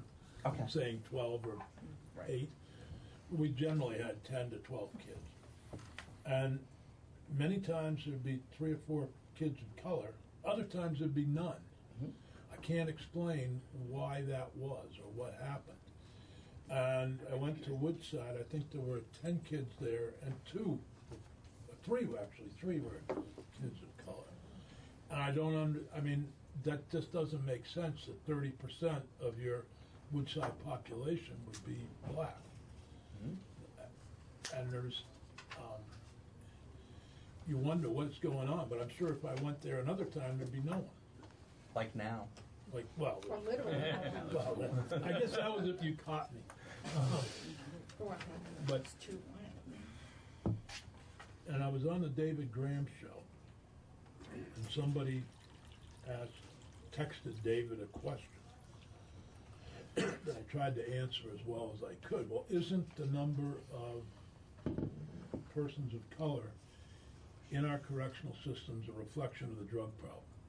And that they're coming from other places, Brooklyn, New York, or Troy, New York, or Holyoke. And I said, it doesn't explain the problem. It doesn't, that may be some of it, but it doesn't explain why there's that wide variation in those numbers. And I think that's those of us who have been either working in the field or who are legislators, it's sometimes hard for us to explain those. And based on my own upbringing and my own understanding of these problems. But other than that, we have a society that is biased in the criminal and juvenile justice system. There's no other way to explain it. Would you agree? I would agree. And that it's, certainly, this is a place to look at. As Representative Evans said, the one department, would agree that DCF is not in that position either, though some would argue. They don't hold up a welcome sign. They're not like Motel 6. They're open all the time, but they're not trying to get people in. So they're a reflection of what society is doing. There's a lot of argument about this. I mean, I was reading a report. I don't remember from where. I've been reading so much, I'm not even keeping track anymore. Somebody was arguing that, in a good Marxist sense, that the drug trade represents a market which is indeed open to people who are not allowed entry into the so-called open markets of the society. It allows them an in. It allows them to make money. I have trouble with some of the argument, but I'm just putting this forth, is that that's one discussion that people are having. I think it's something that is problematic, but it certainly bears looking at, if only to discredit it. David, would you like to? One data point I'd like to note on that specific topic, if you look back at the Department of Corrections report from the fall of 2018, which had the racial disparities in the correctional system numbers, they did a nice job of disaggregating that data so you can look at each county and look at out of state, which allows any reader of the report to simply remove from the report everybody who's out of state. And when you do that, the numbers are virtually the same. The disparities are virtually the same. So that pretty definitively disproves the idea that this is not Vermont's problem. And just want to say that plainly and know that that data is out there for anybody to look at. I wish I remembered that when I was on the show. You always, my best speeches are made on my way home. In the We have a car. long drive, so we need to think. Unlike Representative. I have a long walk. Makes great, she doesn't have to drive very far home, so she doesn't get to make the. I don't get to on the way think. home. Go ahead, Mary, what you? Well, to this discussion, it is the issue of bias. And I just wanted to say thank you for insisting on including in the report that this is about white privilege and supremacy. Because unless we keep saying that to ourselves, we ignore what the base problem is. And it's an uncomfortable conversation for most of us to have. And it needs to be had because we're not going to solve the problem until we start talking about it. So thank you for insisting on that. You're more than welcome. Thank you for thank you. But this is the issue that we have to get at, and what we need to be insisting upon with all of our partners. And it's important, I would say, just as a close to that, not to spectacularize white supremacy. I think that's what happens, and that's why there's a knee-jerk reaction. That everybody goes, wait a minute, I'm not wearing a white hood, manifestations of it. And I think once people get used to that, they won't have this kind of knee-jerk reaction. I find it interesting, personally, people don't tend to freak out when you say male supremacy. I don't know a lot of men who then go, wait a minute, I'm not a rapist.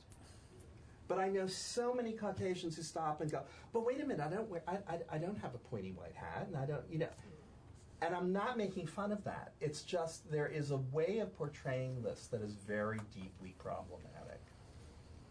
And we got to get beyond that.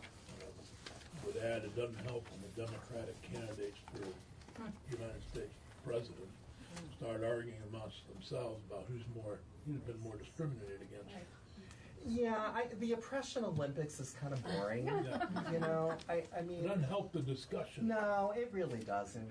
It really I doesn't. wish they'd stop arguing amongst Yeah, themselves. I mean, Focusing on the problem at hand. yeah. With all due respect to my good friend Butch Shaw. That's fine. No, I think he agrees. Totally disagree. He agrees. But I merely point that out because that's how we get into these. That's one of those little.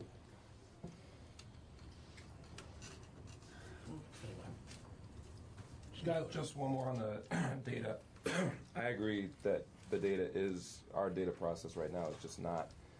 Saying it's not sufficient would be putting it very diplomatically, especially when we're attacking this problem. But knowing how important the data is, isn't it important that we also attach some accountability or take a really hard look at accountability for fulfilling those data requirements that we put on people? Say more to me.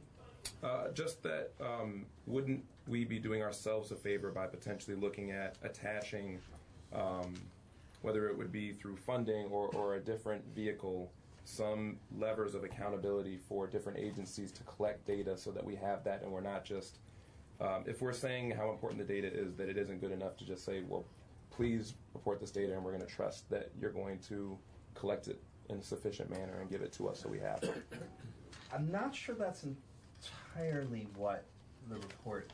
I mean, not characterizing the report as saying that, but just that I know that you guys hadn't really. It seemed like you hadn't taken a deep dive into establishing like hard, line accountability measures for reporting that data, and just wondering that if it was worth taking a look at.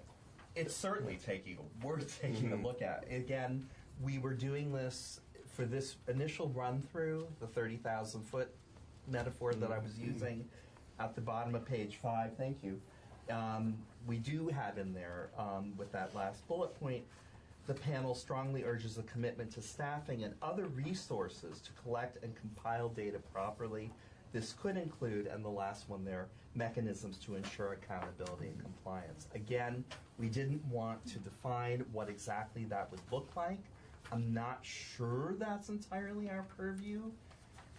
We can do it. We can go sit down and spend some time on it. Okay, but a recommendation is, it's a bit broader than that.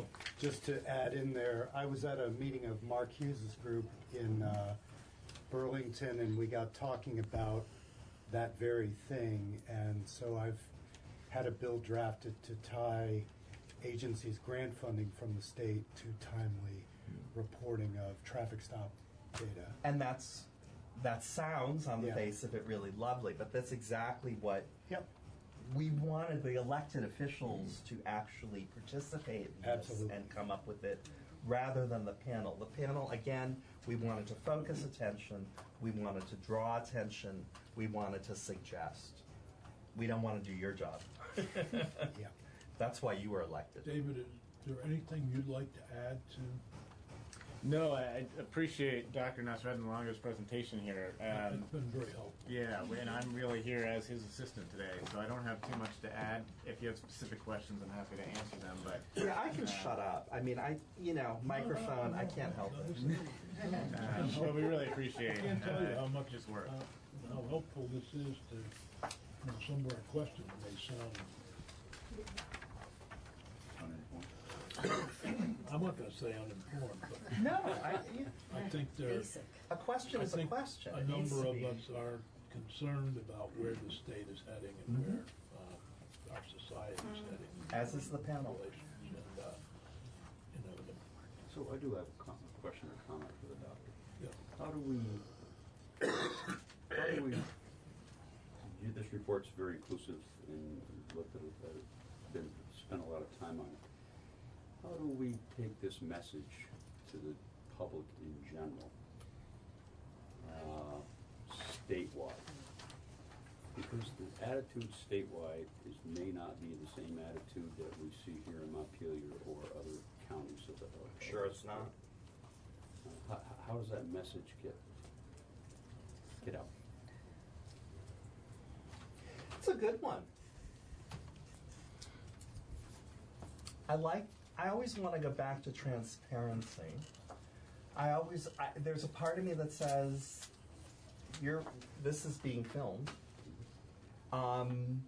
That should be disseminated so people know that these discussions are taking place, that people know that there's a conversation going on about white supremacy itself, that term has come up. I think that there's a lot that needs to be broadcast. It needs to be online. It needs to be in all sorts of media. Because there is a sense, and I certainly got it when I was showing people the work we were doing, they were completely surprised that this was taking place at all in the state. To me, I don't know, I'm a simple person. Okay, we have media, let's engage it somehow. Let's talk about how to engage it. Let's make sure that the discussion that's going on here and that you're going to have in a few minutes is in fact out there for people to see. I mean, it's great to have open meetings, but if people don't know how to access them, that's not really very helpful. Does that help at all? I haven't come up with a... Yeah, there's not a real revelation. No, but I'm sure yeah, it's not. It's a start. Yeah. It's a place to begin. I think that's a great question. I mean, my concern is that as a nation, and to some extent as a state, we are okaying that the white supremacy that you described, certainly not the Klan or the lynching, but certainly we are, and it hits loud and clear when we had meetings in the Senate Judiciary Committee that we heard about the Northeast Kingdom. I thought it was only in Burlington and Bennington, but it wasn't. It's statewide, and I think there's that. The media focused on Bennington with the Kaya Morris situation, focused on Burlington with several situations that you're more familiar with than I am. But there wasn't a focus when the gentleman from the Northeast Kingdom came down and talked to us about what they have been seeing up there, that it is statewide. It's not just and it's easy to say, well, people of Bennington or the people of Burlington or not. So I think it is recognizing that it's not just isolated situations, that it's... The whole notion of microaggression, which you've heard this, is based on this, is that in the normal course of events, everyday social intercourse, there are racially disturbing, indeed racist moments enacted. Once you understand that, you take the spectacular out of it, and it becomes very quotidian. We have to understand that. We have to start understanding that. And we have to also get comfortable, and this is going to be very controversial, we have to get comfortable being called racist. We have to go, okay, that was really insane. I do it all the time. We have to be comfortable being wrong. We have to be comfortable not getting it. But we also have to be willing to be open to changing that. I learned that from my mother, and I teach it in my classrooms. It's nothing that is impossible. Thank you very much. I just wonder if some of the, based on what you just said about acknowledging it within yourself and being clear about it, I wonder if some of the reaction that happens is, oh no, I'm not a racist. Because it's an uncomfortable feeling. Oh yeah. When it comes up and folks don't want to acknowledge that, so they just say, I'm not a racist. I'm just wondering how that plays into it. And it's difficult because we anathematize it. But at the same time, everybody does it. There's a mixed message that as a society we put out there. We certainly don't want it going on. It's not a good. We don't want to do that. But to completely anathematize people who may, in fact, unknowingly unthinkingly put something forth that is racist is a very problematic gesture because it does not allow for a teachable moment. You simply say you're wrong. And I know from 30 some odd years of being in a classroom, there is no more dangerous thing and no thing that will get in the way of teaching any more than telling someone that they are simply wrong. You have to invite them in order to change them. I wish I could just make them wrong. That doesn't work. That's good for everybody to approach it that way. Reminds me of my mother used to tell me I was overweight. Jesus. She was wrong. No, she wasn't, but. Yeah. But, are there other questions? Thank you so much. Been You're more very than helpful. welcome. I've Thank been you. in some of your classrooms. Yeah, that'd be great. Thank you. Thank you all. Thank you. Skylar, if you want to Yeah, introduce the next. I think it's a pretty natural segue. I know when we were initially talking about the raising of the age with the juveniles back November 13th, I think it was, and we were getting kind of, I think a lot of times we get frustrated with these outcomes that we're seeing and these disparate outcomes. And the one thing I said then, and which kind of led into this, is that we're getting frustrated trying to find solutions to these problems, working within a system that was produced and designed to produce these outcomes. And that is the problem of systemic racism. And so I hope that today we can begin to expand this conversation from just looking at policing and law enforcement to the entirety of our systems, that racism is rampant in and has been since their inception. And so I think it's important that we're going to hear testimony, but that this also is an opportunity to ask questions and learn, and hopefully give you all, going into the next legislative session, some of the language, the ideas, the knowledge base, to engage in meaningful conversations with your constituents and with legislation to really go forward and, as a state, kind of achieve what I think some of us are trying to skip steps and say that we are right now when we're not. I'm accepting that we're not there yet, but that we can be. But all of this, the panel, and then addressing this problem and naming it systemic racism is an important first step to getting to where I think we all want to be eventually. So I thank you guys for allowing me to put this together and listening, and I hope that everybody finds some value and engages with this. Thank you. We'll try to do this in 45 minutes. We've got 4 witnesses, so look forward to it. Mark, you're Stand by for a moment. first. Good afternoon, Mr. Chairman and committee. For the record, I'm Mark Hughes. I am the coordinator, the interim coordinator of the Vermont Racial Justice Alliance. Appreciate the shout out earlier, Senator Beirut. You made me feel special. You said you were in one of our events. We do these types of events mostly in Chittenden County on a regular basis. We've literally, over the last 5 years, done hundreds of community outreach events, largely in Washington County. Because I'm a big Washington County guy. I've been here most of my life, most of my time in Vermont, 9 years, but I've been in Chittenden for about the last year. I've been making a lot of noise. I want to just acknowledge Human Rights Day as well. Just also encourage those of you who have the opportunity when you're in the Burlington area to stop in at the 1619 exhibit, which we have on display in the Fletcher Free Library until 15th. So just want to highlight that, want to flag that. Also want to shout out to the event that we'll be having this evening, which is a reparations event. For those of you who haven't realized, the United Nations has been calling on the United States to move forward with reparations for quite some time now, and so we have an event scheduled tonight at 38 South Winooski in Burlington at the First Congregational Church. We will be talking. We have a couple speakers and also community involvement there.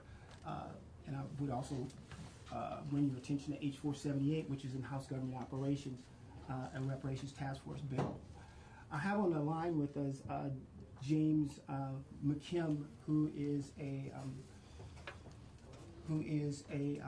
in addition to a leader in the Episcopal Church at the national level. He's also an avid social justice worker, racial justice worker across the state of Vermont, and he's engaged quite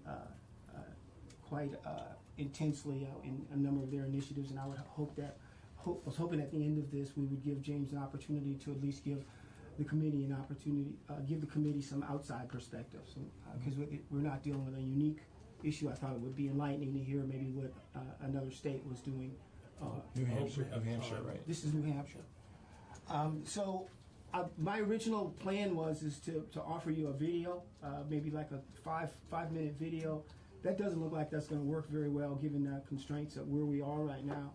What I will do in lieu of that is maybe speak to it. What the original intent was that we would have a conversation about systemic racism and about some of those building blocks around systemic racism. I think the last time we were together, is there a manila folder back there somewhere? In that bag? Maybe in that bag right there. If you see it. The last time we were together, what I was able to do was to tell you a little bit about a guy named Joe Fagan. Joe Fagan, a preeminent researcher on systemic racism.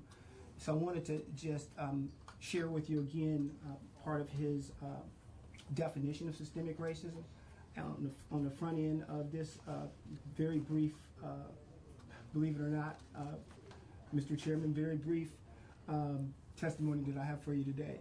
Systemic racism includes the complex array of anti-black practices, the unjustly gained political economic power of whites, the continuing economic and other resource inequalities along racial lines, and white racist ideologies and attitudes created to maintain and rationalize white privilege and power.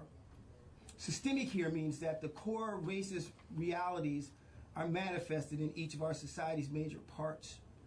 Each major part of U.S. society, the economy, politics, education, religion, family, reflects the fundamental reality of systemic racism.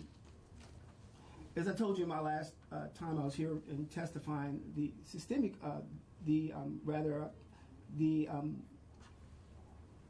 existing government structure, it was not designed to disentangle itself from its own DNA. It was designed to protect itself and to self-heal as well as to adjust. And that's exactly what we've been seeing for the last 400 years. To change this requires new thinking and a willingness to transform the fail-safes that enable the existing system to protect itself to one that auto-corrects to justice for everyone, no matter what you look like.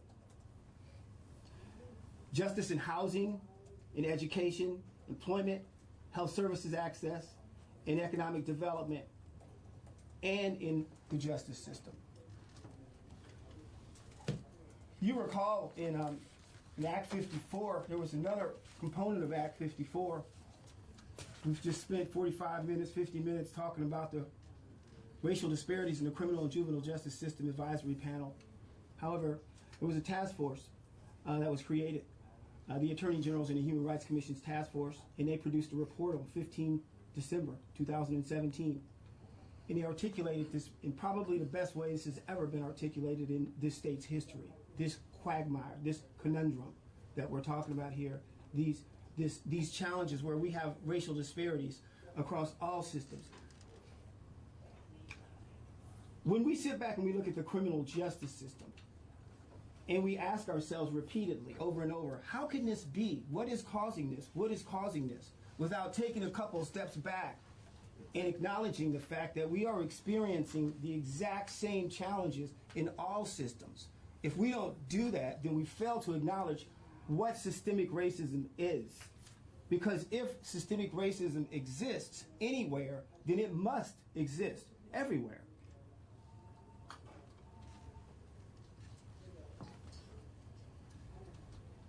Now, Joe Fagan, he left us a few pointers, and I think I just wanted to share those with you before I moved on, and that was these are some of the, I guess, aspects of systemic racism. He explains it in his book called Racist America. I recommend that, as I did last time. The impoverishment of people of color and the enrichment of white people is the top point. The impoverishment of people of color and the enrichment of white people is the top point, as well as in terms of characteristics of systemic racism. Vested group interests among whites is number 2. Alienating racist relationships between white people and people of color is number 3. The costs and burdens of racism are borne by people of color is number 4. The racial power of white elites is number 5. And number 6 is the power of racist ideas, assumptions, and worldviews is 6. And the last one is resistance to racism. And that is, it's exactly as it sounds. There's a dimension of racism to where throughout all history we have and we will continue to resist. Again, I encourage you to read the book. I ask the committee members to consider your perspective on your legislative priorities. Ask yourself how and why do your interests intersect systemic racism? Again, reflect upon your legislative priorities and ask yourself how and where and why do they intersect systemic racism? How do your priorities enable, or how do dismantling systemic racism, decriminalizing and eradicating poverty, and ensuring equity enable your legislative agenda? How would you use the population level outcomes to be helpful in achieving desired systemic racism statewide outcomes? How would you use those? Is the impact of a flat budget for the executive director of racial equity into 2022 is that a does that factor? How does that factor into addressing systemic racism statewide? The impact of a flat budget for the executive director of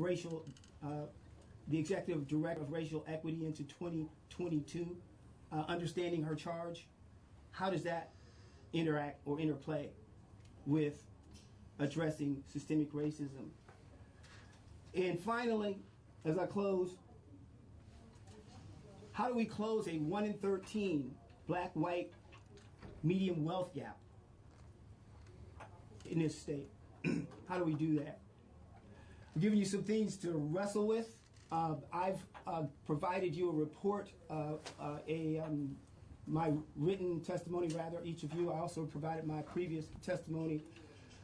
I'm open to your questions. I wanted to also just encourage you to go out and take a look at our race data traffic stop dashboard, which was released November 12th. It is the only statewide race traffic stop data dashboard that exists, where all 79 agencies' data are correlated, where there is comparative as well as trend analysis capabilities.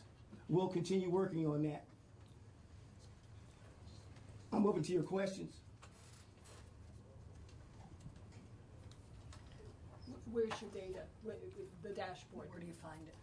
It's on a link in the email that I sent you 2 hours ago. Oh. We haven't looked at our emails. Looked at our email too. I realize that, but I figured you'd get back to that. Thanks for asking, though. And also, thank you for inviting me, Mr. Chairman.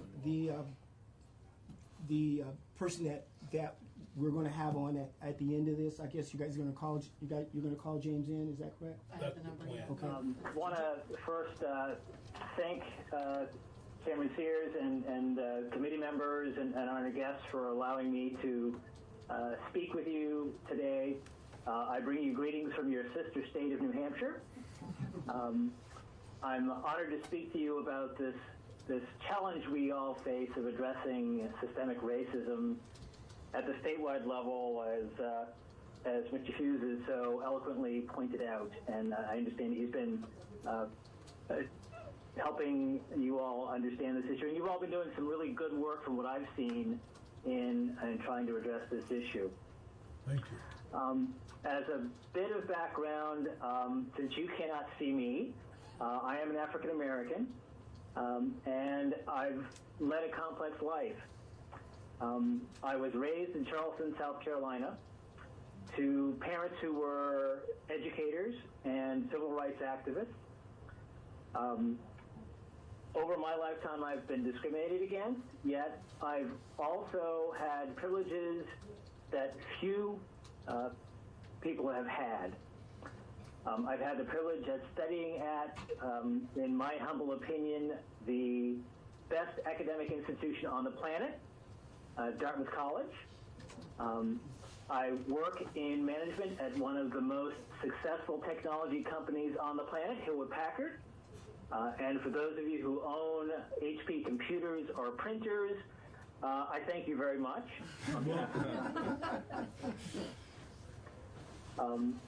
Besides my day job with Hewlett Packard doing consulting and management, I played and play many roles in public and nonprofit organizations which are very, very relevant to this topic. At the state level, for the Episcopal Church of New Hampshire, I serve on the Reconciliation Commission, which focuses on reconciliation, racial and otherwise, around the state.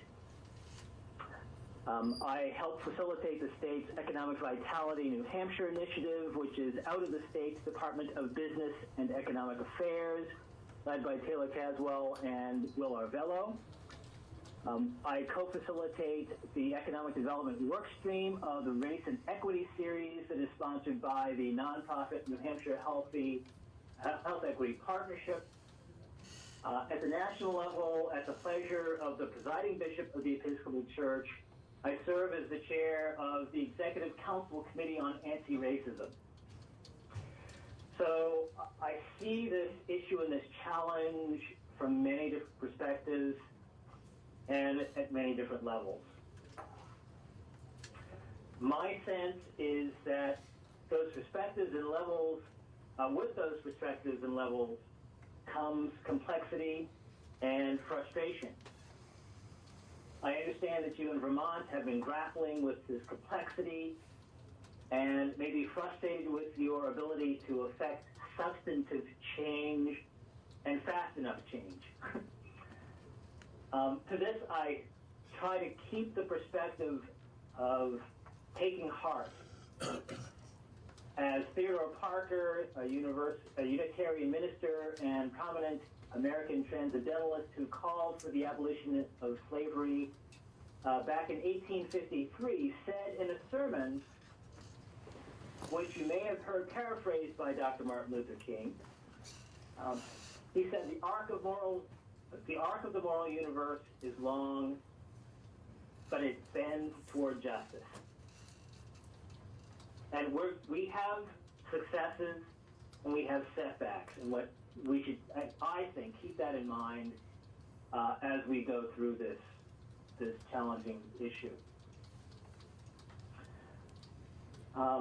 So Mark has laid out a little bit of the facets of this work. We wanted to share with you a video, and the video talks about a couple of those facets that I'd like to touch on here. One facet is the work of individual, personal learning. And that work needs to be done at, first of all, an awareness level, just understanding the concepts of unconscious implicit bias, of white supremacy, of the real cause of racism, the economic foundation for the reason for racism, understanding that, just being aware of all those concepts, that's one level. And then there's the understanding or acquiring a competency level individual attainment, which is having the skills to engage in the changing of hearts and minds of our fellow citizens and the people in power. This individual, personal work must be done, and may not well be done by the state as an entity, but better done by individuals and communities, and the state's role can be to support that work being done by individuals in those communities. So this is one facet we deal with and we talk about. Yet this facet alone is not sufficient to get us where we want to and need to be. Another facet of this work is the altering of interlocking systems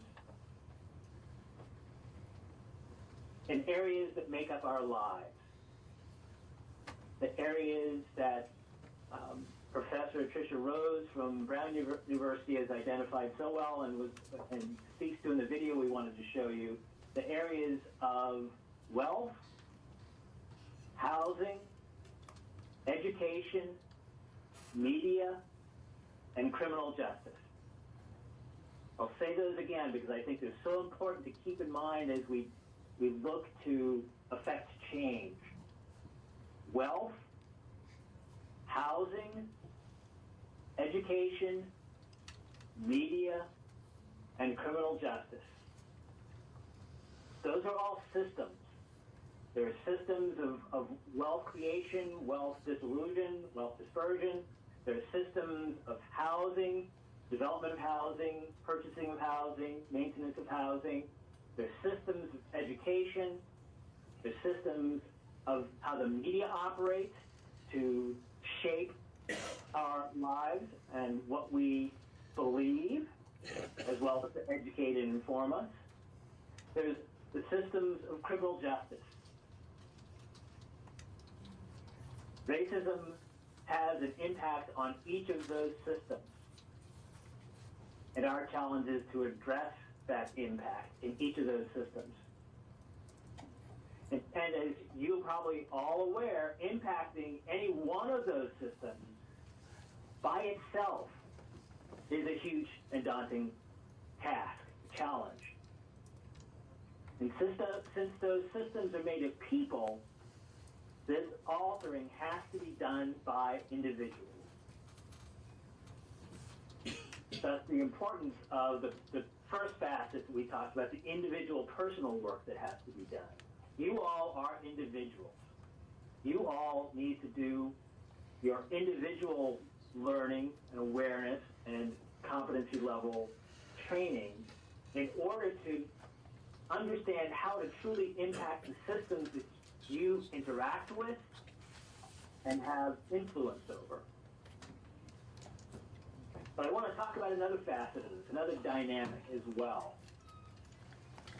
To truly address systemic racism, which involves all of those areas, and bring about the change that we really want, racial reconciliation, we need to address the fact that the facets and the areas are interrelated. That's what makes this even more complex. Housing impacts wealth, and in some cases helps define wealth. The size of your house, how much you paid for it, what its value, impacts your wealth. Your education impacts how much money you have to buy a house. The media and all the images that we see through the media shape how we perceive the world, how we perceive individuals, and how individuals are educated, what monies are shifted toward education for various communities and various people that leads to affordable, the ability to afford housing and to generate wealth. So these areas, these facets are all interrelated. So to address that interrelated nature of the challenge, we need to address what culture and the cultural norms that have been established that keep the status quo behaviors in place. So I want to ask the question, what is culture? Think about that a minute. What is culture? What is this culture that keeps us behaving the way we behave?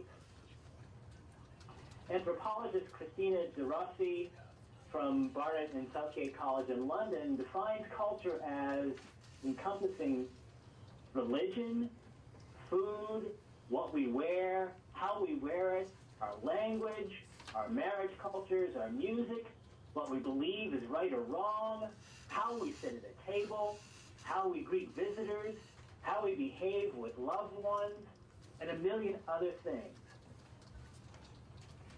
So if culture is what's keeping our status quo as it is, how do we go about changing culture? What parts of culture do we want to change? I want to stop here because I've just thrown a lot at you. I want to ask if there are questions so far about what I've said, and I'm making this pause because the next part of my testimony I'm going to share with you a bit about what we're doing in New Hampshire, how we're trying to do this in New Hampshire. But I want to make sure I stop and ask if there are any questions about what I've said so far. Well, this is Dick Sears. You did a good job of trying to combine the wealth, housing, education, media, and criminal justice, but here in Vermont, it seems to me that we focus a lot on the criminal justice portion of this because it's, quite frankly, easier because you can, education is throughout the state. It's got 251 different school districts. Correct me if I'm wrong. Fewer than that. Fewer than that now. But just like New Hampshire, we have this local control of schools, so it's harder with education.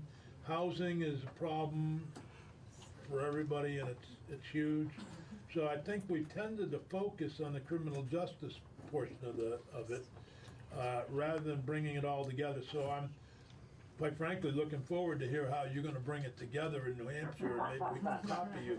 But I think you've identified what, for me, is a huge problem. Being chair of the Senate Judiciary Committee in the state Senate here, our focus is naturally on the judicial process. Why have we got such racial disparities within our incarcerated populations, and other questions like that. And so we spend a lot of time on traffic stops and all of that. And I don't think we spend a lot of time on housing, education. But I would add one, and I haven't heard, is obviously, and I suspect it'll be similar in New Hampshire, the issue of climate change is going to be a huge issue that legislatures are going to be dealing with. And I haven't heard much discussion of how that impacts the issues of systematic racism, or so I would love to hear that included. I was thinking on the way up, I have to drive 240 miles round trip to get here. That's an expense to me, but it's also, it involves emissions and so forth. Those of us that live in a rural state, most of my constituents need to drive a car. They're not able to use public transportation. It's not really available yet, and many of them are persons of color as well. How is the climate change efforts going to affect those? Are we going to take that into consideration? So those are my comments or questions. Great. Thank you for that. And I will touch on climate change a little bit as I go forward. Love to hear other questions, thoughts, reactions. I want to mention that I was in Savannah, Georgia, and that's part of where this climate change came up, because many of the persons of color, of course, in that area, in South Carolina and Georgia, live in the so-called lowland areas of the state. Yeah, so, and the Low Country, which Low is where I Country, came thank from in Charleston, so I'm Yeah, quite yeah. familiar with that. Yeah, you would be, yeah. Yeah. Other questions, thoughts, Any others? feedback? No. Well, go ahead with the solutions.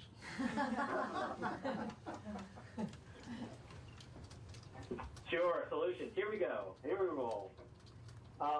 So, in New Hampshire, we're taking an approach that is both in the private sector and the public sector, and also trying to marry them as best we can. From the public sector perspective, I think I mentioned the Economic Vitality New Hampshire initiative being driven by the State Department of Business and Economic Affairs, and I'm going to hold that until kind of toward the end of my remarks. Governor Sununu, in an executive order on December 14th of 2017, brought into life an advisory council on diversity and inclusion. And the charter for that was led by Rogers Johnson, who is actually president of, well, he's the state head of the NAACP in New Hampshire, and he's also president of the Seacoast chapter, and also a former state representative. So he has a bit of experience in government, from the government perspective, which is why our governor chose him as the chair. But the charter for that group was to review and analyze New Hampshire laws, regulations, and agency policies and procedures, to make some recommendations around amendments around diversity and inclusion, to look at ways in which the state could support local and community efforts through educational programs or otherwise, to identify and recommend ways that the state could partner with non-governmental organizations, and to identify recommendations and revisions to a specific RSA for New Hampshire, which brought forth and defined the duties of the Commission for Human Rights.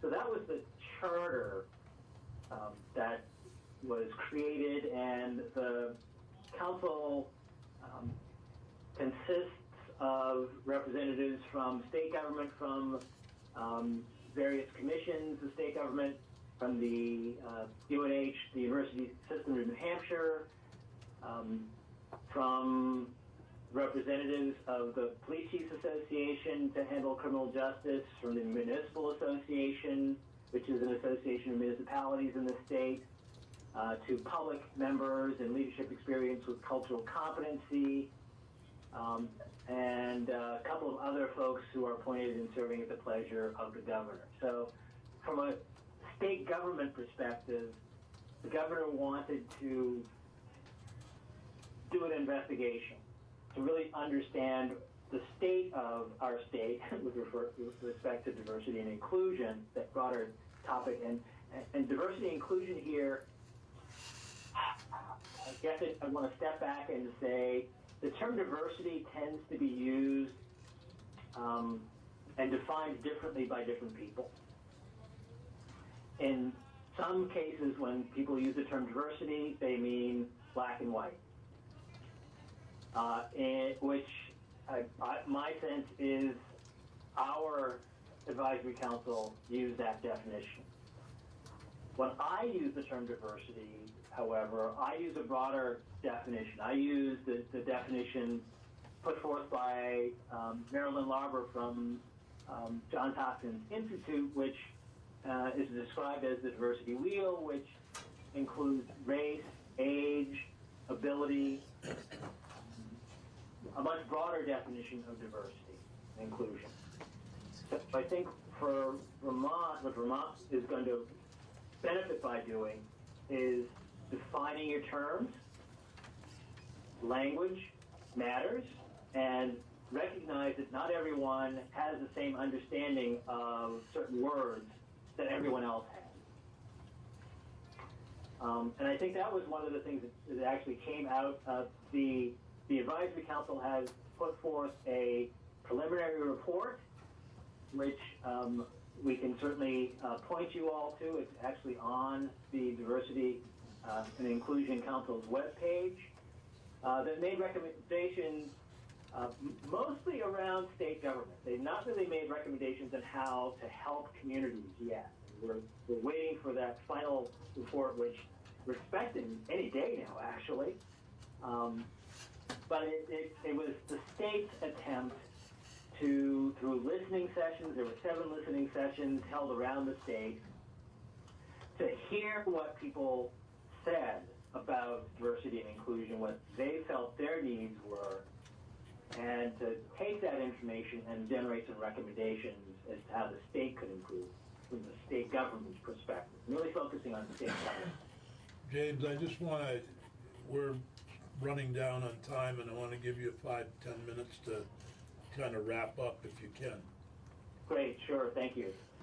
So that actually was good, because that was what I wanted to say about the Governor's Advisory Council and the public sector work. Let me just say a few words about the private sector work that's going on through the Race and Equity series that was initiated by the New Hampshire Health Partnership. The partnership recognized that there are many organizations across the state working in this space, yet they're working in silos. So in October of 2017, they convened a symposium inviting anyone in the state who is interested in this topic to come and be part of a larger effort to create a set of action plans in 5 key areas: civic engagement, economic development, education, government, and healthcare. So you'll hear that some of those map to the 5 areas we talked about, being the areas of concern from Dr. Tricia Rose, and some of them are a little bit different. There are work groups working on those various areas even today, and I co-facilitate the Economic Development Work Group. They're trying to look at and map who in the state is working on these issues, where are the gaps, and then putting plans into place to address those gaps where they're needed.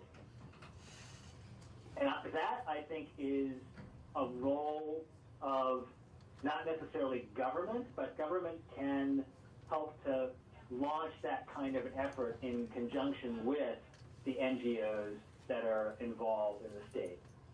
And certainly the NAACP chapters can play a role in that, but there's so many more organizations involved. We in the Civic Engagement Group found at least 50 organizations across the state that the 8 members of the work group knew themselves were doing this work.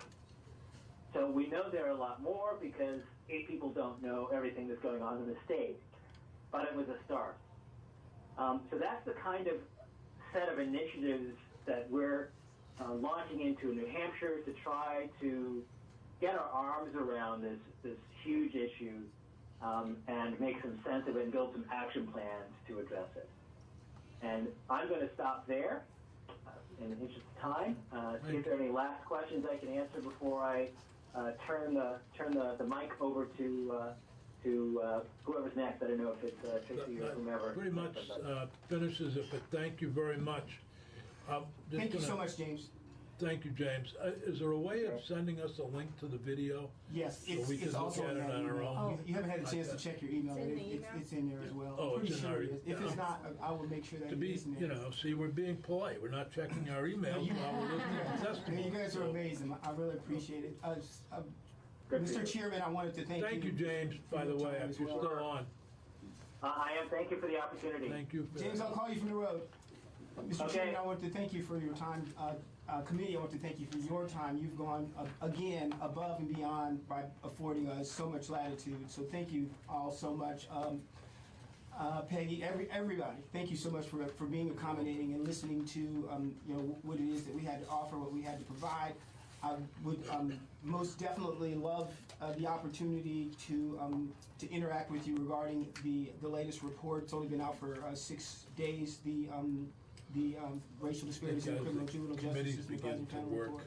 Right. Back in January, we should be hearing from you. Absolutely. So I'll be glad to come back and give you some on that. There was just one thing that I did notice about the report, just one observation is I do think that term bias has really gotten a little loosey-goosey on us, and it's going in a lot of different directions. It's creating a lot of unclarity, and potentially even it could even be weaponized in some way. So I just want to be very careful about language. I'm looking at that report. I've only had the opportunity to see it just before I came down. But I did want to just caution that report, I haven't had a chance to look at it, but I'd love a chance to respond to it. Thank you again for your time. Thank you. Have a great afternoon. You too. Well, I'm concerned about our behavioral health contracts. Can you help us understand where we're at? I certainly can if that question's being directed to me on the phone. Yeah. Okay. Can I ask my colleagues, Matt and Judy, have you provided any information about the contracts? They just sat down. Okay. They just walked in the room, Annie, sorry. Okay. We can do this all together if you'd like.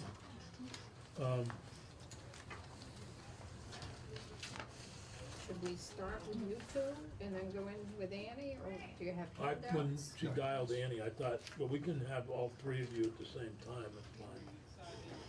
Sure. I'll begin by introducing myself. I'm Judy Henkin. I'm the Deputy Commissioner. Matt D'Agostino is our Financial Director over at DOC. And our request was for the contracts for this. There is a very large Centurion contract, over 200 pages. There's the Phoenix House contract is another one. We did not bring copies of those just to the bulk and the relevant sections, but we were also wanted to narrow down. I understand that you're concerned about the behavioral health services that are provided under the contract, and I think the specific questions about those. Well, the specific questions are the quality of the services that are provided by Centurion, and secondly, the availability. Now, again, I'll start. You didn't hear me. My opening statement was maybe I'm being conned by a con in St. Albans, but basically, I was told that they are part of the MAT program there, and there is no counseling available. And so you were on the right track with speaking to Annie. We did have a discussion earlier, and she visits the facilities, is the most aware of all the programs and the availability. There is, what I understand, there is availability to those who want to get counseling, but I think Annie can tell you about at each facility what is available to her knowledge, and how we are getting information from people. It's not a subject of grievances for us that there's unavailable counseling. We don't see that as something that we're seeing a demand that we're not meeting. But Annie could at least explain what services are available, and if there is a person out there who has made a request, I'm not aware of that through any type of grievance or any type of wait or denial. So, and we can look into that, but Annie will at least inform you as to what's available. Sure. So piggybacking on Judy's statements, I can only echo much of the same. I review all of the grievances that come into the department that are primarily penned by the person I supervise, Colleen Nilsson, the mental health chief, but I review and weigh in on all of them. All the responses, generally the language comes directly from the providers themselves, but we also provide oversight pouring through the electronic health record and reading what we can see there as well. If there are any discrepancies, we ask them to correct that. But there really are no grievances about this particular matter. What there has been some concern about is the timing of dose adjustments, people wanting to be on more medication or different medication, and meeting with providers, medical providers, on a more frequent basis. I'm specifically talking about counseling. Yeah. Or So I'm just NA, saying- or availability of NA, availability of, individual counseling, substance abuse counseling. Yeah. So Whatever as else. also part of the oversight, I get a schedule and check in with the providers on a weekly basis and have a monthly oversight meeting as well. And so I know on a daily basis how all the behavioral health services are staffed, and that information is also communicated to all of the superintendents and their chain of command. Specifically at Northwest, there are AA meetings, there is individual counseling, there is MAT counseling, are recovery coaches, and I'm actually at Northern doing the 3rd annual recovery coach training. So they're increasing the amount of recovery coaches at the facility. We were told there was no NA. I'm not sure about that. I know that there's definitely AA and MAT. But And yeah, but recovery I'm coaching. talking about the counseling that goes along with MAT, not Yes. the MAT. No, I know- I understand. I know but there's that, but I'm wondering if there's actual counseling. Yes, there is. And I can also report that Centurion just completed the 2nd annual training in an evidence-based practice that was developed by researchers here in Vermont. That was an offshoot of the SBIRT program, the Screening Brief Intervention Referral to Treatment. And we're looking to increase the capacity and cross-train the mental health providers as well in substance use, so that the mental health providers and the substance use MAT teams can be working in a more integrated fashion and provide more consistent group services.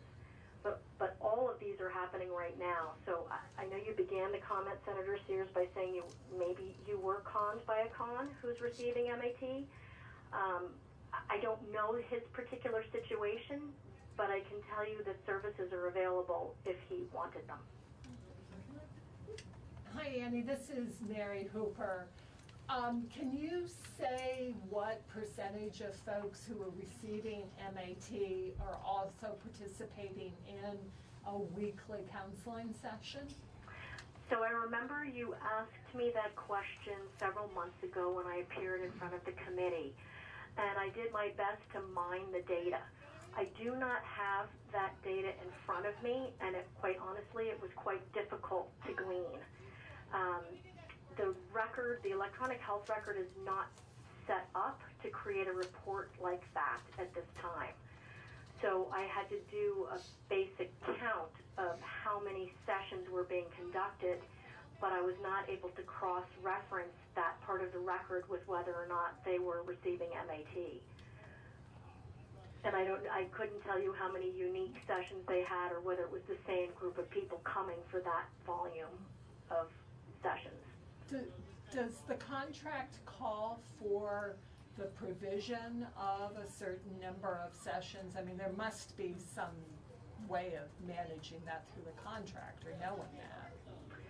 Well, we amended Act 176 last year in regard to the counseling behavioral section to make sure that it was in alignment with the Department of Health rule on opioid, office-based opioid treatment programs, OBOTs, which we are considered to be. We are a spoke. And counseling certainly is a component of recovery, but it is on a voluntary basis, as you know, and only becomes a mandatory component of their treatment when the medical provider determines that it's medically necessary. We certainly do have those instances where that decision is made, and those people are then referred to a group or to individual counseling. So that is absolutely happening right now in the system. So Annie, what you just described, does that also happen out in the real world? Yes, the model that we are replicating. Out in our world. The model model that we're replicating, I mean, I can't see your faces, but the model that we're replicating is the health department rule for this level of opioid use disorder treatment.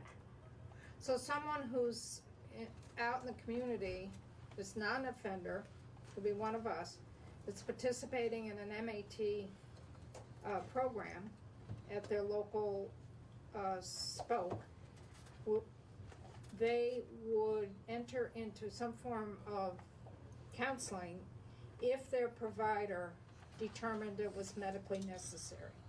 Correct.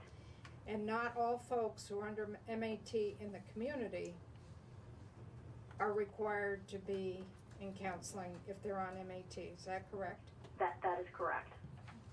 It's a medical determination, and so people who are receiving buprenorphine obviously do not need necessarily to be treated in a hub, which is for more complex patients. They can be treated in a spoke, like the Department of Corrections, and counseling is only part of their treatment plan if the provider determines that it's necessary. So I guess the next question to this, within an incarcerated setting, the provider, the medical provider, is Centurion. Correct. And there is a contract there that we have entered into. And the leap could be that some of the counseling is not being provided because the contract and the cost of the contract would be too much. So it's economically driven. And therefore the medical provider, Centurion, might not provide it. Can that leap be made? Because when we put in MAT, it was a real cost increase to that contract that we had not anticipated. I think Matt would speak to that. So wait, can I just jump in, Judy? So as part of our whole behavioral health conversation with this committee and then also with the House and Senate, we, as part of our compliance with the health department's rule, we also adopted their metrics of staffing, which they recommend. So currently, part of that renegotiated contract amendment to support the MAT program through its implementation, we adopted the same metric of providers that exists in the community, which has been found to provide the capacity for the medical necessity that comes with this treatment protocol. So that's a bunch of fancy language to say that we have already absorbed that cost in the existing contract amendment and have been operating at that level of service for quite a while now. We have dedicated sections or subsets of FTEs in nursing that are dedicated to the MAT program to dose people at the MAT med lines and to provide the oversight necessary at that nursing level. We also have clinical case managers that are MAT specific only.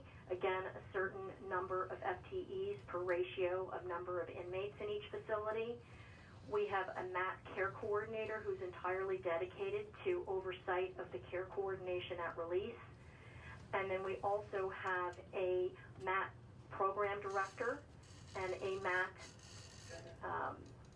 LADC specialist who also aids and supports and supervises the MAT clinical case managers.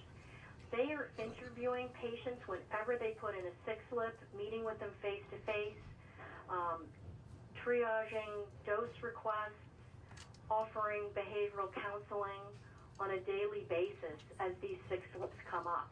I think it's a testament to their ability to meet that demand that we are not getting grievances about this because they are meeting with the patients face-to-face. Hi, Andy Butch. So backing up a little bit, if I'm in the community and I'm receiving treatment in a spoke, and I say to my physician or provider, I'd really like some counseling, would I be able to get that counseling even though it may not be medically necessary or whatever the current rule is? Absolutely. Okay, would the same thing happen within the facility? Yes. So if I'm in a facility, which I think I should be sometimes, will I get, and then I ask for counseling, I will receive counseling? Yes. Even though it's not medically necessary or part of the treatment regimen as prescribed by the Department of Health? Correct. Okay, that's not.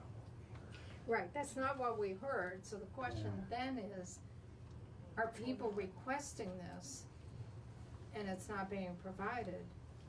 Or are they not requesting it and not knowing that they could request it? I heard that they were requesting it, and it was not available. Or perhaps also they were told it was not available. Don't request it.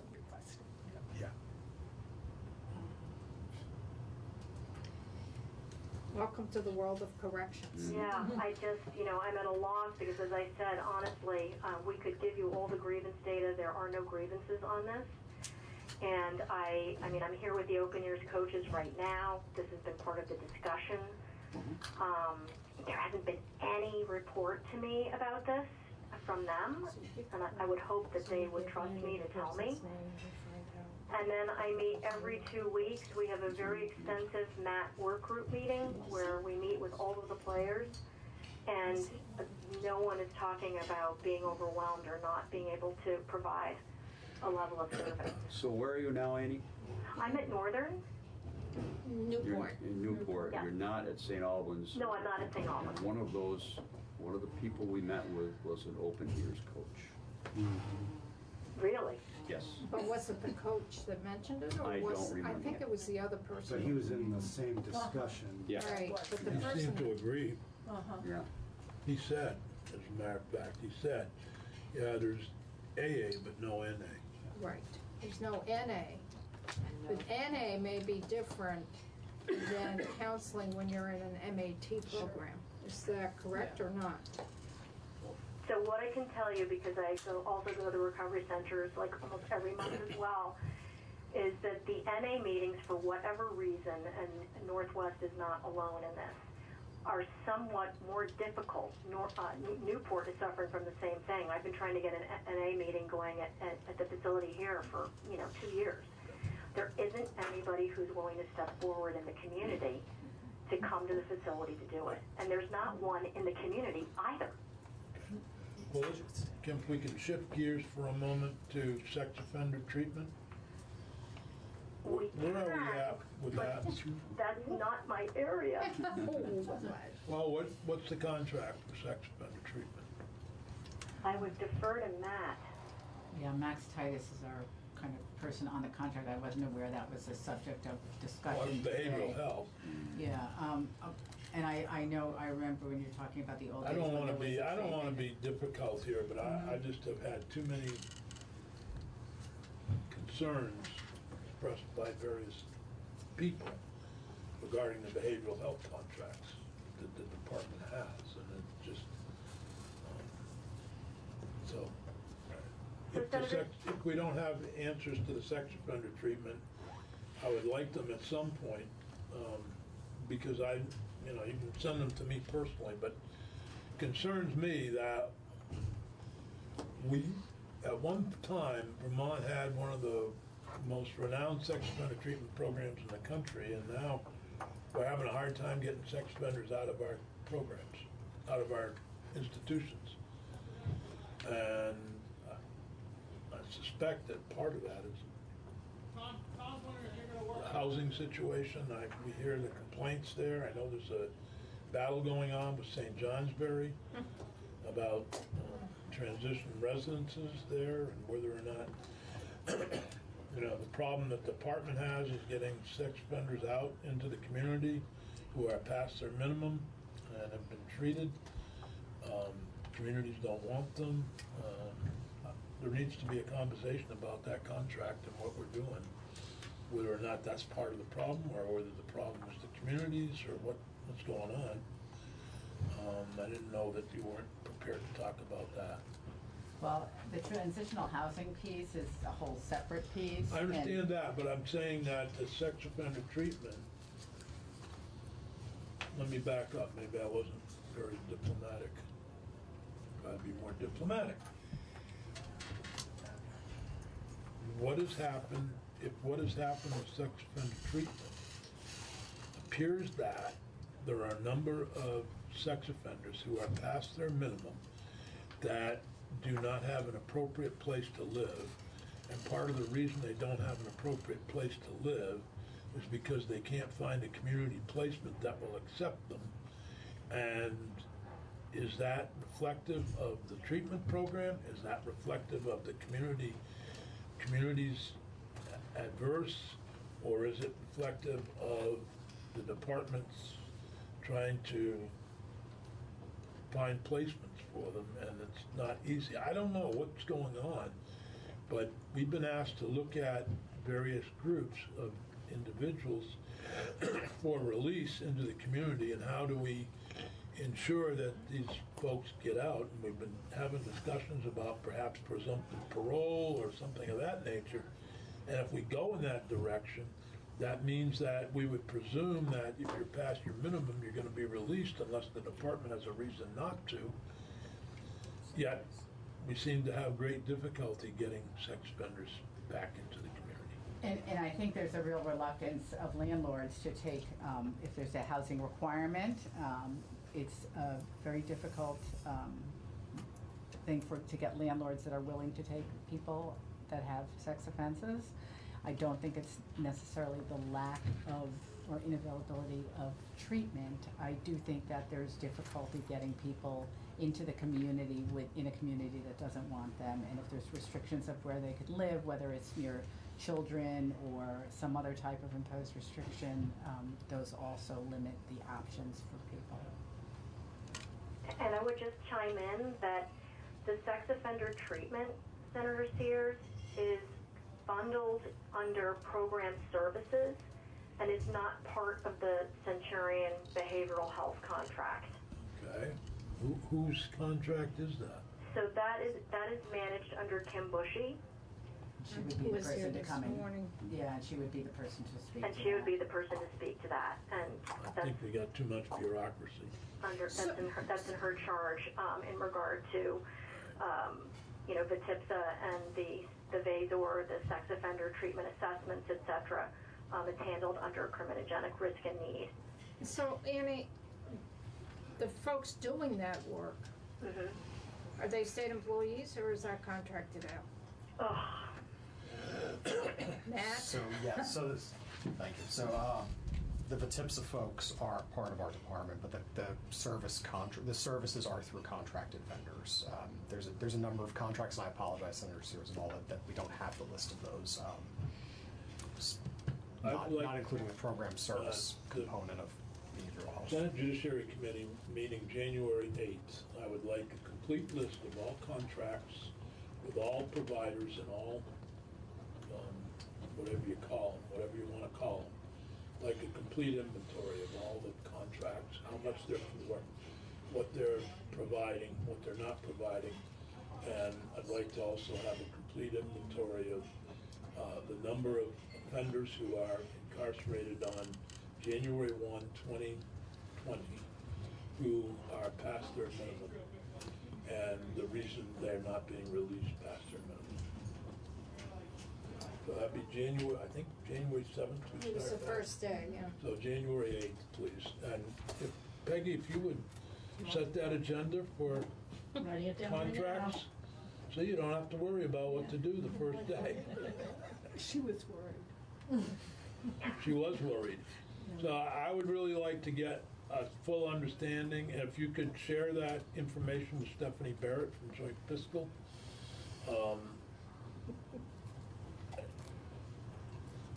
I just don't have, if you want to join us in that meeting, you're welcome to, Senator. Depends what we're doing on the floor, maybe paid family leave or minimum wage. On the 8th? It's on the calendar for the It's on the calendar for the 7th. Oh, good. Still have to. Glad I'm not in the house. At least for the big contracts, also when they expire, kind of those are. But also, That Centurion Yeah, contract? well, in particular. well, That yeah. expires. I will say, That will be at the St. Albans meeting, I was impressed with the doctor who we met with informally, who I believe works for Centurion, right? He's their map person. Yeah, The I MAT was person. impressed with him. He was very helpful to us, and so it's not all bad, but just concerned about behavioral health and what we're getting for the money with Penn spending. I'm also concerned about the so-called anger management and other programs that are being offered. And can I just say that it isn't just like the MAP program and stuff. I had a constituent who called and was concerned because of an inmate who was suicidal and didn't feel that they were getting enough help there. So I'm hoping that that's taken into Yeah, consideration. the as behavioral well. health. Yeah. Absolutely. When is the Centurion contract up? It runs to June 30th, 2020. So you're in the process of Selecting looking a vendor. for another vendor or that vendor or whatever. New contract. Are We you will have a new contract with somebody? with someone. And so are you already into the year extension of the existing contract? I'm kind of remembering that you had it for maybe a couple of years and the opportunity to extend. Yes, so we're in the final The final, amendment, okay. and that's yes, extended through June 30th of 20.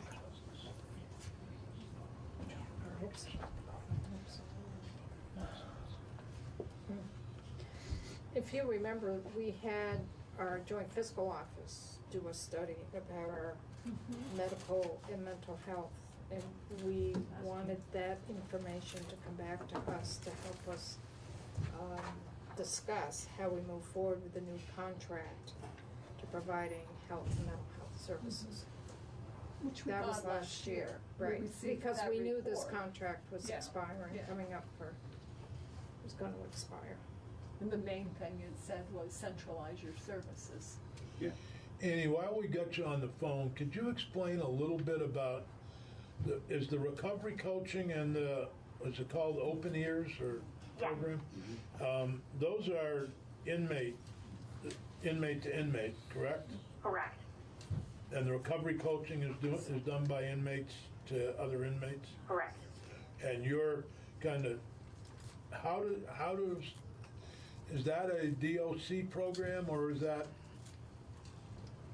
It's a DOC program. I developed it and oversee it. Okay. So you're using a fairly unique system that sounds like it's really, I'm familiar with recovery coaching in our local Turning Point Center, but I wasn't familiar with the Open Ears. I don't know if that's in any other correctional facilities or not, but it sounds like a really good program, and what the inmates were relating to us was fairly positive about it. Thank you. Yes, it is unique, and we are in the process of expanding it. Probably to date, there's been over 16,000 individual coaching sessions, and that does not include the extensive tours in segregation and other restrictive housing that they do, the infirmary, and all the informal meetings that they have with people. Those are only scheduled. But in addition, after this training is complete, we'll have enough coaches to expand. We've been piloting a reentry recovery coaching group here at Northern that's been very successful. It's facilitated through a coordination with the Recovery Center here in Newport, and a recovery coach who works there who is a formerly incarcerated person. And he, along with an inmate recovery coach, facilitate this reentry group to help address the emotional, behavioral aspects of impending release, and to also help support people obtaining resources and talking through what resources might be helpful to them upon release. So it's really meant to also augment and relieve some of the intense demands that are on our caseworkers inside of the department. inside of the facilities. But the next thing that I'm working on with the health department is to expand it further, and we're trying to set up a protocol whereby every inmate at release, through a conversation with their caseworker, can voluntarily elect to have a recovery coach on the outside prior to release, so that there is a much stronger handoff and connection when they re-enter. And I'm waiting for the protocol to draft to come to me, hopefully in the next week or two. But the health department is involved in that, as is all the recovery centers. So we hope to streamline a universal system and train caseworkers on how to make this offer to releasing inmates and then put it into motion. Good. How is that different, Annie, than the pilot project, or is it just the extension of the pilot project? The reentry group will just be expanded. Northern had more coaches and had more workforce capacity simply to do it without straining the coaches since they deliver so many individual sessions. So we needed to go through the training that I'm doing right now so that we increase the number of coaches in all the other facilities. And then once that's there, the more mature coaches who have been doing this for a while will be the ones to do the group facilitation, and the coaches that are just being trained will kind of be brought up through the ranks. We have like a multi-generational system now of 3 generations of coaches. But I'm thinking of the piece of reentry and then connecting with the outside recovery coaches. Yeah. Yeah, so that will happen at the reentry group, and then the separate individual connection will also be made through the development of this protocol that I just talked about from the health department meeting I had. We're working with Fawn Montague, who is the Recovery Network Director.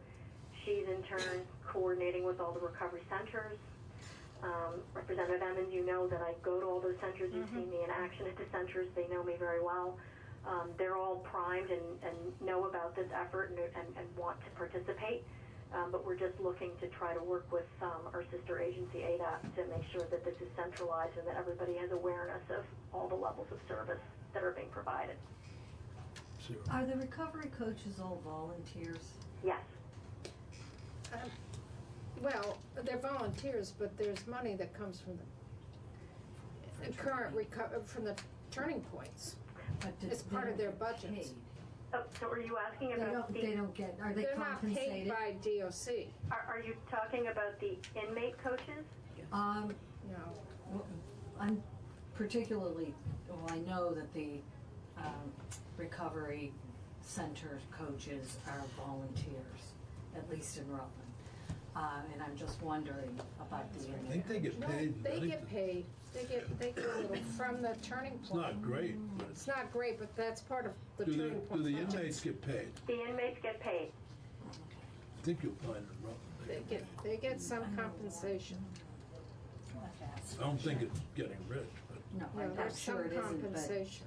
and it may be that one Do particular you either of you coach have does it. information on any of the contracts that you'd like to share with us that you came here to talk about?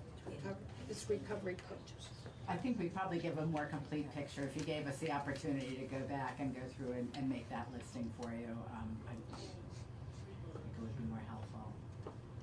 We had focused on the Centurion contract, which, as I said, we didn't think we wanted to sit through today. There's a lot interwoven. There's not a specific behavioral health alone section, so we did not bring that. It's really hard to figure out what we contracted out, what we do in-house. Are there any more questions? Sorry to bring you all over here for very few questions, and I know that we just heard about your new assignment, so good luck. Good luck. That was earlier at noon, at 11 this morning, so I was surprised to see you here, actually. It's my closing up of business on a lot of things day. No, I'm going to retain a few things that I'm working on that are Okay, continuous. good. It's a temporary reassignment, so I will help out over at the Secretary's office and at Chittenden. Let me know if you want to join us on the 8th. We'll do it in the morning Okay. at 8:30. You may not be on the floor till 10:30 or something. Right, okay. join us. Can I just ask maybe that Yeah, please. before the 8th, if you can maybe on maybe the week before, get that information to Peggy so that we can make sure that we're staffing them properly with whoever covers that particular area, because I'm guessing this is probably a pretty wide swath of different contracts, and I want to make sure that this. Yeah, we'll get all that together, and also anyone who would provide the At the written next testimony. meeting, can we concentrate on transitional housing? Yep. Instead of the other contracts that we had talked about? I was gonna say, do you want me to? I'd like to focus, if I'll you're show all you at the end of prepared the on the meeting. transitional housing, to talk about that next week. That seems to be, there's also, and part of that reason for bringing that up here is because it really is a justice oversight issue. Is this, what do you do with the St. Albans work camp? And I know. Johnsbury. St. Johnsbury, right, excuse me, yeah, thank you. The issue, I think we all received emails from Senator Benning and somebody else who were, you? No. Oh, No. Well, anyway, there was, a meeting took place in St. Johnsbury with the St. Johnsbury Select Board and Commissioner Duchette, I believe, about the work camp and what to do with the 50 or odd beds that aren't being used. And there was tremendous pushback from St. Johnsbury, but they'd like to use it for people that we don't have incarcerated. I'm just paraphrasing, okay? So, you know, we've got a problem. We've got a facility with 50 beds, and the town is saying you can't use it for what you really need to use it for. They want to use it for a group that's no longer incarcerated. I don't know how we're going to deal with this, but if we were to, it would be helpful for us next week to hear a little bit about transitional housing and what the plans are to either expand it, or I know in Bennington there's, they're willing to look at women at the depot program. They've already got 14 beds for men. I don't know how many are being used, but a better discussion of transitional housing would be helpful for all of us. And those beds up at the work camp, what was the work camp? That is to house folks who are transitioning to the community. The contract right now with with St. Johnsbury is there are no sex offenders that are to be housed there unless they come from the area. Right.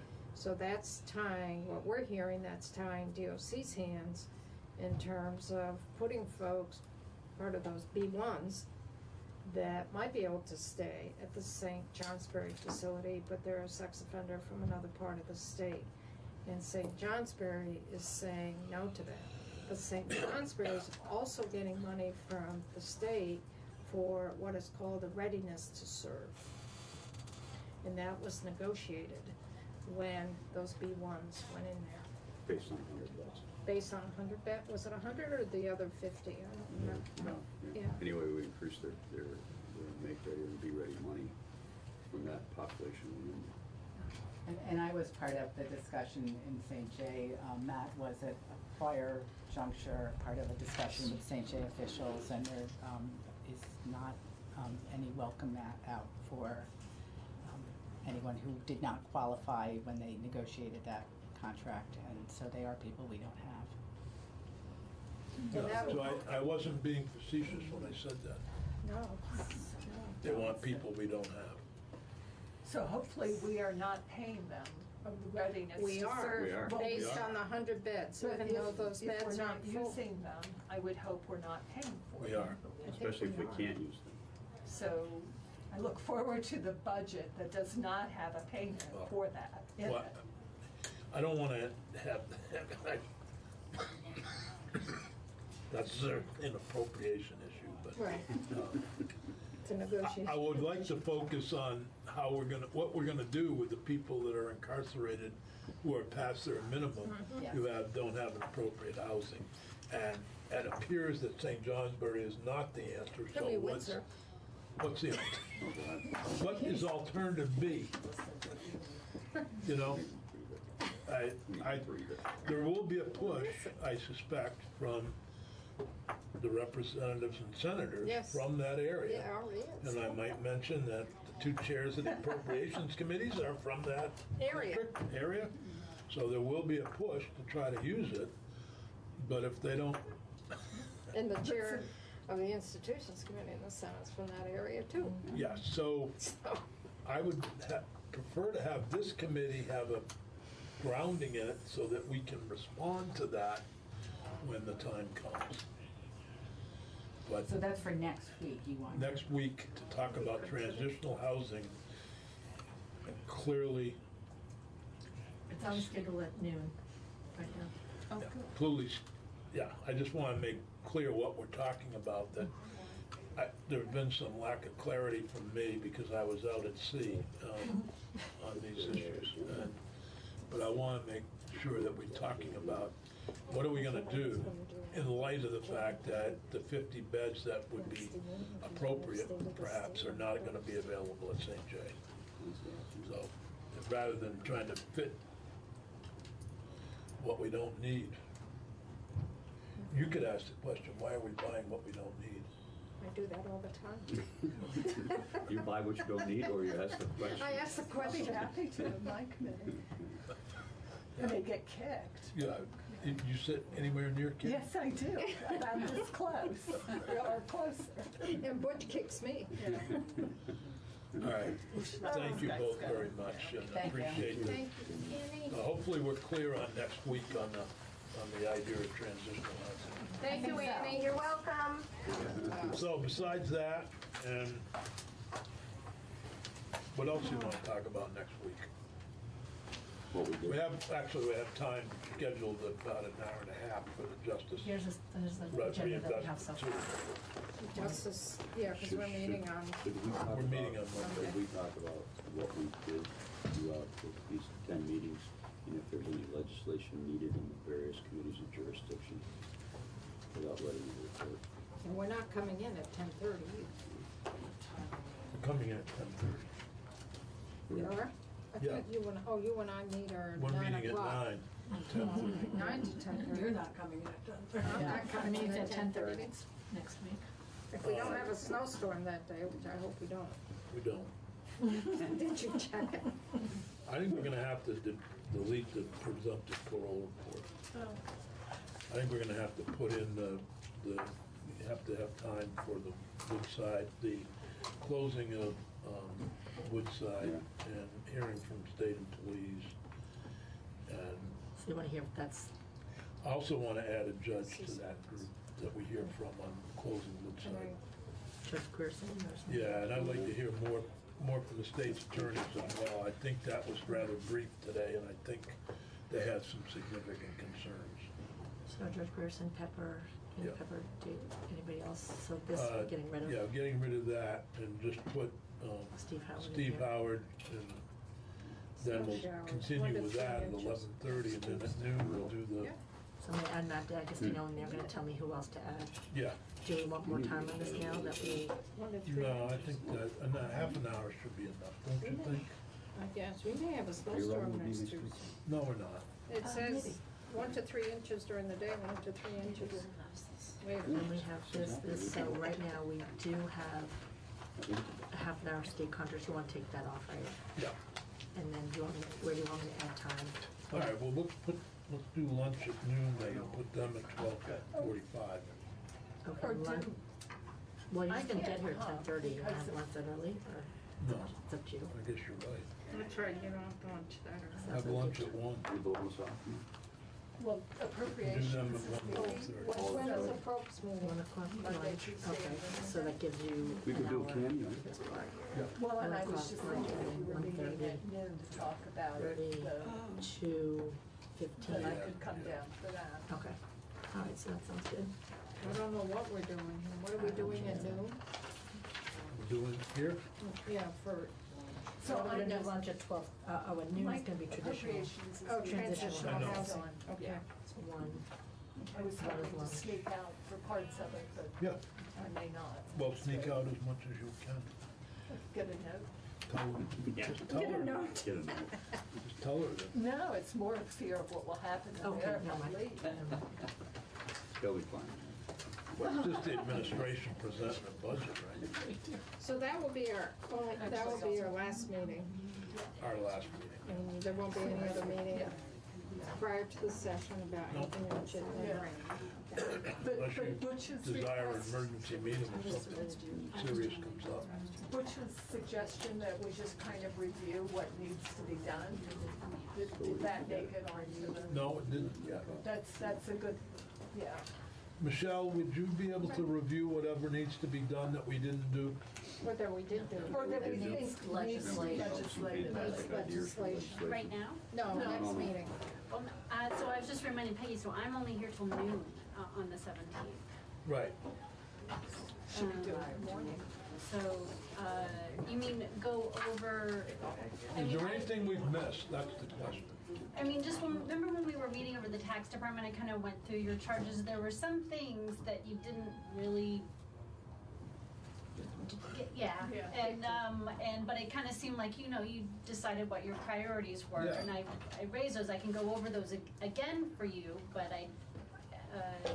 So my question was not what were we supposed to be doing, but what have we done that needs more action? In the That- legislature. During the session. This is a good idea, maybe we should talk about it in the committee's jurisdiction and go further. Well, the whole justice reinvestment needs to be legislation. Right. So should we just I mean, you guys use all that are like kind of your Yeah, representatives. because of that all the- needs to be in legislation in order to get federal funds to help us. But that would then be the. Yeah, the recommendations that they make to be the legislation, so it's Well, I whatever mean, I think- they come up with on the 22nd is their final meeting, but unfortunately, we have to have our bills in, so that's why I'm hoping that next Monday we can get a better idea of what's going on there, and then on Tuesday, they're gonna present this committee.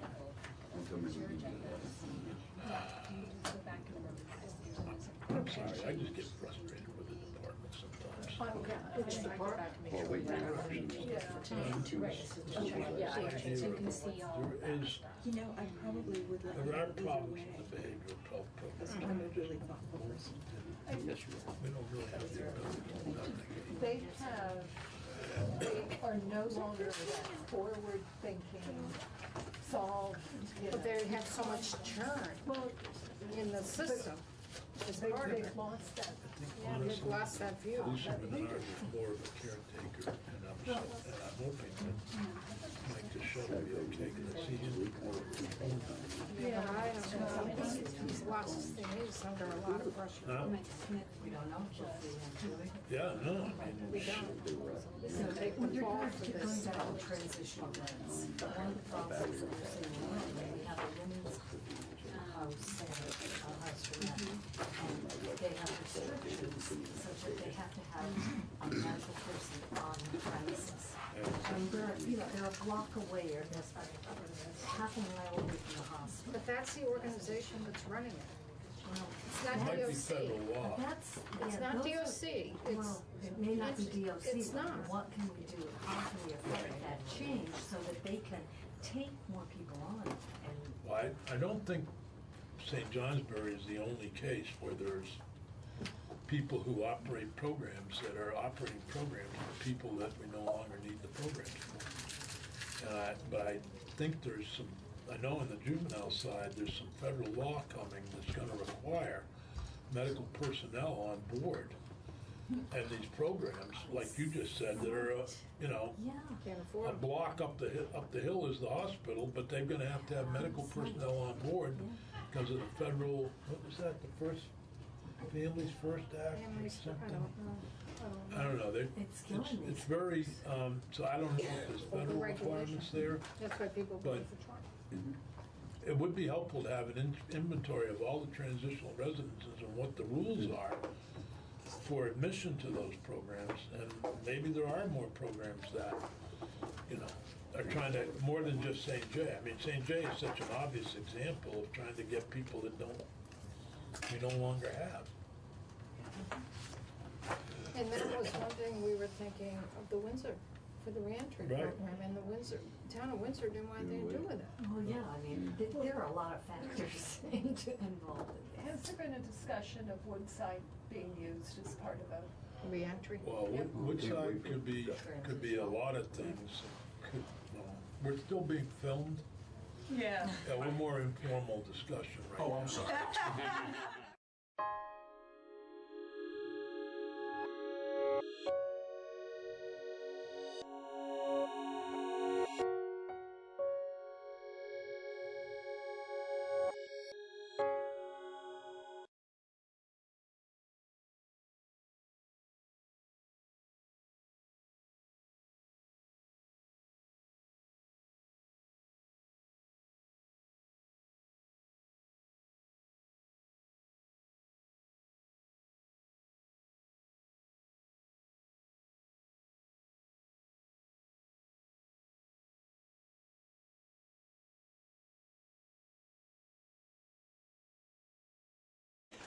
So I'm Kim Royer. I'm a wildlife biologist, actually the fur bearer project leader with the Fish and Wildlife Department.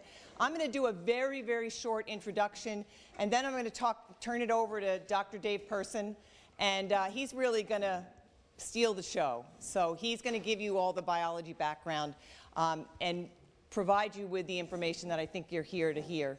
I just wanted to mention that if you wouldn't mind filling out these before and after, you'll notice there's a before side in red and an after side in blue. We'd really appreciate your feedback on coyotes in general, and even if you want to write about the presentation or anything else, we'll collect those at the end. Do the befores before we speak and the afters after we speak. So anyway, I'll start with my brief intro here. And again, I'm just basically going to talk about coyotes and the management and conservation challenges that the department faces. And like I said, Dr. Person will then talk more about just sort of the basic biology and predator-prey relationships, which I think you'd all be interested in. So you all probably already know that our mission is the conservation of fish, wildlife, and plants and their habitats for the people of Vermont.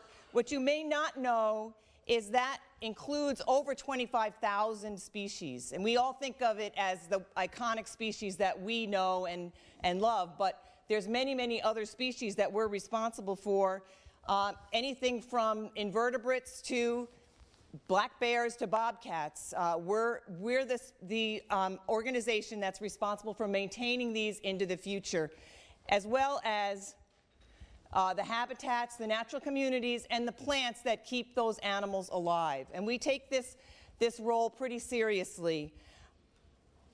But as most of you are aware of, the North American model of wildlife conservation was established in response to the amazing degradation that occurred through the 1800s, the forest clearing and the extirpation of many of our wildlife species through that period.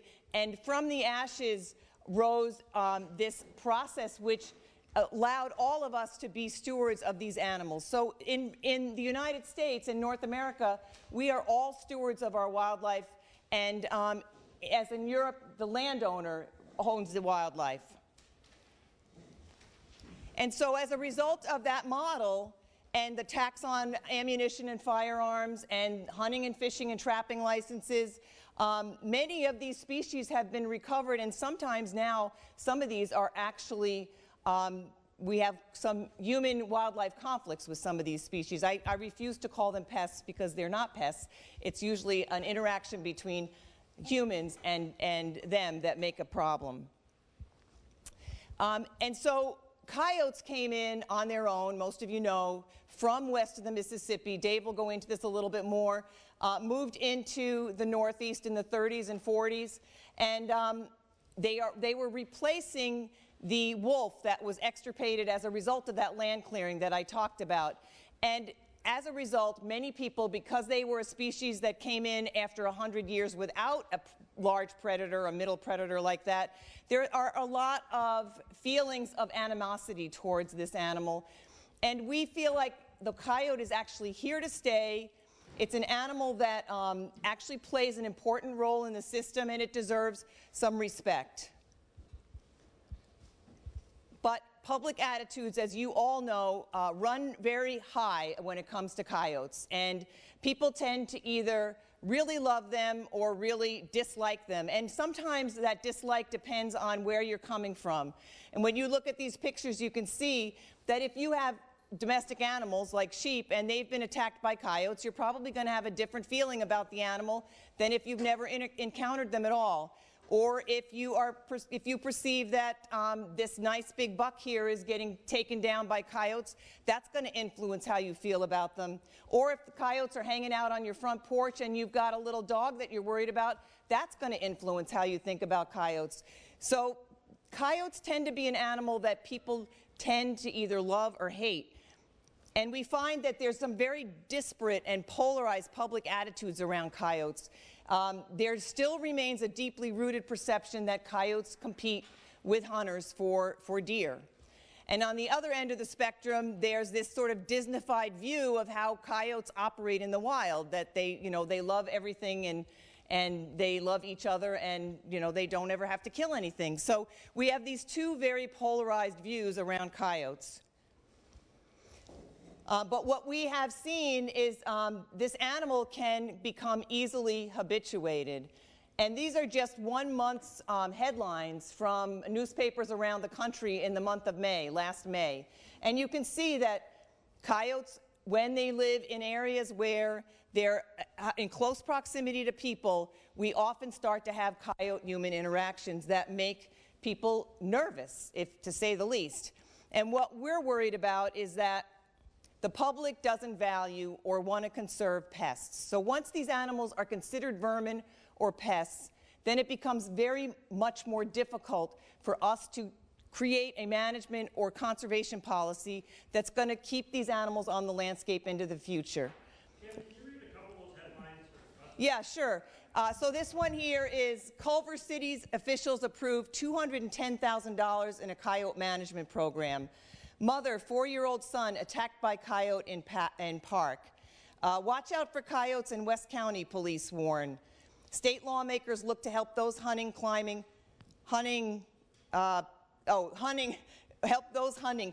Pennsylvania coyote population. So clearly, where there are interactions with coyotes that are negative, people start to say, we want these animals eliminated. In Vermont, we don't think we have some of these interactions starting, but historically we have not had very many because we think our coyotes are fairly wary because they're heavily hunted and trapped. And so that keeps them wary of people to some degree. That's not the only reason, but to some degree it's enough negative reinforcement in some places that we don't have these interactions as often as some other places. The other thing we have to consider when we're managing for a resilient species like coyote is we've got 16 other fur-bearing species that we are responsible for, 2 of which are on the threatened and endangered species list, 3 of which are intensively monitored, fisher, bobcat, and otter, and 1 which requires quite a bit of time dealing with human-beaver conflicts. So we have to really be pragmatic about where we put our resources. And we have not collected a lot of information on coyotes just because we really haven't had the time to do that. And we know the animal is very resilient and responds to hunting in a way that the population can actually grow. And we also are worried about the habitat for these species and trying to conserve the habitats that are going to maintain these animals on the landscape. So one of the things we're concerned about besides all of those is that there's some threats that are coming to many of these animals around habitat loss, climate change, species decline, and changing public attitudes. All of these are things that we have to think about going forward. And trying to focus on these things is important, and we need to focus on these together.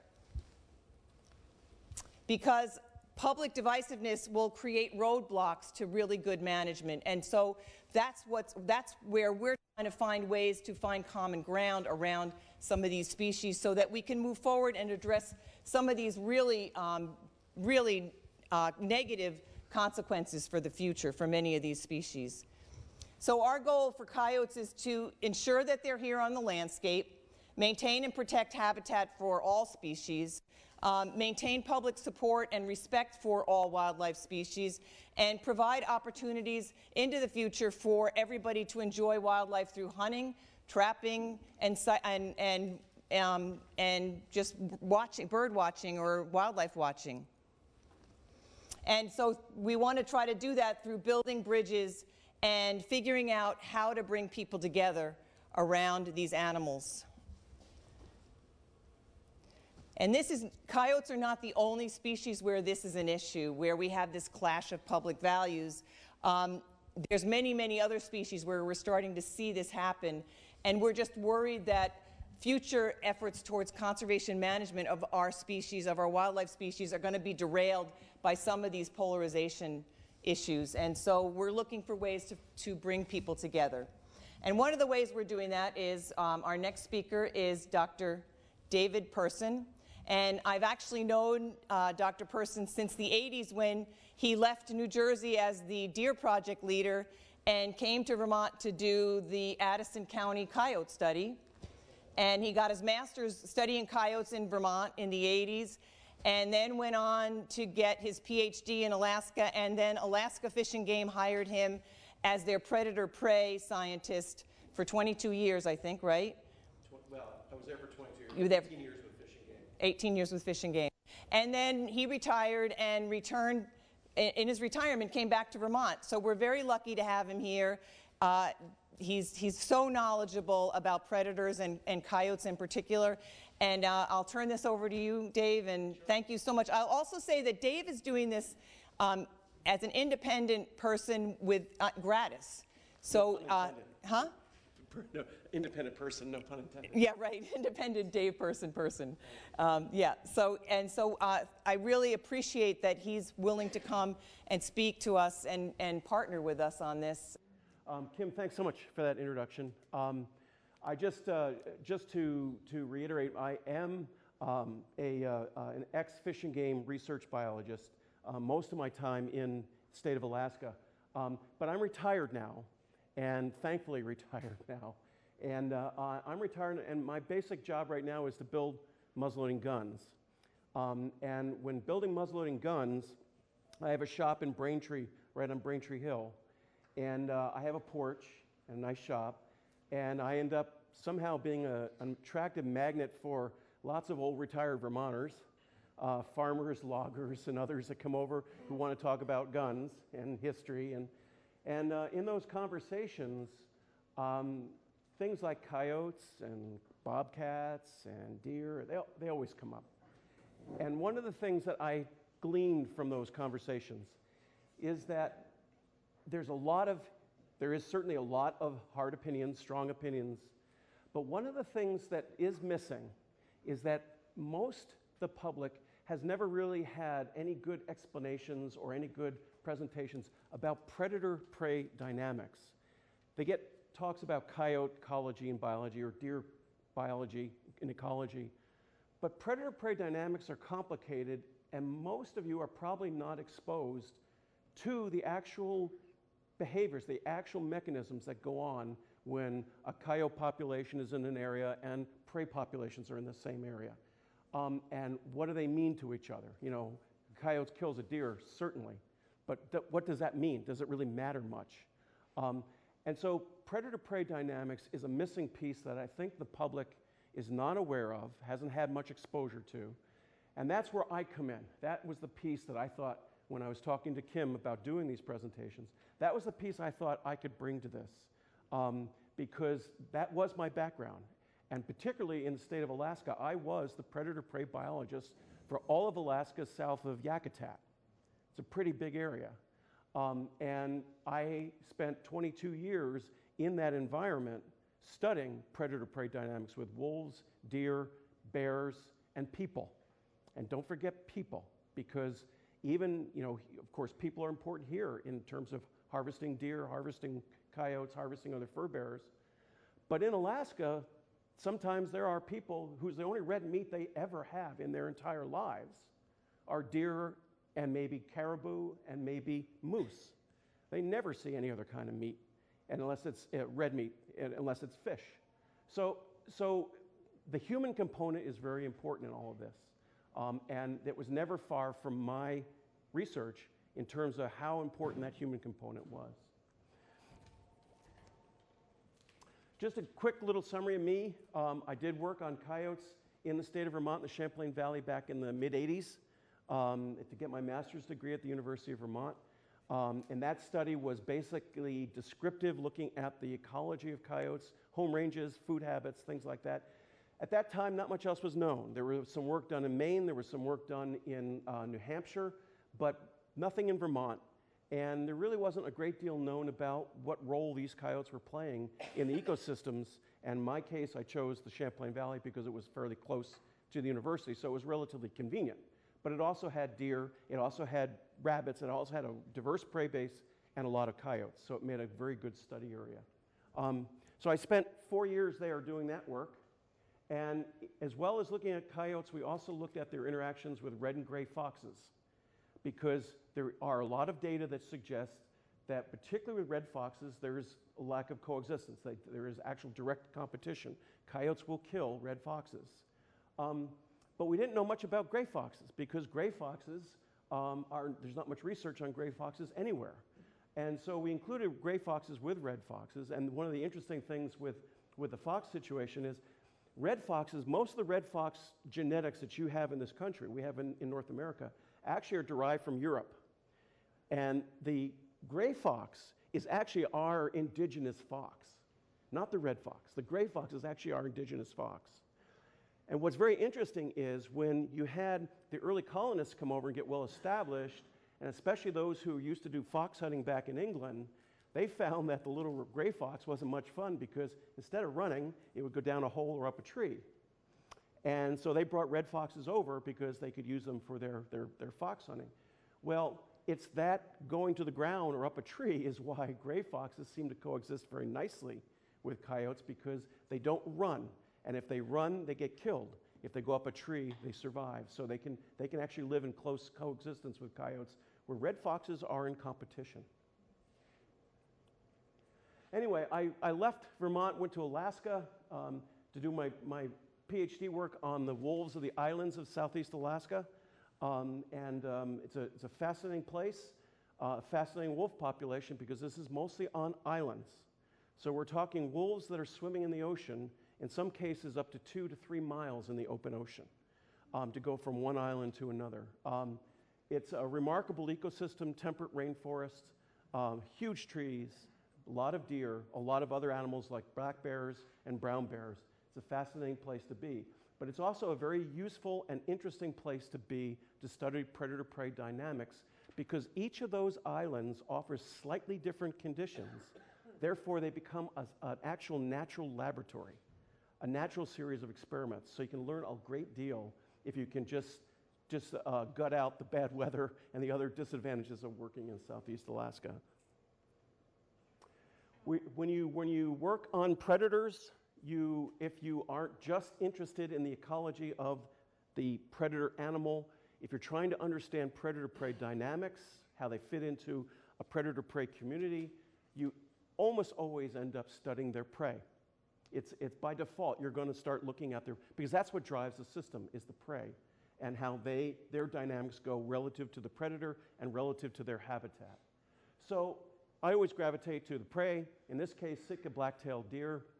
And one of the things that we really were very interested in looking at not only is mortality due from coyotes, but mortality from black bears.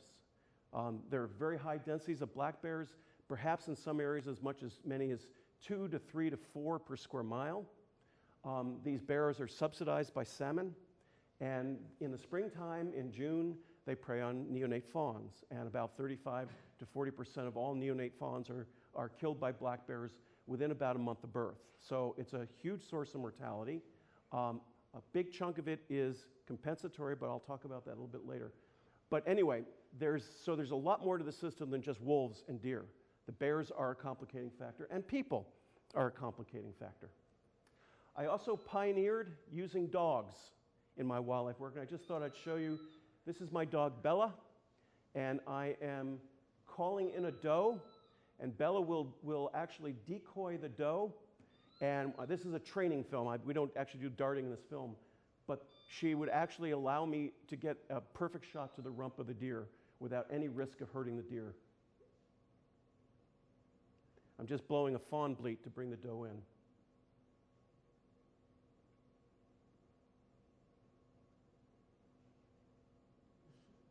Now, right there could have gotten a perfect shot without any. And one of the things I learned with working with Bella is I learned to watch her, because she would always pick up the deer coming in way before I would. And you watch her head when this starts. She's going to, right there, she's got the deer. She knows where it's coming in. I don't even know it's there yet.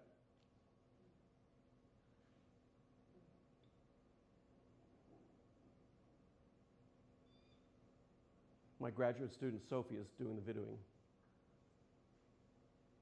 And I'm standing right beside that tree. That deer doesn't care at all that I'm there. It's just focused on the dog.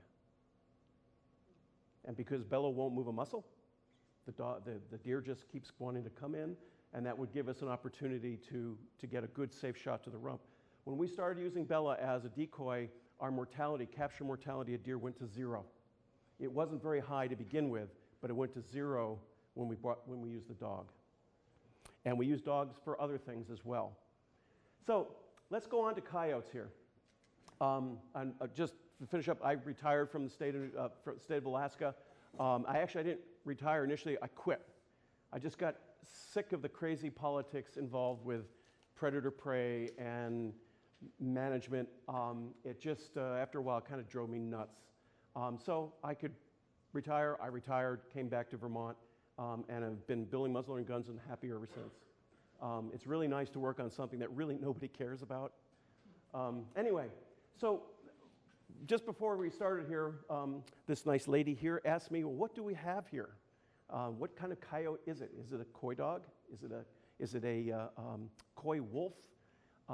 Is it the infamous Labro Yodi poo?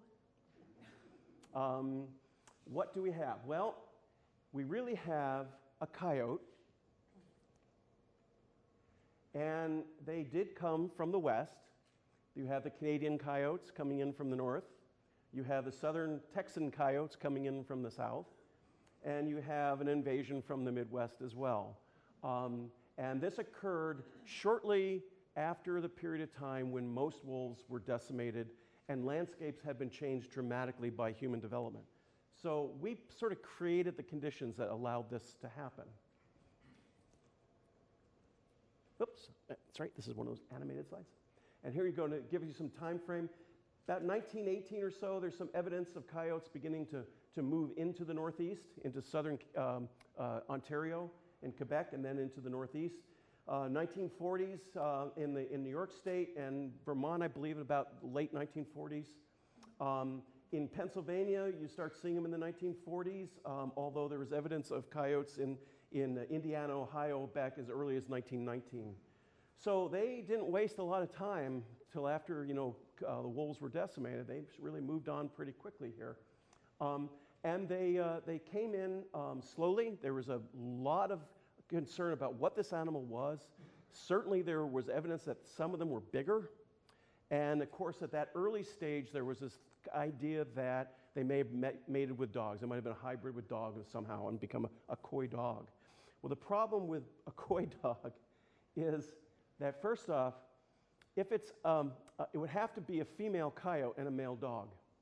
Because if it was a female dog, the dog's going to come home, the puppies are not going to be in the wild. So it would have to be a female coyote and a male dog. Well, male dogs don't hang around to help the pups. They're usually mating and they're gone, kind of like some politicians we know. And they're off looking for the next bigger, better deal. And so mom would be out there with a litter of puppies and nobody to help her raise them. So the chances of survival would be pretty darn low if it was a mating between a coyote and a dog. What we do know is based on genetics, it's not a dog, it's wolves. And the genetics of Canis lupus, which are wolves, Canis latrans, which are coyotes, in North America is a mess. It's a total mess. Because we actually in most of North America, we have this mix between coyotes and wolves. So out in Minnesota, where you have wolves around the Great Lakes, and in southern Ontario, where you have wolves, they tend to be mostly wolf, 75% wolf or so, and maybe a quarter coyote. When you go east and you get into Vermont and New Hampshire and Maine, where you have a coyote, it tends to be about 75% coyote with 25% wolf. But there's this continuum all throughout North America with very little, call it pure strains or pure pedigrees anywhere, except in the high Arctic with wolves and the southwest with coyotes. So where the two overlap, and particularly anywhere where coyotes and where wolves had been decimated there, so there was a potential for the behavioral barriers between wolves and coyotes that would break down and allow intermating. Anywhere along the interface, you're going to have this introgression of coyote genes into wolves and wolf genes into coyotes. And so we have this sort of mismatch. And we have a true coyote, but there is wolf blood in those coyotes, and they are significantly larger than what you typically will find in Montana. They are upwards of 50% larger in some cases, and even a little bit bigger than that. In the coyotes that I radio-collared in the Champlain Valley of Vermont, they ranged in size for adults, adult males, range from about 32 pounds to 47 pounds. And I measured one out of New Hampshire, I believe, that weighed 54 pounds. Now, 54 pounds is getting to be about the size of a juvenile wolf pup in the fall. So, you know, you're getting a little overlap there almost in allometric size. The variation, you mentioned you were seeing those blonde coyotes. Well, there's one right there from the Champlain Valley.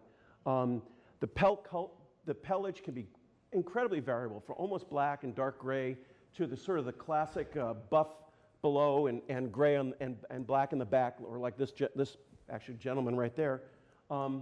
They are incredibly variable in terms of their pelage, the genetics of coyotes are they're so variable that there isn't really very often do you find any areas that have particularly blonde wolves or particularly dark coyotes or particularly dark light coyotes. There's a real mix almost everywhere. And part of that's because these animals disperse. They don't just stay in their local area. When they're looking for their own home ranges, their own territories, they go long distances. So there's an intermingling going on all the time. And that intermingling covers a great deal of territory. Coyotes are territorial. They also have what we call home ranges, and this slide illustrates what we mean between the difference between a home range and a territory. Down at the bottom are the home ranges of 5 coyote groups in Addison County. Now, the first thing to notice there is that there is some overlap between the home ranges, between neighboring groups, but notice that virtually all the space is occupied. So that area, when I was working there, was pretty darn saturated with coyotes. There was not much new space for any pair to settle in.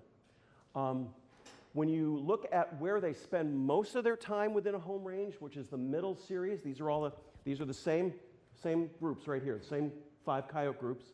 This is what we call the 75% home range. What we're looking at there is simply what we call the core area of activity, where they are the most. And when you look at that, you can see that the overlap is diminished almost to the point of there is no overlap. So this is a home range. This is what we would probably refer to as a territory. A territory is a place that is defended, actively defended. They don't necessarily defend that overlap area, but they will defend these core areas.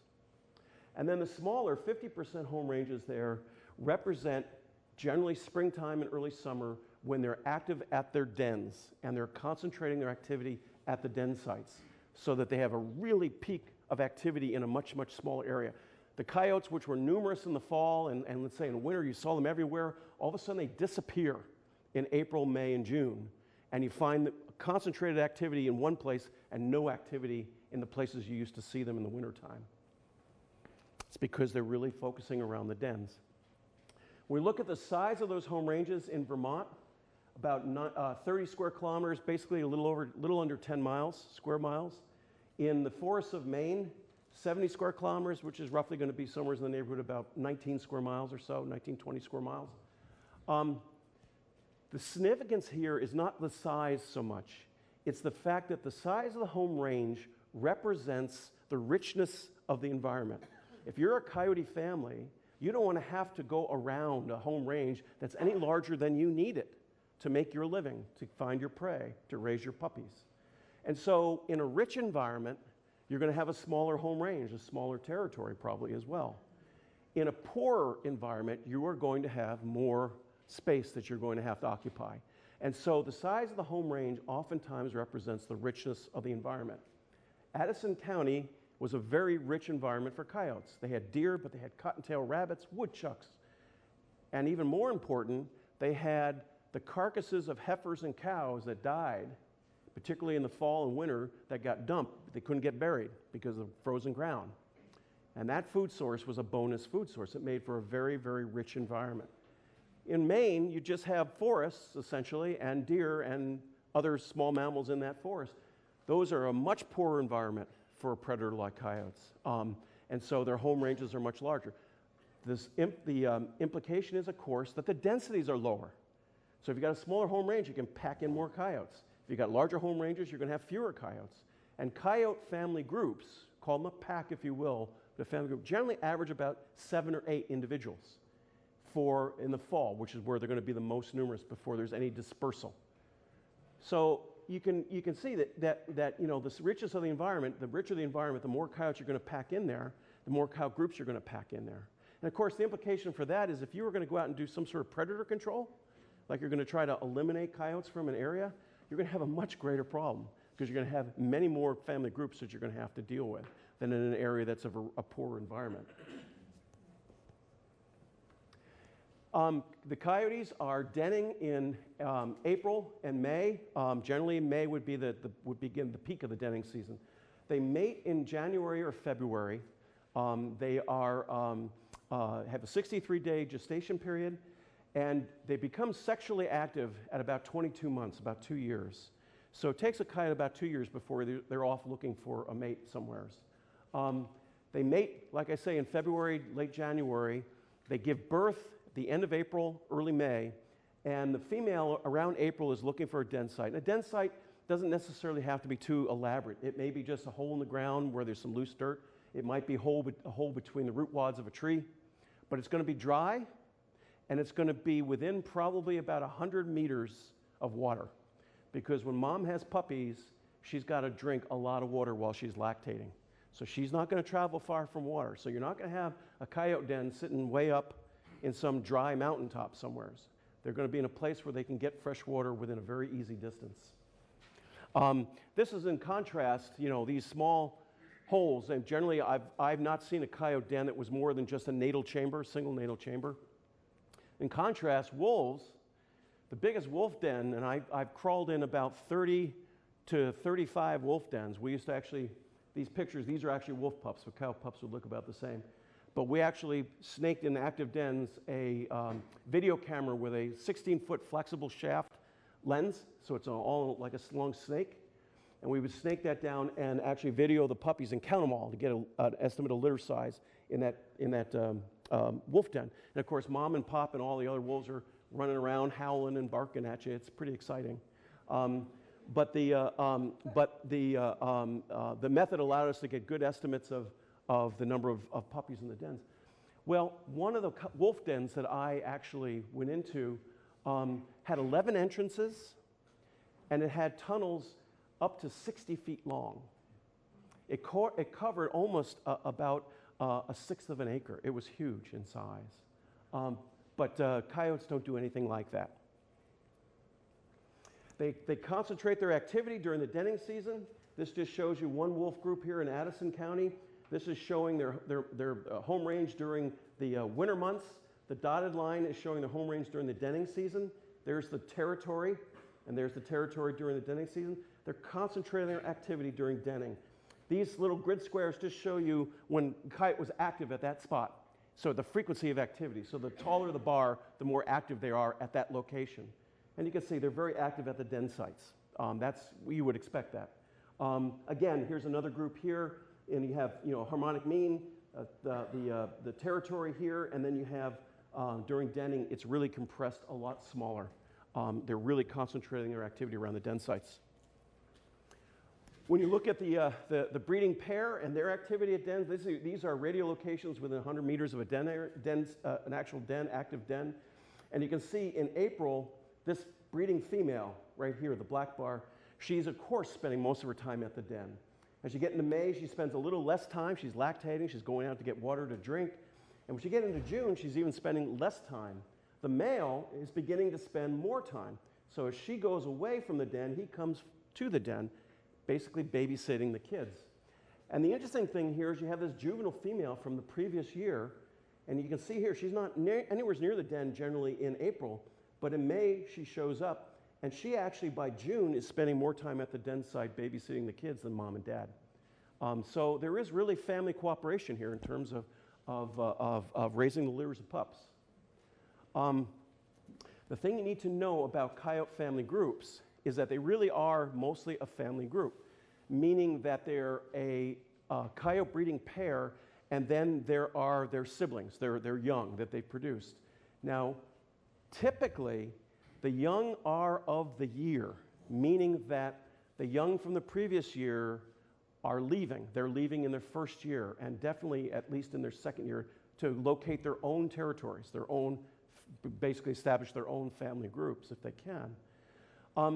But the decision for leaving is largely food-based. And this is where you start getting larger groups of coyotes, family groups. Those typically are the breeding pair with kids from several years, litters from several years, because the kids aren't leaving. Because there's so much food, they're like the millennials. They love it in the basement. And so they're not leaving because they're getting all the food they need and all the resources they need. There's no reason for them to move out until the hormones take over and they want to breed. And then it becomes, a decision: do I stay and take this smorgasbord, take advantage of it, or do I leave and mate and actually raise a family of my own? And so that becomes the decision based on their reproduction more than food when they get to be 2 years old. But if there isn't much food, they tend to then leave in their first year. So because there's no reason to hang around, because you're not going to get well fed in the home range at home, so you might as well take off somewhere else and try it best somewhere else. So the family group's very fluid, and it really is a function of food. If you're seeing large groups of coyotes in areas, that generally means they're well fed. The food resources are very rich. You won't see that in a place like Maine, where in the forests of Maine, where the richness of the environment is probably pretty low. They're going to be dispersing in their first year. When we look at the mortality, about 27, these are based on my radio-collared animals, about 27% of the resident adults die every year. So about a quarter of them die every year. These are the resident adults. They're staying in the pack, they're not leaving, they're right there in the pack, home range, pack territory. And they have about a quarter of them are going to die every year. 20% of juvenile mortality after the neonatal period, we don't know what neonatal mortality is. Now when I say neonate means at birth. So neonates, we consider neonate animals basically to be those animals at birth, and then up to maybe about a month, maybe a month and a half, 90 days later. So when I say juvenile mortality after neonatal period, we're talking basically juveniles from midsummer on. And they have about 20%, not statistically different than the other resident coyotes. We didn't detect any mortality in resident subadults, those who stayed over. They didn't disperse their first year, they stayed over in their second year.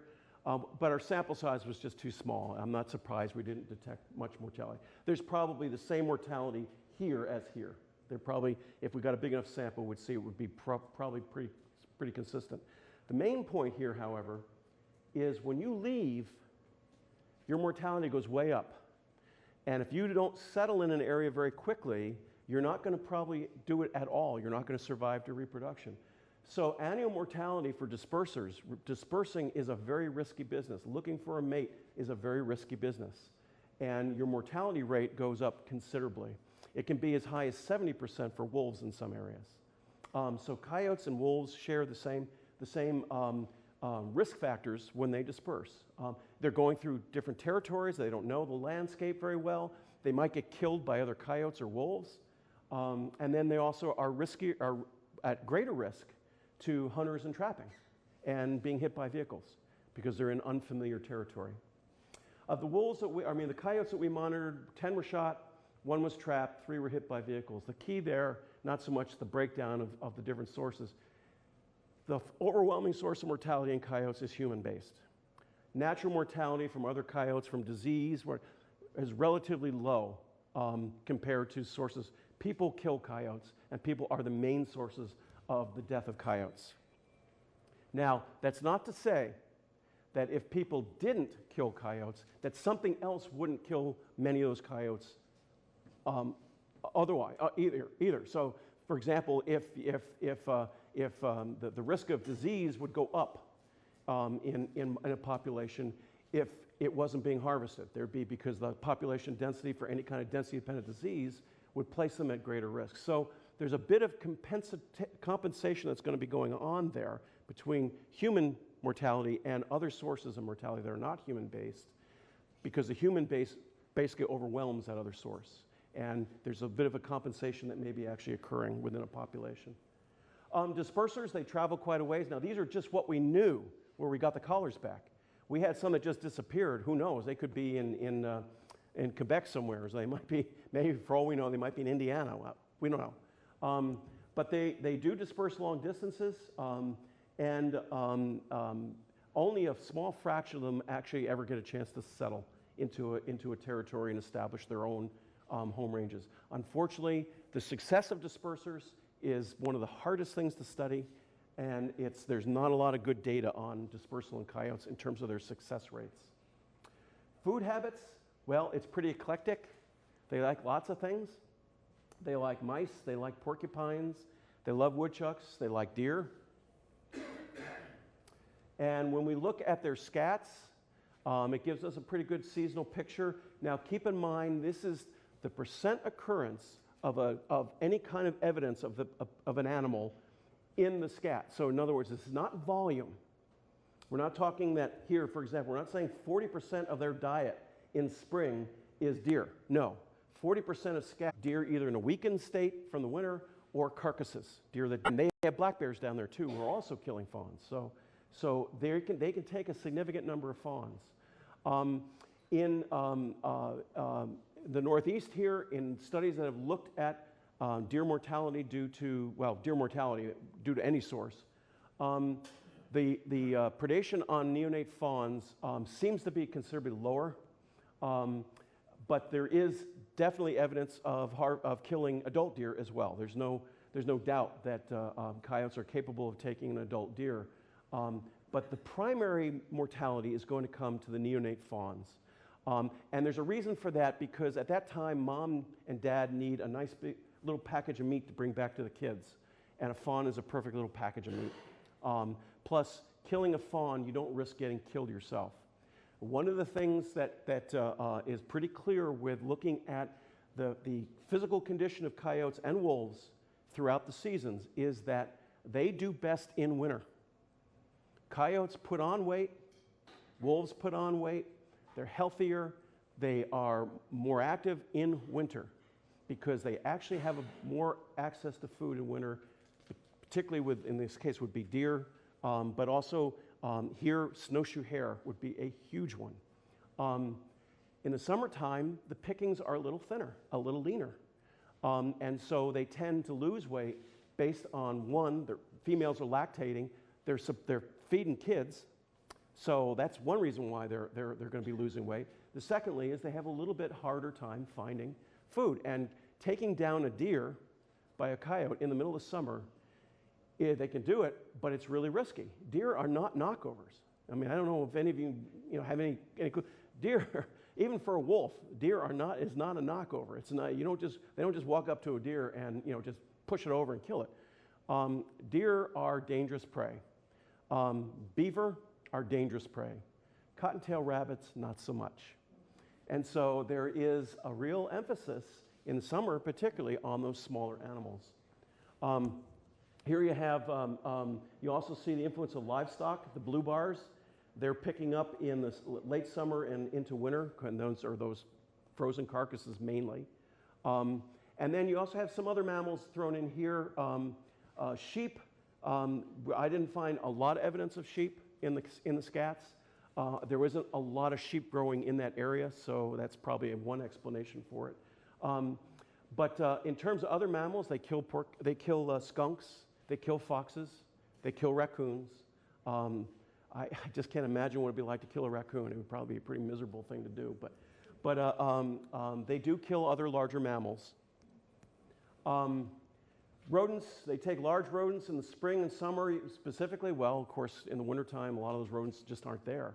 In this case, that would be beaver, porcupine, woodchucks. Small rodents, they do take in the summer and winter, summer, fall, and winter. That is a major staple in their diets, are small voles and mice. And also rabbits and hare. And you can see rabbits is a big one in the wintertime. Those are snowshoe hare, as well as cottontails. And so coyotes are really effective at killing rabbits. And rabbits can be a subsidizing, and in this case hare as well, can be a subsidizing food source, meaning that the coyotes can really do well on those rabbits, despite, for example, the density of deer. So there are circumstances in which you could have a deer population that's very low, and you have coyotes basically subsidized by rabbits. They don't really need the deer, but they do take deer occasionally, and that mortality to those deer may be enough at that point to suppress their numbers because they've been hammered by, let's say, 2 or 3 bad winters.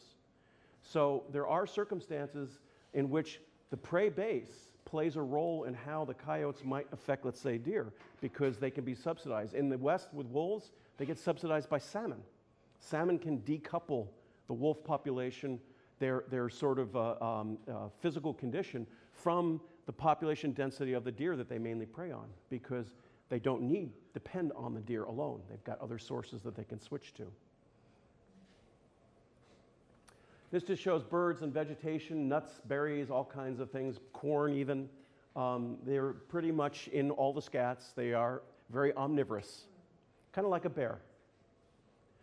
So let's talk about predation, because predation is probably one of the dominant themes for most folks who want to talk about coyotes or wolves, and certainly I think an important one to discuss here in Vermont.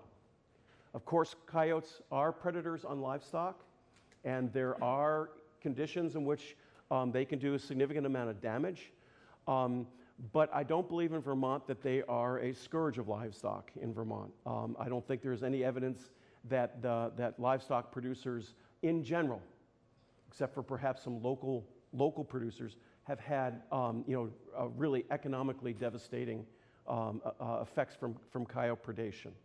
There are places out west where that has happened, but it's not that common. And so livestock predation is significant, but it is something that is, one, generally localized, and there is some good evidence that if you have a group of coyotes in your area and they're not preying on your livestock, if you wipe them out, you risk having a new group come in who learn to kill your sheep or kill your chickens or kill your goats. And so it can be a good thing or a bad thing to take out a family group of coyotes that may be adjacent to a farm. And you may not know that. Research out west in California showed very clearly that the major individuals in a coyote population who kill livestock, and actually the ones who lead all predation, are the breeding pair. The other members of the pack are kind of hanging on. They're like, it's not like everybody's out there with their radios going, okay, you go right, I'll go left, you go right. We're going to push these guys over here, we're going to push these guys over there, and we're all going to jump on them all at the same time. Now, they're not African wild dogs. What it's more like is one coyote says to the other, hey, Benji, you go take that deer down, and we'll help you eat it. And it's more like, hangers on. And it's the breeding pair that really do the killing. Well, it's the same thing with livestock. And so to prevent livestock predation, you've got to get that breeding pair. And that's really tough, because if you go out and just randomly kill coyotes, you're not necessarily going to take out the individuals who are doing the killing. So you may not solve your problem.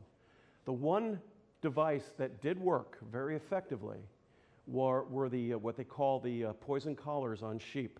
These are the collars that, you know, the sheep died, but the coyote that killed that sheep also died. And those methods worked quite well. Virtually all other methods of eliminating coyotes from an area were not very effective, and not very effective in the long term. In other words, there was something that had to be constantly applied, which by default means something that was very expensive. So it's a problem, yes, and there is no easy solution to it, but you have to be a little careful about what you do and how you interpret it. Again, coyote family groups might not kill your sheep, and they are going to keep out other groups. However, there are those who buy into that story as well very strongly. They say, well, you don't have to kill any coyotes. You know, you just make sure you got, you know, you don't want any turnover in the coyote population because you're going to have these coyotes out there protecting your livestock. Well, the reality of that is research has shown that that effect is real in certain places, under certain circumstances. It has happened. It's been documented. But the effect doesn't last long because in those coyote family groups, there's turnover. And the fact that that breeding pair is not going to necessarily last for more than 2 or 3 years. And so eventually they're going to turn over anyway. And so any duration, any benefit of that is going to be fairly short. And I'll just give you a little anecdote. In Alaska, on the Tok River, the Tok caribou herd, we went in there and as a measure of the state of Alaska, the Alaska Fish and Game has had probably as much experience in doing predator control as any organization in North America. I mean, it's got decades of experience doing this kind of stuff. And we run into the same kinds of public issues where people are against it, people propose it. You know, it all depends on their point of view.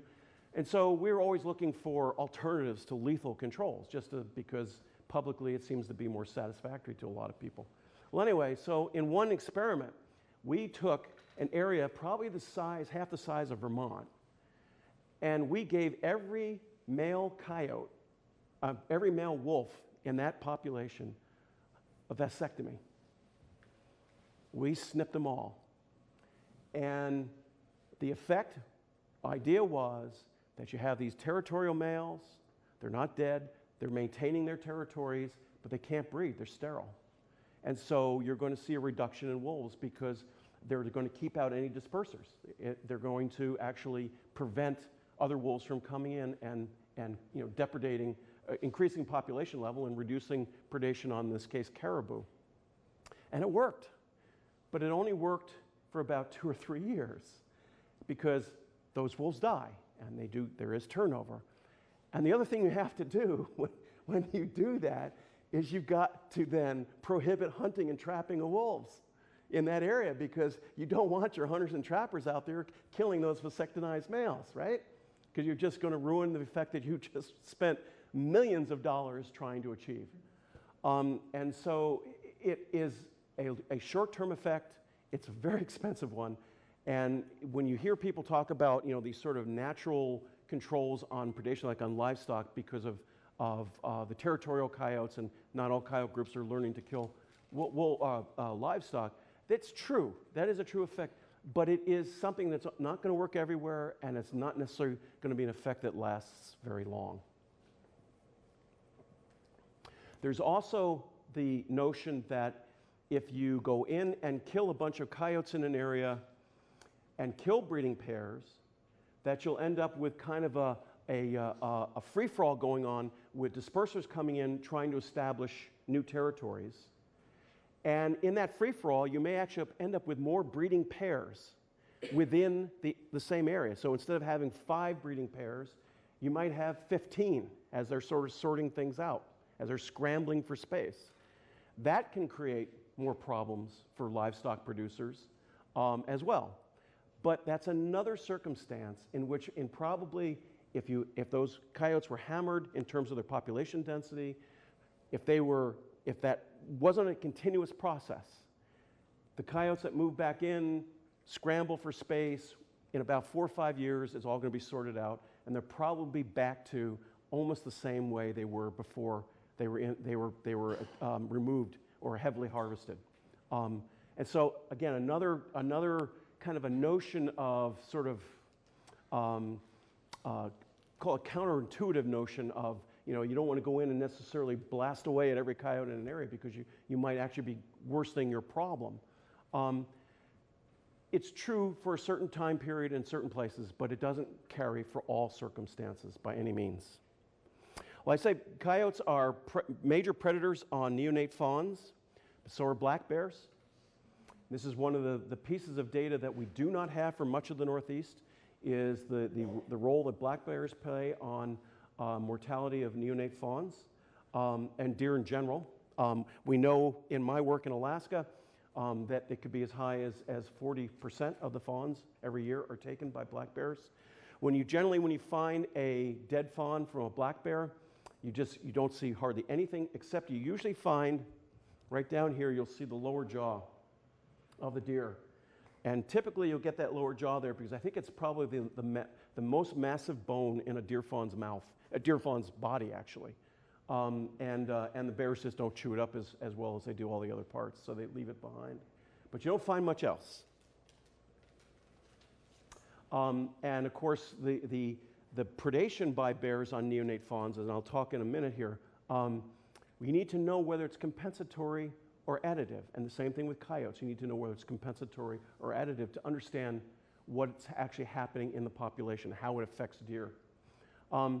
People think of predation, predator-prey communities, as fairly simple. You know, in this case, you've got your wildlife day shifts, you've got your predators coming in and punching the clock on one side, and your deer looking very apprehensive, punching the clock on the other side. Doesn't exactly work that way. The other one here, this is a sort of a common notion of predation. You know, I know you missed the Wainwrights, Bobby, but they were weak and stupid people, and that's why we have wolves and other large predators. The idea that, you know, predators cull the weak out of the population and are actually doing, you know, a great benefit to the prey population.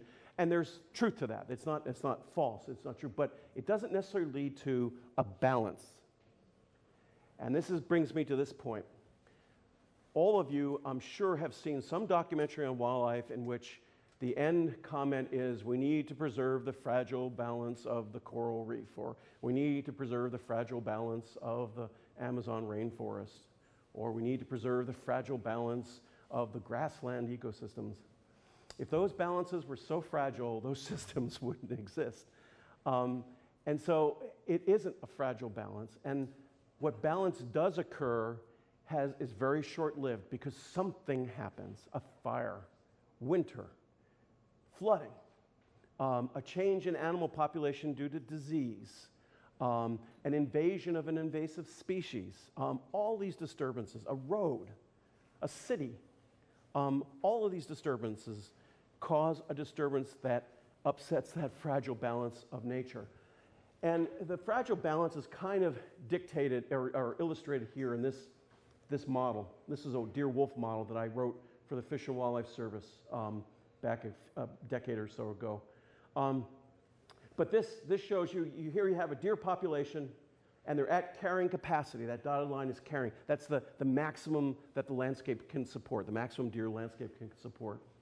And they're at carrying capacity, and you introduce your wolves, and this could be coyotes, and the wolves go up in population very rapidly, feeding on those deer. The deer go correspondingly down, and eventually they sort of oscillate together in synchronicity, and they reach some sort of an equilibrium, which is shown here by this, what we call phase plane diagram.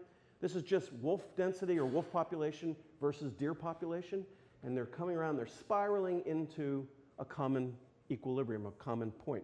So in other words, they're reaching some sort of a balance. The problem with this picture is at some point along here, a bad winter comes in and K goes down here. And all of a sudden, this whole thing is no longer synchronous any longer. Wolf predation and coyote predation has three basic effects, and most predators have three basic effects on any prey population. They can have no effect. This is typical of insects. And most insect populations that are preyed upon, they tend to die because winter comes. They don't die because the predator keeps them in balance. They reproduce, and they're there in great numbers until a frost comes and kills them all. The predator is just following suit, basically hanging on to its prey source. Then there's regulation. Regulation is like adjusting the nozzle on a hose. So in regulation, you're not limiting the prey population to a lower level necessarily than they could actually achieve based on the carrying capacity of the landscape. But you're getting rid of the peaks and the troughs. You're mitigating them. You're smoothing them out. That's regulation. And in most cases, in most studies of coyote predation on deer, and particularly on those that looked at large scales, like most of the Northeast or most of the Midwest, large scale data sets, they tend to indicate that coyotes, in most cases, are regulating deer numbers at best. They're either having almost no effect, or if they're having any effect at all, they're regulating. However, there are some exceptions to that, and one of the studies down in Georgia showed pretty clearly that coyote predation on deer was limiting the deer population, and that's the third category here, limitation. Limitation means that the predator is keeping the prey down to a level lower than it could achieve without the predator in place, and it is suppressing it at that level. If the predator population was reduced or eliminated, the prey population would rise and grow to its maximum, its potential maximum. And so in the absence of the predator, the population is going to be approaching K. In the presence of the predator, it's going to be well below K. So that's limitation. It says nothing about the peaks and troughs. It just says that the predator is like a cap. And in those kinds of systems, if you enhance the habitat for the prey, if they're truly limited, if you enhance the habitat for the prey so they produce more offspring, instead of seeing more prey develop in your habitat, it's all siphoned off by the predator. You see more predators, smaller home ranges, more breeding pairs, all right? That's what true limitation is about. And there is not much evidence, except for what I mentioned in Georgia, of limitation by coyotes. But it's not impossible. And there are circumstances which could arise that could create that. I discussed one in the case of prey switching with snowshoe hare.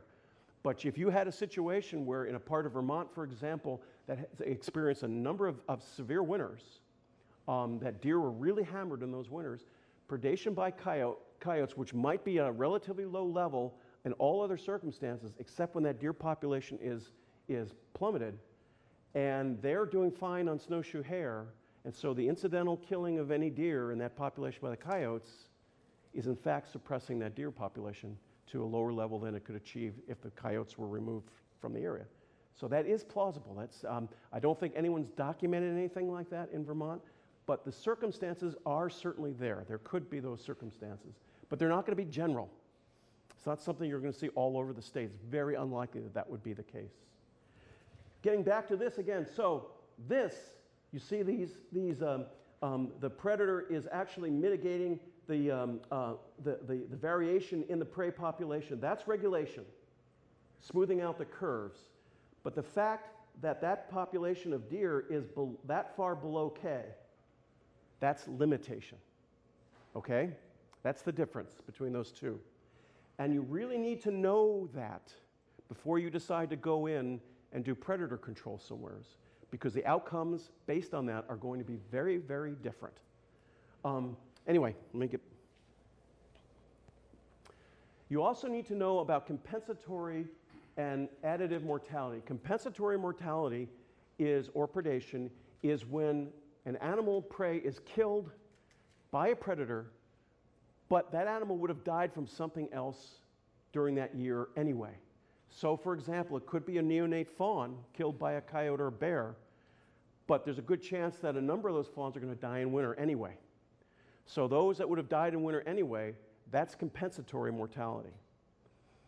Additive mortality is the mortality taking those fawns or taking adult deer that is additive to what would normally occur, the mortality that would normally occur. So it is additional mortality to the system as opposed to just substituting sources. It's actually adding mortality to the system, or additive mortality. This is an example of compensatory mortality based on, this is deer and wolf work in Alaska, but it says what I want. Just pay attention to Prince of Wales Island and Hecate Island here. And you can see that the biggest sources of mortality for these deer populations, these are radio-collared deer, were humans. People killed most of the deer, my radio-collared deer that died. The biggest percentage of them that were a biggest source of mortality. Wolves were right behind at 7 and 11, pretty darn close. And pretty close to between these islands, a little bit higher in Hecata, a little bit lower on Prince of Wales. But here is a big difference. Bears, black bears. The neat thing about working on islands is that you have natural laboratories. Well, in this case, my study area here was very close to Hecata Island, very similar habitat, very similar weather conditions. Prince of Wales has wolves and black bears. Hecata has only wolves. And so the black bears are absent. So now you have a controlled experiment here. And what we noticed here is that in this case, the bears took a lot of deer. But the other sources of mortality, which were mainly winter loss because of snow and a severe winter, was almost non-existent. But on Hecata Island, no bears took those deer, but look how many died from other sources. In this case, it was winter loss. That's compensatory mortality, because at the end of the day, the percentage dead in both these populations is not that much different. 46%, almost 47% versus about 52%. So that's evidence of compensatory mortality. If it was additive mortality, this bear mortality would inflate this tremendously. And you would see a lot more deer being affected by predation in terms of population of deer. When a deer population grows, it shows a growth curve, what we call a Ricker curve. This is like compound growth, compound interest, all right? You've got an interest rate, and that interest rate is determined, R, is determined by births minus deaths. Okay, so if births are way beyond deaths, you're going to increase. If deaths are equal or larger than births, you're going to decrease. So your interest rate is determined by births minus deaths, all right? And typically, the net annual recruitment, that's your interest. That's what you are building your principal with every year. Principal is only growing if you have that interest. Well, these are the young of the year. They may also be immigrants and migrants, but we'll ignore those for the moment. Think of these as the young of the year. That is what is being added to the population. That is also the numbers of animals, the pool of animals that you can take from hunting, predators, accidental death, without causing the principal to go down. So the population doesn't decrease. So this curve represents the pool of those individuals that can be debited from the population without causing the population to go down. And with a deer population, moose population, caribou population, they tend to grow very rapidly when their densities relative to carrying capacity are very low. Everybody's got food, everybody's reproducing. All the fawns are surviving. And they're reproducing and they're increasing very rapidly. But as they increase rapidly, as they go further along, R starts to decline towards carrying capacity. In this case, births minus deaths is getting smaller, smaller, smaller, where at carrying capacity, the births equal the deaths. In animals in which you have a fairly linear shape like this to this reduction, these are animals they're very sensitive to density dependence. In other words, they're sensitive to their own densities and their own competition for food. Moose are a good example of this.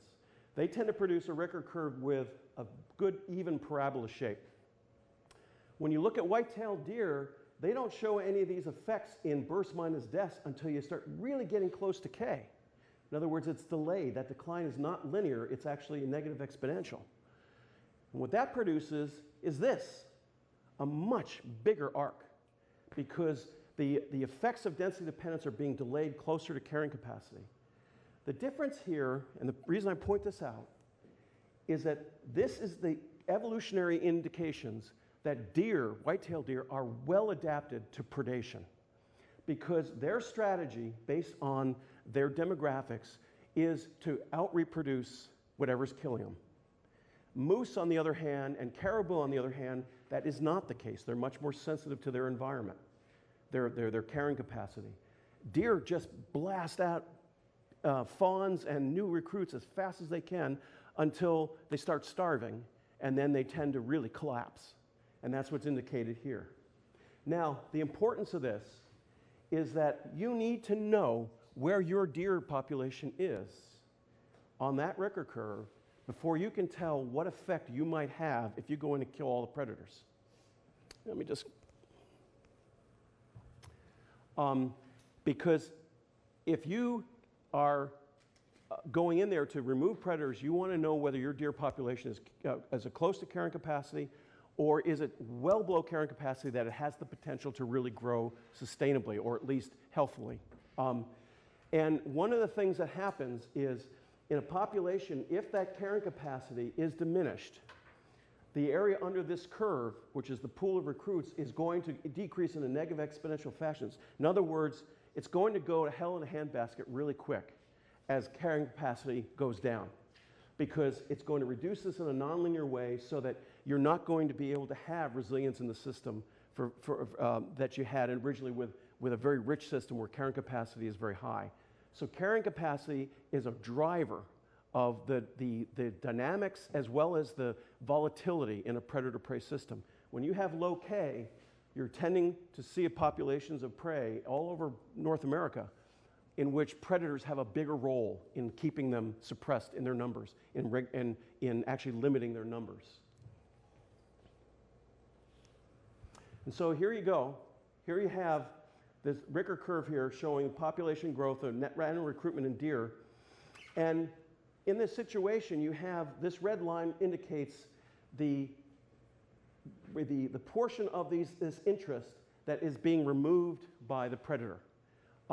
And you can see what happens in a situation where you have reduction in carrying capacity. You have the predators. The predators aren't necessarily declining in synchrony with your deer population, which is pressed for food because carrying capacity is declined. So they're keeping their numbers. They're feeding on snowshoe hare. They're feeding on beaver. They're feeding on something else. In the case of wolves, they're feeding on salmon. Their numbers don't go down necessarily relative to, let's say, the deer numbers. So as you move carrying capacity down, this area here above that red line is quite large here, but when you're reducing carrying capacity to here, that area is a lot smaller. And eventually you go down even further, that area might be entirely below that red line. So you're looking at a population that's becoming less and less resilient to predation. It's going to be much more sensitive to a predator. And there certainly could be circumstances in Vermont where these conditions might exist. Probably in some places like Caledonia County where you typically have heavy snows, you might have a circumstance which might create this kind of position. The key thing here, though, is before you go in and decide you're going to remove your predators out of a population, you need to know whether you're here. If you draw a straight line across here, okay, like here, this red line, all right, you have two places where net recruitment is the same. You have it here, and you have it here. If you're here, if you were to remove the predator from the population, you probably could see that population of prey increase dramatically and actually respond well to that reduction in predators. But if you're over here, you're going to drive them right to K. And then K is going to be diminished because they're going to overbrowse the range. K is going to be diminished, and now you're in this death spiral, where now you're in this lower curve. And maybe you do the same thing again, and you mistake the fact that the deer are here instead of over here, and you drive into K again, you run that back down further, and eventually you're into a death spiral. Your system is going to become incredibly volatile and incredibly unresilient. So you have to know where you are before you go in and plan some sort of big removal. You have to know by looking at the deer. So in this situation, those deer are going to be healthy. Everyone's going to be reproducing. The fawns are going to be surviving at a fairly high level, or they're going to be in good condition at birth. They may be being killed by bears and coyotes. But at least the condition of the deer are going to look really good. So the browsing levels in winter range and summer range are going to be low. Here, you're going to have a different situation. They're going to be in worse condition. There's going to be higher browsing levels. So you have to have those kinds of data to be able to tell you where you are relative to carrying capacity. Otherwise, you're not going to really be able to predict what the outcome is going to be if you go in and try to manage that situation with a predator removal. So when we talk about predator removal, again, I came from an agency that did a lot of it. When you go in and do a predator removal project, you don't go in with a coyote derby. You don't even just liberalize your trapping laws, your bag limits and seasons, or your hunting bag limits or seasons. You go in with probably paid people, but in some ways compensated people, who do nothing but kill the predator. And they kill every predator that they can find with the hope of almost eliminating the predators entirely from the region of interest. It's not recreation. It's a dirty, ugly business. But that's the only way you end up getting to the point where you may see an effect on the prey population. And secondly, one of the worst things you can do, one of the worst decisions you can make as a public agency, is to go into something like that, a program of predator control, and not one, know for a fact that it's going to respond the way you think it's going to respond. Two, not reduce enough of the predator to show a difference. And three, not to have a monitoring program in place so you can detect those differences. So if you say you're going to increase buck harvest on deer, that you can show that you are increasing buck harvest on deer.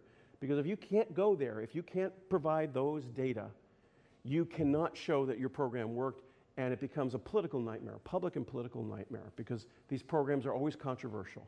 So when you go into a program like this, you go in with the idea that you're going to go and you're going to clobber that predator population, and you're going to set it up in such a way that you're going to see an effect. If, in fact, you've made the right decision about where those deer are relative to decay, you're going to be able to detect it. The worst thing you can do is not be able to do that detection, to have a program going on and nobody can really tell if it's working. Publicly, that's a nightmare. That's a death sentence publicly. And so you prepare for these with data, and you prepare for these with a real effort to make it happen. You don't do this by having a coyote derby. That really, I mean, I have no issues with that so much that I don't think it's hurting coyote populations anywhere. But it's not a predator control program. It's not really probably going to achieve the goal that you might think it is. And it might actually not be worse. It might create a worse situation. So anyway, predator control is a serious business. And we did a lot of it. It even involved killing bears. It wasn't just wolves. We were actually out there knocking off brown bears and black bears, killing cubs in the dens, killing pups in the dens, doing whatever was necessary efficiently to essentially eliminate predators from the landscape. And we had to do that before you could see really any major effect on the population of, in this case, moose and caribou. So when we talk about predation, of course, you think about the predator and its direct interaction with the animal, killing the animal, taking it down. But there are a lot of landscape features that are important to the risk factors involved between predator and prey. Deer on a slope have hope. Deer on a flat and the wolves and coyotes are fat. When a deer has an opportunity to get on a slope, and in fact 10 degrees or more reduces risk of predation by 50%. So terrain matters. It really matters a lot. On a flat, it's much tougher because you have less probability of detection of the predator, and two, you don't have as much escape terrain. A hillside, especially a forested, rugged hillside, is a way for a deer to escape predation. So the topography is important in terms of creating risk landscapes. So when you create a deer yard or you preserve a deer yard, winter habitat for deer, man, the most important places you want to be thinking about are the hillsides. There certainly are going to be lowland thickets that might be very important, but those hillsides are going to be prime, and especially those hillsides on east, south, or west-facing slopes. Those should be the prime areas of concern for conserving deer winter range, and because they're also probably the least risky for them in terms of predation by coyotes. The other thing to consider on landscape level is that edge matters. Deer respond well to a greater degree of edge. The more edge there is, they tend to not only find more food, they don't have to go as far to find it, they also have available escape cover to escape predation. So finer, more edge leads to lower risk of predation. And this is true with wolves, it'd be true with coyotes, it'd be true with red wolves in the southeast. The coarser areas, more big blocks of land that are chopped up as opposed to small patches, you're going to have higher risk of predation. And in terms of cost of locomotion for deer in wintertime with snow on the ground, lower cost of locomotion here because you're closer to food. You also have interception of the tree canopy to reduce the amount of snow that's on the ground. And I'm not talking necessarily about deer yards. This kind of habitat is really good in summer as well as winter. But in winter, in early winter, before they're really yarded up, they're still feeding pretty heavily. And be able to go close to an area where they can get food pretty easily without having to wade through deep snow is a real benefit. So cost of locomotion is a lot lower where edge is finer, there's greater edge. The bigger the blocks, the coarser the landscape, the cost of locomotion is going to be generally higher unless you're all in forest. But if you have big blocks of open ground, that cost of locomotion can be a lot harder. So in your landscapes, finer and more edge is probably not only going to provide a better landscape for food for deer, but it's also going to provide a bit of risk reduction from predation. And so finally tonight, I'm just going to mention the ball in the box. This is a meme I use to try to get this idea of how the landscapes and carrying capacity really define the behaviors and drive these systems, these predator-prey systems, as much or more so than the actual interactions between the predator and prey. So if you can think of this box as representing all the resources that the coyotes, the bears, and people and deer need to make for a sustainable deer population and harvesting and predation. This ball here represents all those dynamics. Everything, it's a super ball, so if it hits something, it bounces really erratically. And as long as that box is really big, that super ball has a lot of space to wander around. And a super ball, this is the balance of nature right there. Well, it never exists. It's always going to be disturbed in some way. So it's going to move around. In reality, it's not going to sit in the middle. It's going to move around. And if the box is big enough, that ball never touches the side. The behavior can vary from year to year, decade to decade, but it never collapses. It never finds a volatility that causes it to become extremely variable, to collapse. One species perhaps becoming very, very rare in terms of its population density, very, very low population density. But now when you reduce that box, now you're making the situation a lot more difficult to maintain itself with any kind of resilience, because now that ball could hit the sides of that box and you end up with a lot of erratic, chaotic behavior. And so the size of that box really matters. But the other lesson here is that we tend to think in our management scenarios and our management ideas about creating stability in our game populations, our fur bearer populations.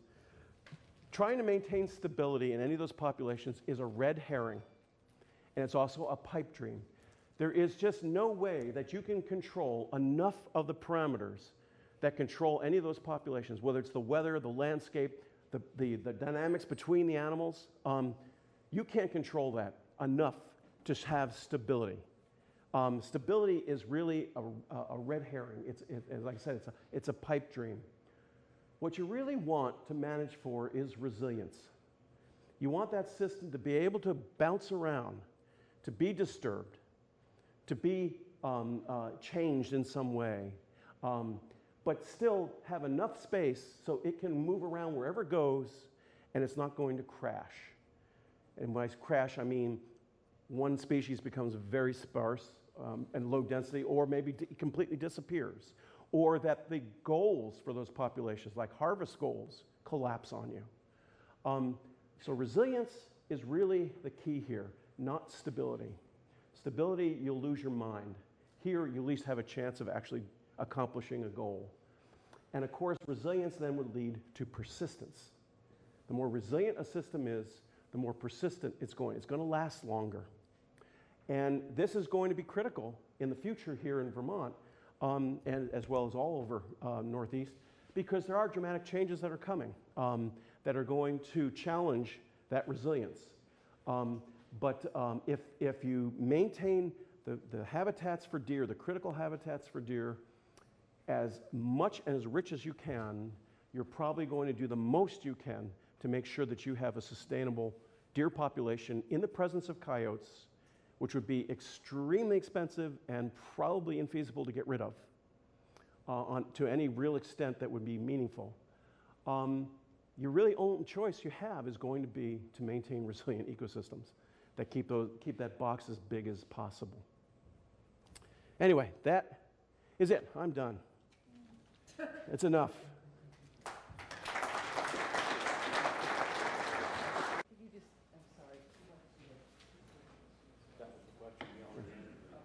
No, John. No to both? Nope. And you might be able to on a small area, but on a statewide basis, it would be really tough to do.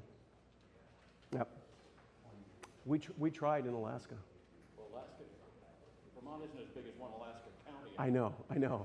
And we tried in Alaska, but the one thing in Alaska is in interior Alaska, because it's mostly open, mixed, actually tundra and as well as boreal forest. You can see things. So you can fly and you can count moose and caribou and wolves, and can't do that here very well. Yeah.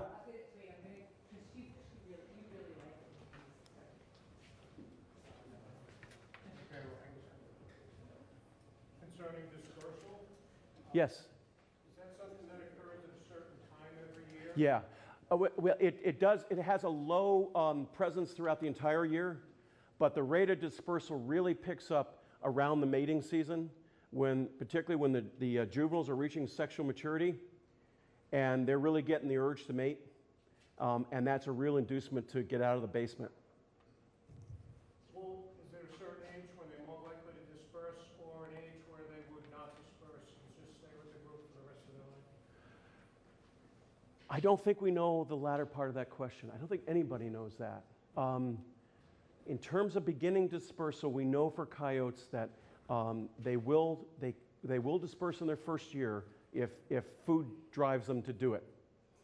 And then they will disperse in their second year because of sexual maturity. There are not a lot of evidence, I believe, for coyote family groups to have members that are older than 2 years, other than the breeding pair. It's not like a wolf pack. This is where they differ from wolf packs. The one thing that I'm a little tentative, if you notice I'm a little tentative, I'm answering this. The one thing that's conceivable is that if they're adapting more to larger prey over time, they might form more of the structure you see in wolves than you typically see with the fluid coyote family groups year to year. So it could change. And they are plastic. They can change. They're very adaptable. Patty Mullman has a great paper from Yellowstone about that plasticity. Yeah, I mean, the answer to your question is there's no, what I gave you was, probably the 75-80% solution, but there's another 20% out there that they just don't fit the model. Yeah. How long does that breeding pair live? Well, they could potentially live as long as a dog, but in the wild, it's probably 4 or 5 years at most. They do live longer where they're not heavily persecuted by people, but generally they're going to be 3 to 4 years probably where they are, and maybe an average of 5 if you look at areas where they're not heavily harvested versus adjacent ones that are. Yeah, probably about 5 would be a pretty good guess. With the males dying first, females probably living a little longer, but no, they don't. And so that 5 years would be probably the maximum that you could actually have one of those effects I was talking about a coyote group forming that's not killing livestock, for example. I mean, that effect is not going to last probably more than about 2, 3, maybe 4 years. And then something's going to kill the breeding pair, or one of the breeding pair.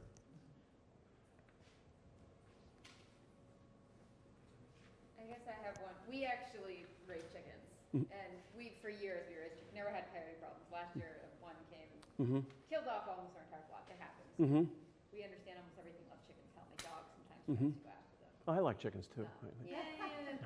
They come. It's one of those things. You're going to have predators when you have chickens. Yeah. randomly were outside at like 2 o'clock in the afternoon and saw the coyote walk into our yard and took one of our birds and ate it in the chicken pen. And our neighbor freaked out because he assumed it was ill because what animal would walk onto your yard at 2 o'clock and kill it and eat it in the chicken pen? A hungry coyote. And that's kind of what I assumed, and he was sure it was like ill of some sort and tried to hunt it down. I would assume that it does not mean that they're ill just because they No, in the middle no. of the afternoon to No. have a snack in my front yard. Coyotes do tend, and I showed this with the data from Vermont, that they do tend to spend more time active at night where they're heavily persecuted by people, hunted and trapped, or actually hunted more has the effect on them. And wolves are the same way. They tend to become more nocturnal, but they can be active at any time. They're actually a daytime hunter mostly. Oh, okay. I didn't know that. Yeah. They if they had their druthers, that's when they would hunt it because it's easier.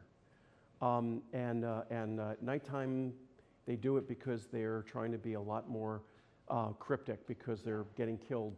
Our beginning the beginning of our flock disappeared in the middle of the night. We never closed them in at Yeah. night, and they kind of just roamed Yeah. as they saw fit until they went inside, or they were stupid and died.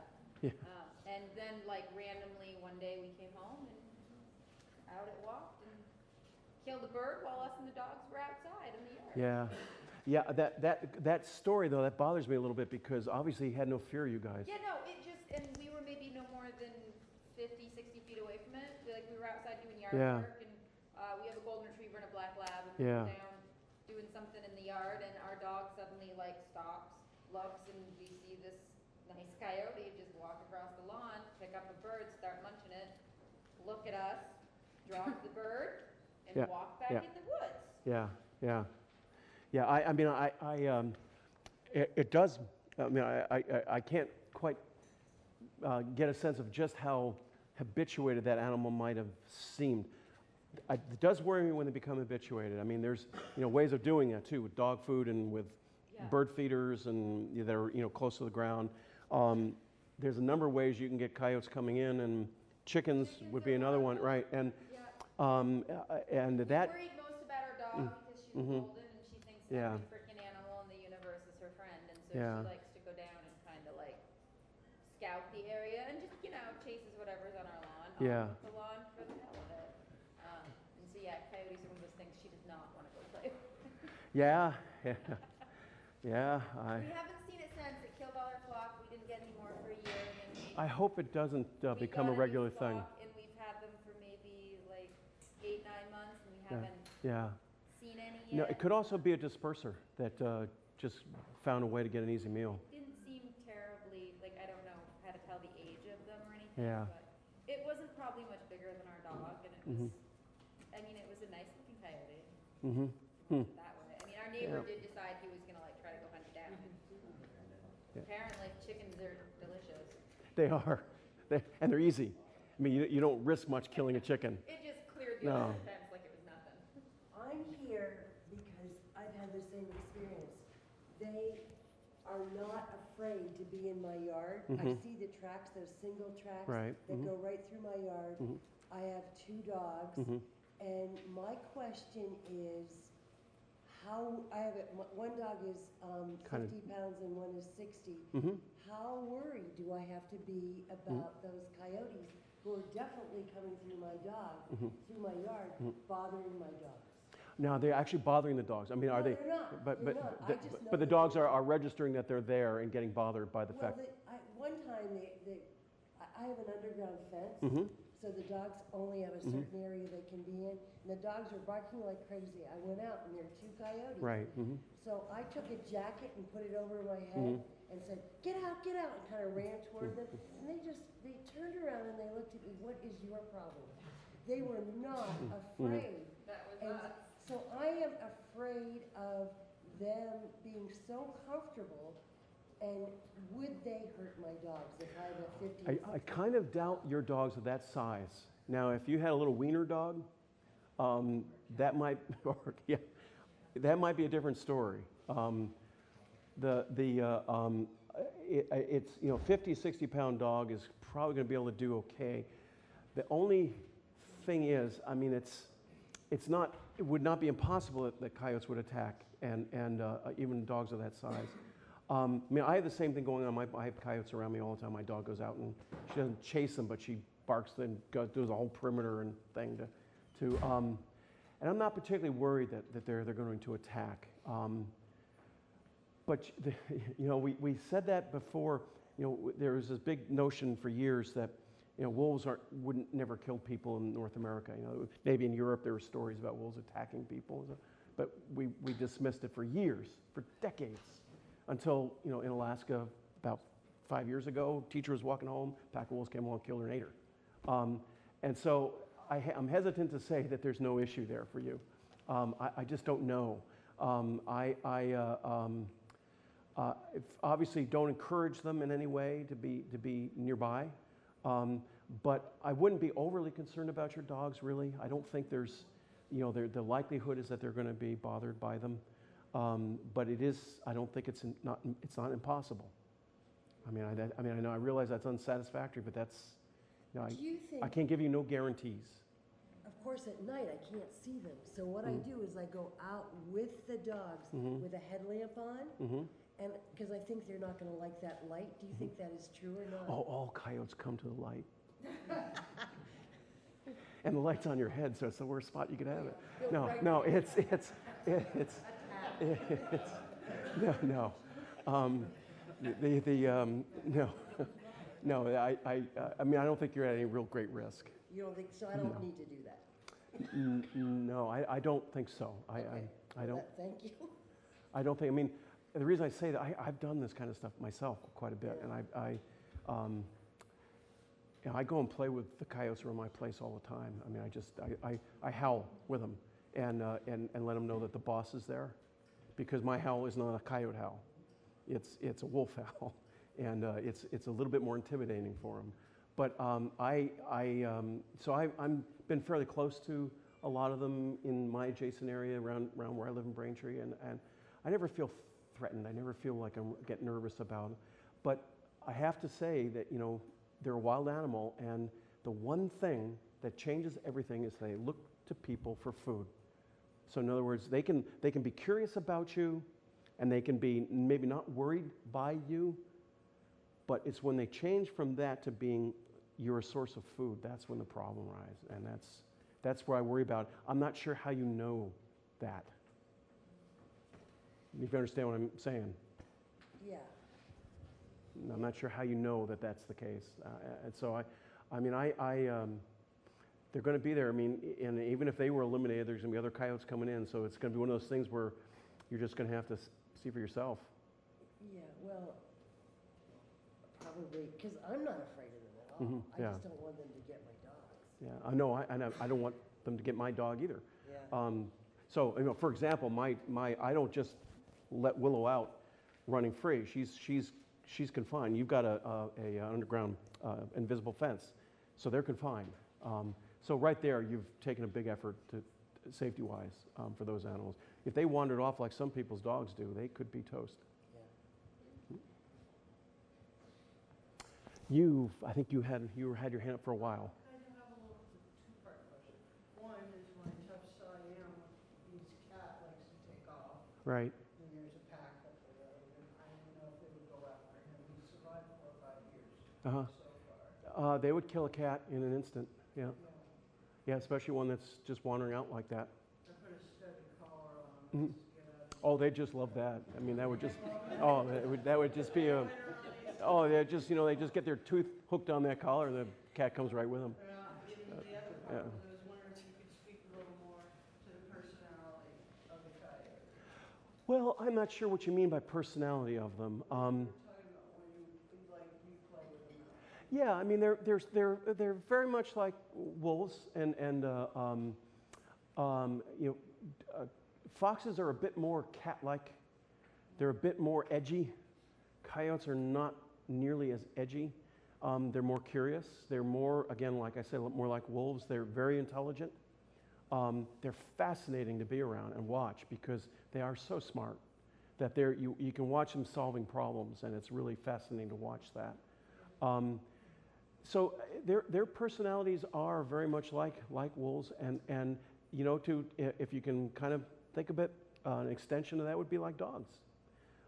They're going to show very much the same sort of natural behaviors dogs do. They're not going to show the behaviors that we bred into dogs. In other words, the difference between coyotes and wolves and your domestic dog, and remember, your domestic dog is a wolf. It's all the same species. It's Canis lupus.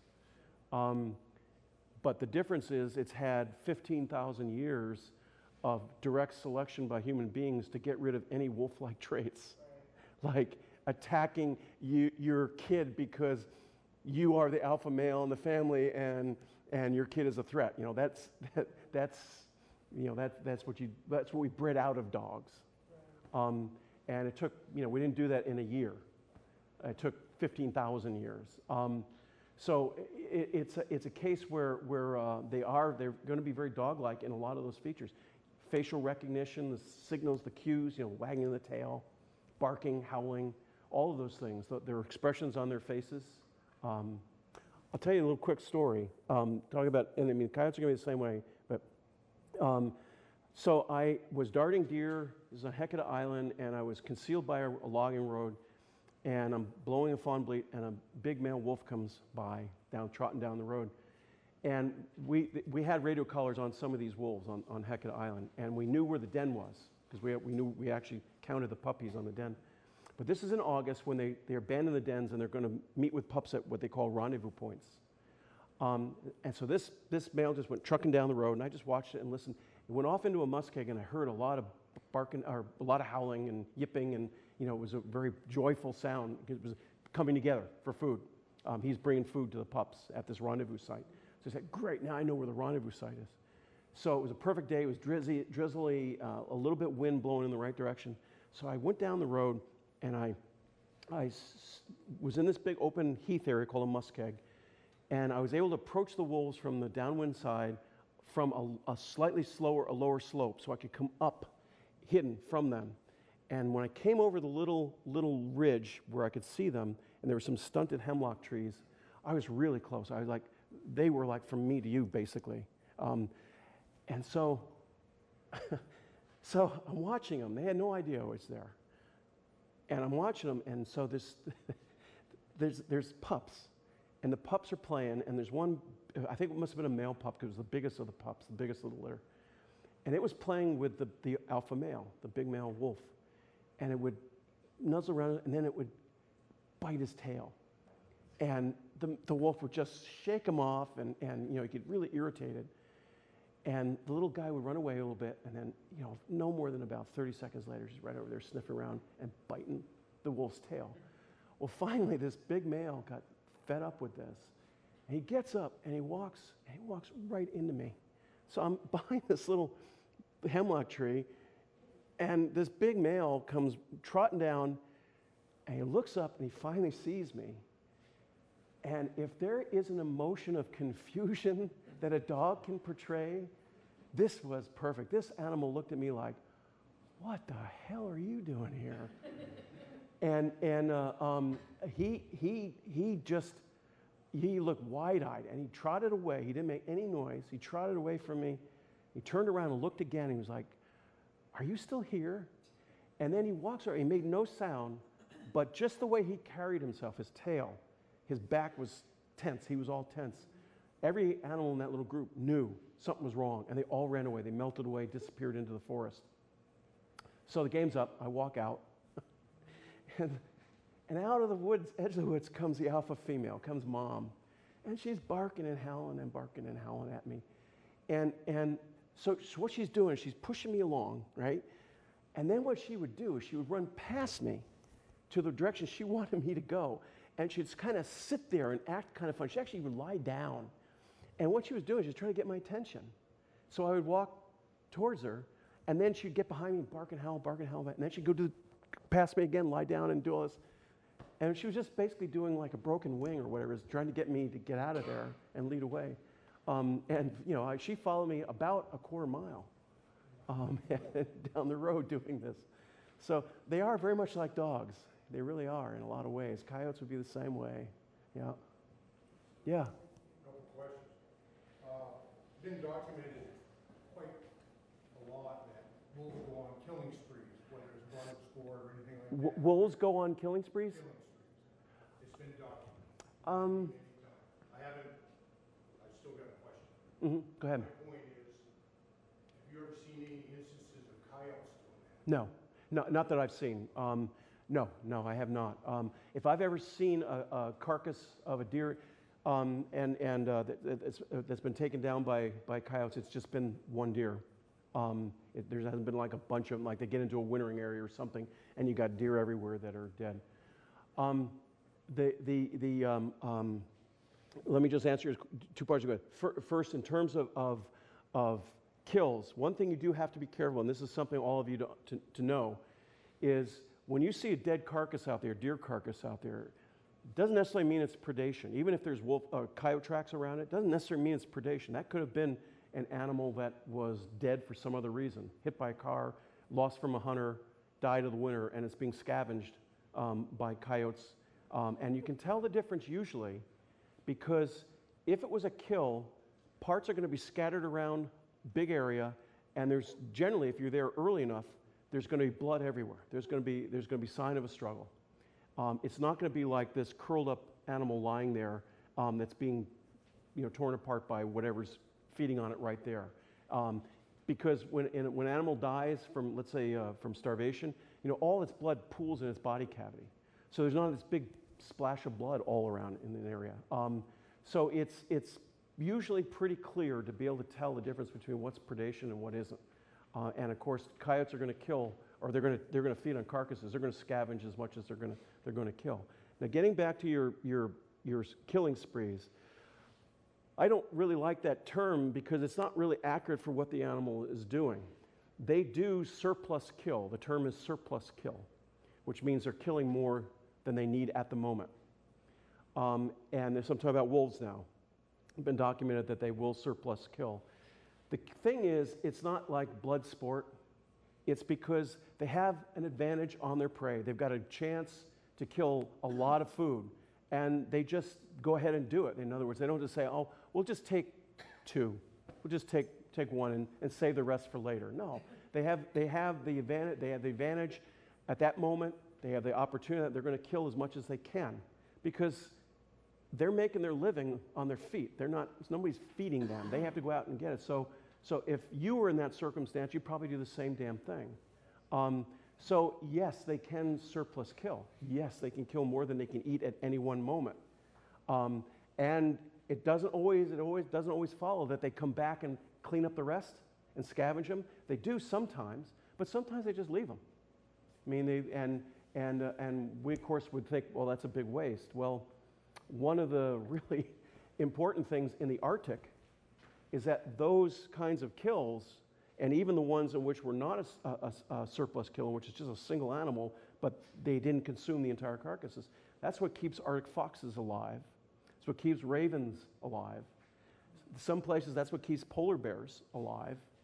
And so it doesn't necessarily have we might look on it as a problem. It's not necessarily ecologically a problem. But it's what I would term as surplus killing, not killing sprees. You haven't asked the right rules. Anyhow, another question. My second question was, wolves eliminated from the Northeast, late 1800s. Mm-hmm. So man became the ultimate predator to replace the wolf. Mm-hmm. I submit that. I'm pretty sure I'm accurate.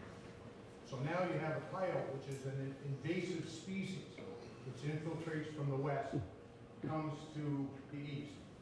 Why isn't an invasive species treated like zebra mussels or Eurasian milfoil or something like that by all the biologists here? Why do they not consider them in the same tone as Eurasian milfoil or zebra mussels? Why are they treated differently? Is that because they're like doggies? No, it's because they don't consider them an invasive species. Pardon? They don't consider them an invasive species. But you got it up on your... Yeah, but they moved around North America. They didn't come from overseas somewhere. They came from the western U.S. You have turkey vultures. Turkey vultures. You should say non-indigenous species. They're indigenous to North America, but they're just not indigenous to Vermont. What, turkey vultures, You should change the nomenclature. should we call turkey vultures invasive species? Because they were not indigenous to Vermont. They've moved up basically following the roads. First off, the answer to the question, they're not considered invasive species. They're considered a natural component of the North American ecosystems. Now they are. Sure, sure. And I mean, wolves, putting wolves, let's say, back into Yellowstone, are they invasive? Wolves were not, they were extirpated from Yellowstone. We put the wolves back in, was that an invasive species? I don't think so. Some people might not like the idea, but still, it's not what you call an invasive species. Wolves were there before. Mm-hmm. Coyotes weren't here before. Well, but certainly wolves were here before. I understand. Mm-hmm. I'm talking about coyotes. Right, no, I understand, I know that.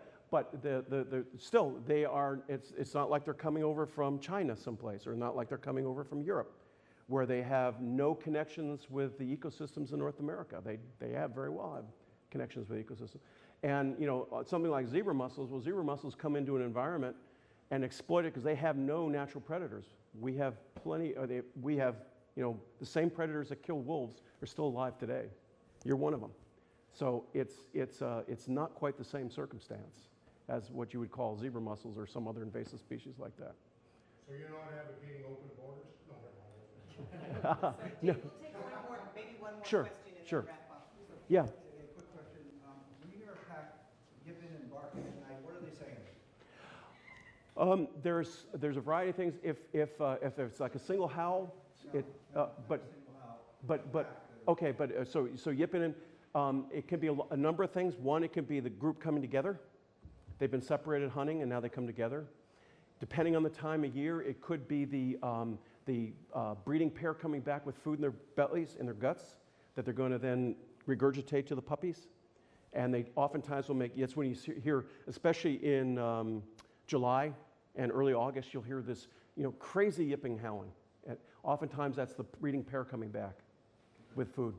And sometimes they do it even when food isn't involved, just because they've been apart and they come together again. And there's a certain amount of exuberance from that. And then you have howling. And sometimes howling actually means what you think it sounds like. It sounds like a really lonely sound. It can mean, in fact, that you've got a lonely wolf or lonely coyote out there. Yep. It can mean just that. So thank you all for coming. I really appreciate it.